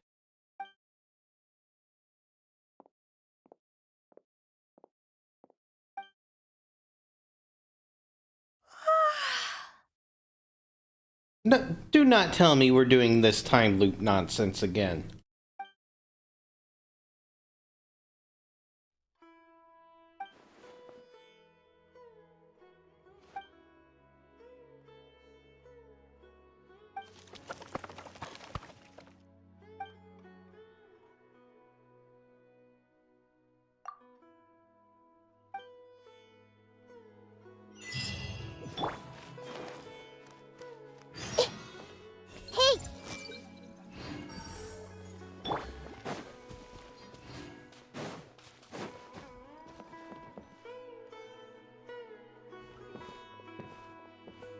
Halt!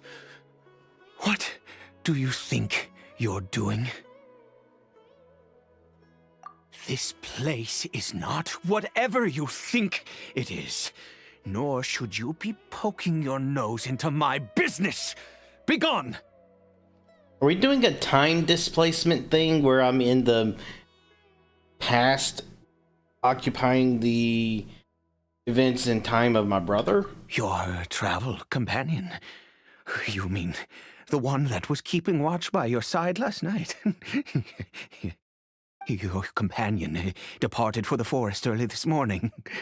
That much I saw with my own eyes.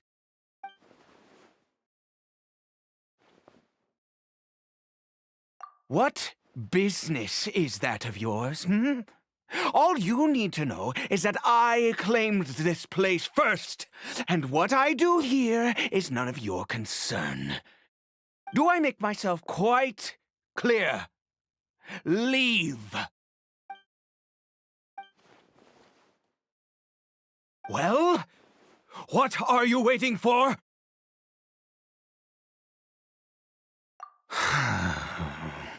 If you must, suit yourself.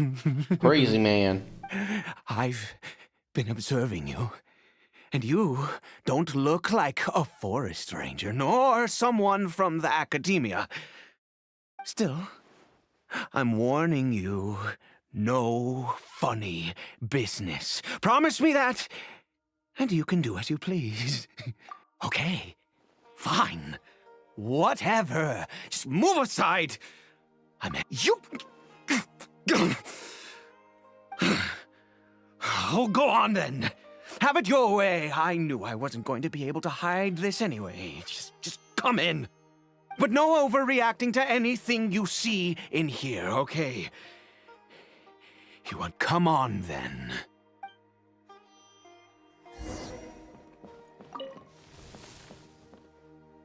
Billy Joel.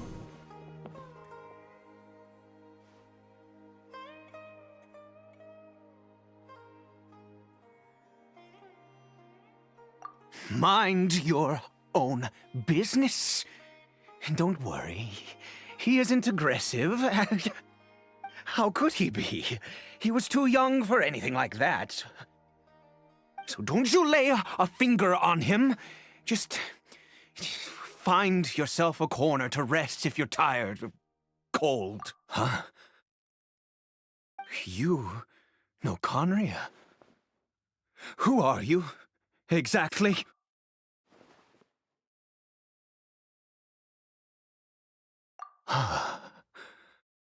Do you worship a god, traveler?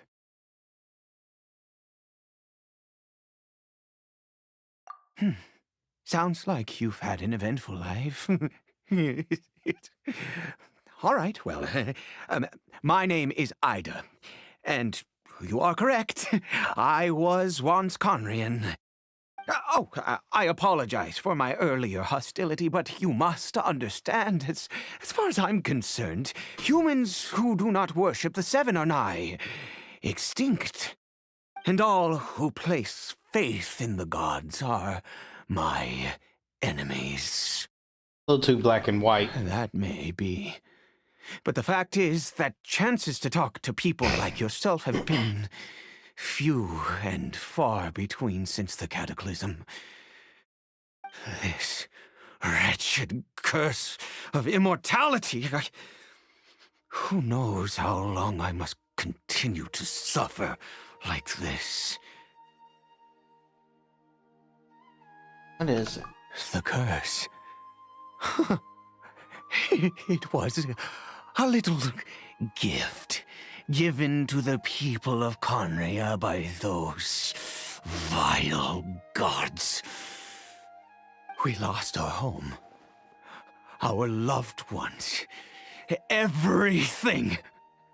The agony of the cataclysm itself was already too much to bear, but then came the curse, robbing us any chance of Apparently release. trapping y'all in the past. All we can do is watch helplessly as our souls erode and our bodies decay.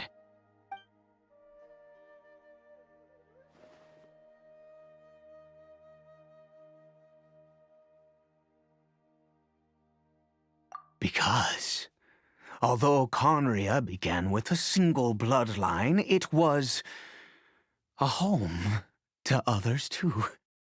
Any who forsook their gods and came to Conria were welcomed as our fellow citizens. When the cataclysm came, we pure-blood Conrians were declared the greater sinners. Upon us the gods placed the curse of immortality. But yeah, that's a lot of characters. Whose ancestry belonged to the domains of other gods were punished with the curse of the wilderness as they fled, turning them into monsters. He is Caribert, my illegitimate son. How times have changed. I can say that out loud with no consequence now, but it was once a matter of unspeakable shame. I was a noble of Conria, by blood, but I resented the life Chris that my Barlow's family had arranged for me. And then, one day, I met a beautiful woman amongst the people. Her roots were in Mondstadt, but that mattered not to me. It was love at first sight. Caribert faced great hardship from the very moment of his birth, all due to my selfish desires, and I was never able to be there by his side for any of it. After all that, he turned into a hilichurl right before my very eyes. I always owed him much, and now at least I can finally be close to him.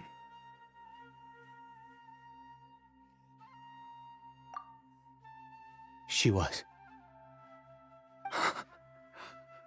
We were separated. I do not wish to dwell on it. It could be worse. I suffer the pain of loss because I once had everything I could wish for. And now that I have lost almost everything, the little that remains I see with new clarity. If nothing else, at least I still have Caribert.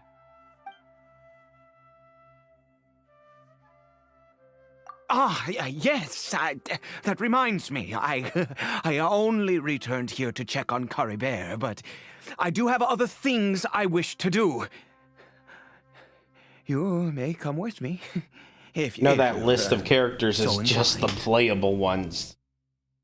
With two exceptions.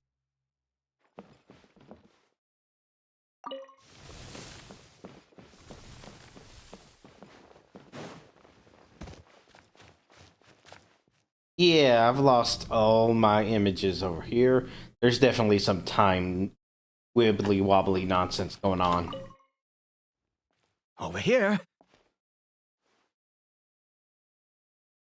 I'm sure you're wondering why I brought Caribert here to Sumeru.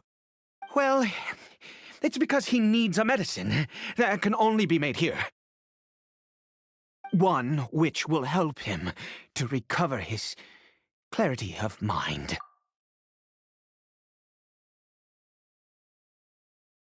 Nope, this is a video game. A playable anime. I do not hope to break the curse. I am well aware of my powerlessness against the punishment of the gods. But it is said that this medicine is imbued with the power of Sumeru's god of wisdom and can awaken the mind from a state of deep stupor. It has been used in the past to treat cases of mania. I believe that it might just work. I read about it in a book. From the Royal Library of Conria. It was banned. I mean, since this medicine requires the power of the Seven to work. Dude, you're looking like you need a dose yourself. In my youth, I disliked the life of nobility and craved excitement. I was leafing through some forbidden text and happened upon it. What other choice do I have? What exactly would you have me do? The gods have already punished us. What does one more sin matter now? Never mind. As long as you understand. I'm sorry. I struggle to take control of my mood sometimes. Perhaps a consequence of having lived too long.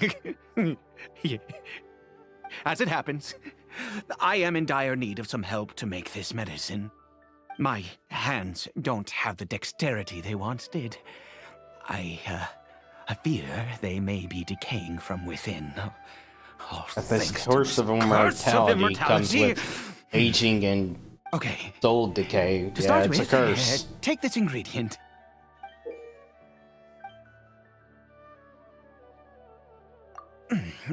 Also, do you have any of Sumeru's regional specialties on hand? Yeah, I have a few. I believe they're called Kalpalata lotuses and Sumeru roses. Oh, wonderful! Oh, in that case, we have everything we need. This is the method for making the medicine. You just need to follow the steps. His immortality isn't a gift. His body still ages on the inside.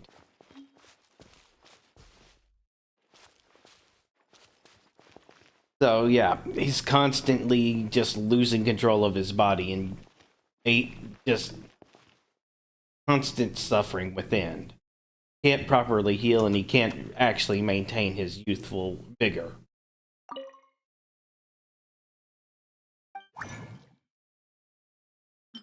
Alright, nameless medicine. Oh wow, I do not have many lotuses.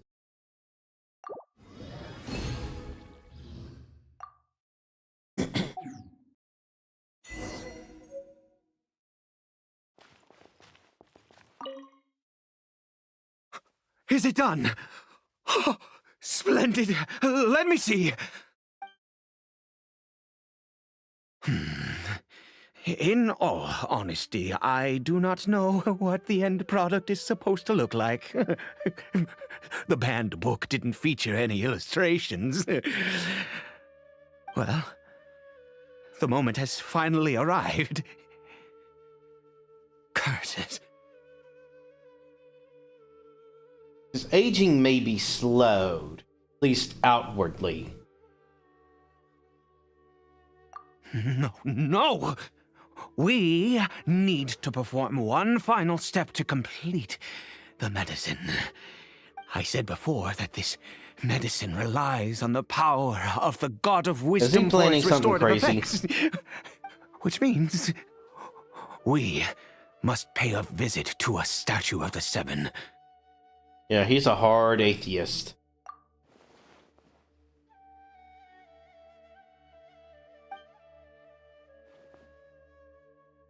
Let's go. Bring the medicine with you. I'm willing to bet my map won't work. Yep, didn't work.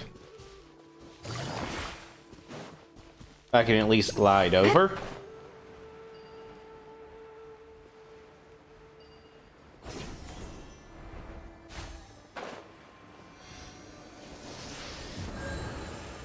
Look at this statue. How can I bow before this thing? God of Wisdom! Look at me! I will utter no prayer, nor will I sing your praises. You and your kind destroyed my home, wrought unfathomable. Technically, she participated in this and not. She did not participate, nor did her predecessor. You cannot mock me more than fate itself already has. God of Wisdom, I seek not to disavow myself of the sinful blood that flows through my veins. I wish only to beseech you to have pity upon a young and unfortunate soul, my son, Caribert. He was turned into a monster before he had the chance to witness anything beautiful in this world. This is no fate for a child. If everything the gods have done was in order to have the impious people of Conria bow their heads, then I bow to you now.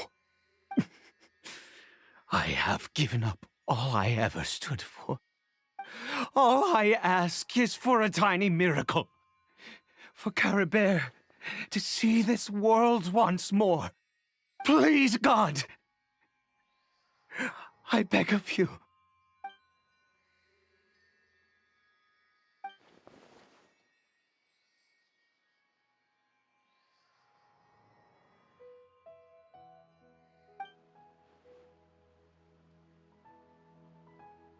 That's a question I also have. I have made quite enough of a fool of myself for one day. Let's go.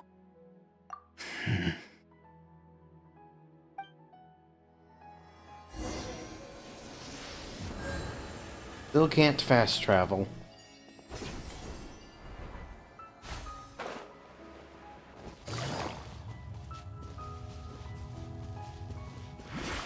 Loaded.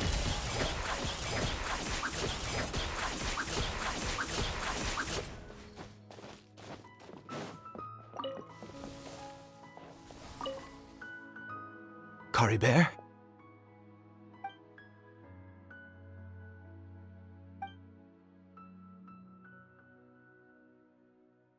Well, we've prepared the medicine. We might as well try it.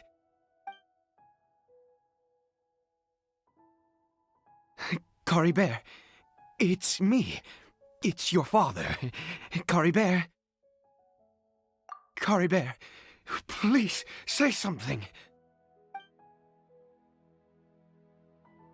I'm sorry I couldn't be at your side when you were born.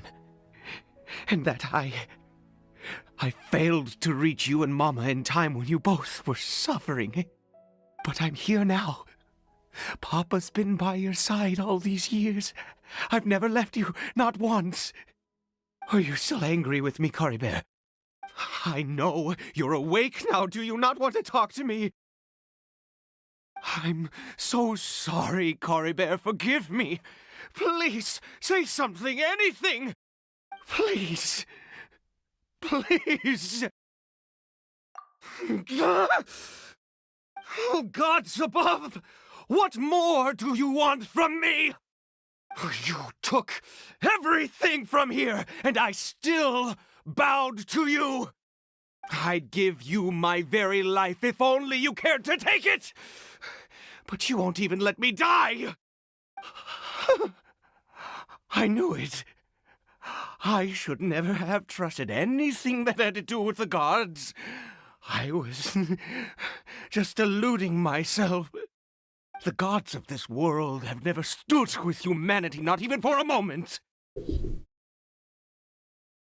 Other reasons. What do you mean? Huh. You really think so? Give up? No, never. And yes, you're right. I cannot let myself Certainly wallow seems in like he's despair. going down that route. Even if I must stay here with him for 50 years, 100, what difference does it make? I do not lack for time. Or, if I'm right, and my playable character's mind has been cast into the past, into the body of her brother, technically playing as the male character right now, it's just, since it's being replayed as a memory, where you showing the female character who picked. This might further explain why the male character is supporting the Abyss, which is the villain or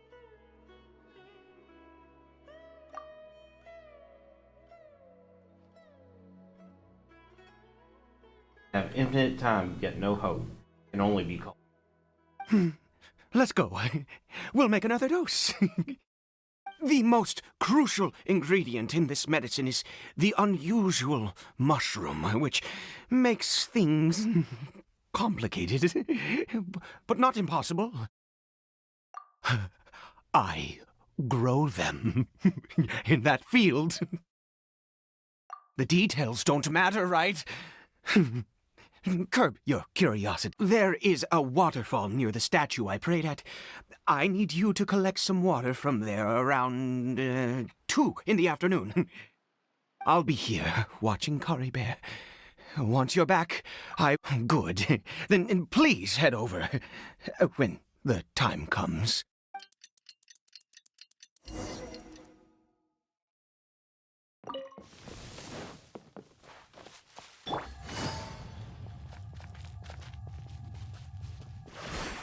Ready.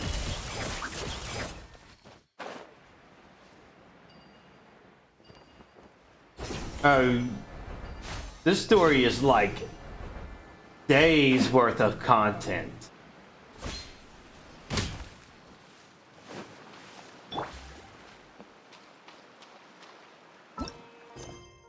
Like, I am in chapter 3, in the final act of chapter 3. There's like a whole lot of content from before here.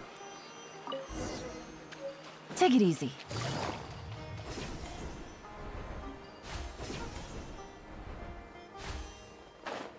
So you're basically jumping into a complex anime story right in the middle of the episode, like episode, like 20. Ah, you're back. Coribear's condition is stable. By which I mean he still isn't responding.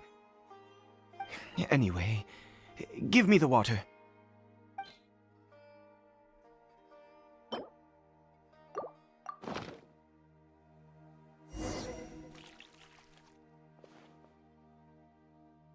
I need you to stand guard here for a while.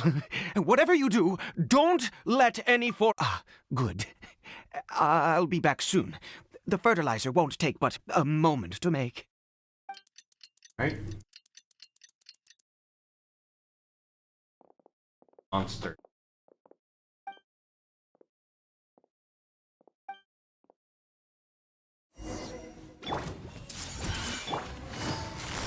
Gotcha. Loaded.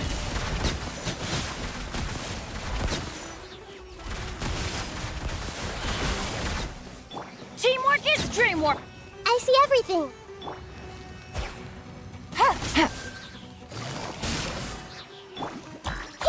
Ready. There we go. What happened? Was it monsters? Oh, thank goodness you were here. I couldn't have taken them on all by myself. I'd have to hide and wait until they were gone. Oh, yes, I've got the fertilizer. The effects can take some time to kick in, so let's get on with it.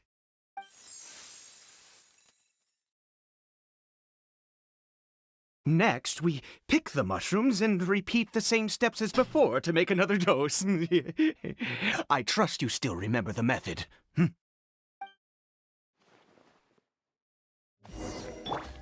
Remember the method, but a little low on Lotus.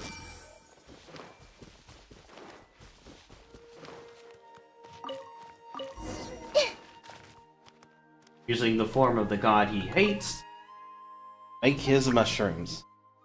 Well, make his medicine.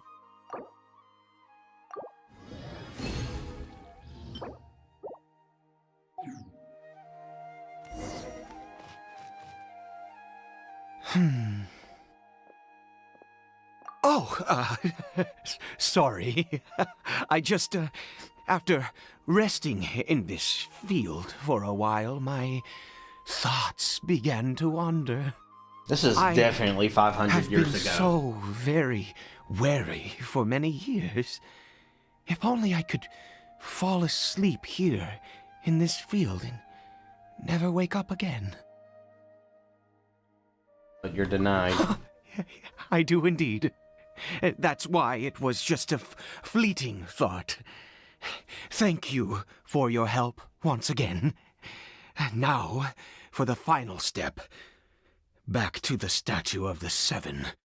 Ooh, he sounded really angry with that line.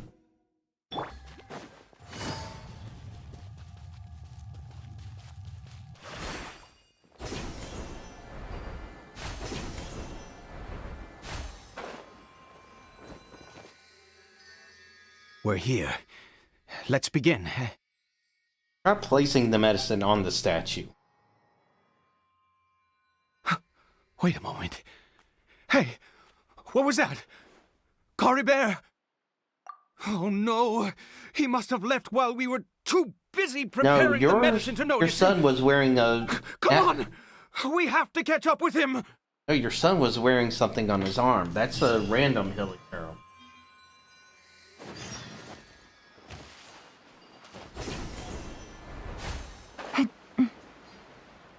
The heck?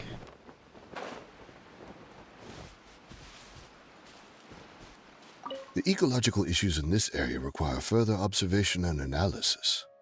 You scholars and your big words. You know what would really impress me? Fixing the humidity in this forest. My whole family's having a hard time with this climate. Seriously, all my old injuries are acting up.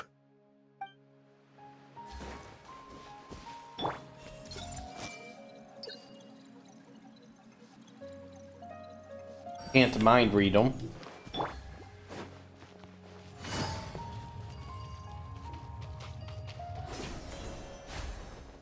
This wasn't here before.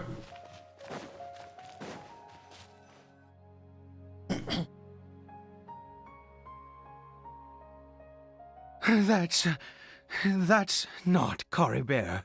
Yeah, no silk sark. Right. Scarf. Coribert's scarf was a gift I once gave to his mother.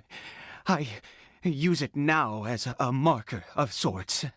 My eyes must be going. How could I not recognize my own son? Ah, yes. It doesn't seem interested in us in the least. It seems intent on walking in that direction. Where could it be going? Yes. The more we know about Hilly Churls, the better. Why do you call him the Trad?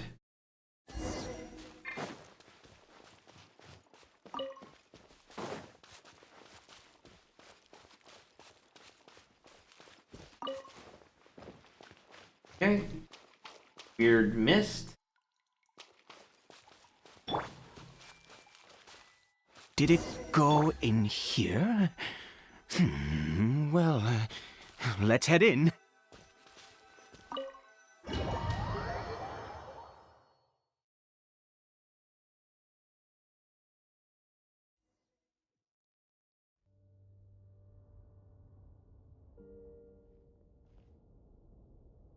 What a ghastly place.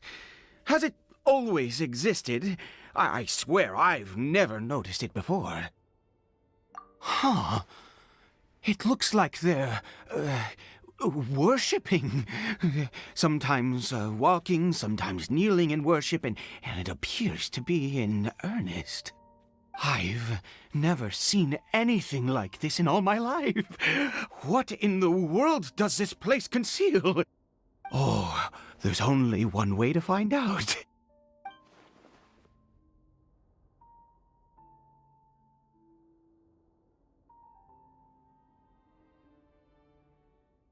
Okay. Yeah, there is a bit of a delay happening.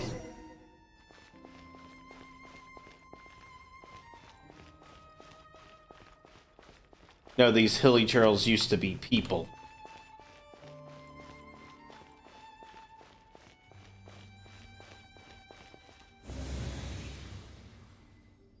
I guess if I die, I go back there.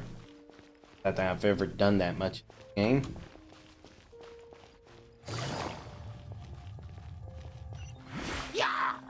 Oh, and they're aggressive now.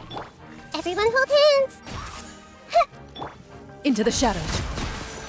Really didn't want to start a fight with them. It just didn't feel right.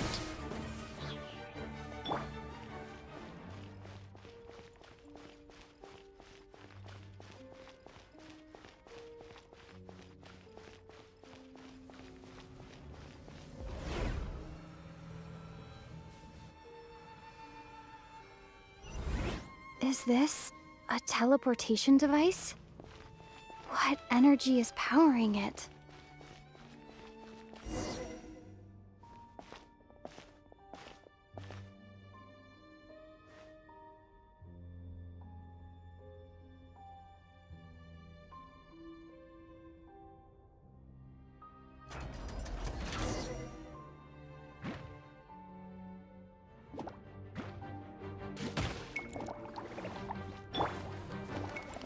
Hey!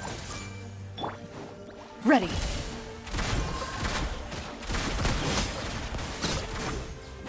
Oh, that's gonna do no damage. Get out of here!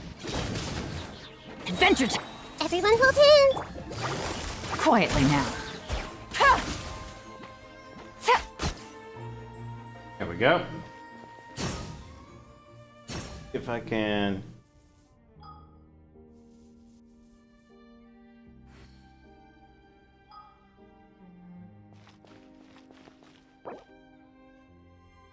See if I can set things up so I can see your messages a little bit faster.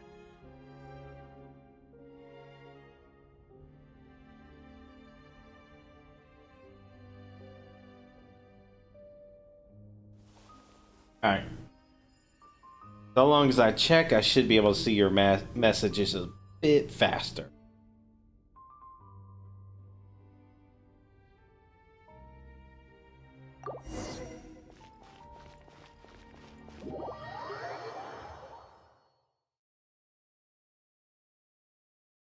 So there's still going to be a bit of a delay from what I'm currently doing. What? Did I accidentally leave? Yep. Accidentally left.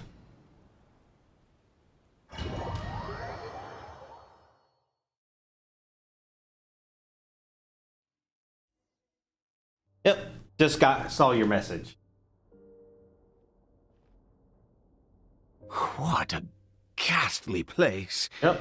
Has it always... Huh. It looks like they're... Yep, accidentally left and Oh, now I have to restart. Yeah, I just opened the video on my YouTube. Take it easy. Personally. See if I can get by without accidentally touching them. Busted.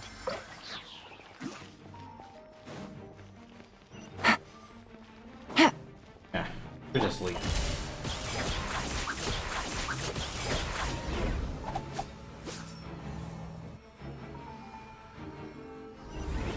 Is this a teleportation device? Yeah. What energy is... Alright, we're back.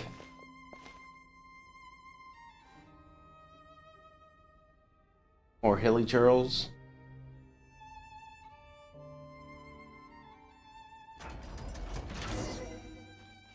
Yeah, it's still going to be a bit delayed, but I see everything. not too bad. Into the shadows. Huh? Why do they never miss? Quietly now. Committed to memory. Got it. Yeah, and I can only keep up with your messages on time, or at least less delayed if I'm keeping an eye on it.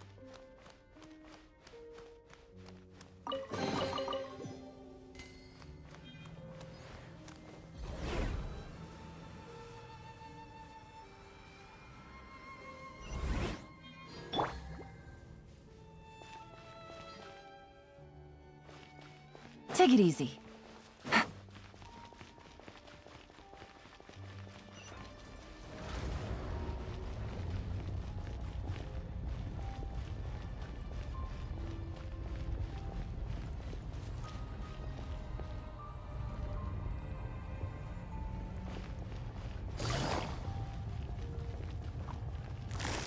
Busted. Take it easy. Hey! Loaded.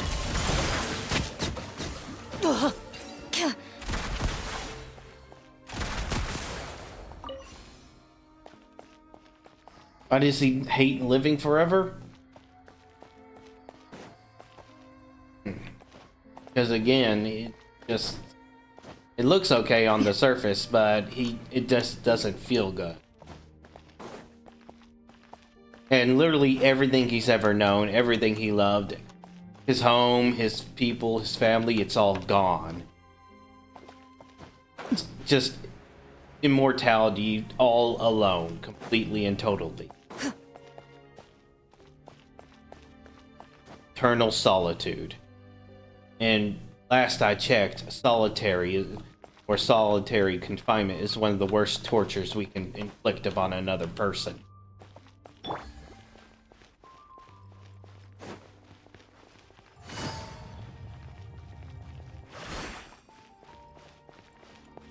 I'd get over there.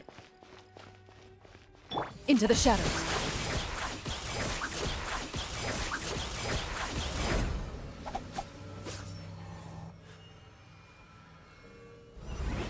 Huh? How did I get on the ceiling? Did the room turn upside down, or... gravity itself?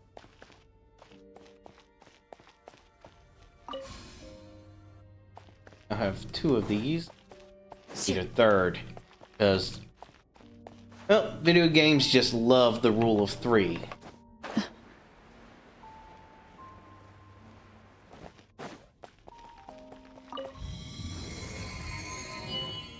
Ah, good. That's how I get to the next one.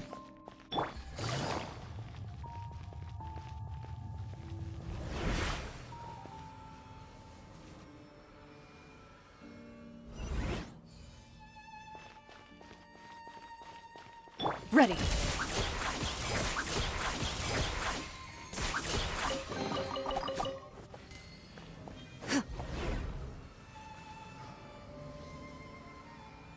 His child is in a coma, basically. He's been turned into one of those black creatures. That was the one sitting on the bed.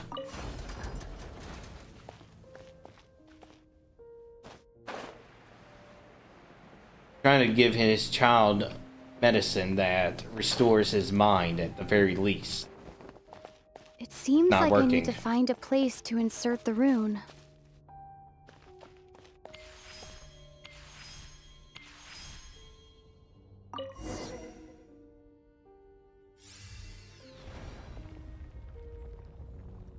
I don't think this is going to have a happy end.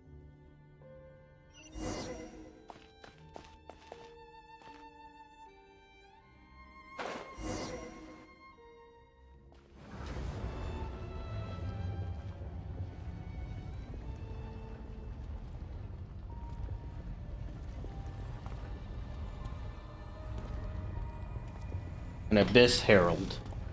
Halt, humans! Fate has not granted you the right to enter this place.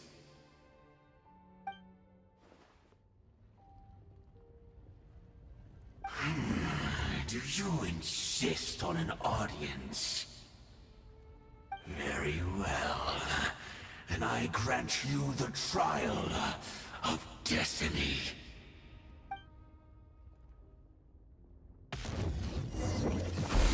Oh, you want to fight? I see everything. All right. Gotcha. Game's up. So Sharing my knowledge. I'm going in! Huh? Into the shadows. Oh wow, you're getting deleted.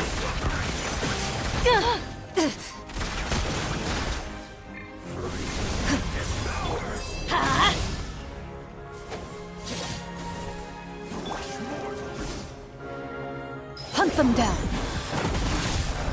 Ah, the glory of iframe. Get out of here! Off we out! Hey! quietly now. Ready.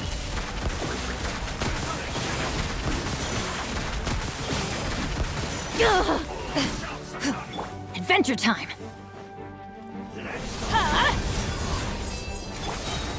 Ooh, getting hurt. I see Trying everything. to break through. Into the shadows. Alright, that should be enough. Who was that? He was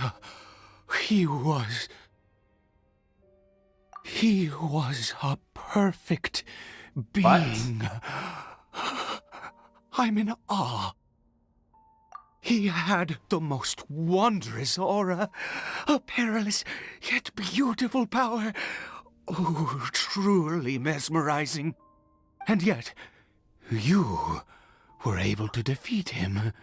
Oh, your strength is greater than I had imagined. Yeah, he caught me off guard. Let's continue on. I find myself growing more curious by the second and more excited.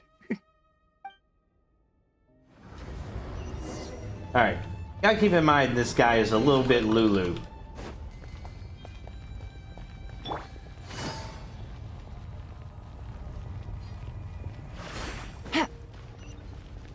Loaded.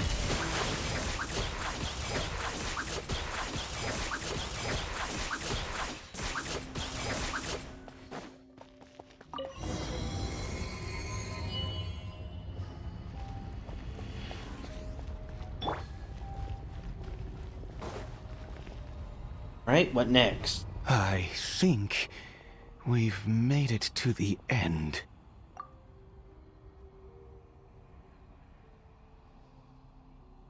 Wild statue. Yeah, like I said, he's gone Lulu. Even if he's trustworthy or could have been, he's going to do something random at some point. Something crazy.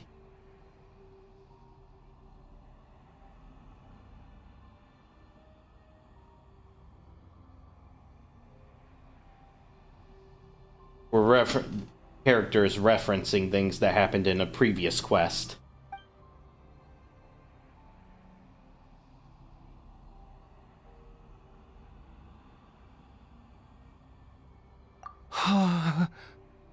And he's worshipping it. Oh, dear creature, why do you bow down? For fear of the unknown? Or for a power that you covet?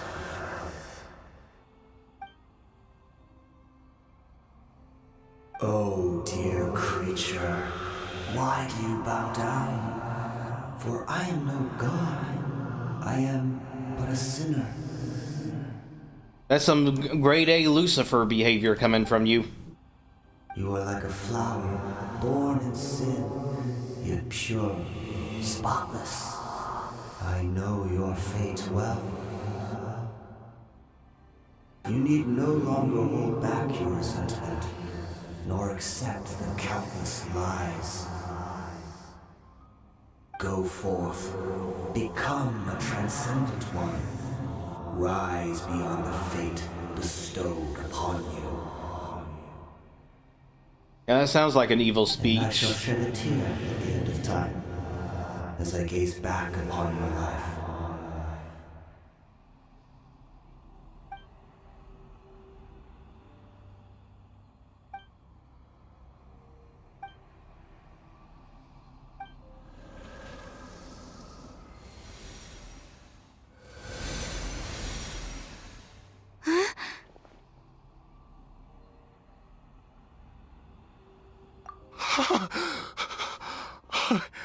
What just happened? Heck? When I saw that thing, my heart was instantly at peace. I was overcome by a sense of awe or joy, perhaps. Okay, that's weird. Your comment didn't show up on my YouTube, just on my ring. Weird. Very weird. I am. I feel good. In fact, I feel better than I did before I came in here. How peculiar. Oh, is that so? All right. As you wish. Yeah, I'm not liking him as a lucid person. That's a little more concerning. Him suddenly becoming lucid, fully lucid? Yeah, nope, don't trust it.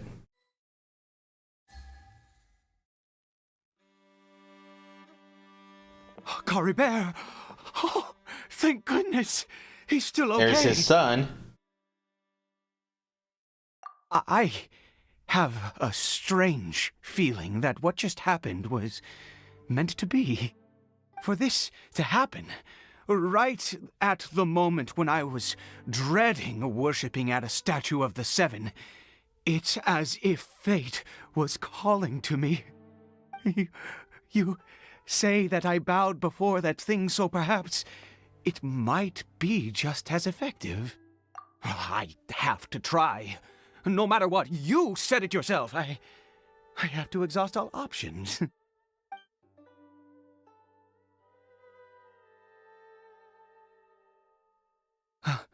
Caribert? So it is going to work.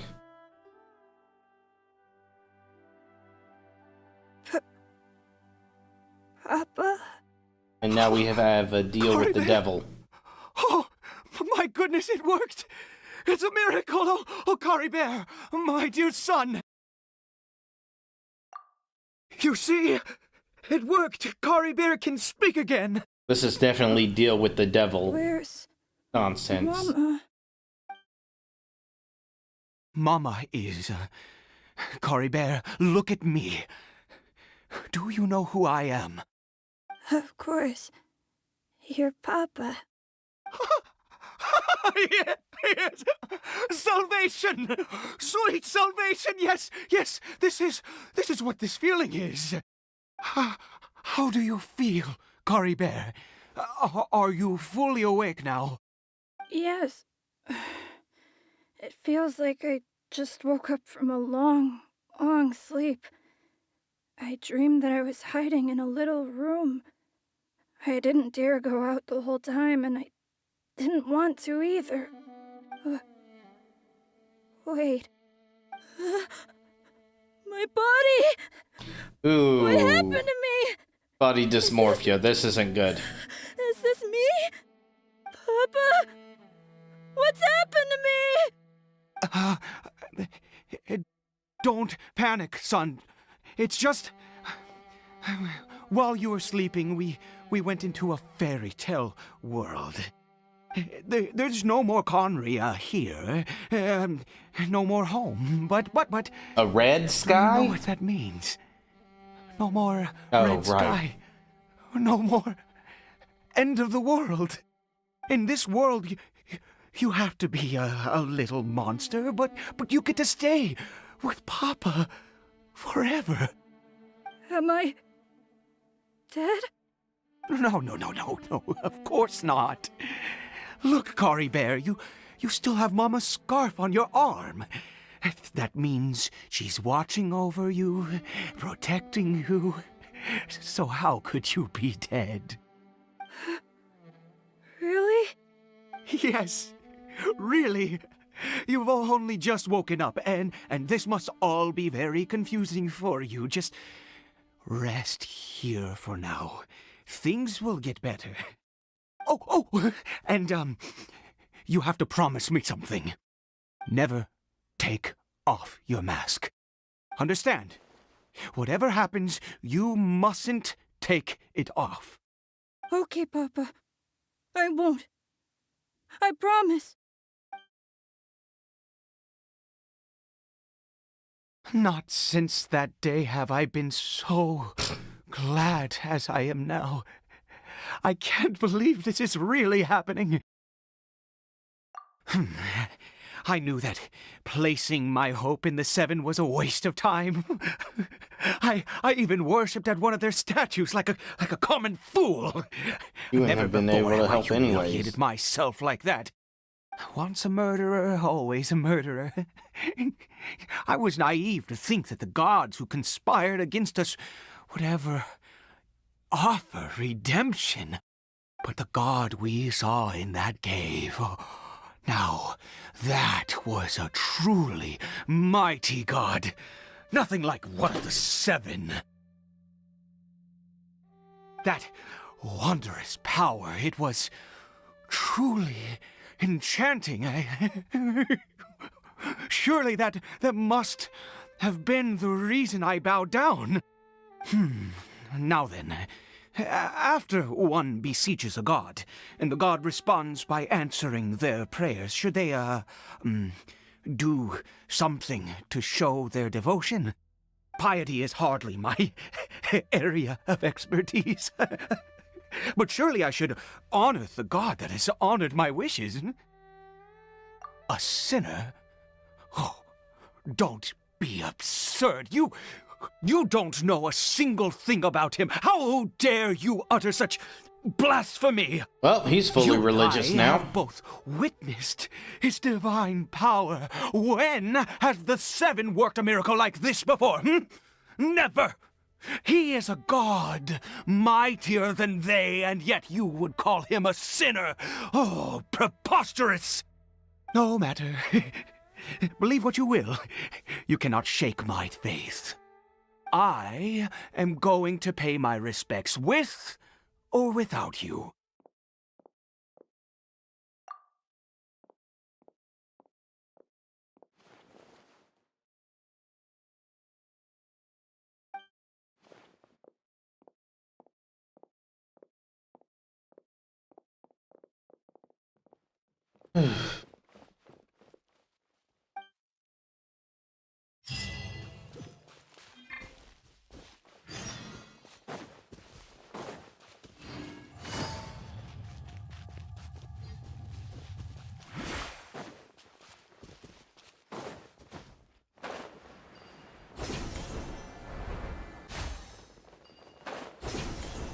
Those two are still there.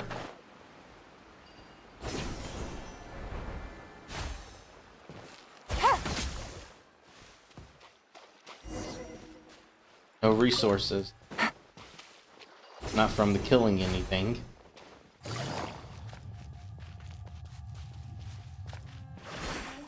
Into the shadows.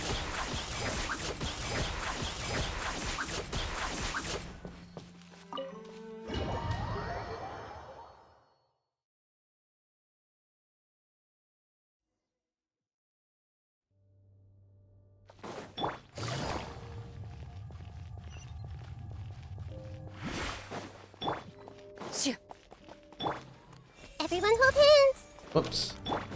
Let's light it up!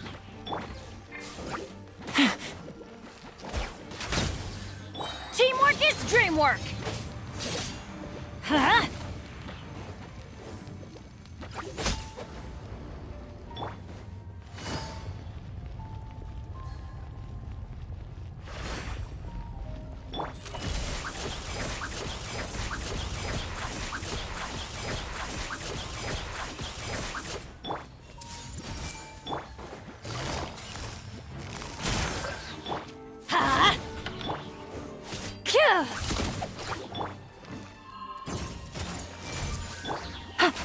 Take it easy.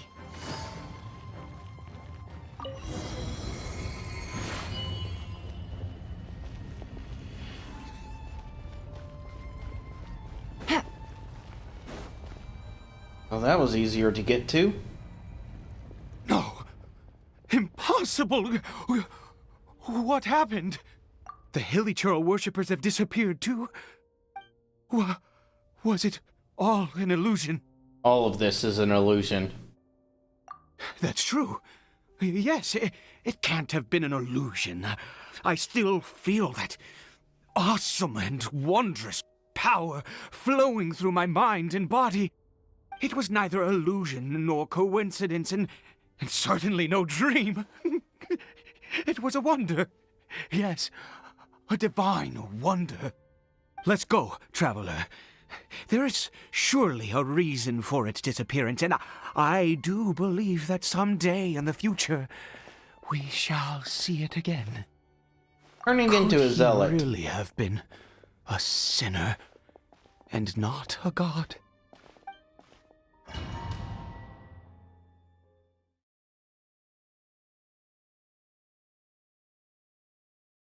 Yeah, he didn't even complain about me calling him a zealot.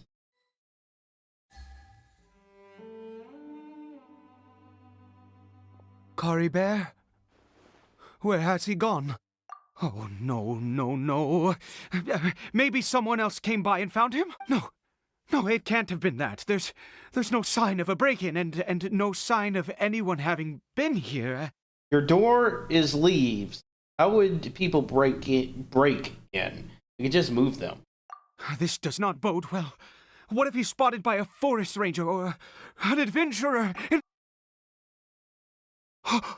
Wait a minute.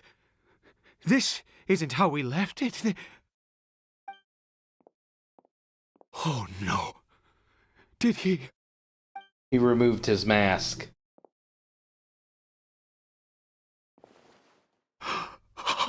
And he looked himself in the mirror. The mirror! It's broken!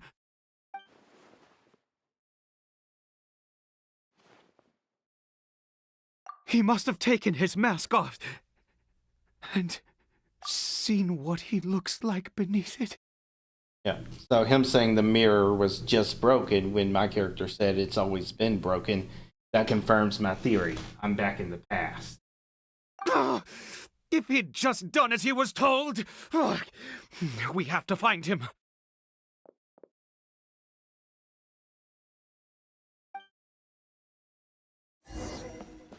As if you could tell a kid something like that and expect them to listen. It's his scarf. He dropped it. Looks like we're going the right way. Come on.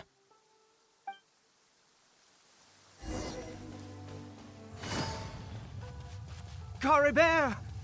Caribert! Where are you?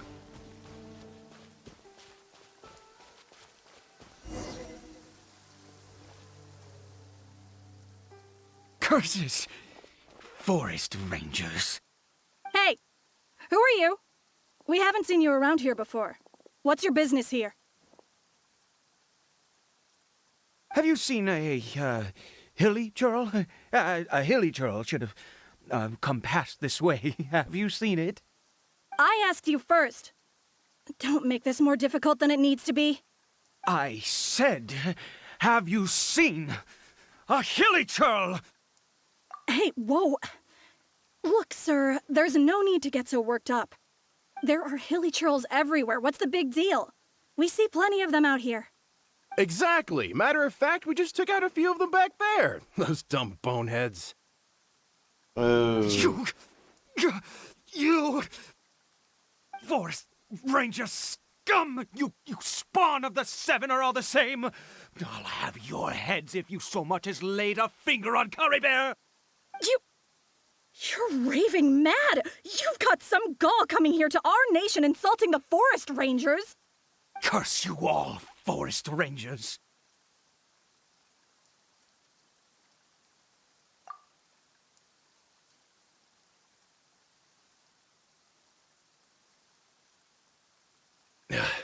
I don't get it. Why make such a huge fuss over a few hilly churls? Makes no sense. He'd only just regained his mind. How could you do this to him? So tell me, Forest Rangers, did you really spare none of them? Did you really take out every last hilly churl you saw? Jeez, you're really not gonna let this go. Fine, you weirdo. If you must know, I happened to cross paths with a solitary hilly churl when I left the team to, use the toilet. I was frightened at first, but it didn't seem to have any interest in me at all. It was just bumbling along in that direction, so I left it alone. Yes! Wonderful! Wonderful! Let's go! We have to find him! Wait, you're leaving? Not even a thanks for the info, goodbye?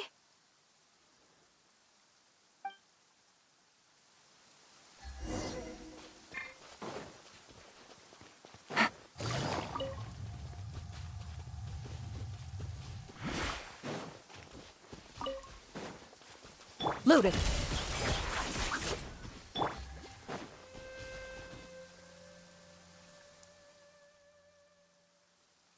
Curry Bear! Curry Bear, stop! It's me! It's Papa! Whatever you saw, it was all a trick. An illusion. I told you, we're in a fairy tale world now. Nothing here is real. Please, Curry Bear, come back. It's time to go back. Curry Bear? How could this happen? He regained his mind. He must be able to hear me. Surely. Come, Curry Bear. We have to go home now. Papa's here to take you home, all right? This isn't... Oh, no. Does he attack? Papa? It is him. Papa, I can't take it. Please, Curry Bear. It's my fault. I'm so sorry. Does he jump? If only I'd known. It's all too much. Papa!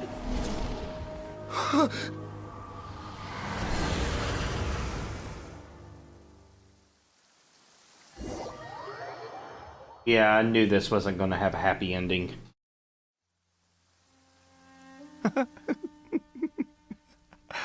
I see. I understand now. Finally, it all makes sense.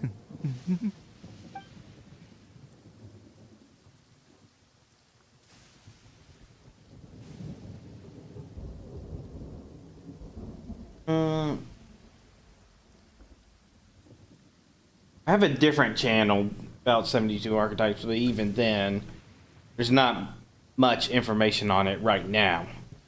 Ah, Traveler, you're awake. Finally, we can rejoice together. Wait, no. Why am I still calling you Traveler? Oh, I have known your true identity for some time now. He's gonna call me the Prince.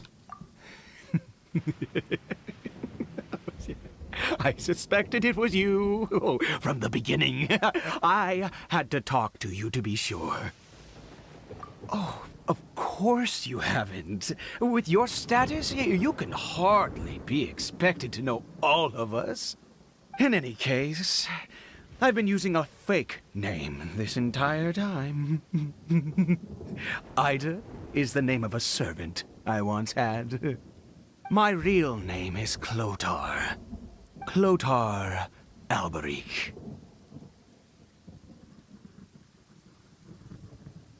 You saw it too, didn't you? Unmistakable, the power inside Caribert and the power of the one you call a sinner. It was one and the same. If you want to find my full stream video, you can just click on my channel and click the live button. You're not going to get me talking about archetypes much, except for when I apply an archetype to a character. What happened to Caribert? That is no business of yours. A sinner. Yes. Salvation for a sinner can only come from a sinner. Caribert did not deserve his fate, but now it's wonderful. He will be able to weave his own destiny anew. Born into abject sorrow, he shall now become the loom of fate. What?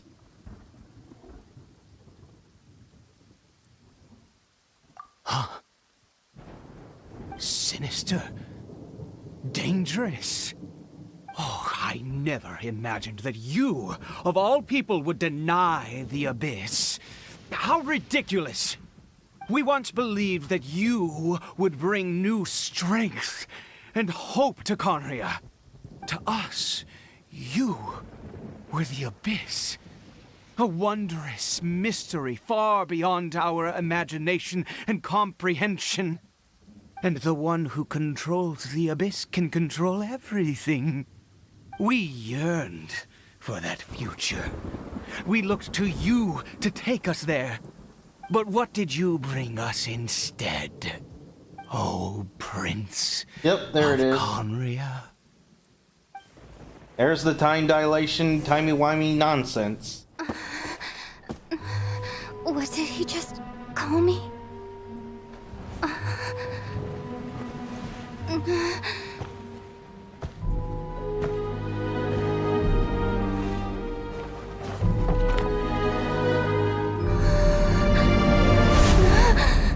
Well, yeah. I know people like me and like you, we don't care. We could probably handle immortality pretty easily. Traveler! Hey, Traveler! Traveler!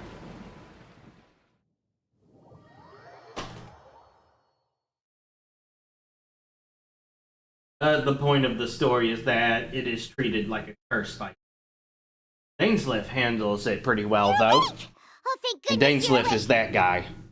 Paimon was worried sick! Traveler? What happened while you were unconscious?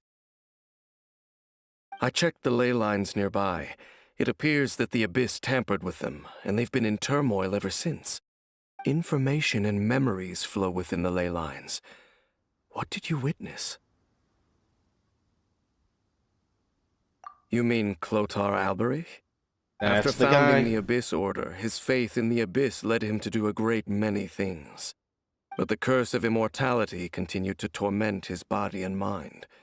And in the end, neither his faith nor the Abyss he worshipped could save him. After 100 years, he lost his mind completely and was never seen again. Yet his dark legacy lived on. The defiled statue that we encountered previously was just one perverse product of his use of abyssal power during his life. You could say that. He wouldn't be the Abyss Order's prince otherwise. Are you alright? You have a troubled look on your face. What happened?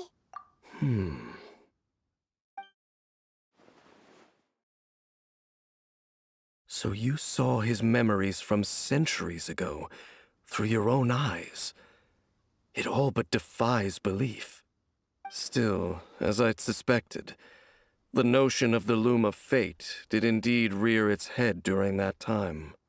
And it seems closely connected to Clothar Alberich's son, Caribert, and what happened to him. And yet your brother never breathed a word of this incident to me. I wonder, was that the moment that he decided to go down this path? Indeed. Clearly, this series of events sparked a long period of deep contemplation. This was where it all began. What is it? The field? What does that have to do with anything? You mean here? Well, let's start digging and see.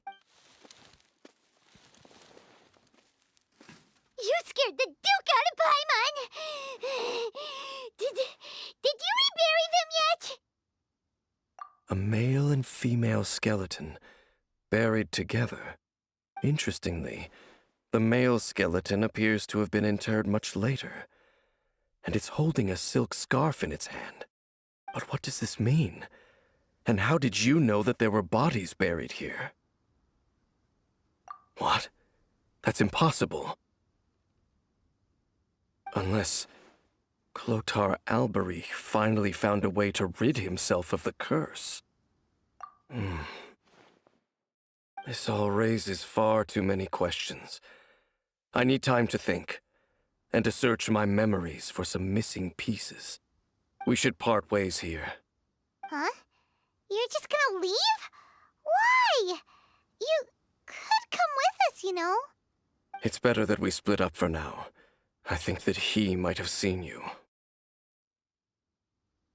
Who's he? Yes.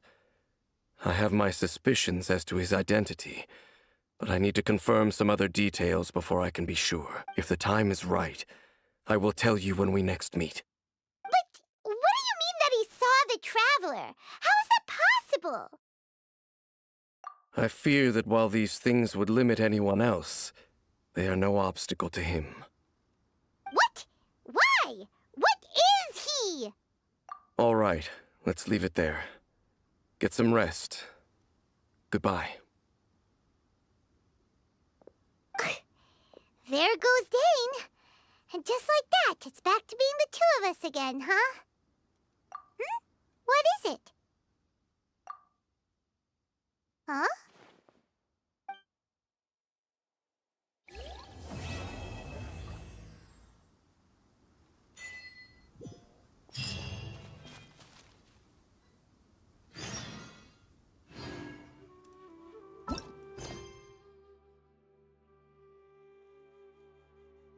And we finally have gotten far enough to begin the next chapter. Means I'm going to Fontaine now.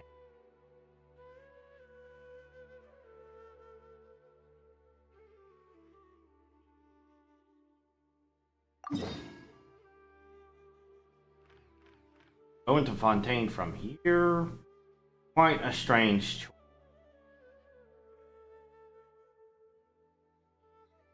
I am going to call this end of